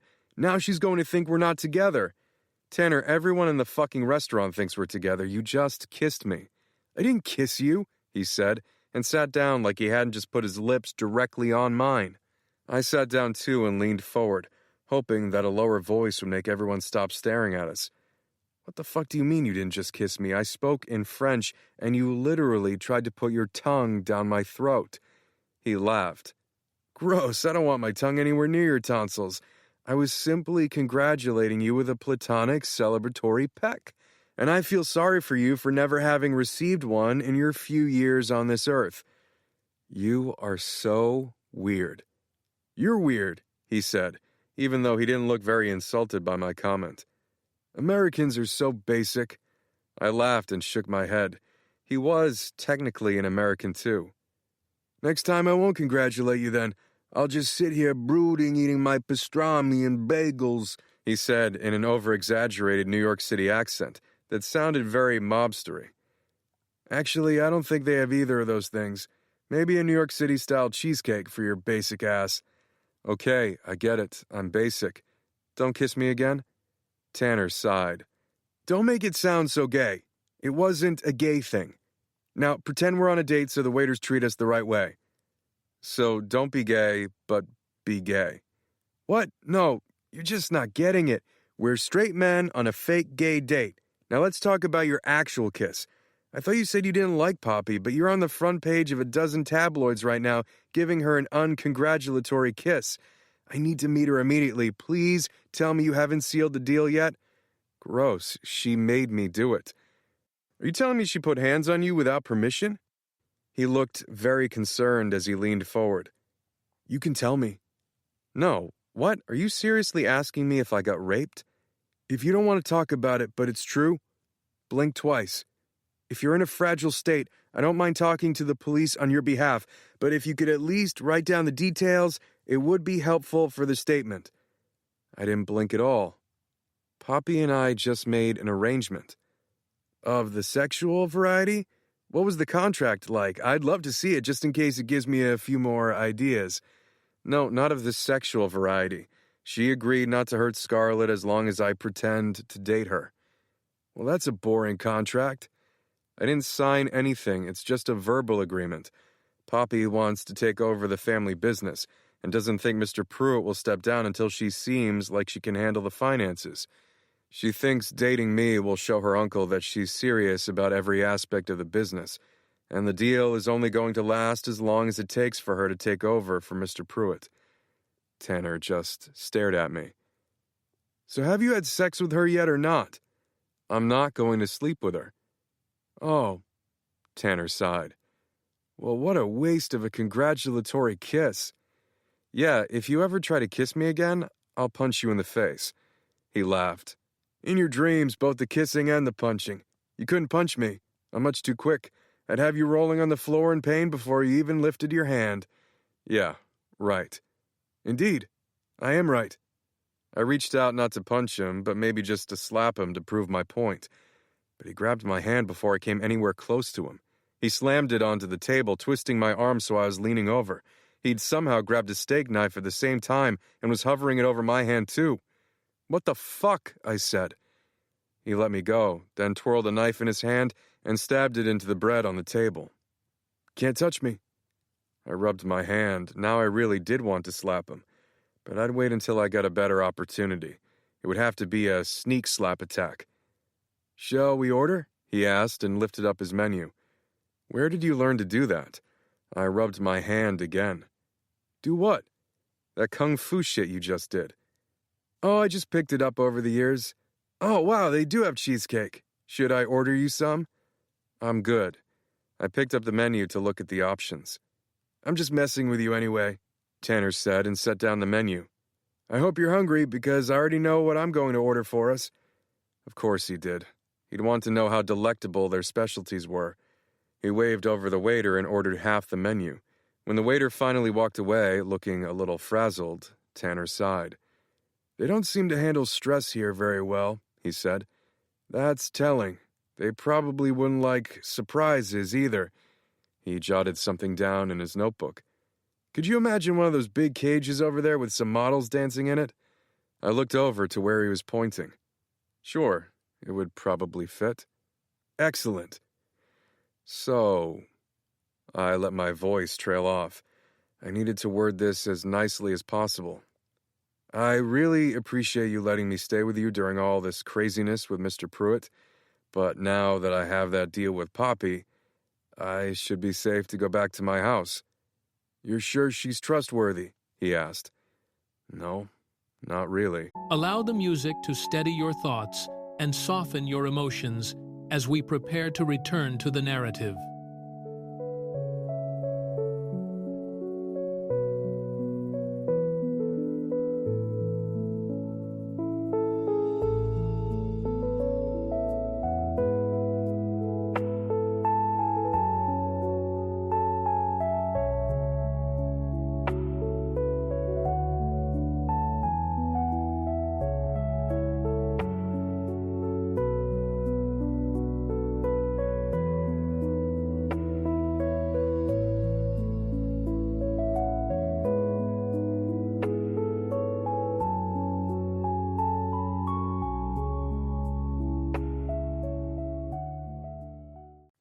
But Nigel was driving me crazy. I couldn't stay with Tanner any longer unless I wanted Nigel to get the wrong idea or something. Yeah, Poppy will stick to her word. Tanner nodded. Well, regardless, you'll have to speak to Nigel about it. He'll need to coordinate your move back. I can't talk to Nigel about it. He'll never let me leave. Of course he will. I'll tell him to be accommodating. Surely he has room in his schedule. He moved you out of your house in record time, if I remember correctly. Yeah, but that was because I was coming to live with him, not moving out. Did you know that he writes me letters and puts them in my lunches? I pulled out the one Nigel gave me today and handed it to Tanner. You kept it? That's cute. I kept it in case I show up murdered and they're looking for a suspect. Nigel isn't violent. He's a caretaker, if anything. Maybe to you. He creeps me out. Look at what your weird little houseboy said to me. Tanner unfolded the letter and started reading aloud. Mr. Caldwell, you never told me if you liked meat, but I assume since you didn't complain about your last lunch that you really like it, so I gave you double today. As always, I want to make you as comfortable as possible in Master Tanner's abode. Please let me know if there's anything else you need me to acquire. I'm at your disposal any time, day or night. I put my number below again because you haven't called or texted yet. It's best to send me special requests that way. It's a private line, in case you're worried about interlopers. Have a lovely and fetching day at work. No fighting with the other boys, remember? The last thing I want to have to do is reprimand you again. Speaking of which, I forgive you for making me worry last night, but I will need details to fully recover from the agony. I'll let you explain where you were last night to me during your bath. Yours, Nigel. XOXO. P.S. I will keep giving you meat. until you text me otherwise." Tanner folded the letter and handed it back to me. "That's so sweet of him. He never leaves me notes. Well, maybe he used to at first. I can't remember. It's been so long." "Sweet. More like murdery." "It seemed normal enough to me. What from that lovely note would possibly make you think he wants to lop off your head?" "Poor choice of words. I think he probably wants to give me head." Tanner laughed. "Nigel isn't gay. You're leaning into this role here tonight a little too hard. Really, the note was kind and caring. Like I said, he's a caretaker, if anything. He wants to watch me bathe. Surely there will be bubbles hiding anything unseemly. Tanner, Nigel is clearly into me. He makes me very uncomfortable." Tanner sighed. "Please don't tell him that. His sole purpose is to make you feel comfortable. He said it in his note. He'd be devastated." "Well, I don't want to devastate him." "Your parents were moderately wealthy," Tanner said. "I can't believe you didn't grow up with a houseboy. They just take some getting used to. It took me forever to think of Nigel as more of a friend than the little nuisance he sometimes insists on being." Moderately wealthy. All my life I would have said exorbitantly, but that was before I'd met Tanner. If you didn't like him originally, why didn't you fire him? "Oh, it wasn't my choice, believe me. I'm stuck with him. But we've set our boundaries now, and my house runs seamlessly." And Tanner thinks I'm the weird one. "Enough about Nigel. Tell me more about your contract with Poppy. Is it ironclad?" It wasn't. Actually, I have some other non-Poppy related news that I want to discuss with you, but I want to make it clear that you shouldn't mouth-kiss me again. I was suddenly nervous, and I had no idea why. Brooklyn had been my one and only girlfriend. I'd been adamant about not dating anyone else after her death. This was a big deal for me, and as one of my best friends, I wanted Tanner to be happy for me. But I had this weird feeling he'd make me feel like shit for breaking my vow to love Brooklyn and only Brooklyn. Tanner laughed. "I promise not to celebrate whatever it is you're about to say." I pressed my lips together for a second. "I'm not dating Poppy, but I am dating Kennedy, Brooklyn's best friend. I asked her to make it official." Tanner's smile grew with each word. "I'd celebratorily peck you so hard right now if you hadn't made me promise I wouldn't. I'm really happy for you, man." "Yeah?" "Of course. I've been wanting to set you up for ages, and look at you. You're practically glowing." I laughed. "Well, I doubt I'm glowing, but you really think it's okay that I'm dating her?" "Why wouldn't it be?" Tanner held up his hand. "Whatever you're thinking right now, cut it out. You're allowed to be happy, Matt. You're allowed to live your life. You only get one. It's over in the blink of an eye. You've already wasted enough years being miserable. This is a good thing." I nodded. "I am happy." "Champagne!" Tanner yelled. "Champagne for everyone!" "You don't need to do that." "Actually, you're doing it because you're paying." I opened my mouth to protest, but then closed it. Fuck it. "Champagne for everyone," I yelled. The restaurant started cheering. "Oh, they cheer when they're surprised," Tanner said. "I like that." He jotted it down in his notebook and then looked back up at me. "So Kennedy is fine with your ruse with Poppy?" "Kennedy doesn't exactly know about that. Yet. I need to tell her. I'm just trying to figure out how." Tanner sighed. "Sabotaging it from the very beginning, are we? Not on my watch. We won't leave until we have a plan, you have my word." "Good, because I really don't want to screw this up." "I have one condition for my help, though. You have to give me your word that I can meet Kennedy before you sleep with her." "No problem. We're taking things slow." Kennedy wanted to be swept off her feet like she was in a Disney movie. I wasn't a prince, but I knew how to make her laugh, and I had a few ideas to keep a smile on her beautiful face. Chapter 35, Thursday. "You really don't need to come with me," I said as Tanner and I exited the elevator on James' floor. "It's kind of a private conversation." Tanner slapped me on the back. "There is no privacy between best friends. Besides, it's on the way home, and I hate sitting in the car." "Fair enough." I knocked on James' door. A second later, Scarlett opened it. What the actual fuck? Scarlett, we talked about this. You're not supposed to answer the door alone. She blinked up at me. It was another accident? Scarlett, you're in big trouble. Nuh-uh, Uncle Matt, you're in big trouble. Mommy said so. Your mom said that? Scarlett nodded and then looked over at Tanner. She talked about you too, Mr. Tanner. Tanner smiled. Am I in trouble too? No, she said you and Uncle Matt were... Scarlett scrunched her face up as she thought. I didn't know the word, and I forgot it. Like you forgot you're not supposed to answer doors? I asked. Scarlett smiled. Yes? Luckily for her, I had her back. She'd be safe now, at least from the Pruitts and Cannavaros, but from random strangers at the door?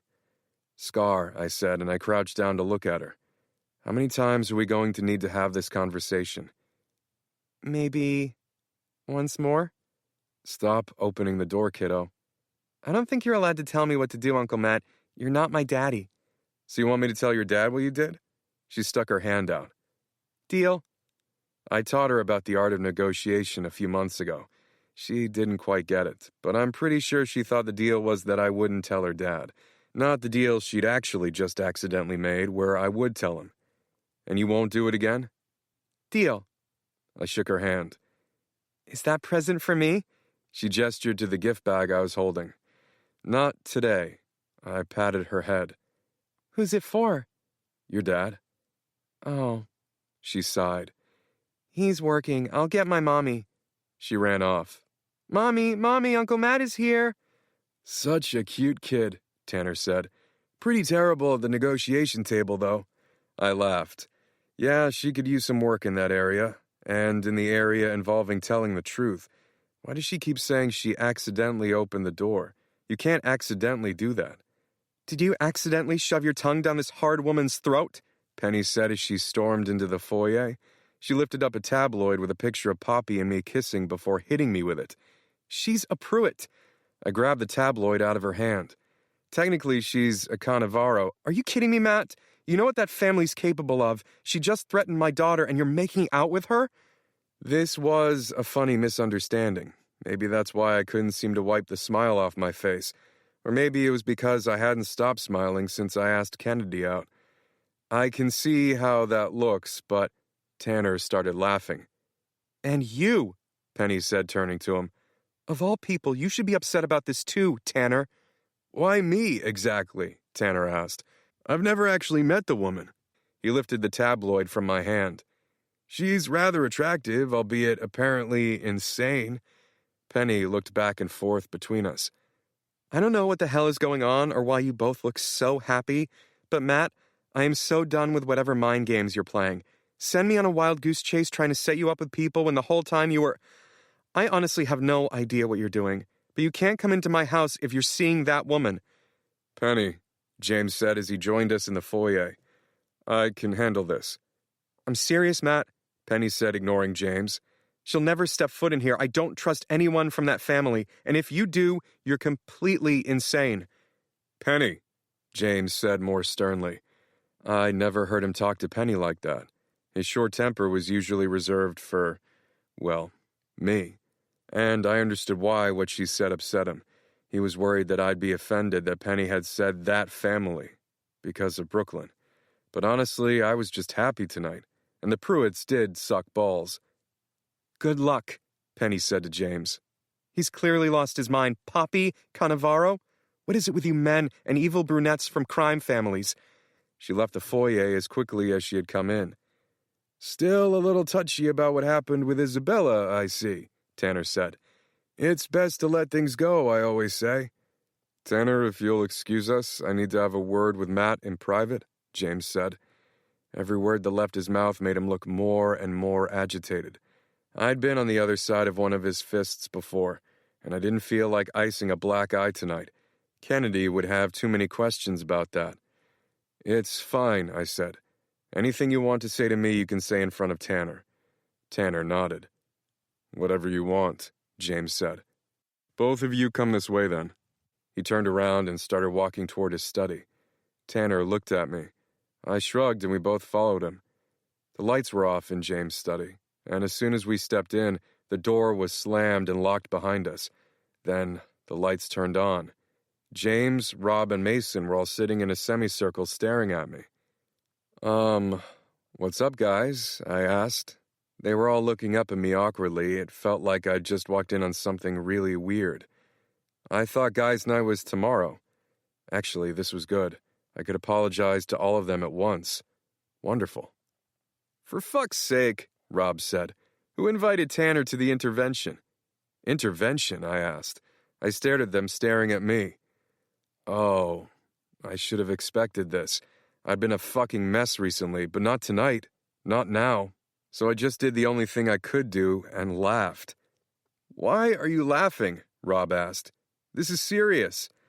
I tried to wipe the smile off my face to no avail. At least now I knew why James looked so serious. And what exactly is this intervention for? You being sad? Mason said. He was staring at the smile on my face that I couldn't get rid of. I shrugged. Right, that. I'm good. Actually, I'm great. I appreciated you guys worrying about me, but I'm seriously doing a lot better. I would have told them about Kennedy, but I wanted it to be a surprise when I brought her to guys' night tomorrow.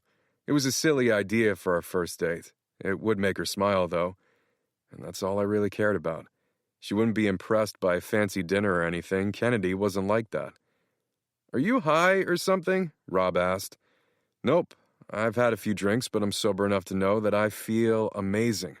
I actually came by to apologize to James, but now I can apologize to all of you. So, this is perfect. But I wished I knew you were all coming because I only got an apology present for James. I handed him the gift bag. James just stared at me. What exactly are you apologizing for? Rob asked. Great question. First off, I'm sorry that I made you all lie to your wives about Brooklyn ever existing. I shouldn't have done that. Real shitty move on my part.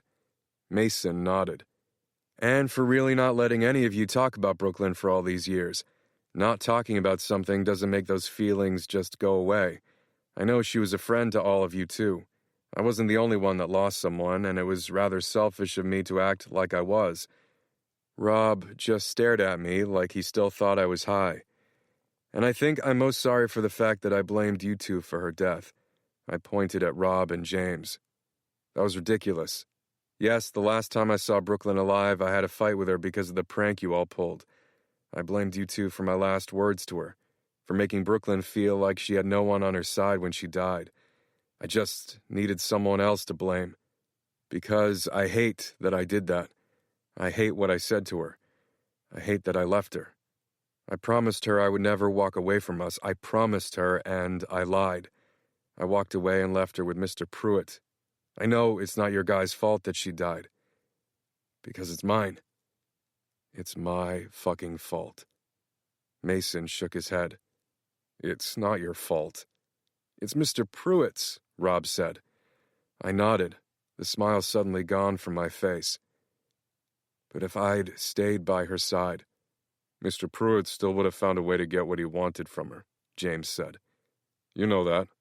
You never could have prevented Brooklyn from hanging out with her dad one-on-one.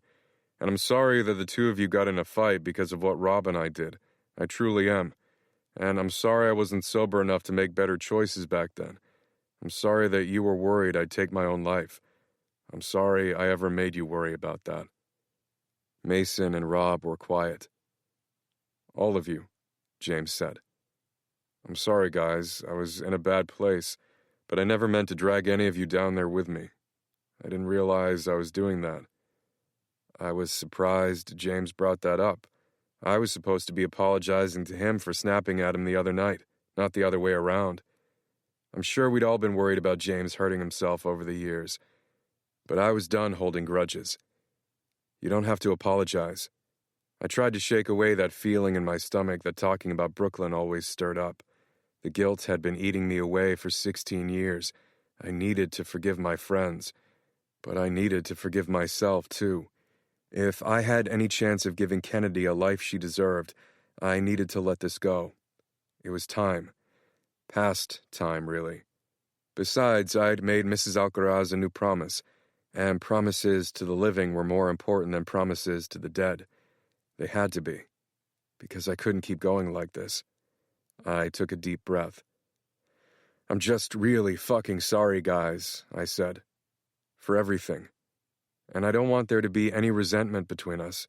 I don't want you to walk on eggshells around me or worry about me being okay, because I am okay. I think I'm more okay right now than I've been since Brooklyn died." I shook my head. "I just want all of us to be happy. You guys are my best friends." Tanner cleared his throat. "All of you," I said. "Can we just try to move on from the past?" "We all made a lot of mistakes," Rob said. "I'm sorry too." "You have nothing to apologize for," I said. "Does this mean you're done with that fake smile bullshit you've been doing for the last 16 years? Mason asked. "Because you may have tricked Mom with that, but you look insane when you do that." Wow, I thought I'd nailed the fake smile thing. "No more fake smiles necessary."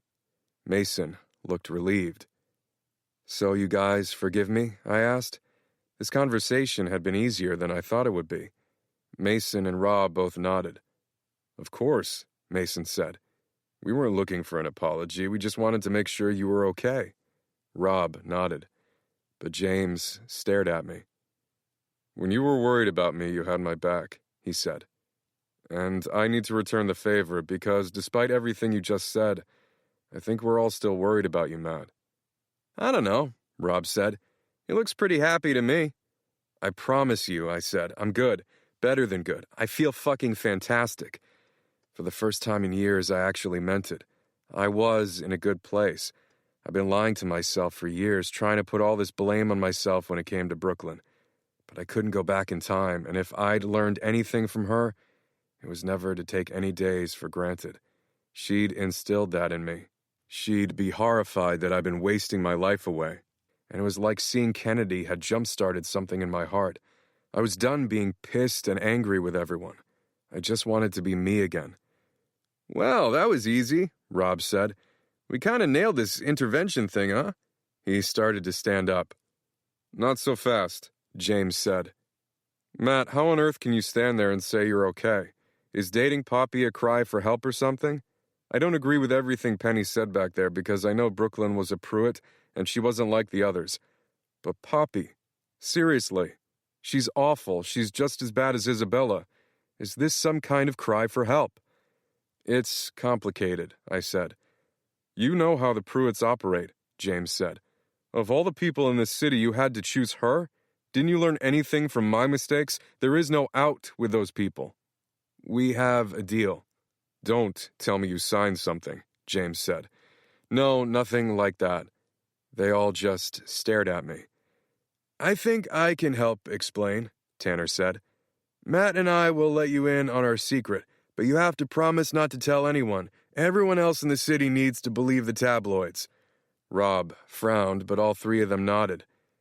"Matt isn't actually dating Poppy," Tanner said. "I can't believe you guys would actually believe that." He said it like he hadn't just kissed me earlier to congratulate me on the same thing. Him knowing first was really getting to his head. "Poppy promised not to kidnap Scarlett if Matt pretends to date her, just until Richard lets her take over the family business. Apparently Matt's expertise in the realm of finance is of the utmost importance to Richard." "You're going to help them launder money?" Mason asked. I shook my head. "I'd never do that. I'm just keeping Scarlett safe," James said. He leaned forward in his chair, his elbows balancing on his knees. "I'm not asking you to do that, Matt." "You didn't have to." I shrugged. "We're family." "Is that why you're always trying to sleep with Penny?" Rob asked. Fuck. "About that, James, open your present." James pulled out the framed picture of me, Mason, Rob, and him from high school. He looked up at me. "You have the life I wanted," I said. "The wife, the family. I've been jealous of you for years. Penny's always kind of reminded me of Brooklyn. And yeah, I may have had a little crush on her, or a big one, whatever, it doesn't matter. I don't want to destroy your life. I know you didn't destroy mine. And I really want to put this all behind us. I want us to go back to being as happy as we all were in that picture." "Thanks," James said. That means a lot, even though I was probably high out of my mind in this picture, he said with a laugh. So not exactly like that picture, I said. And we're absolutely sure that Matt isn't high right now, Rob asked. I laughed. I swear I'm not. James looked up from the photo. So, no more flirting with Penny. Yeah, I really am sorry. It's okay, I'm just glad you're not actually dating Poppy. Could you imagine? Mason said. I feel like we only just got rid of Wizzy. We all laughed. But you really don't have to go through with that charade, James said. I can figure something out. I know you can. But you don't have to, I said. That's the whole point. I've got your back, man. This is wonderful, Tanner said. Here, Matt, you should celebrate with some green juice. He handed me a to-go cup filled with Nigel's secret hangover elixir. You did have a lot to drink tonight, just for preventative measures. Where did you even get this? I asked. I slipped out real quick while you guys were talking. Had he? Whatever. If he'd made this, it meant Nigel's skeet wasn't in it. I'd never drink one of these Nigel made ever again. I took a huge sip. What's up, Mason? Rob asked. You look weird. Mason laughed. Nothing, I just never really thought about how much Penny reminds me of Brooklyn. And just like the way she always has all her backs, and her sense of humor, and a little how she looks, too. We were all quiet. Well, James did propose to Brooklyn all those years ago, Rob said. James laughed. Don't bring that up. Not one of my finest friendship moments. And just for the record, you both married girls from Delaware, too. Huh, Rob said. I never really thought about it like that either. It's fine, I said. Really. And for the first time, I really meant it. It may have been a good idea to mention the fact that I was dating Kennedy, but I was planning on surprising them tomorrow night by bringing her to our guys' night. She was going to have so much fun catching up with everyone. So we can tell everyone now? Rob asked. About Brooklyn? Just let me tell Penny, I said. I owe her an apology, too, for lying about wanting to be set up, for lying about everything, really. Maybe give her a little while to cool down, James said. She's pretty heated. I nodded. Penny definitely did seem mad at me. I'd fix that next. This was highly productive, Tanner said, and I think we're all even now. My job here is done. He looked down. I followed his gaze. What the fuck? My pants were tenting. I didn't even feel a little aroused. What the hell was my dick doing? Shit. Rob started laughing. I've never seen someone get so excited by an apology before. I covered my growing erection with my hand and looked over at Tanner. You said your job here is done. What the hell did you do? He grabbed the green juice from my hand. Nothing you didn't deserve? Did you slip something in my drink? What the fuck was it, a boner pill? If I was still holding the glass, I would have thrown the green juice in his face. You drugged James at his bachelor party when you were being spiteful, so it only seemed fitting that you got drugged in return, and no one seemed to want to do it, so I stepped up. Like the saying goes, revenge is best served hard. Rob laughed. Okay, I have to admit, that's pretty funny. Nice one, Tanner. Tanner smiled. Thanks, Robert. Revenge is best served hard. Mason laughed. Have you been planning this since our last guys' night, when you insisted that was a phrase? Well, it was a simple plan, Tanner said. I was just trying to fix Matt's mistakes. What do you say, James? James chuckled. Honestly, I don't even really remember that night at the Blue Parrot Resort, but we'll all remember this. Well played, Tanner. Tanner smiled. So, we're all good here. Shall we head home, Matt? We're not all good, I said. Having a boner in front of all my friends seemed a lot worse than tripping balls to me. No one deserved this hell. They all laughed at me while I tried to get it under control. Undo what you just did, Tanner. No can do, Tanner said with a laugh. You'll have to take care of it. Actually, I'm not sure how it works. It might just remain like that for about 4 hours. I didn't read the label. 4 hours? I can't let Nigel see me like this. Wait, who is Nigel? Rob asked. My houseboy, Tanner said. Houseboy? What the hell is that even? Like a personal assistant with a bath fetish, I said. and I'm not going home so he can see me like this." "Whoa, wait," Rob said. "You're living with Tanner? When the hell did this happen?" "Cool your loins, young Robert," Tanner said. "Best friends usually do live together." "Right, which is why he should be living with me," Rob said. I ignored them. When I was worried about the hit woman, Tanner offered to let me stay with him. "You could have stayed with me," Rob said. "You know that." "It was just for a few nights. I'm moving out tomorrow." "Depending on Nigel's schedule," Tanner added. "Speaking of which, he will be worried. Let's get going." He slapped me on the back like a good friend that hadn't just given me a boner in front of all of my other friends. James started laughing harder. "In the handbook about interventions I read, you're supposed to hug at the end. Can we skip that part so Matt doesn't try to sword fight us?" "Shut up," I mumbled, but I couldn't help but laugh. This was too ridiculous not to. "And I'm good without a hug." "We can tell you're good," Mason said. "Well, only as good as a Caldwell can get," Rob said. He pretended to cough. "Tiny dicks!" He coughed again. "Yeah, right, Rob," Mason said. "Drink some juice and prove you're bigger." "Fine." Rob got up. "I will. Hunters for the win." But before he could grab the glass, Tanner dumped it into a houseplant. "You won't be wanting to drink that. There were a lot of pills in there." "What the fuck?" I said. "Do I need to go to a hospital?" "The houseplant is probably worse off than you are. You just need some rest. We'll see you tomorrow for guys' night," Tanner said, inviting himself as usual. "Ciao." He put his arm around my shoulders to lead me out of the study. I pushed him off. "Dude, don't touch me when I have a boner." "It's not a real boner, it's a fake one." "Sure feels real to me." Tanner laughed. "Well, I hope you learned your lesson. Next time, don't drug someone." "Same advice to you, man." "You'll be fine in no time. I'll have Nigel whip you up something to alleviate that." "Don't you dare tell Nigel I have a boner." I heard more laughter and turned around. James was standing there shaking his head. "Just for the record, I wasn't mad at you about my bachelor party, but we're definitely even now." "Good to know that this wasn't necessary," I groaned. "See you tomorrow," said James.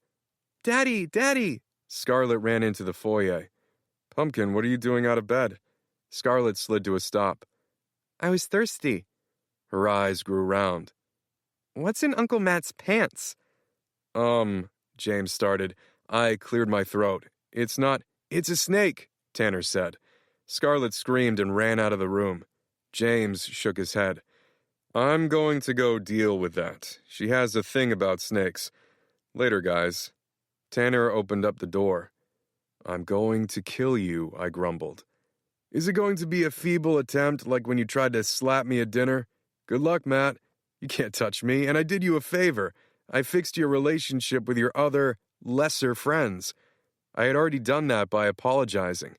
He shrugged. "Well, I'm sure this was the cherry on top for all of them." "Rob's my best friend now," I said. Tanner laughed. "That's just your boner talking." He frowned. "Wow, that sounded really gay." He shook his head. "What a night, huh?" Chapter 36, Thursday.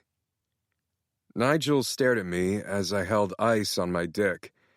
"Please stop looking at it," I said. "Then how else are we going to know if the swelling goes down?" he asked. "I'll tell you." "Stop staring at my penis, Nigel." "The hit woman has been called off," Tanner said. "So Matt is safe to move home. Could you coordinate the arrangements, Nigel?" "I'll have to check my calendar," he said. Tanner just stared at him. "Would you like me to check it now, Master Tanner?" "Yes." Nigel nodded. "Let me go get my planner." He bowed and ran off. "Thanks for bringing it up to him," I said. "No problem. Now, if you'll excuse me, I have company." "Who?" I asked. There was no one else here. There was a knock on the door. "Here she is. Have fun with your ice. Maybe you should invite Kennedy over. If you do, knock on my door so I can meet her before she takes care of that for you." "I'm not inviting Kennedy over right now. She'd never let me live this down. Plus, she'd wonder why I was living in this weird apartment with Tanner instead of at my own house. A whole restaurant already thought we were gay after that kiss. I didn't want a fake relationship with Tanner to be in the tabloids next." "Wow," said a petite brunette as she walked into the kitchen. She ran her hand along the granite countertops. This place is amazing. I would die to cook in this kitchen. What would you make? Tanner asked, resting his elbows on the counter, staring at her. She said with a seductive smile. Homemade whipped cream, perhaps? And what would you do with whipped cream when you have nothing to put it on? I could think of a few things to put it on. Tanner pulled her close. Is that so? She laughed. I cleared my throat. The girl screamed. I didn't realize anyone else was here. Her face turned bright red. Ignore him, Tanner said. He was just retiring for the evening. Right, Matt? He nodded toward the hall, trying to tell me to get lost, not at all subtly. It was for the best. I probably needed to be alone with my stupid raging boner. Yep, I said, making a mental note to not eat anything that ever touched that counter, because they were 100% about to have sex in this kitchen. Night. Night, Tanner said to me and then looked back at his date. Now, where were we? He lifted her up on the counter. Yep, that kitchen was disgusting. I wandered down the hall. There was a post-it note on my bedroom door. Meet me at the pool. Yours, Nigel. What the hell was that weird little man even talking about? There was no pool in Tanner's apartment, and I wasn't about to wander around 157 with a boner. I went to open up my door only to realize that there was a second post-it note where the first had been. 2 doors down on the left. I have news. Yours, Nigel. What the? I looked down the hall. There was no way this place was big enough for a pool. It wasn't possible. I walked down the hall and opened the door Nigel had directed me to, and sure enough, there was a pool. Nigel was floating in the middle of it, wearing his butler outfit, sipping on some drink with an umbrella in it. Nigel? I said. Ah, Mr. Caldwell, I'm glad you found it. Join me. He gestured to a float beside him. This should have felt safer than him staring at me in a bath, but somehow it felt even worse. I was still holding ice on my junk. He had to see it was weird to request for me to get in this pool when I'd consumed who knew how many boner pills. I'm good. Nigel sighed and slowly paddled over to me, keeping his drink steady. I have bad news, Mr. Caldwell. Well, possibly good, depending on what you think of it. I think it's a positive. What's the news? My schedule is booked solid for 2 months, so I'm afraid it will be some time before I can assist you with your move. 2 months? You're literally relaxing in a pool right now. Scheduled in relaxation. He pulled out a notebook I hadn't seen a minute ago. I'm allowed 1 minute of relaxation for every minute served, but that includes sleeping, so it really cuts into my free time, and I'm not very pleasant unless I get my R&R in. He skipped a few pages. And now that I'm looking closer, it might be more like 3 months. I'll schedule you in for some time after the new year. Nigel, I need to move back home. Are you not comfortable here? No, that's not it. It's partially it. This isn't my home. I'll do better. Nigel, it has nothing to do with you. He blinked at me. Is it about the meat in your lunch? You never texted me to say whether or not you liked it. No, I mean, yes, the meat is fine, but no, it's not about that. Do you have a specific thing I can do to make your time more comfortable here? I sighed. I'll just hire movers, don't worry about it. Nigel shook his head. I'm afraid I can't approve that. Master Tanner is very specific about what company is allowed into his home. He literally has a different girl here every night. And I vet them before they're allowed up. Then you can vet my movers. Vetting Master Tanner's mistresses is in my schedule. He jabbed a page with his finger. Vetting big, strong movers is not. I can schedule your mover vetting for January as well, if that is what you'd prefer. But I wouldn't trust movers with all your personal possessions. It would be best if I did it for you. In January? Yes. Speaking of which, do you prefer a traditional Thanksgiving feast or more of a modern one? I honestly have no idea what that means. Modern it is. I'm so excited to spend the holidays with you. Now, if you'll excuse me, I'm late for drawing you a bath. Nigel, I don't celebrate Thanksgiving. He stopped. What do you mean you don't celebrate Thanksgiving? It's a treasured American tradition. I just don't. I hadn't since Brooklyn died. I always spent the day alone. I didn't want a traditional or modern Thanksgiving. My stomach churned. But what would Kennedy think about that? I took a deep breath. Actually, put me down for 2 for a modern Thanksgiving meal. You're inviting a friend, Mr. Caldwell. Yep. Nigel stared at me. I'll see what I can do. The guest list is already extensive, and there's only so much room at the table. You mean that huge dining room table? It's smaller today. I removed some leaves. Then you can add them back. He lifted up his notebook. Not until January. I'll go draw your bath. Do you want another ice pack? I'm good. He bowed and ran away. So strange. I pulled out my phone as I made my way back to my room. There was a text from Kennedy. What's the dress code for tomorrow? I don't want to embarrass myself on our first official date. I smiled and texted her back. Business casual. Are you taking me to an office event? I'm kidding. Casual. Super casual. But not slippers casual. You needed me. I didn't have time to change. And my slippers are adorable. I laughed. They really are. Good. I'll wear them then. Are you wearing them right now? She didn't write me back right away. Fuck. Why had I asked her that? She was going to think I was a pervert. I shifted the ice pack on my boner. It wasn't my fault that I was drugged. But right before I set my phone down on my nightstand, another text came through. Are you asking me if I'm wearing lingerie and sitting on a bed seductively, all alone? Yes. I hate to break it to you, Matt, but that is not how I dress when I'm alone. Think more along the lines of a baggy t-shirt. No bra? You're a terrible boyfriend. I'm a great boyfriend. That's yet to be seen. We haven't even been on one date yet, and you're asking me the what are you wearing question.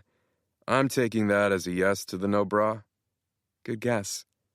I sat down on the edge of my bed. I like picturing you like that. Honestly, her in an old t-shirt waiting for me in bed sounded pretty great to me.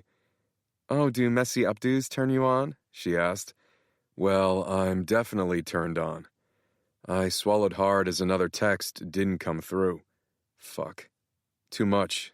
Sexting wasn't exactly a Disney Prince kind of move, but I was so fucking hard. Another text came through. Is that so? I couldn't take it anymore.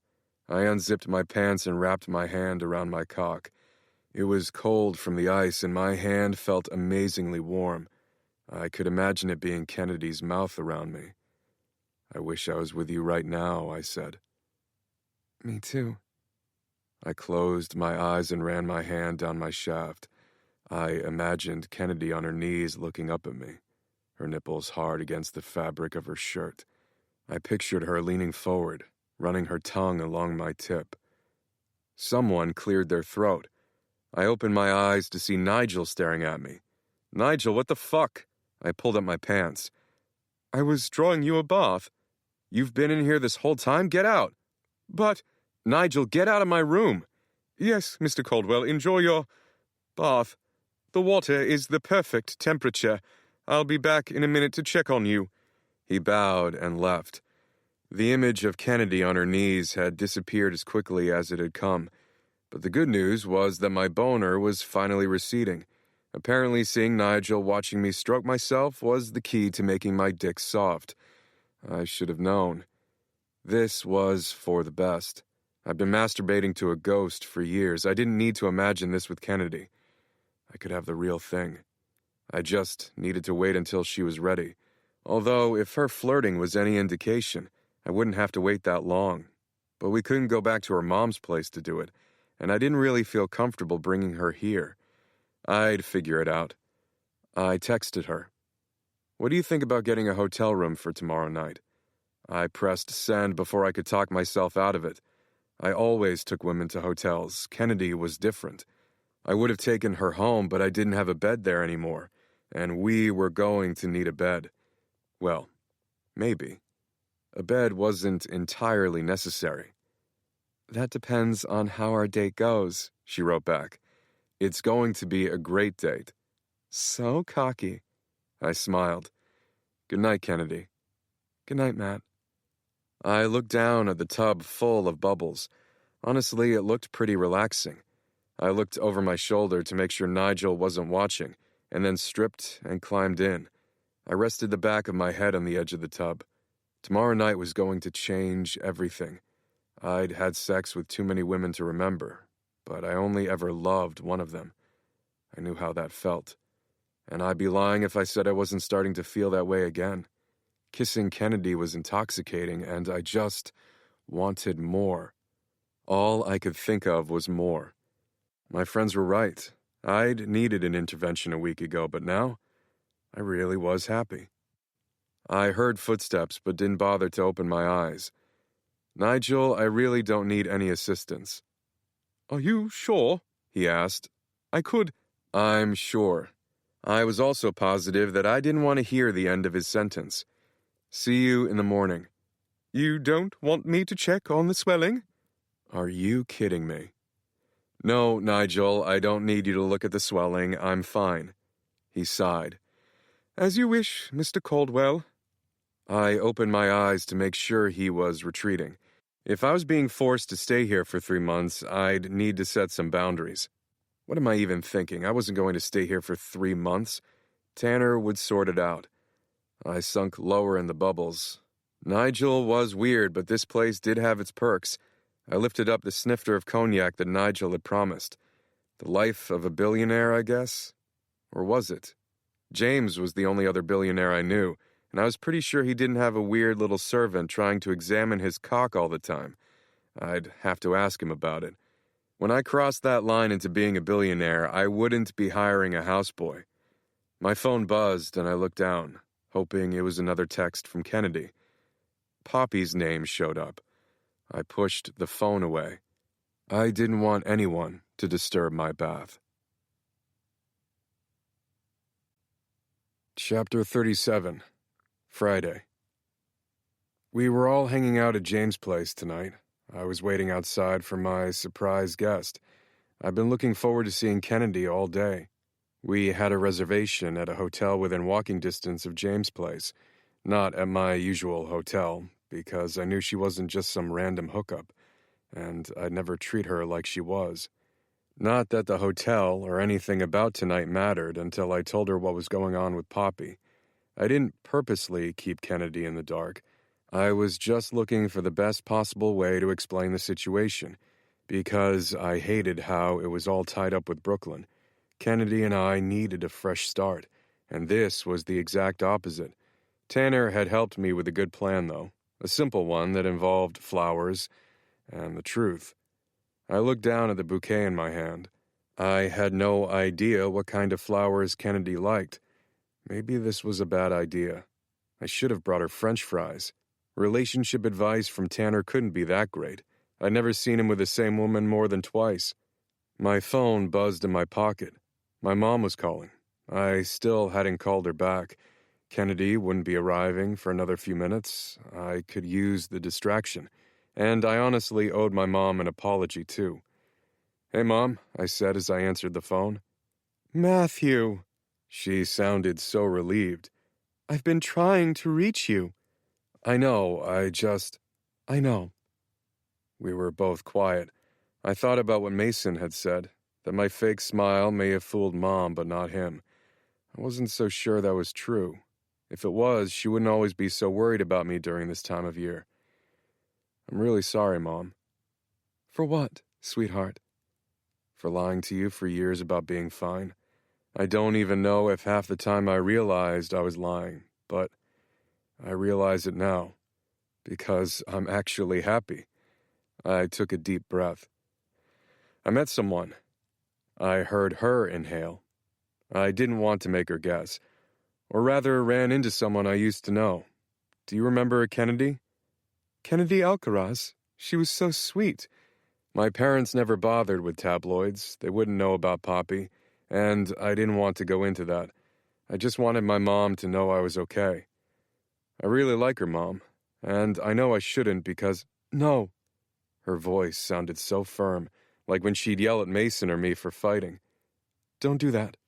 Don't push away a good thing. You deserve happiness. I know how much you loved Brooklyn, but that doesn't mean your heart isn't big enough to love someone else, too.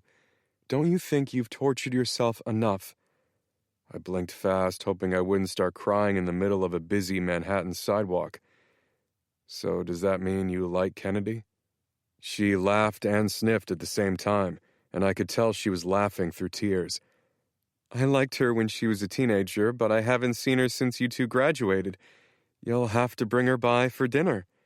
My mom would definitely still like Kennedy. This was just her way of getting me to come over. I can do that. We miss you. I miss you too, Mom. My phone started buzzing. It was probably Kennedy. I needed to take it. Tell Dad I miss him too. Text me and we can set up a time for dinner. All right. I love you so much. I don't think I have to tell you how happy this call has made me. I smiled. I love you too, Mom. I hung up and looked down at my phone, but it wasn't a call from Kennedy. It was several texts all in a row from Poppy. She'd been messaging me all day trying to get me to go to some stupid event, and she wasn't taking no for an answer. I quickly responded. I told you I have plans tonight. My phone started ringing. Shit. I made sure Kennedy was nowhere to be seen and answered the call. Not now, Poppy. This was part of the deal, Matthew, for you to come when I need you. And I need you tonight. Uncle Richard is going to be there. I wanted tonight to be our big society debut. We'll have to do it another night. You know he doesn't go to many events now. I actually didn't know that. I made a habit of not being in the same social circles as that monster. Just tell him we're dating. He'll want to see us together for himself. Talk is just hearsay. You know this. You know him. Why aren't you coming? I'm sorry, Poppy. You should have given me more warning. I only just found out last night that he'd be in attendance, and you're supposed to be my boyfriend, which means you're supposed to want to hang out with me on Friday nights. I can't pretend tonight, I said. But why? Her voice was even whinier than normal. Because I couldn't tell her I had a date. That was exactly the kind of excuse that would not get me out of this last-minute obligation. Because tonight, I'm telling my friends about the fact that I'm dating you. If we want this to work, they need to know. Oh, well, that's good, she sighed. But can you meet up with me after, though, please? Guys' night usually goes until at least midnight. It didn't, but I had other plans tonight involving Kennedy naked. We had a deal, Matthew, and I don't want to have to break my side of it. Fuck. I ran my hand down my face. That hotel room was calling to me. But Poppy had me and she knew it. I'd have to postpone my alone time with Kennedy. Again. I'll see if I can get away. I'd say make sure of it. See you in a few hours and wear a tux. If you bring flowers, it'll certainly be a bonus. She hung up.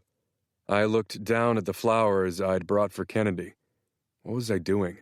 Flowers definitely weren't Kennedy's thing. But I didn't have time to go get her some French fries because her taxi pulled to the curb and she stepped out. She leaned in and told the taxi driver something, and when she closed the door, he didn't drive off. I met her in the middle of the sidewalk. I could tell something was wrong because her normal smile was nowhere to be seen. And I just hoped to God I wasn't too late to tell her about. She slapped me hard across the face. I can't believe you. Shit. Kennedy. Before I could say anything else, she slapped me again. Damn, she was stronger than I thought she was. I rubbed my jaw. I'm such an idiot, she said. No, actually, you're the idiot. What the hell is wrong with you? Why are you still playing the same games you did as a teenager? We're not in high school anymore.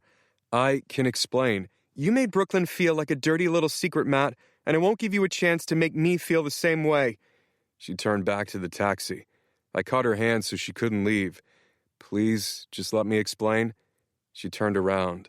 It looked like she wanted to slap me again, but she didn't. Explain how you were making out with someone else on the cover of every tabloid in the city, or the fact that I found out because I overheard 2 of my employees gossiping about the city's most eligible bachelor being taken off the market. What could you possibly have to explain? Because it seems quite simple to me. You're a cheater. You're disgusting, and I want nothing to do with you. I'd been called a lot of bad things over the past 16 years, but never with such vehemence. Kennedy, please just let me explain what's going on. This is a huge misunderstanding. Can I just talk to you inside for a minute? Why? Because you can't let anyone in the city know about your mistress? She grabbed the flowers out of my hand and whacked my arm with them like she was brandishing a sword. Would you stop yelling for 1 second? I grabbed the flowers from her and threw them on the ground. She pulled the taxi door open, ignoring me. I slammed it shut. Kennedy, she shoved my chest. Puta mierda. I grabbed her hand so that she'd stop hitting me. Look, I agree with you, okay? I'm an idiot. You've got that right. I tried to lower my voice so that no passers-by would hear us. But that kiss in the tabloids, it wasn't real. Your lips were on hers. Just so the photographers could snap a stupid picture to spread the rumor. I swear it meant nothing. I had to enter into a fake relationship with Poppy Cannavaro in order to ensure the safety of James' daughter. It's a verbal contract that will expire when Poppy acquires Mr. Pruitt's business holdings. What are you even talking about? Poppy is Mr. Pruitt's niece, and she thinks being with me will somehow show Mr. Pruitt that she's serious about taking over the company. That's it. It's basically a business transaction, and believe me when I say that there is nothing real about the relationship at all, because I'm falling for you, Kennedy. I can't stop thinking about you. She just stared at me. You changed everything, Kennedy. I was fucking drowning before you came crashing back into my life. A tear slid down her cheek. I risked her slapping me again and reached out to wipe her tears away. So please, just come inside and we can talk this through. She opened her mouth and then closed it again. She shook her head. I can't do this with you, Matt. Do what? Get tangled up in whatever you just said. If you owe some kind of debt to Brooklyn's dad... I don't. I swear I don't. Scarlett was in danger and I'd do anything to keep that little girl safe. This was the only way. I swear if I think of something else, you'll be the first to know. So James has a kid? I smiled. 2, actually. I can't picture him being a dad. When did we all get so old? You look anything but old. She looked down at her shoes. That's what the date is, by the way. Mason, Rob, and James are all inside for guys' night. I was kind of thinking I could surprise them with you and the fact that we're dating. So they don't even know I'm coming? I shook my head. And they don't know that we're dating? Not yet. I smiled down at her. That's kind of what tonight was for. She took a deep breath. I think maybe we should keep it that way. You want to do something else tonight? I mean the dating thing. We're not dating, Matt. Not anymore. I've been in a toxic relationship before, and I'm not putting myself in a situation to get stepped all over again. I can't. Kennedy. We'll be friends until you get this sorted out with Poppy, okay? Just friends. She nodded. Just friends. I was so close. So close to getting to be happy. So close to getting the girl for once. I didn't know how long this shit with Poppy was going to take. Days? Months? Longer? I tried to ignore the sinking feeling in my stomach. But I had to respect Kennedy's decision. I'd never force her to be with me in secret. Despite what she'd said, I'd learned my lesson on that. Okay. Okay. She exhaled slowly. So I'm just going to go then. You can still come up, Kennedy. All the guys are going to be thrilled to see you. I don't really feel like hanging out with everyone when I feel like I'm about to start crying. I'm sure Rob will make you smile. She laughed. That's true. I have to admit, I kind of miss his jokes. But won't it be weird? Why would it be weird? You and I have always been friends. Nothing will change that. But it was a lie. Everything changed as soon as I kissed her. I didn't want to go back. I didn't know how to go back. Right. She tucked a loose strand of hair behind her ear. I could already feel her slipping away. Come on, it'll be fun. I put my hand out for her. She ignored my offered hand, but she leaned in to tell the taxi driver he didn't have to wait any longer. I'm sorry about the flowers, she said as the taxi sped off. It's okay.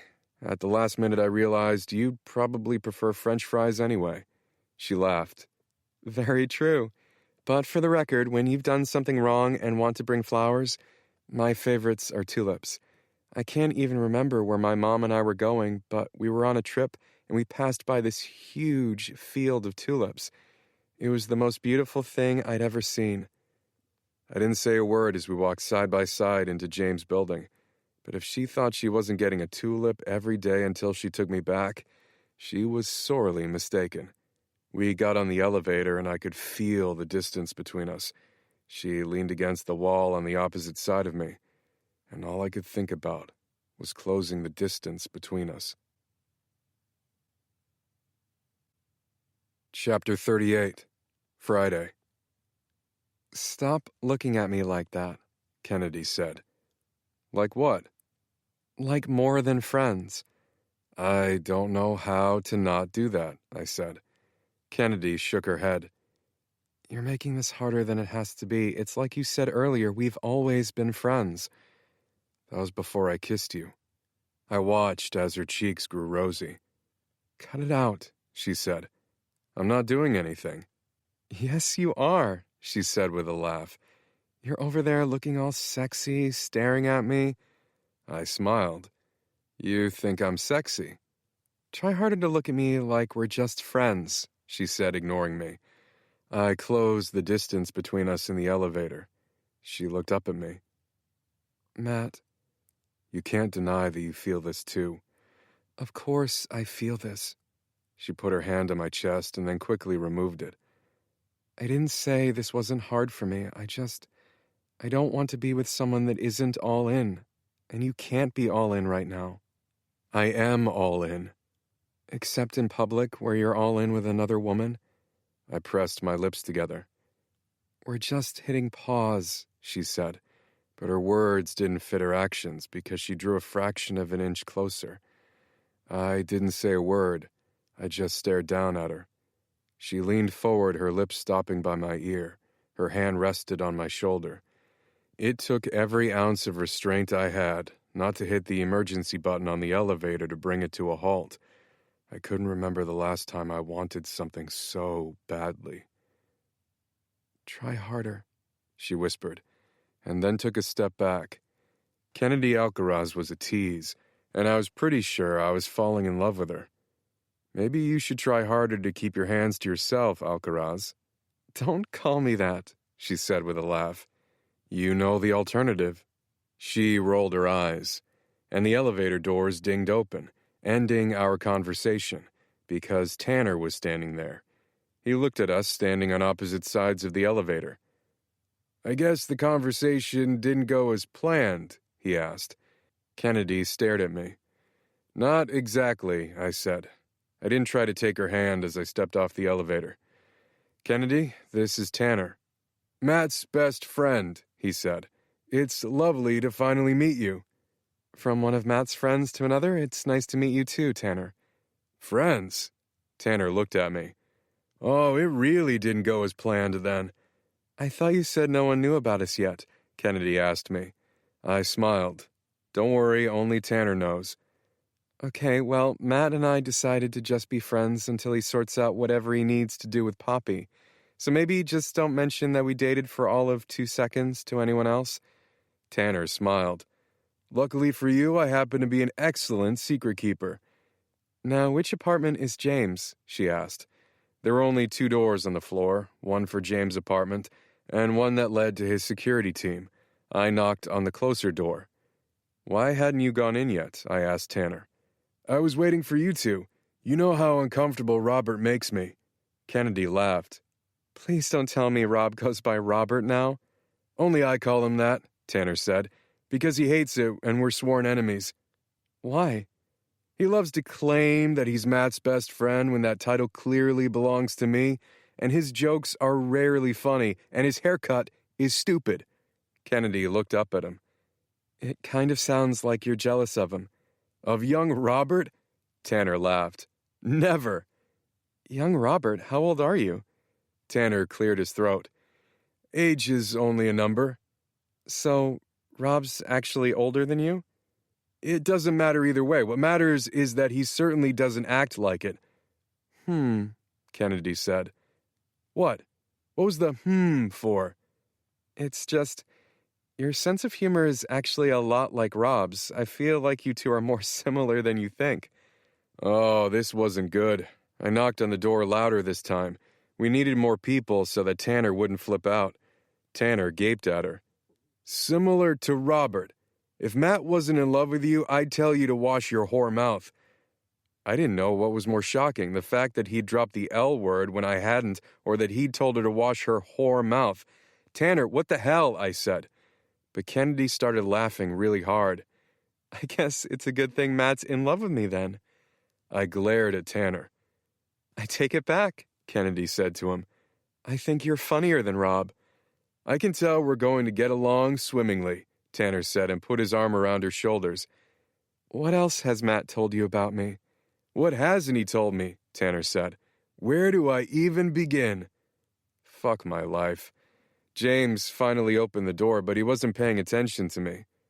It's the button that has a pause sign on it, he yelled over his shoulder. When he turned around, the smile faltered from his face, but not because he was upset, just because he was probably as surprised as me when I'd first seen Kennedy again. Or maybe he was confused, because Tanner's arm was around her shoulders, when it should have been my arm there. Kennedy, what are you doing here? When did you move back to this city? He leaned down to hug her before she had a chance to respond. It's good to see you too, Kennedy said. Guys, James yelled. Kennedy's here. Who? Rob asked as he walked into the foyer holding the remote. Holy shit, is that you, Kennedy? Kennedy laughed. It's good to see you too, Rob. Decided to crash our guys' night? Mason asked as he leaned down to hug her. Actually, I was invited by my friend here, Kennedy said and lightly punched my arm. Friend. It sounded more like a challenge than anything. How long have you known she's been back in town? Rob asked. A few days. A few days, huh? Mason asked. Interesting. Why is that interesting? Kennedy said. Mason shrugged. No reason. Want a beer? I'd rather have a tour. She stepped into the living room.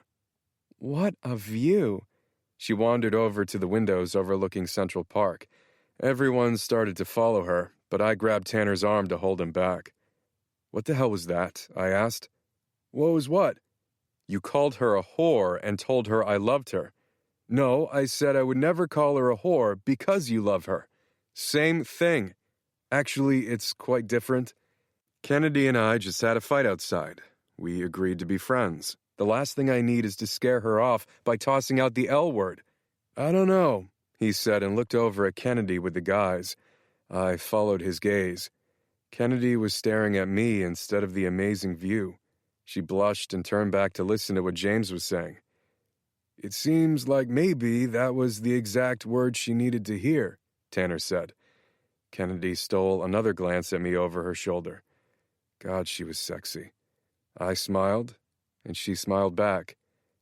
I told you I was good at helping people find true love, Tanner said.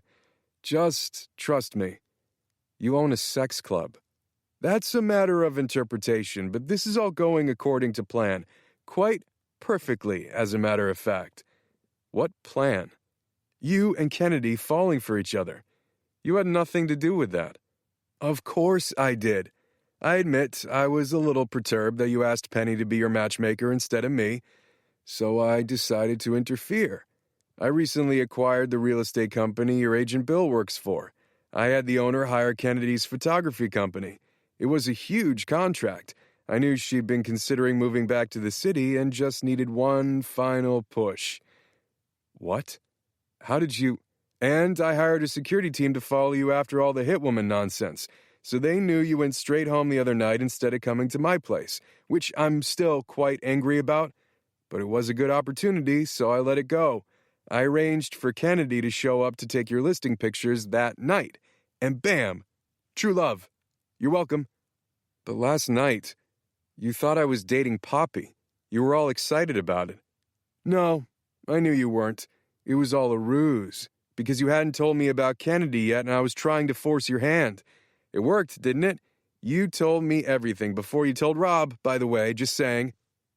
Wow. He'd orchestrated this whole thing. And Penny thought she was your matchmaker the whole time. Tanner laughed. I win. He lifted his hand for a high five. I literally had nothing to say, because I was pretty sure he had, in fact, won. I just had no idea he'd had anything to do with it. I high-fived him. Wait, you've been having me tailed? For your own safety, don't look at me like that. It's like you have a penchant for getting into trouble. Well, that explained why it still felt like someone was watching me. So you can tell Penny that you no longer need her services, and I'll send you the bill for mine. I couldn't even imagine how much he was going to charge me for all that. Was I going to own the real estate company after this? What the hell was I going to do with a real estate company? He laughed. Just kidding, I did it gratis for that. For what? Take a look in the mirror, Matt. I haven't seen you this happy in years. He was right about that. But your plan failed. She just wants to be friends. Give me till the end of the night. I'll have her in your bed by midnight. He slapped me on the back and hurried over to where everyone else was still talking. I didn't doubt him at all. He'd brought Kennedy back to the city. He'd made the two of us run into each other. I watched Kennedy laugh at something Tanner said. She smiled over at me again. Damn. Tanner was a pretty great matchmaker. He was wrong about one thing, though. He hadn't gotten me to fall in love with her. Kennedy had done that all on her own.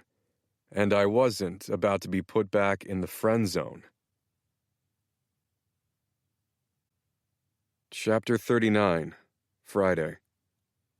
I couldn't pull my eyes away from Kennedy's smiling face. So he did it butt naked? Rob said.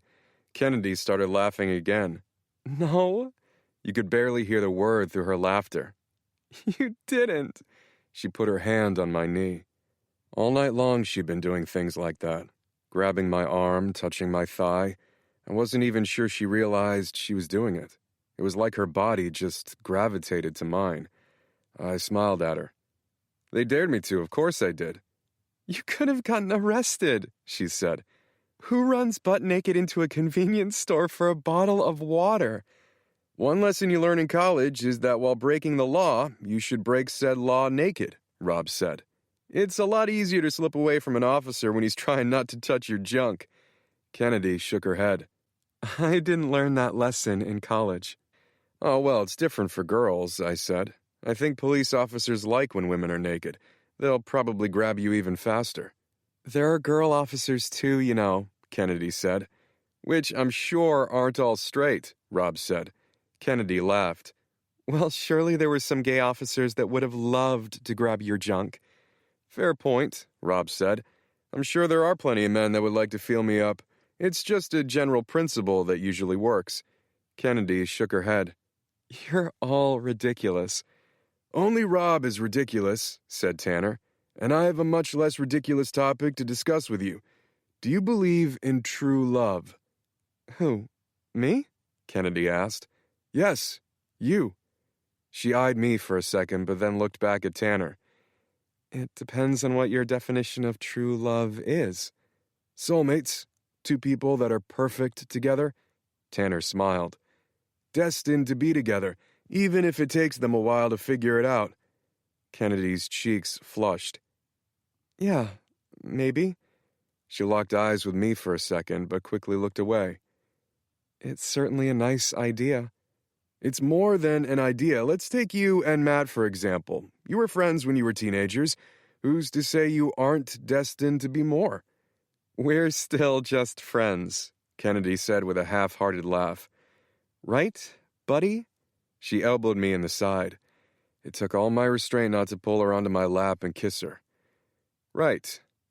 For now. All my friends stared at us. But time changes people, Tanner said. It certainly changes circumstances. What was Tanner doing? Trying to scare her away? I was already doing that well enough thanks to Poppy. I was about to change the subject, but Kennedy started talking again. Well, what about you, Tanner? She asked. Do you believe in true love? Of course I do. So have you found it? Tanner leaned back in his chair. No, not yet.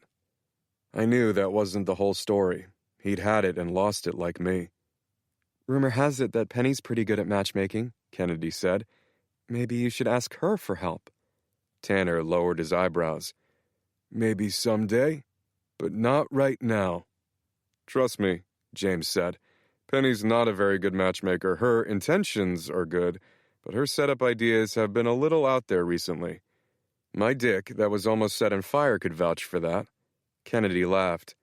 It must be hard, though, Tanner, everyone around you falling in love while you're still single. She cleared her throat. I mean, you and Matt, the both of you are single. Smooth one, Kennedy. At least it seemed like she believed we were only friends just as much as I believed it, which was not at all. Yeah, Tanner said. Let's just say I'm a little cursed in the love department, at least for now. Besides, I'm focusing on growing my empire. I laughed. Pretty sure you've grown that quite enough. Tanner shrugged. If I ever want to retire, I'm going to need a lot more. Everyone just stared at him. He cleared his throat. I mean, with the average person living so much longer these days and everything, it's just wise. I was pretty sure Tanner could shut his whole business down tomorrow and still have enough money to send his great-great-great-grandchildren to an Ivy League school. What exactly are you planning on doing during your retirement? Mason asked. Randomly buying million-dollar corporations and immediately shutting them down so you never see a dollar of a return? Because that's literally the only way you could blow through so much money. Rob laughed.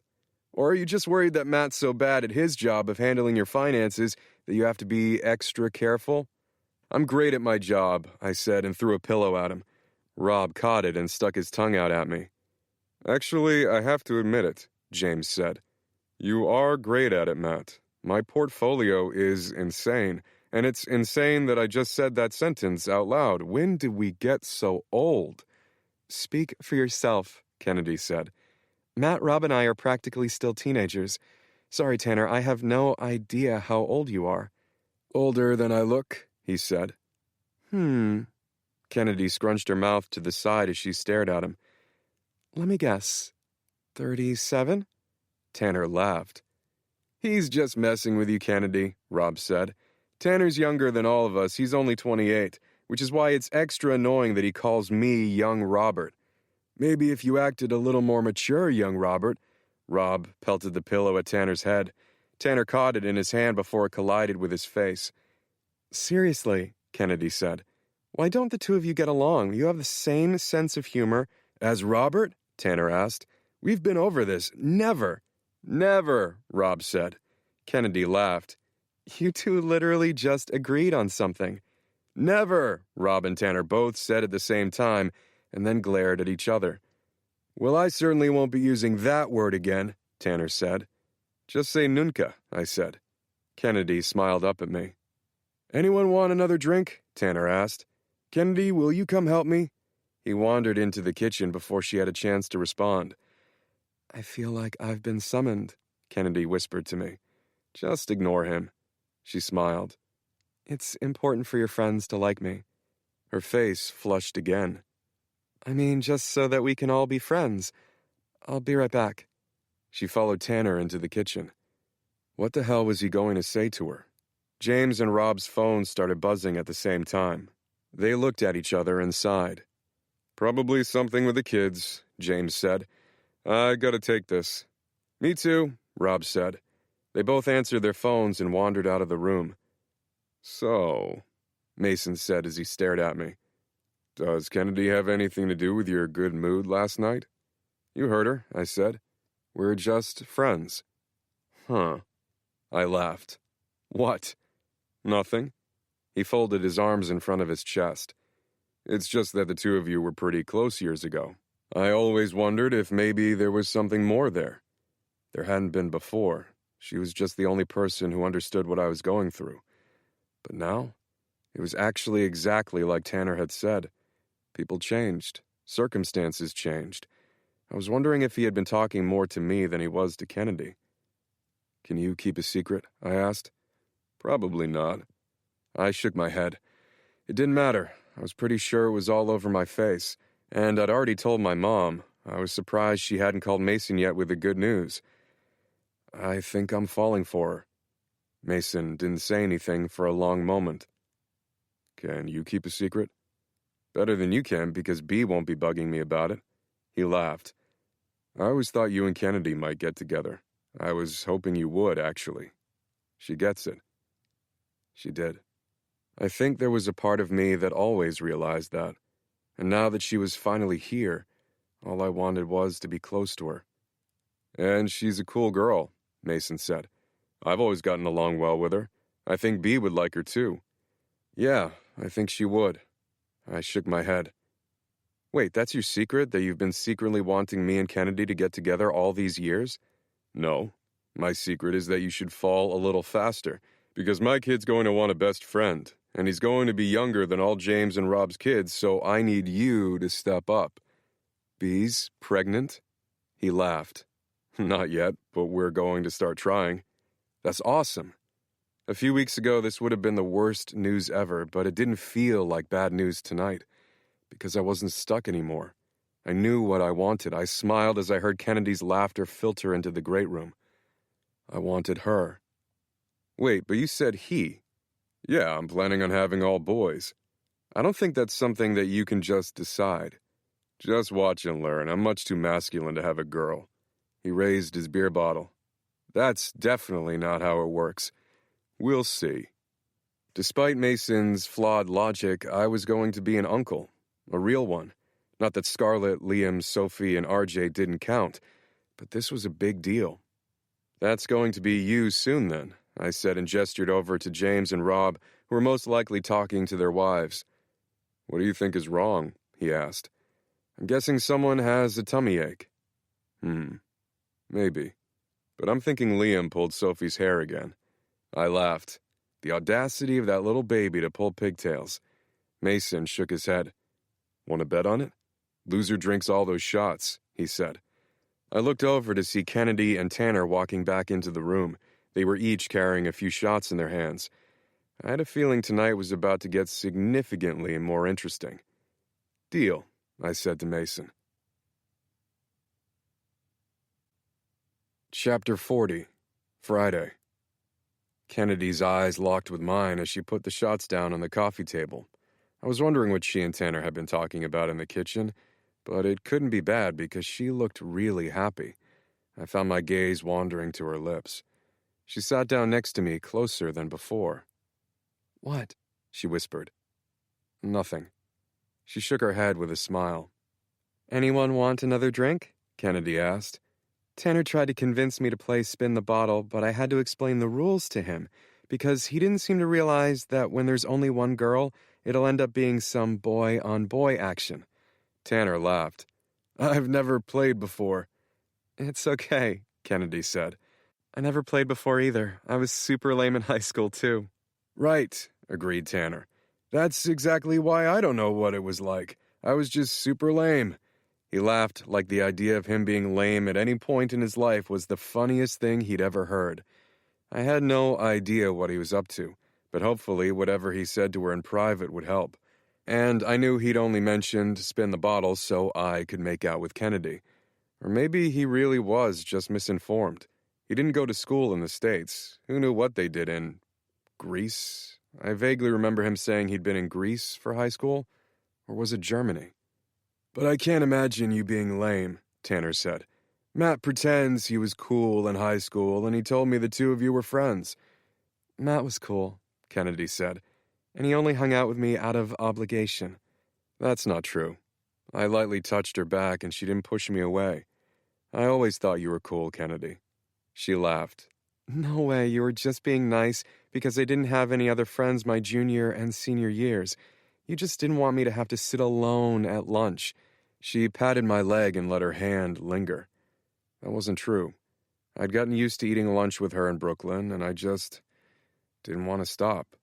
But before I could correct her, James and Rob came back over. Kennedy removed her hand from my thigh, but didn't seem to care that my hand was on her back. Sounds like girls' night is ending early, James said. Penny will be home any minute, so you guys better down those shots, he said, looking at the coffee table. Since when were we doing shots? They're actually only for Matt, Mason said. No way, which one of them is sick? I asked. Rob laughed. How did you know that? Liam and RJ are both fussy. Daphne thinks their tummies are upset. Boom, I said. Drink up. I pointed to Mason. Fuck. Mason shook his head, but started downing shot after shot. What the heck did we miss? James asked. Mason bet me that your wives were calling because Liam pulled Sophie's hair again. Mason cringed on the fourth shot, but kept going. And I bet it was because one of them had a tummy ache. I won.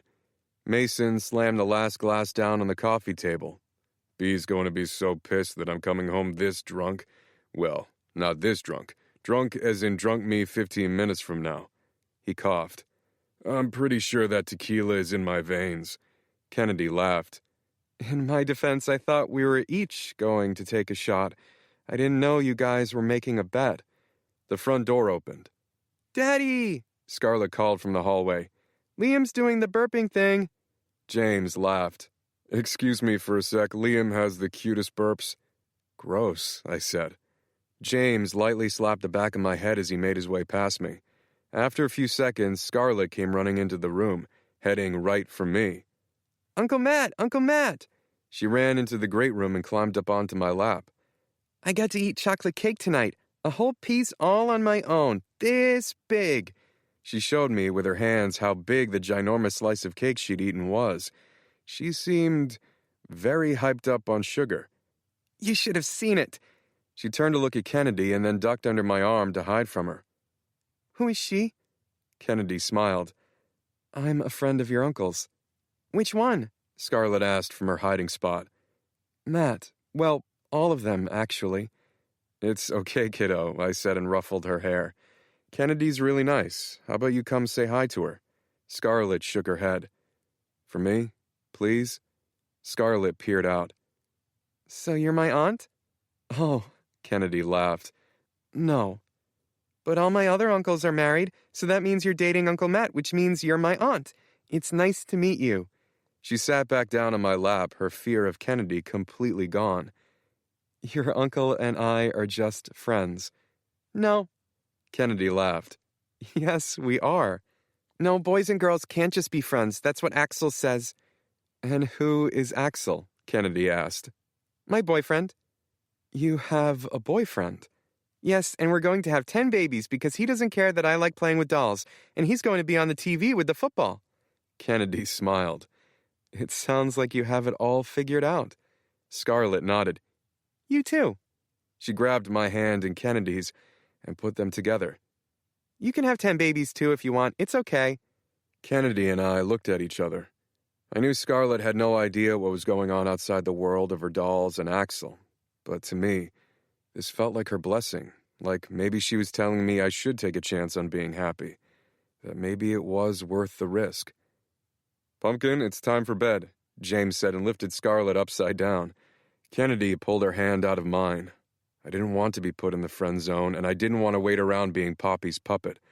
I'd been waiting my whole life, just letting it pass by in one big blur.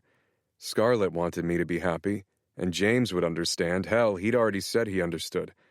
I'd find another way to ensure that Scarlett was safe. But I couldn't put my life on pause again, not when I'd finally figured out how to start living again.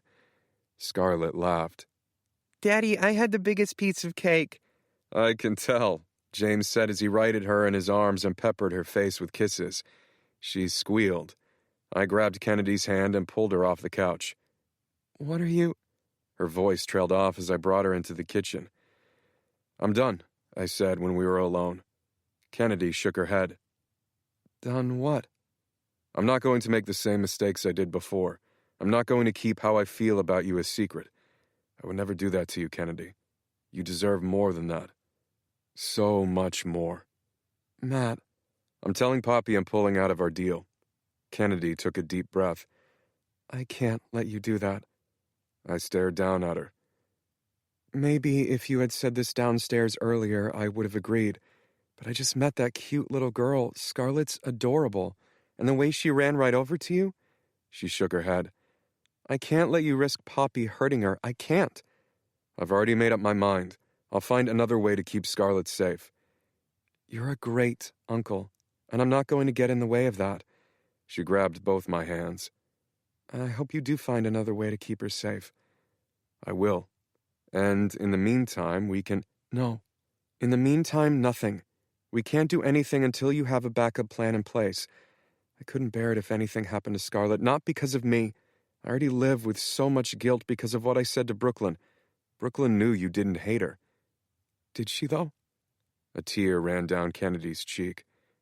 Because I never got a chance to apologize. She knew, Kennedy. She knew. Kennedy took a shaky breath. Is everything all right? Penny asked. Kennedy took a step away from me and wiped beneath her eyes. Yes, she said with a laugh. That just made me laugh so hard I was literally crying. Penny smiled. She was patting Liam on the back and he made the most adorable little burping noise. I would have said aw if I hadn't just made fun of James for thinking it was cute. Excuse you, baby boy, Penny said and kissed the top of his head. I'm so sorry I'm being rude. Can I get either of you something to drink or anything? Your hands are full, Kennedy said. I should be offering you something to drink. Penny laughed. Thank you, but I'm okay. I'm just going to go put this one down. But before I do, she looked back and forth between us. I have to ask. Please tell me you two are dating. I glanced at Kennedy, who looked down at the ground. We're just friends, I said. Every time I said it, it killed me a little more. Oh my God, I'm so sorry, Penny said. I feel like I keep jumping to wild conclusions that are wrong. It's fine, Penny, I said. So you're not dating Kennedy, Penny said. Or anyone else? Nope. Definitely not me, Kennedy said. We've been friends forever. It would just be weird, right? She said and looked up at me. I swallowed hard. Right. If you'll excuse me. Kennedy left Penny and me alone in the kitchen. Penny sighed. Being your matchmaker is hard work. Say goodnight, Liam. She turned around so I could see Liam's cute little face. I booped him on the nose, and he burped. Aw. I'm exhausted, so I'm going to call it an early night, too. It was nice seeing Kennedy again. I'm sad that she's not the one for you. I wanted to tell her that she was right, that Kennedy was the one for me. But I held my tongue. I felt guilty for hiding another secret from her. I was pretty sure Mason had already told Bea about Brooklyn by now, and Rob had probably told Daphne. I'd asked them to let me tell Penny, though, and it didn't seem like she knew yet. I was lucky that they hadn't spilled it at girls' night. I'd tell Penny soon, but not right here where our friends could probably overhear. Before Penny left the kitchen, she turned around. You know what? Let's have dinner, you and me, tomorrow night.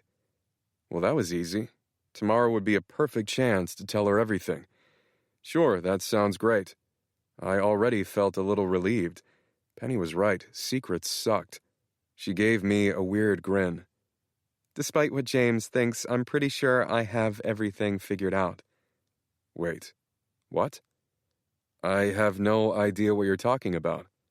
I know. It's a surprise. Besides, I owe you an apology dinner after freaking out on you about Poppy. James told me you're doing it for Scarlett. And you know, we're both so grateful. Really, I can't thank you enough for putting yourself into this mess. Dinner is the least I can do. See you tomorrow night. Good night, Penny. I shoved my hands into my pockets as she walked out of the room, and my fingers collided with a piece of paper. I pulled out one of the notes Nigel had put in my lunch. I had no idea where the washing machine was in Tanner's apartment, and didn't feel comfortable asking Nigel about it. I was pretty sure he'd insist on washing all my stuff himself, and do something strange with my boxers or something. So I'd worn the same pants a few days this week, and it was a damn good thing I had, because I was pretty sure Nigel was the answer to all my problems. He was a sneaky little man who would literally do anything for me. As Tanner had put it, serving people was Nigel's sole purpose in life. Nigel had told me if I ever needed anything, all I had to do was text him. And I needed his help to bring Poppy down. Chapter 41, Friday. I pulled out my phone, ignored the unread messages from Poppy, and shot Nigel a text. I need your help with something. His response came immediately. Mr. Caldwell, is that you? Yes. I'll be right there. I just need to dry off. I hoped he meant he'd been swimming again, And not that he was bathing and texting me right now, or something somehow worse than that. "No need, I can just text you," I wrote back. "I only need 15 minutes, please, Mr. Caldwell. Let me come to you. Let me serve you properly." First, I had to see if he could even help. "Do you have connections to other house managers?" I wasn't really sure of Nigel's official title. Surely he didn't consider himself a houseboy, or whatever Tanner called him. "Every single one on the Upper East Side," he replied. "And several others, and all of them know several others. I have access to anyone you desire, at a moment's notice." "Do you know Poppy Cannavaro's house manager?" "Yes, sir." "Perfect. I really hoped I wouldn't regret this." "Great. I'm at James' place." "I know." Creepy. "I'll meet you outside in 15 then." "I won't be tardy." I have no idea why, but I had a feeling he'd resisted texting. "And if I am tardy, punish me." I shoved my phone into my pocket and headed back out into the great room. I glanced at the texts from Poppy, 2 just asking me when I was coming. I shot her one back saying I'd be there in an hour. Kennedy was laughing when I walked out of the kitchen, and I couldn't ignore how that sound warmed my heart. "I never called you Tiger," Kennedy said. "I swear you did," Rob said. "Homecoming sophomore year, you were plastered and you called me Tiger and roared at me. Legit roared." "Oh, God," Kennedy cringed. "I really don't remember much about that night, but I do vaguely remember hearing about something like that." Rob laughed. "Don't be embarrassed. I know I'm the hottest of the 4 of us. I don't blame you for having a thing for me back then." Kennedy looked over at me, and she didn't need to say it. I could see it all over her face. She didn't think Rob was the hottest. She thought I was. "Sorry to cut the night short," I said, "but I have to get going, Kennedy. Can I walk you out?" "Yeah, sure." She stood up. "It was really nice seeing you guys again. We definitely need to do this again sometime." "Anytime," Mason said. "I'm so glad you're back in the city." He hugged her goodbye, giving me a not at all subtle thumbs up behind Kennedy's back. She gave hugs to everyone else, too. Tanner whispered something in her ear, and her face flushed. Seriously, what kind of stuff had he been saying to her all night? "Later, guys," I said as Kennedy joined me by my side. I didn't care that we just told all of them we were friends. I put my arm around her shoulders as I led her to the door. Friends did that too, right? "You're really bad at this," Kennedy said as we stopped in front of the elevator. "At what?" "The friends thing." She lifted my arm off her. "Friends touch each other too," I said. She laughed. "Not the way you want to touch me." I smiled. "And how do you think I want to touch you?" She rolled her eyes and stared at the elevator doors. "I think Tanner's right about you." "What did Tanner say about me?" "Oh, a lot of things. He was wingmanning hard for you tonight. I like him. He's an interesting guy." "That he is." "And the things he was saying were particularly interesting." "Are you going to make me beg you to tell me what lies he was spewing?" I asked. "Lies? I highly doubt that he said anything untruthful." The smile playing at the corner of her mouth was driving me insane. All I wanted to do was kiss it right off her face. I was having an increasingly hard time keeping my hands to myself. "What did he say?" The elevator doors dinged open. She walked in backwards so she could keep her eyes trained on mine. "That you're madly, desperately, insanely in love with me." The doors started to close, and I quickly hopped in, closing the distance between us.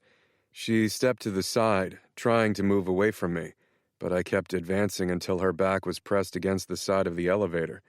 I couldn't even be mad at Tanner, because Kennedy was looking up at me like she felt the same way I did, her chest rising and falling faster and faster as she stared into my eyes.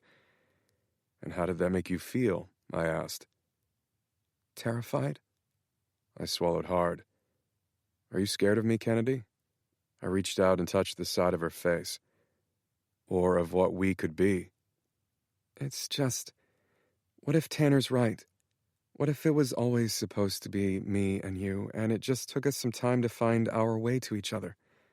I knew Tanner had a meddling hand in that, but I believed it too. She was standing here in front of me for a reason. There was a reason I couldn't stop smiling for the first time in years. There was a reason why it had been easier to breathe since Kennedy had come back into my life.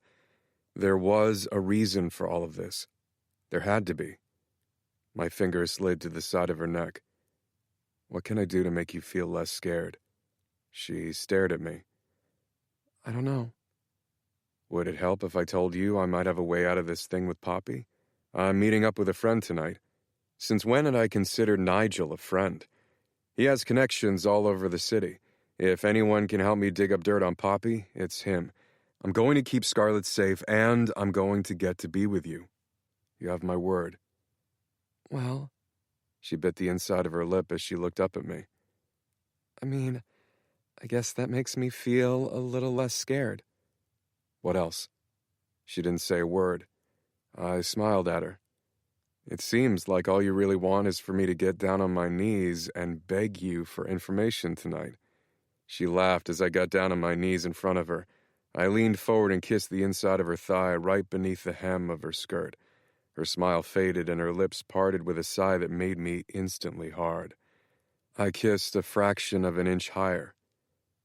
Tell me what you want, I whispered against her thigh. I'd been trying to go slow for her. A whole life of one-night stands made it difficult.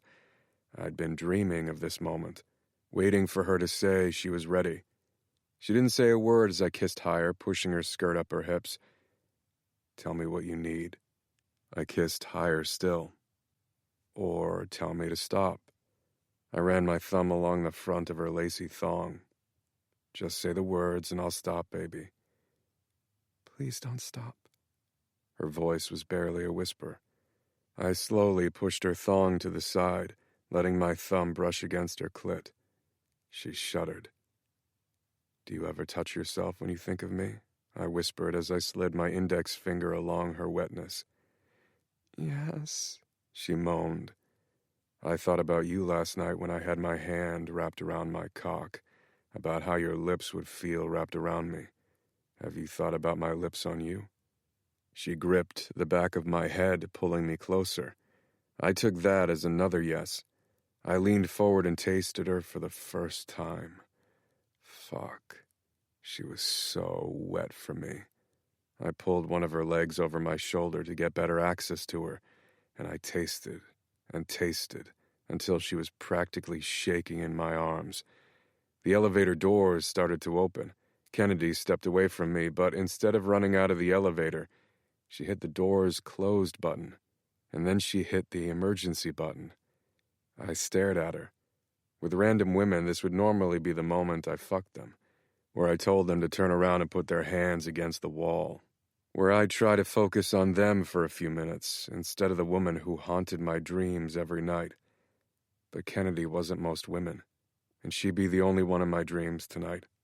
I wanted her to feel safe with me. I wanted her to know that I'd take care of her always. I stepped forward, caging her against the wall as I kissed her. It's impossible to resist you, she said against my lips. How hard have you been trying? Really freaking hard, Matt. I would have stopped there, just kissing her, but I couldn't resist going a little further. She'd let me taste her, and I wanted to make her come. I wanted to hear her moan my name. I needed to remind her that we weren't just friends. Spread your legs for me, I whispered in her ear. She did as she was told. I slid one finger inside of her and then another, a whimper escaping from her lips. I want you to come for me. I ran my thumb along her clit. And I'm going to make you come like this as many times as it takes for you to trust me. I kissed the side of her neck, only with my fingers and my tongue, until you're ready for more. Matt? Until you're the one kneeling before me, begging me for more. I kissed her hard as her fingers dug into the back of my neck. Come for me, baby. I pressed my thumb down on her clit. I felt her tighten around my fingers as her whole body shuddered, and she chanted my name like I just caught a touchdown pass. God, I loved hearing her moan my name like that. I ignored the raging erection in my pants as I slowly pulled my fingers out from beneath her skirt. She was breathing hard. You I had no idea what she was talking about, so I just stared at her flushed cheeks and mussed-up hair. She looked appropriately sated, and I'd be picturing her just like this when I dreamt about her tonight. To answer your questions from earlier, about what I need, what I want, Her eyes searched mine. I think I've needed you for years, but I was scared you didn't need me back. I need you back. As soon as you figure out the Poppy thing, I'll be waiting for you, Matt. I smiled. To be continued? She hit the button to open the doors and then pressed a soft kiss against my lips. To be continued. Hopefully soon, she said with a smile. And next time I get to please you. She walked out of the elevator knowing perfectly well how she'd left me dying for her. I shifted my erection in my pants, hoping to hide it from the concierge at the front desk. I didn't make eye contact with him as I hurried outside. But apparently I'd done a bad job of hiding my erection, because Nigel was waiting for me outside, and his eyes traveled right down to my tenting pants. "Oh," Nigel said. "This isn't about my connections, is it, Mr. Caldwell? You have something else in mind for us tonight." "What? No, yes, it is about your connections. Eyes up here," I said. "Did Master Tanner do that to you again?" "No." Nigel's eyes traveled down to my groin again. "Nigel, focus, like I said. I could have just told you this via text, but you insisted on meeting. I need to find dirt on Poppy. That's it. I just need something on Poppy that will make her leave me alone." "Leave you alone? In what way?" "In the way of making me not need to fake date her. I just need something that either connects the Pruitts or Cannavaros to murders they've been behind, or money they've laundered, or any laws they've broken, or shady business dealings, or something, anything." "You're only faking with her?" he asked, ignoring what I was asking for. "Yes? I thought Tanner would have told him that." Nigel shook his head. "I will take care of it then, Mr. Caldwell." This was getting hella creepy. "Okay, great. Give me 48 hours to serve you." "Sure," I said. "I'll make sure to remove your +1 from the modern Thanksgiving feast as well." I didn't bother correcting him. I had a feeling that if he knew about Kennedy, he wouldn't help me out of this mess with Poppy. And I really needed his help. "Is there anything else I can help with?" Nigel asked. If he was talking about helping me with my boner, he actually already had. Talking to him had made it disappear in a flash. Nope, that's it. "Do you want to share a taxi back home? I have some free time. We could play a round of cards, or I can draw you a bath and we can chat." I couldn't help but think about the fact that he had time for this, but not for helping me move out. It didn't matter right now, though. I needed him to be on my good side, and calling him out would probably not help matters.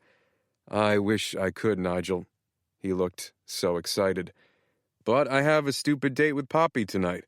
Boy, do I wish I had some dirt on her so I wouldn't have to do stuff like this, and have more time for my new friend." I lightly tapped him on the shoulder. He looked more excited than before. "So that we can have more time together?" Nigel nodded. "I will get to work. What time will you be home tonight?" Midnight? "Perfect. I'll have your bath ready." He hailed down a taxi. "Nigel?" "Yes?" "Thank you for this. I owe you one." What the hell possessed me to say that? I didn't want to owe him anything. "Anything for you, Mr. Caldwell." I nodded. "Just email me anything you find out right away." "Email? I prefer faxing."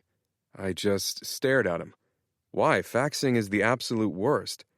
"Oh, when did that happen? I thought everyone faxed things." "Maybe like 20 years ago." Nigel nodded. "Right. Faxing is the worst. Don't you think? It's terrible. I agree with you 100%. Who would want a piece of paper that you wanted to immediately show up with very little work? Lame." "Okay." "But forget texting and stupid faxing. It's best to do this in person. We don't want to leave a trail. I'll text you the time and place we can meet once I find what you are seeking." "Sounds good, Nigel." A taxi pulled up in front of him. "Have a pleasant evening. Text me if you'll be late for your evening bath." "Will do." I was pretty sure I'd just promised him a favor, and to meet up with him in 48 hours in some most likely weird way, and that we had another bath date tonight. I shrugged. It was worth it. Getting my life back was worth it. Kennedy was worth it. Nigel rolled down the window. And if Master Tanner asks where I am, tell him I'm picking up the dry cleaning. This is going to be our little secret." He winked at me. "It's going to be worth it," I reminded myself. I smiled and winked back. For some reason, I even pointed finger guns at him. Apparently, I'd lost my fucking mind. He pointed his own back at me. "Pew pew, secrets!" He blew on his pointer fingers like his gun was smoking. I couldn't even make fun of him. I'd started that weirdness, and now I had a weird secret thing that Nigel and I did together. What had I just done? The taxi pulled away. I'd worry about how to get out of a bath chat later. Right now, I had to go appease Poppy for the last time. Chapter 42. Friday. "What the hell are you wearing?" Poppy grabbed my arm and pulled me back towards the ballroom entrance. "I didn't have time to change," I said. "I told you to wear a tux and you don't even have a suit jacket?" She looked like she wanted to scream. "It doesn't matter. Hopefully everyone will be staring at my dress." She stared at me like she was waiting for me to comment on how she looked. The answer? She looked fine. I wasn't attracted to her at all. I couldn't help it. But whenever I looked at her, I saw Isabella. I'd never been attracted to Wizzy either. Or you could just tell everyone the truth, that you're blackmailing me and I had no choice but to be here tonight. "Very funny. Just stand there and look pretty and don't say a word." She pulled me back into the ballroom. "God, people are staring." She'd told me not to speak, so I didn't bother telling her that people were probably staring at her because she was demon spawn. Maybe someone took off their jacket before dancing. She perused the room for a jacket to steal. I'm not going to wear an ill-fitting stolen jacket. "So now you care what you look like?" She leaned in to whisper. "This wasn't part of the deal. You're embarrassing me." I don't actually remember impeccable dress being part of the deal. "New amendment. Dress better." I looked fine. Why do people always diss my clothes? If I'm embarrassing you, I'm happy to leave. Not until Uncle Richard sees us being a happy couple. Come on, let's find him. She grabbed my hand, her nails digging into my palm. She probably didn't even realize her fake nails were stabbing me. I wasn't sure what was worse, being clawed to death by Poppy, or having to see Mr. Pruitt. The last time I'd seen him, I'd said a lot of nasty, albeit true things. He brought out the worst in me. But tonight I had to be on my best behavior. Angering him wasn't going to help matters. It would probably just lead to Poppy realizing a relationship with me was useless and offing Scarlet without any kind of deal. That couldn't happen. "Where did he go?" Poppy asked. "I swear he was just here." She froze. "You know what? I have a great idea to pass the time while we wait for him. Let's dance." She pulled me to the dance floor, moved my hands to her hips, and laced her fingers behind my neck. Her eyes darted around, searching for her uncle. But when she led us over to a table of men much younger than Mr. Pruitt, I had a sickening feeling this had nothing to do with her uncle. "Is he even here?" "Who?" Poppy asked. "Mr. Pruitt." She looked up at me. "Yeah, of course. He probably just went to the bathroom or something. Dip me." "What?" "Dip me." She started leaning backward. Fuck. I caught her before she fell onto the dance floor. "What are you doing right now?" She pulled back up and started laughing. "You're so funny, Matthew. You always make me laugh," she said way too loudly for polite conversation. "Poppy, what the hell is going on?" She leaned forward and whispered in my ear. "Be cool, my ex is here and now he's staring at us and just be cool, Matthew." She moved in a little closer to me, pressing her hips to mine. For fuck's sake. It was one thing to pretend for Mr. Pruitt, but making her ex jealous? Now I understood why she was so insistent on tonight. Definitely not part of the deal. "Poppy." She grabbed both sides of my face and kissed me. Gag. I was pretty sure I threw up in my mouth a little. I turned my head away from her. "Cut it out. I'm not here to make your ex jealous. I'm here to convince your uncle that you're ready to take over the company. Period." "Two birds, one stone." She leaned in for another kiss. I turned it into an awkward hug in the middle of the dance floor. She started swaying to make it look like we were just a couple in love, instead of strangers arguing. "Just kiss me," she hissed. "No." "Fine. Deal off." She shoved my chest in a playful way like I just made another pretend joke, all just a show for her ex apparently. But her eyes were deadly serious. Damn it. I caught her hand and pulled her to my chest. I could still taste Kennedy on my lips. I didn't want to kiss Poppy again. I'd literally rather be doing anything else. A bath and a chat with Nigel included. Deal not off, I said. Yet. But you got it all wrong. You don't make an ex jealous with sloppy kisses with someone new. You do it with dance moves. And it just so happens I'm a pretty great dancer. So let's make him jealous of our sick moves. I backed up, spun around, and pointed at her. What are you doing? She said. Don't draw attention to yourself. Don't leave me hanging here, I said and shimmied my shoulders. She actually laughed. You're an idiot. I wasn't going to stop until she joined in. I started doing the robot. She grabbed my arm. If I say deal back on, will you please stop? I nodded. Deal back on.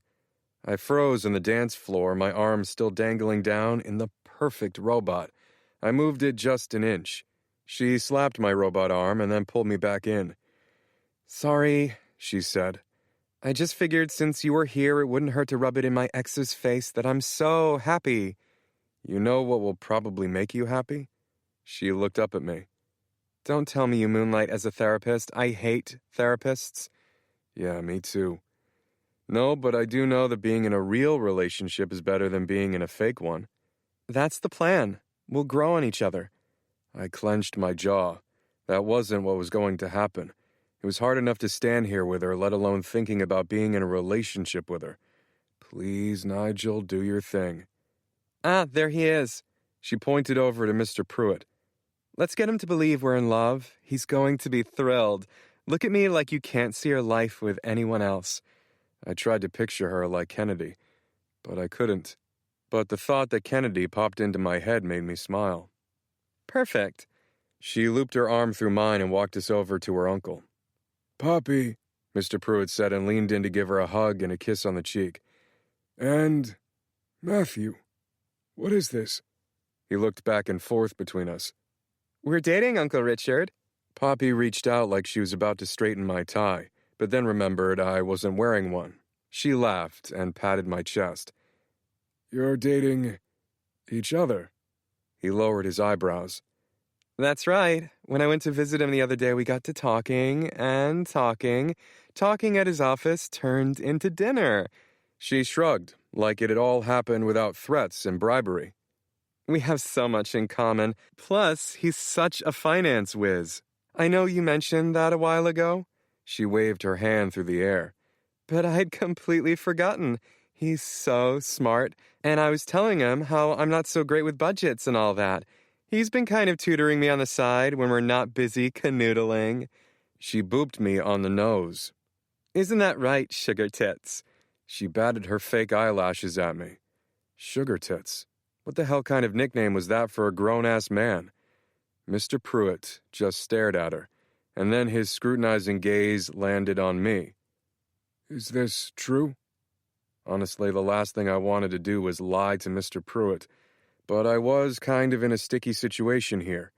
I just nodded. I thought you loved my daughter, he said. It felt like a slap in the face. I do. I shook my head. I did. A lump had formed in my throat, and it wouldn't go away. She's gone. We really need to talk, he said. He glanced at Poppy and then back at me. In private. Anything you need to say in front of my boyfriend, you can say in front of me, Uncle Richard. Poppy snuggled into my side like a leech. Very well. Mr. Pruitt stared at me. Then both of you come with me.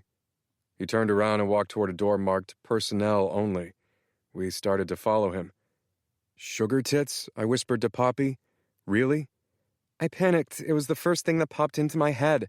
And we're stuck with it now, so just roll with it. I shook my head as we walked into the hotel kitchen. There were only a few people inside, caterers refilling their trays with little desserts. Out, Mr. Pruitt said to them. One of them looked up. But, I said get out. He picked up one of the half-full trays and threw it against the wall. The caterers scattered, running out of the kitchen. I tried to bite my tongue, but I couldn't. You know who would have hated you talking to them like that? I asked. Brooklyn. Mr. Pruitt turned to me. I don't think you knew Brooklyn as well as you believe you did. What was that supposed to mean? I opened my mouth, but Poppy grabbed my hand. Uncle Richard, you seem a little upset, Poppy said. A little upset. He just threw a bunch of miniature cheesecakes at a wall. If this was a little upset, I didn't want to see what really upset was. Mr. Pruitt ignored her. I've always thought of you as family, he said to me. Despite everything. Despite my past with your father. But I should have known. Maxwell put you up to this, didn't he? What did my dad have to do with any of this? No. Don't lie to me. I'm not lying to you. My dad has nothing to do with who I do and don't date. Mr. Pruitt glared at me. He's been trying to ruin me for decades. Mr. Pruitt started pacing. End this, Poppy. Matthew's just trying to con his way into our family to get inside information. He doesn't love you. He only loves himself. What the actual fuck? I loved your daughter. He stared at me. I never see you leaving flowers on her grave, I said. Fake crying once doesn't count. You basically harvested her organs, so don't you dare stand there and say she meant nothing to me when she meant everything. I could feel myself cracking. I was saying everything I wasn't supposed to say. Are you finished? He asked. God, I wanted to punch his smug face. I clenched my hand into a fist and then unclenched it, over and over. Yeah, I'm done. So you loved Brooklyn, and you expect me to believe that now you love Poppy. The two of them couldn't be more different. Opposites attract. I know that. That's why Brooklyn liked you. She was pure and wonderful and good. And you're cruel and cold and uncaring. He turned to Poppy. Poppy, dear, he doesn't love you. Cut him loose. Are you saying that I'm cruel and cold and uncaring too, Uncle Richard? No, that's not what I meant. You know I think the world of you. Then why don't you trust me? She asked. It's like you have no faith in me at all. Uncle Richard, this isn't some big con.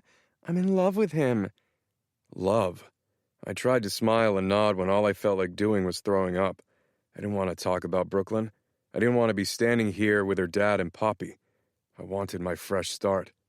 Mr. Pruitt nodded. Truly? Truly, madly, desperately in love with him. Why aren't you happy for me? For a second, Mr. Pruitt said nothing at all, but then he cleared his throat. Of course, I'm happy for you, darling. And Matthew, you feel the same way about Poppy? Yes. My voice sounded strange as the lie twisted in my throat. A smile spread across Mr. Pruitt's face. Well, this is wonderful then, yes? The fact that he was suddenly so happy was somehow more terrifying than when he was throwing food. I nodded. Poppy smiled up at me with pretend sweetness. So wonderful, isn't it, sugar tits? Stop calling me that. I have to say I'm surprised, Mr. Pruitt said. But relieved. He slapped me on the back. I've been worried about you over the years. Right, all your texts. I'm sorry I didn't respond, but I wasn't in the right headspace.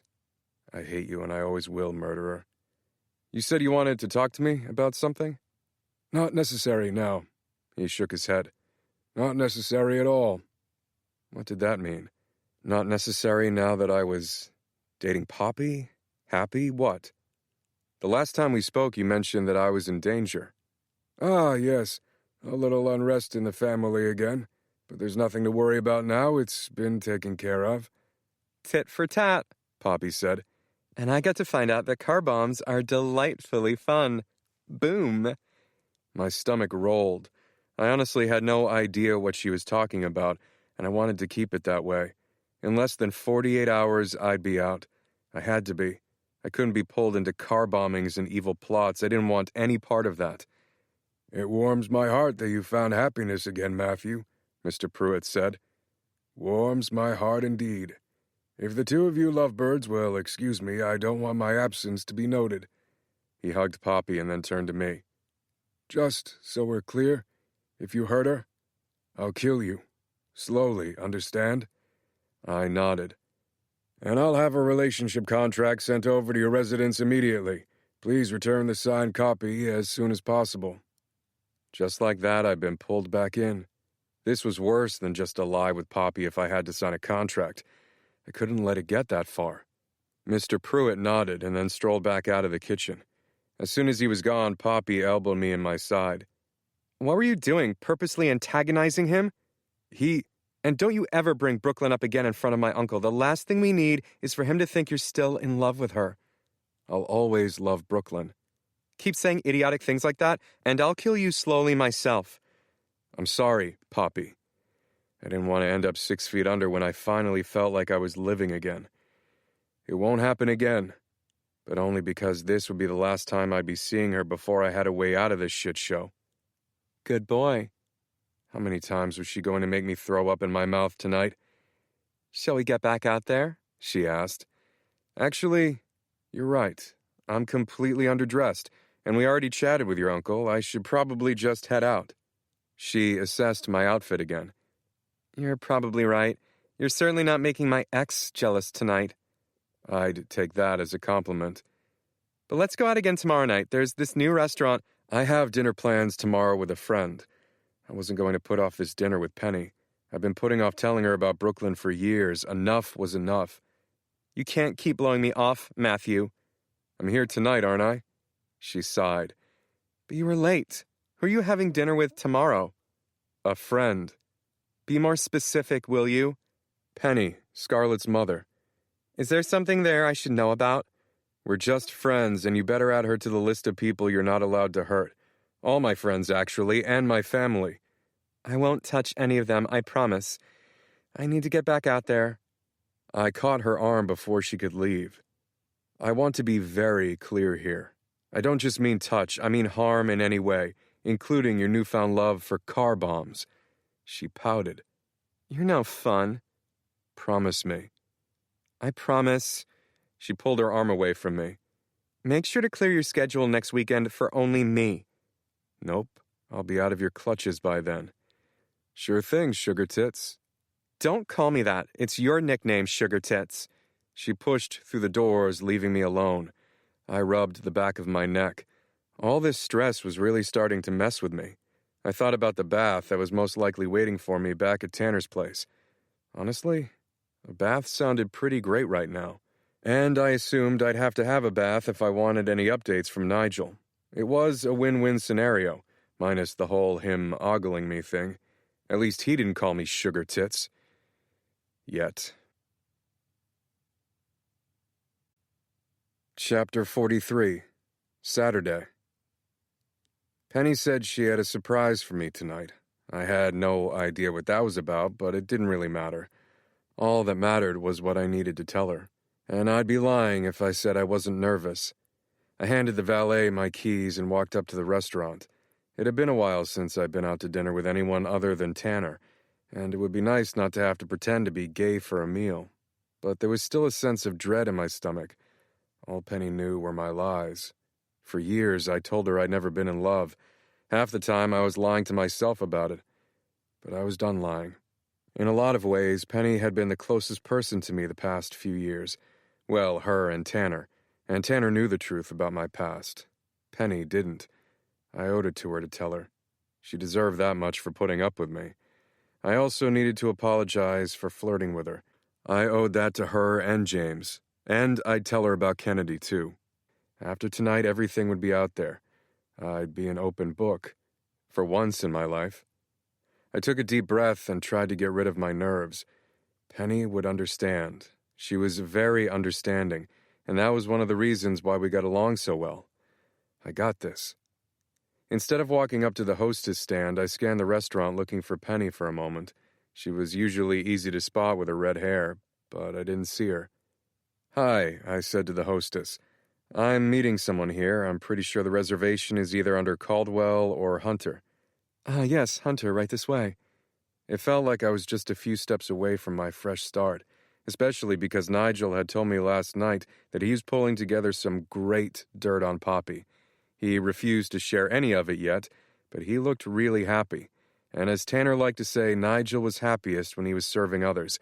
I considered his gleefulness a sign of the job being done well. The hostess stopped at a table where someone was sitting. Someone that was definitely not Penny. because that someone was a man. I stared at him. Justin? He looked back up at me. Yep, it was definitely Justin. He recognized me, I knew he did, but then he shook his head and pretended to be confused. Sorry, do I know you? He asked, with way too much extra sass for someone who 100% knew me. Justin, cut it out. Why do you always pretend you don't recognize me? He stared at me. It's just, you're not ringing any bells, honey. The hostess smiled. I'm just going to leave you two on your date. She placed the menus down and hurried off. Damn it. The one night I wasn't going on a pretend gay date and the waitress thought I was gay anyway. Come on, Justin, stop messing around. I sat down across from him, leaving Penny plenty of room to join us. What's your name again? Justin asked, squinting at me. To be perfectly honest with you, I need reading glasses, but I don't like to admit that to anyone, especially strangers. It's me, Matt. Matt? He shook his head. I'm so sorry, I just have zero clue who you are. Well, I mean, I know you're friends with Penny and James, obviously, or else we wouldn't be sitting here together. He laughed. Wait a second, were you at their wedding? Justin, what the hell, you know who I am. He patted his index finger against his lips. No, I have a stellar memory, and I have no recollection of a grown man that's so poorly dressed. I looked down at my suit. Seriously, what the fuck was wrong with how I dressed? And why did everyone keep bringing it up? I got it when I was in my coach gear, but I dressed up for tonight. Nigel had even pressed my suit for me. I'm well dressed. His eyes ran up and down my body. Oh no. He leaned forward. Are you colorblind? I know that makes things excruciatingly difficult for matching purposes. I'm not colorblind. Oh my, well that's shocking. I don't even know where to start, and it seems harsh to critique a stranger's poor outfit selection. He was one to talk. I was pretty sure he was wearing a parka or something. It didn't seem fashionable at all. I'm Matthew Caldwell, Brooklyn's... Don't. He ran his fingers through his hair. Can you please not bring her up? I stared at him. So you do know who I am. Fine, okay. He sighed. Of course I know who you are, and I always try to avoid you, because I get very emotional when I hear Brooklyn's name. Oh. I'm sorry. Justin sniffled. It's fine, I just like to pretend I don't recognize you because I don't like talking about her. Not because I didn't love her, the opposite really. She was just such a dear friend of mine, and I miss her, you know? I nodded. You may not know this, but she was so kind to me. She believed in me when no one else did. Yeah, she believed in me too. I could feel myself getting teary-eyed because he was getting teary-eyed. I don't even think I'd be a wedding planner if she hadn't told me I could do it. I owe that girl everything, and she never got to see me living my dream. He grabbed a napkin and blew his nose. See? Now I'm a blubbering mess. Oy vey. It's fine, Justin. Trust me, I understand. Justin blotted away the rest of his tears and smiled. And here we both are, crying over a girl. Whoever thought two gay men would be doing that on a date? We're acting like straight guys. What now? Was he talking about me? Were we expecting a fourth person? Where's Penny? How should I know? Because we're meeting her here? It was a guess, because I honestly had no idea Justin was going to be here. I guess he was the surprise? A blast from the past? Shit, did this mean Penny did know about Brooklyn? No, honey, this is a date. Penny set us up.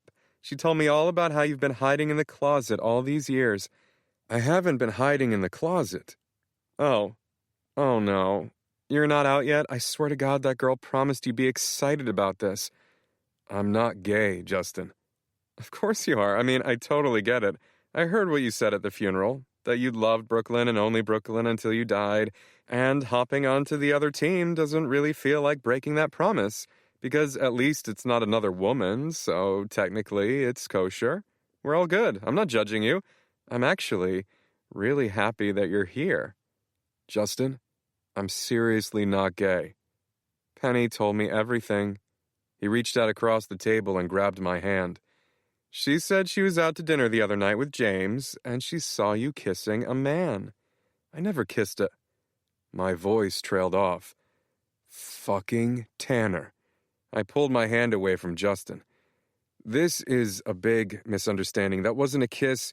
It was just a celebratory peck between two male friends. Yeah, that's not a thing, Justin said. He's foreign. Oh, well then, Justin shrugged. Maybe it is a thing, but the question is, did you like it? No. You seem awfully defensive and a tad too sassy for a straight man if you ask me. Justin, I'm not gay. Someone maybe needs to spend a little more time in the closet, he whispered. I'm not gay, I yelled. Oh, fuck, people were staring at us. Not that anything is wrong with that, I said. I love gay people. Shit, this was coming out so wrong. I am so sorry, James said. I looked up. Where the hell had he come from? He seemed out of breath like he'd just run here from his apartment. James, what are you doing here? I came as soon as Penny told me what she'd done. I'm so sorry, man. I had no idea what she was planning. Hey, Justin, nice to see you again. He put out his hand for Justin. Oh, the pleasure is all mine, Justin said. Are you joining us too? This is seriously my lucky night. No, I'm just here because... Stop, Penny said. She was just as winded as James. You run so freaking fast, James. She put her hands on her knees trying to catch her breath. Don't ruin this for Matt. He needs space to find himself. What the hell is going on? I asked. We support you, Matt, Penny said. No matter who you love, and I know you love men, and Justin's one of the greatest guys I know. I'm not gay. James, she turned to him, don't stifle him. I'm not stifling him, baby. Matt isn't gay. Of course he is, she said and turned to me. I finally put the pieces together. It makes total sense. You passed on so many great options on the dating app, and then someone from your past literally falls into your lap, and you pass on her too. I've rarely seen you with the same girl more than once, and everyone I've ever met that slept with you says you're an emotional brick wall. That's a quote straight from Jen. Oh, God, James said. Please don't bring up my sister banging Matt. It's important, Penny said. You're an emotional brick wall during sex because, you wish you were having sex with men instead. What the fuck? I said. And James and I saw you kissing Tanner in that romantic restaurant.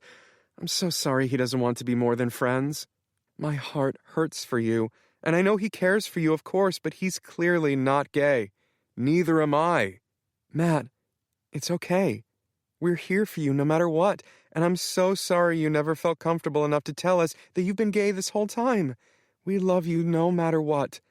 I haven't been secretly gay this whole time. I've never been gay, I added, just to make sure I was being clear enough. Well, he definitely didn't used to be gay, Justin said, since he was engaged to Brooklyn and everything. I felt like all the air left my lungs. What? Penny said. Brooklyn? She turned to me. Who is Justin talking about?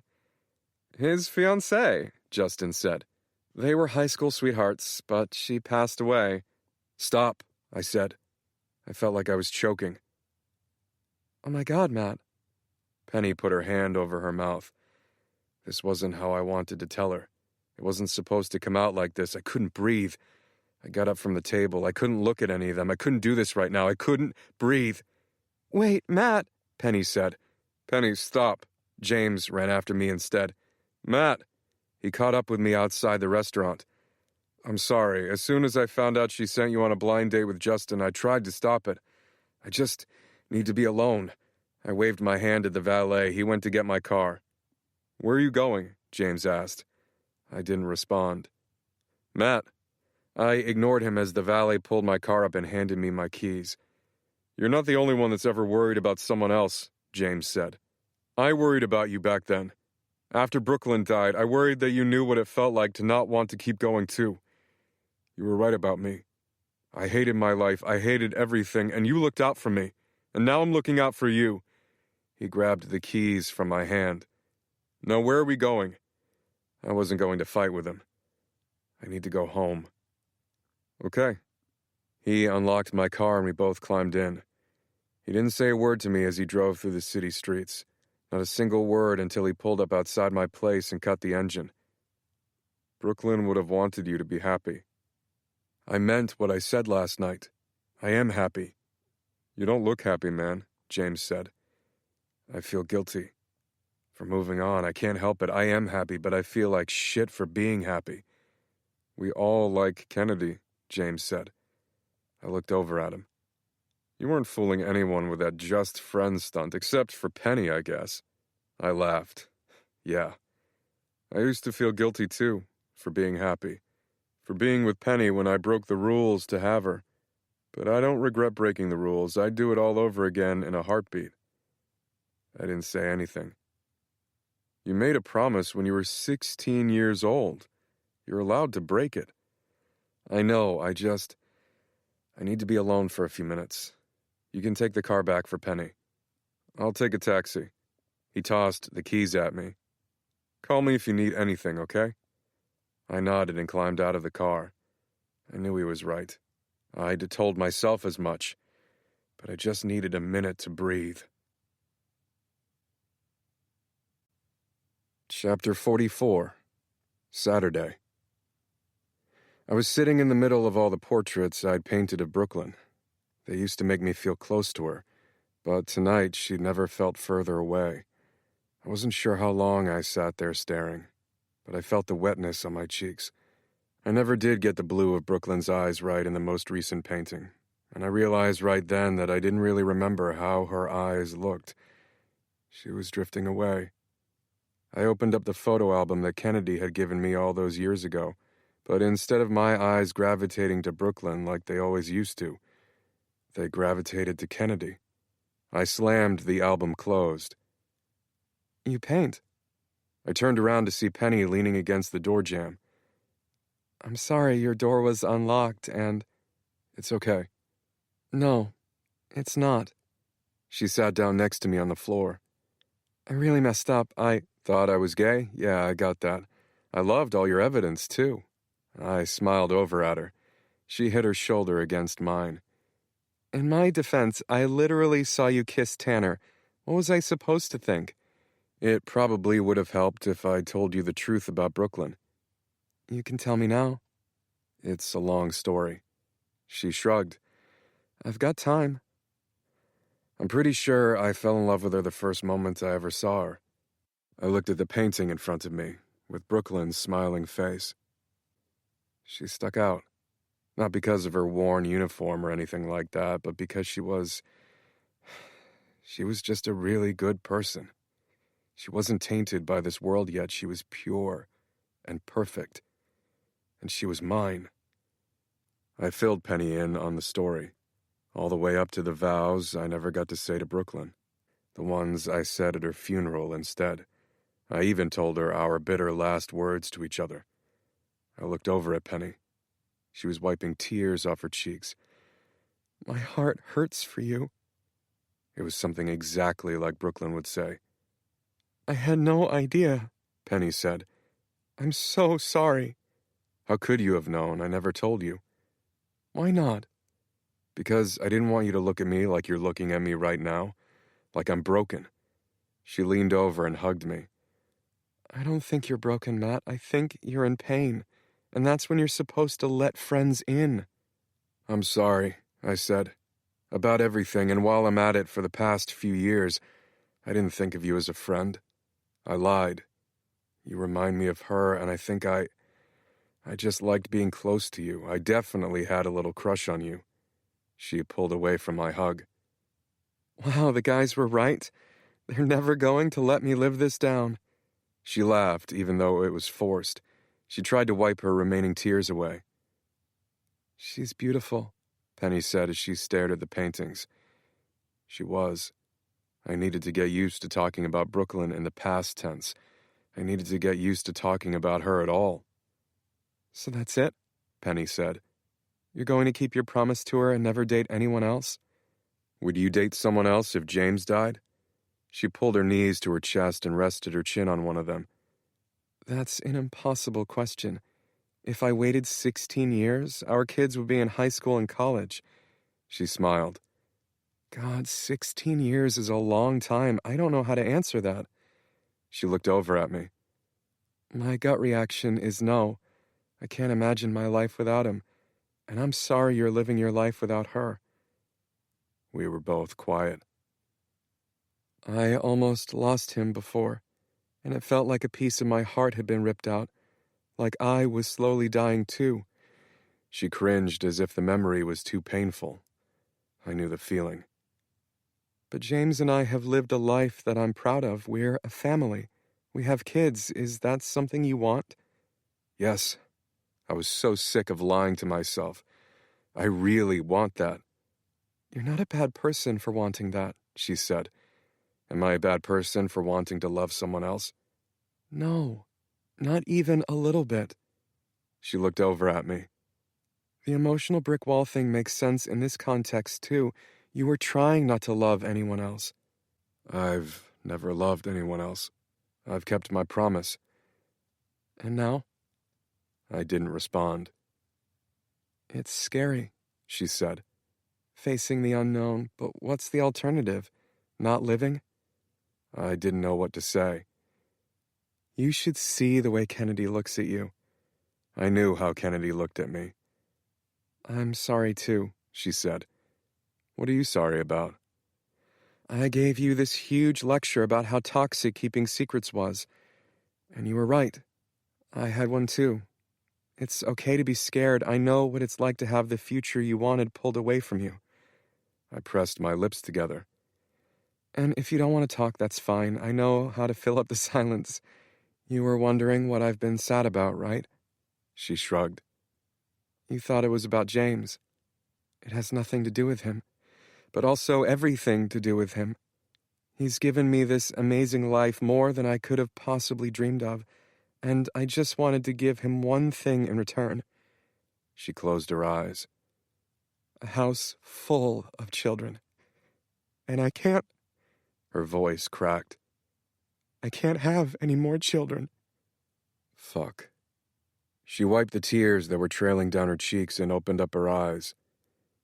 There was a complication with the surgery when I had Liam. I can't have any more kids, and I'm trying to be fine. I want to be fine, but I'm not fine. I felt like my future was ripped away from me, and I'm trying to be strong, and I'm trying to be present. But some days are harder than others. She pulled her knees tighter to her chest. So now you know. I'm not crying because I'm unhappy in my marriage. I'm crying because I want to give James the whole world like he's given me. Because I love him so much that it hurts, and I love his friends like they're my own family. She shook her head. I felt about 2 inches tall. I was so wrapped up in my own problems that I hadn't seen it. You're everything to James. He doesn't need anything else. I know that. He's told me 1,000,000 times that Scarlett and Liam are enough, that I'm enough. But some days I don't wake up feeling like enough. So now you know. She wiped away her remaining tears. Please don't stare at me like I'm broken. I smiled at her. I don't think you're broken either. She looked down at her stomach. But I actually am. You're not, Penny. You're perfect. Her fingers splayed across her stomach. I'm not. No one's perfect, but I do believe that everyone has a perfect fit. Someone that sees their flaws as anything but, and that's what James is for me. And maybe that's what Kennedy is for you. She's seen you at your lowest lows, and she still looks at you with stars in her eyes. It's wrong, right? To be in love with Brooklyn's best friend? Penny smiled. I don't know. You're one of James' best friends, and rumor has it that you had a crush on me. I laughed. You're never going to let me live that down, are you? Probably not. But in all seriousness, I think that if you keep hiding out in here, she gestured around the room, instead of taking a chance on something that could be great, you'll regret it. More than you regret the last 16 years of pushing everyone away. I don't want her to fade away. I don't want her to think that I stopped loving her. I'll always love her, too. She may fade away a little, but she'll never fade away completely. She's a part of you, but you have to say goodbye. You can't keep coming into this room and agonizing about the past. You have to see that that's not healthy. You're amazingly talented, but it's a lot, Matt. I'd been afraid for anyone to see this room. I thought my friends would get me shipped off to a loony bin. which was a valid fear because this was legit crazy. What was I doing? Wallowing my life away? Penny was right. I needed to say goodbye, but I couldn't do that here. You're right. I know what I have to do. Penny nodded. But could you maybe just sit here with me for a while? I asked. Of course. Tell me more about her. I smiled. I had a million stories to fill the time, and I'd always found it easy to talk to Penny. She always listened, staring at me with her big blue eyes. I stared into them for a second. They were the same color as Brooklyn's, almost the exact same hue. I blinked and turned back to one of the paintings as I told Penny about the performance I did on the homecoming float to win Brooklyn back. You're a terrible singer, Penny said with a laugh. I can't believe you did that. I'm not a terrible singer. She stared at me. Please. I laughed. It was so weird. For years I'd been jealous of James' life. I'd resented him for having everything I wanted when it felt like he'd stolen it from me. But sitting here right now with Penny, I wouldn't have it any other way. I'd needed Penny, as a friend, and if James hadn't met her, I think I probably would have still been stuck. Penny was a terrible matchmaker, but she was one hell of a good friend. I sat down on Brooklyn's grave. Hey. The silence of the night was all that greeted me. I picked up a tulip that was on Brooklyn's grave. Kennedy's back in town, but I guess you already knew that. I wondered what Kennedy had talked to her about when she was here. Had she apologized for falling for me? That's what I thought I'd be doing, but now that I was sitting here, I knew that wasn't what I needed to do. I put the tulip back down. I'm sorry that I haven't been living my life. I'm sorry that I've been wasting time. You'd be so pissed at me if you were here. I smiled. I asked you for a sign the last time I was here. And I know Tanner meddled, and technically the person I saw here was Jefferson's mom. I shook my head. But I think you sent Kennedy back here. I think you knew she could fix me. She was my wake-up call. I slowly exhaled. Everyone knows about our past now. I'm sorry I kept you a secret. It's been really lonely. I've been really fucked up, Brooklyn. I knew it was crazy, but it felt like she was listening, so I said the words I never thought I'd say. I want a wife. I want kids. I want a family, and I can't have any of that with you. I'll always love you, but I can't stop living. You'd hate me for it. I swallowed hard. I think I love her. I ran my fingers along the grass to where I thought my aunt's ring was, the one I'd given to Brooklyn when I'd asked her to marry me. And I need to see this through. I need to give us a chance. I looked down. The ring was right around here. I had been pissed that Mr. Pruitt had given it back to me. It had belonged here with Brooklyn, so I buried it here after her funeral. But I needed it back. I needed my heart back. I let my fingers sink into the dirt, digging tiny holes until my fingers collided with the ring. I pulled it out. It looked terrible, caked with mud and grime. I wiped my finger against the diamond, and it caught a sparkle in the moonlight. Everyone said time would help, but it hasn't helped at all. It was like I felt guiltier and guiltier every day that went by, until I wasn't even sure it was because of my last words to you, or because in my heart I knew that I wanted to live my life again. I wiped away my tears. I wanted you. I wanted you to be my wife, the mother of my kids, my family. But I can't have you, and I can't keep living like this. I can't. This is goodbye, I said.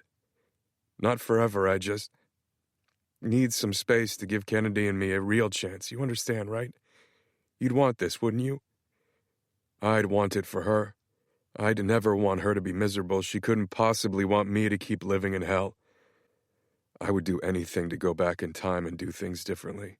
Say anything else to you, tell you anything so you didn't hurt when you left this world. Something to make your heart happy. And I don't ever want to forget about you or what we had. But I have to let this go before I drown. I slowly stood up. I love you. But I'm ready to move on.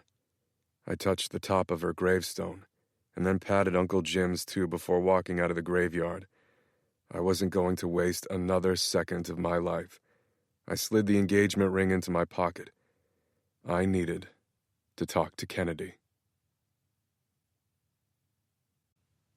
Chapter 45, Saturday. Kennedy. The tea kettle started whistling. I immediately pulled it off the stove before it made too much noise. My mom was sleeping and I didn't want to wake her. But I couldn't sleep, and tea always seemed to help. I poured the hot water into a mug and added a tea bag. I wiped the tears off my cheeks. I wasn't sure how much tea would help the fact that I couldn't stop crying. Mi amor, what are you doing up this late? I tried to wipe away the rest of my tears. I'm sorry, Mama, did I wake you? I cleared my throat. I just needed some tea. You should go back to sleep. Kennedy. She lightly touched my chin so that I'd look at her. Why the tears? I couldn't help my bottom lip shaking. I messed everything up. Nunca. She pulled my head down onto her shoulder. You couldn't possibly. I did. She rubbed her hand up and down my back. Was it Matt? Did he hurt you? I lifted my head. No. I shook my head. No, nothing like that. I sniffed. Quite the opposite. It was scary to say the words I needed to say out loud. It made them too real. It made it so easy for me to get hurt. But if I couldn't even say them to my mom, how would I ever say them to Matt? I think I might love him. My mom just nodded, and then turned and poured herself a cup of tea, too. Tell me everything. She sat down on the couch. I didn't mean for it to happen. I sat down next to her. I wasn't even going to look him up when I got back to the city. But we ran into each other, and one thing led to another, and he understands me. He respects me, Mama. He's kind and caring, and everything I've never had before. But I don't know what I'm doing. He was engaged to Brooklyn. What the hell am I doing? My mom grabbed my hand. Life is short, and you can't help who you love, but you can help if you curse. I would have laughed if my insides weren't all twisted up. But Matt? I can't fall in love with him. It's wrong. I think the damage is already done. I shook my head. Mija. She held my hand between hers. You said you're falling in love with him. Has he fallen too? I think so. I thought about how he didn't deny loving me when I brought up what Tanner had said, and how he'd kissed me, and how he'd kept pursuing me even after I tried to stop it. I tried. I did, but I didn't want to fight it anymore. Matthew Caldwell wasn't mine to have, but it had happened anyway. She'd be so angry with me. The dead can't talk. I visited her grave, and there were so many dead flowers on it.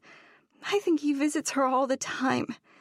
I think I'm falling in love with someone who will never love me most. Why do I keep doing this? Why do I keep choosing the wrong people? He's not wrong people. He's a good boy. But not for me. I feel so guilty. It feels like the guilt is going to swallow me whole. My stomach is twisted in knots and I can't sleep. I'm miserable. Love isn't supposed to feel this way. That's because you're fighting it. Feel happy, mi amor. Be happy. You deserve everything in this world. You deserve to be happy if happiness finds you. Embrace it. I'd been through so much pain and therapy. I'd spent years trying to piece myself back together after what happened with Cupcake. I felt like I was finally okay, and I wasn't sure if I'd felt that way before Matt had crashed back into my life. I told him I couldn't fix him, But what if he'd fixed me? I loved him for that alone. But he can't possibly love me. Brooklyn was his one great love. Fairy tales. She shook her head. He'll love you differently. The way you need to be loved. Different isn't less. Different isn't less. I didn't know if that was true, but I wanted it to be. Because no matter how torn up I was inside, I didn't know how to tell Matt no. I'd tried, but he'd broken down all my walls. I couldn't get him out of my head, and I didn't want to, even though I knew he shouldn't be there. Not in that way. God, what am I doing? I miss her so much. I know. She pulled me into her side. Me too. She kissed the top of my head and yawned. It's okay, Mama. You can go to bed. I'm going to be fine. She slowly stood up, slower than she used to move. I tried not to let that worry me. You have nothing to fear. She patted my cheek. He already promised me he wouldn't break your heart. He did? He'd promised her that? When? That night he slept over. See?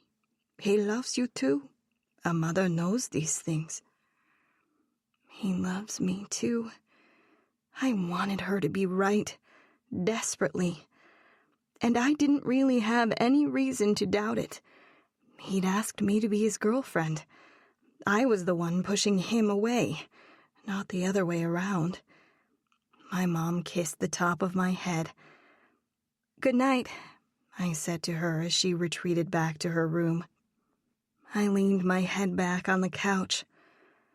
Give me a sign, Brooklyn, I said into the silence. Tell me it's okay. Because it hadn't felt okay at her grave. It felt like I was stomping all over her memory. And I never wanted to do that. I loved her. I'd never had a friend like her before or since. Neither one of us was perfect, though. She'd dated Felix when I thought it was pretty clear that I liked him. And now, I was going to date Matt. That's okay, right? Please, just give me a sign. My phone buzzed. I looked down at a text from Matt. Are you up? I need to see you. My heart started racing. If that wasn't a sign, I didn't know what was. Actually, I can't sleep. Too busy thinking about me? I smiled. One of the many reasons why I was falling for him. He was good at making a heavy situation feel light. Always. I didn't want to lie.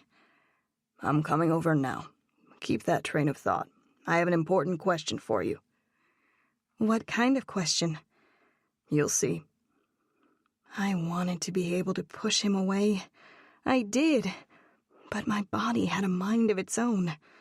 There were suddenly butterflies in my stomach instead of that twisting guilt. And my pulse was racing. I couldn't turn him away even if I wanted to. Maybe Tanner was right. Maybe Matt and I were always supposed to be together. It was just a long, hard route to get there. But sometimes the hardest loves were the everlasting ones. The real ones.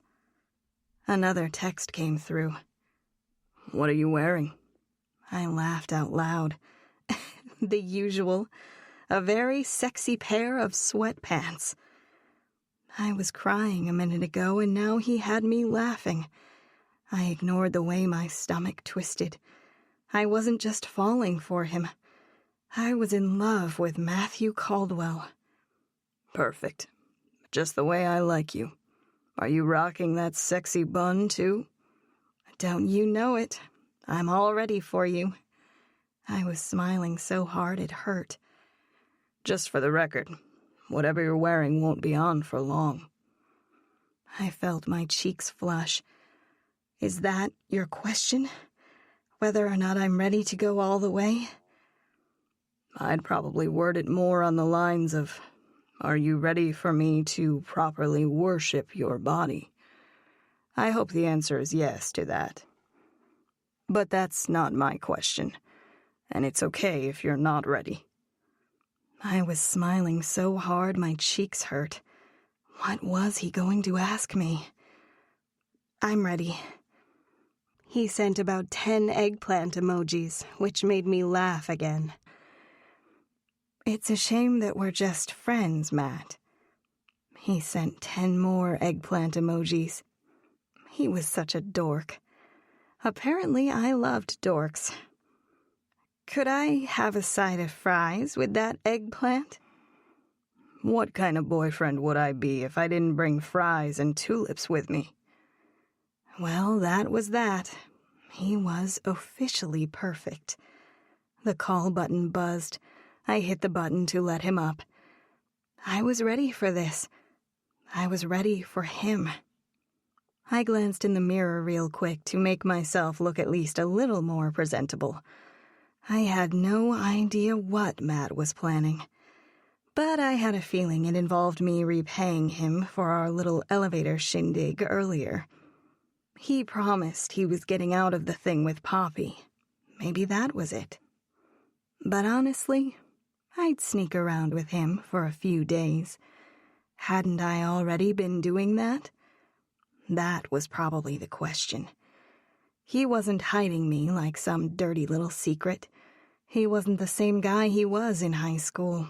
We'd both changed, and somehow wound up a pretty perfect fit. He knocked on the door. I put on a little lip gloss and then hurried over. I looked out the peephole just as my hand grabbed the doorknob. Oh my God. Puta mierda. My hand froze. I blinked and stared at the peephole again. This wasn't happening. This couldn't be happening. But every time I blinked, nothing changed. The butterflies in my stomach turned to lead. I felt like I was going to be sick. What the hell had I done? I threw open the door.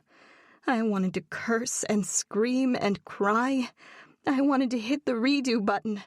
I wanted to be doing anything other than staring at the ghost in my doorway. A ghost that very much was not a ghost at all. No, it wasn't possible. Never. And yet, nunca. Brooklyn? The end.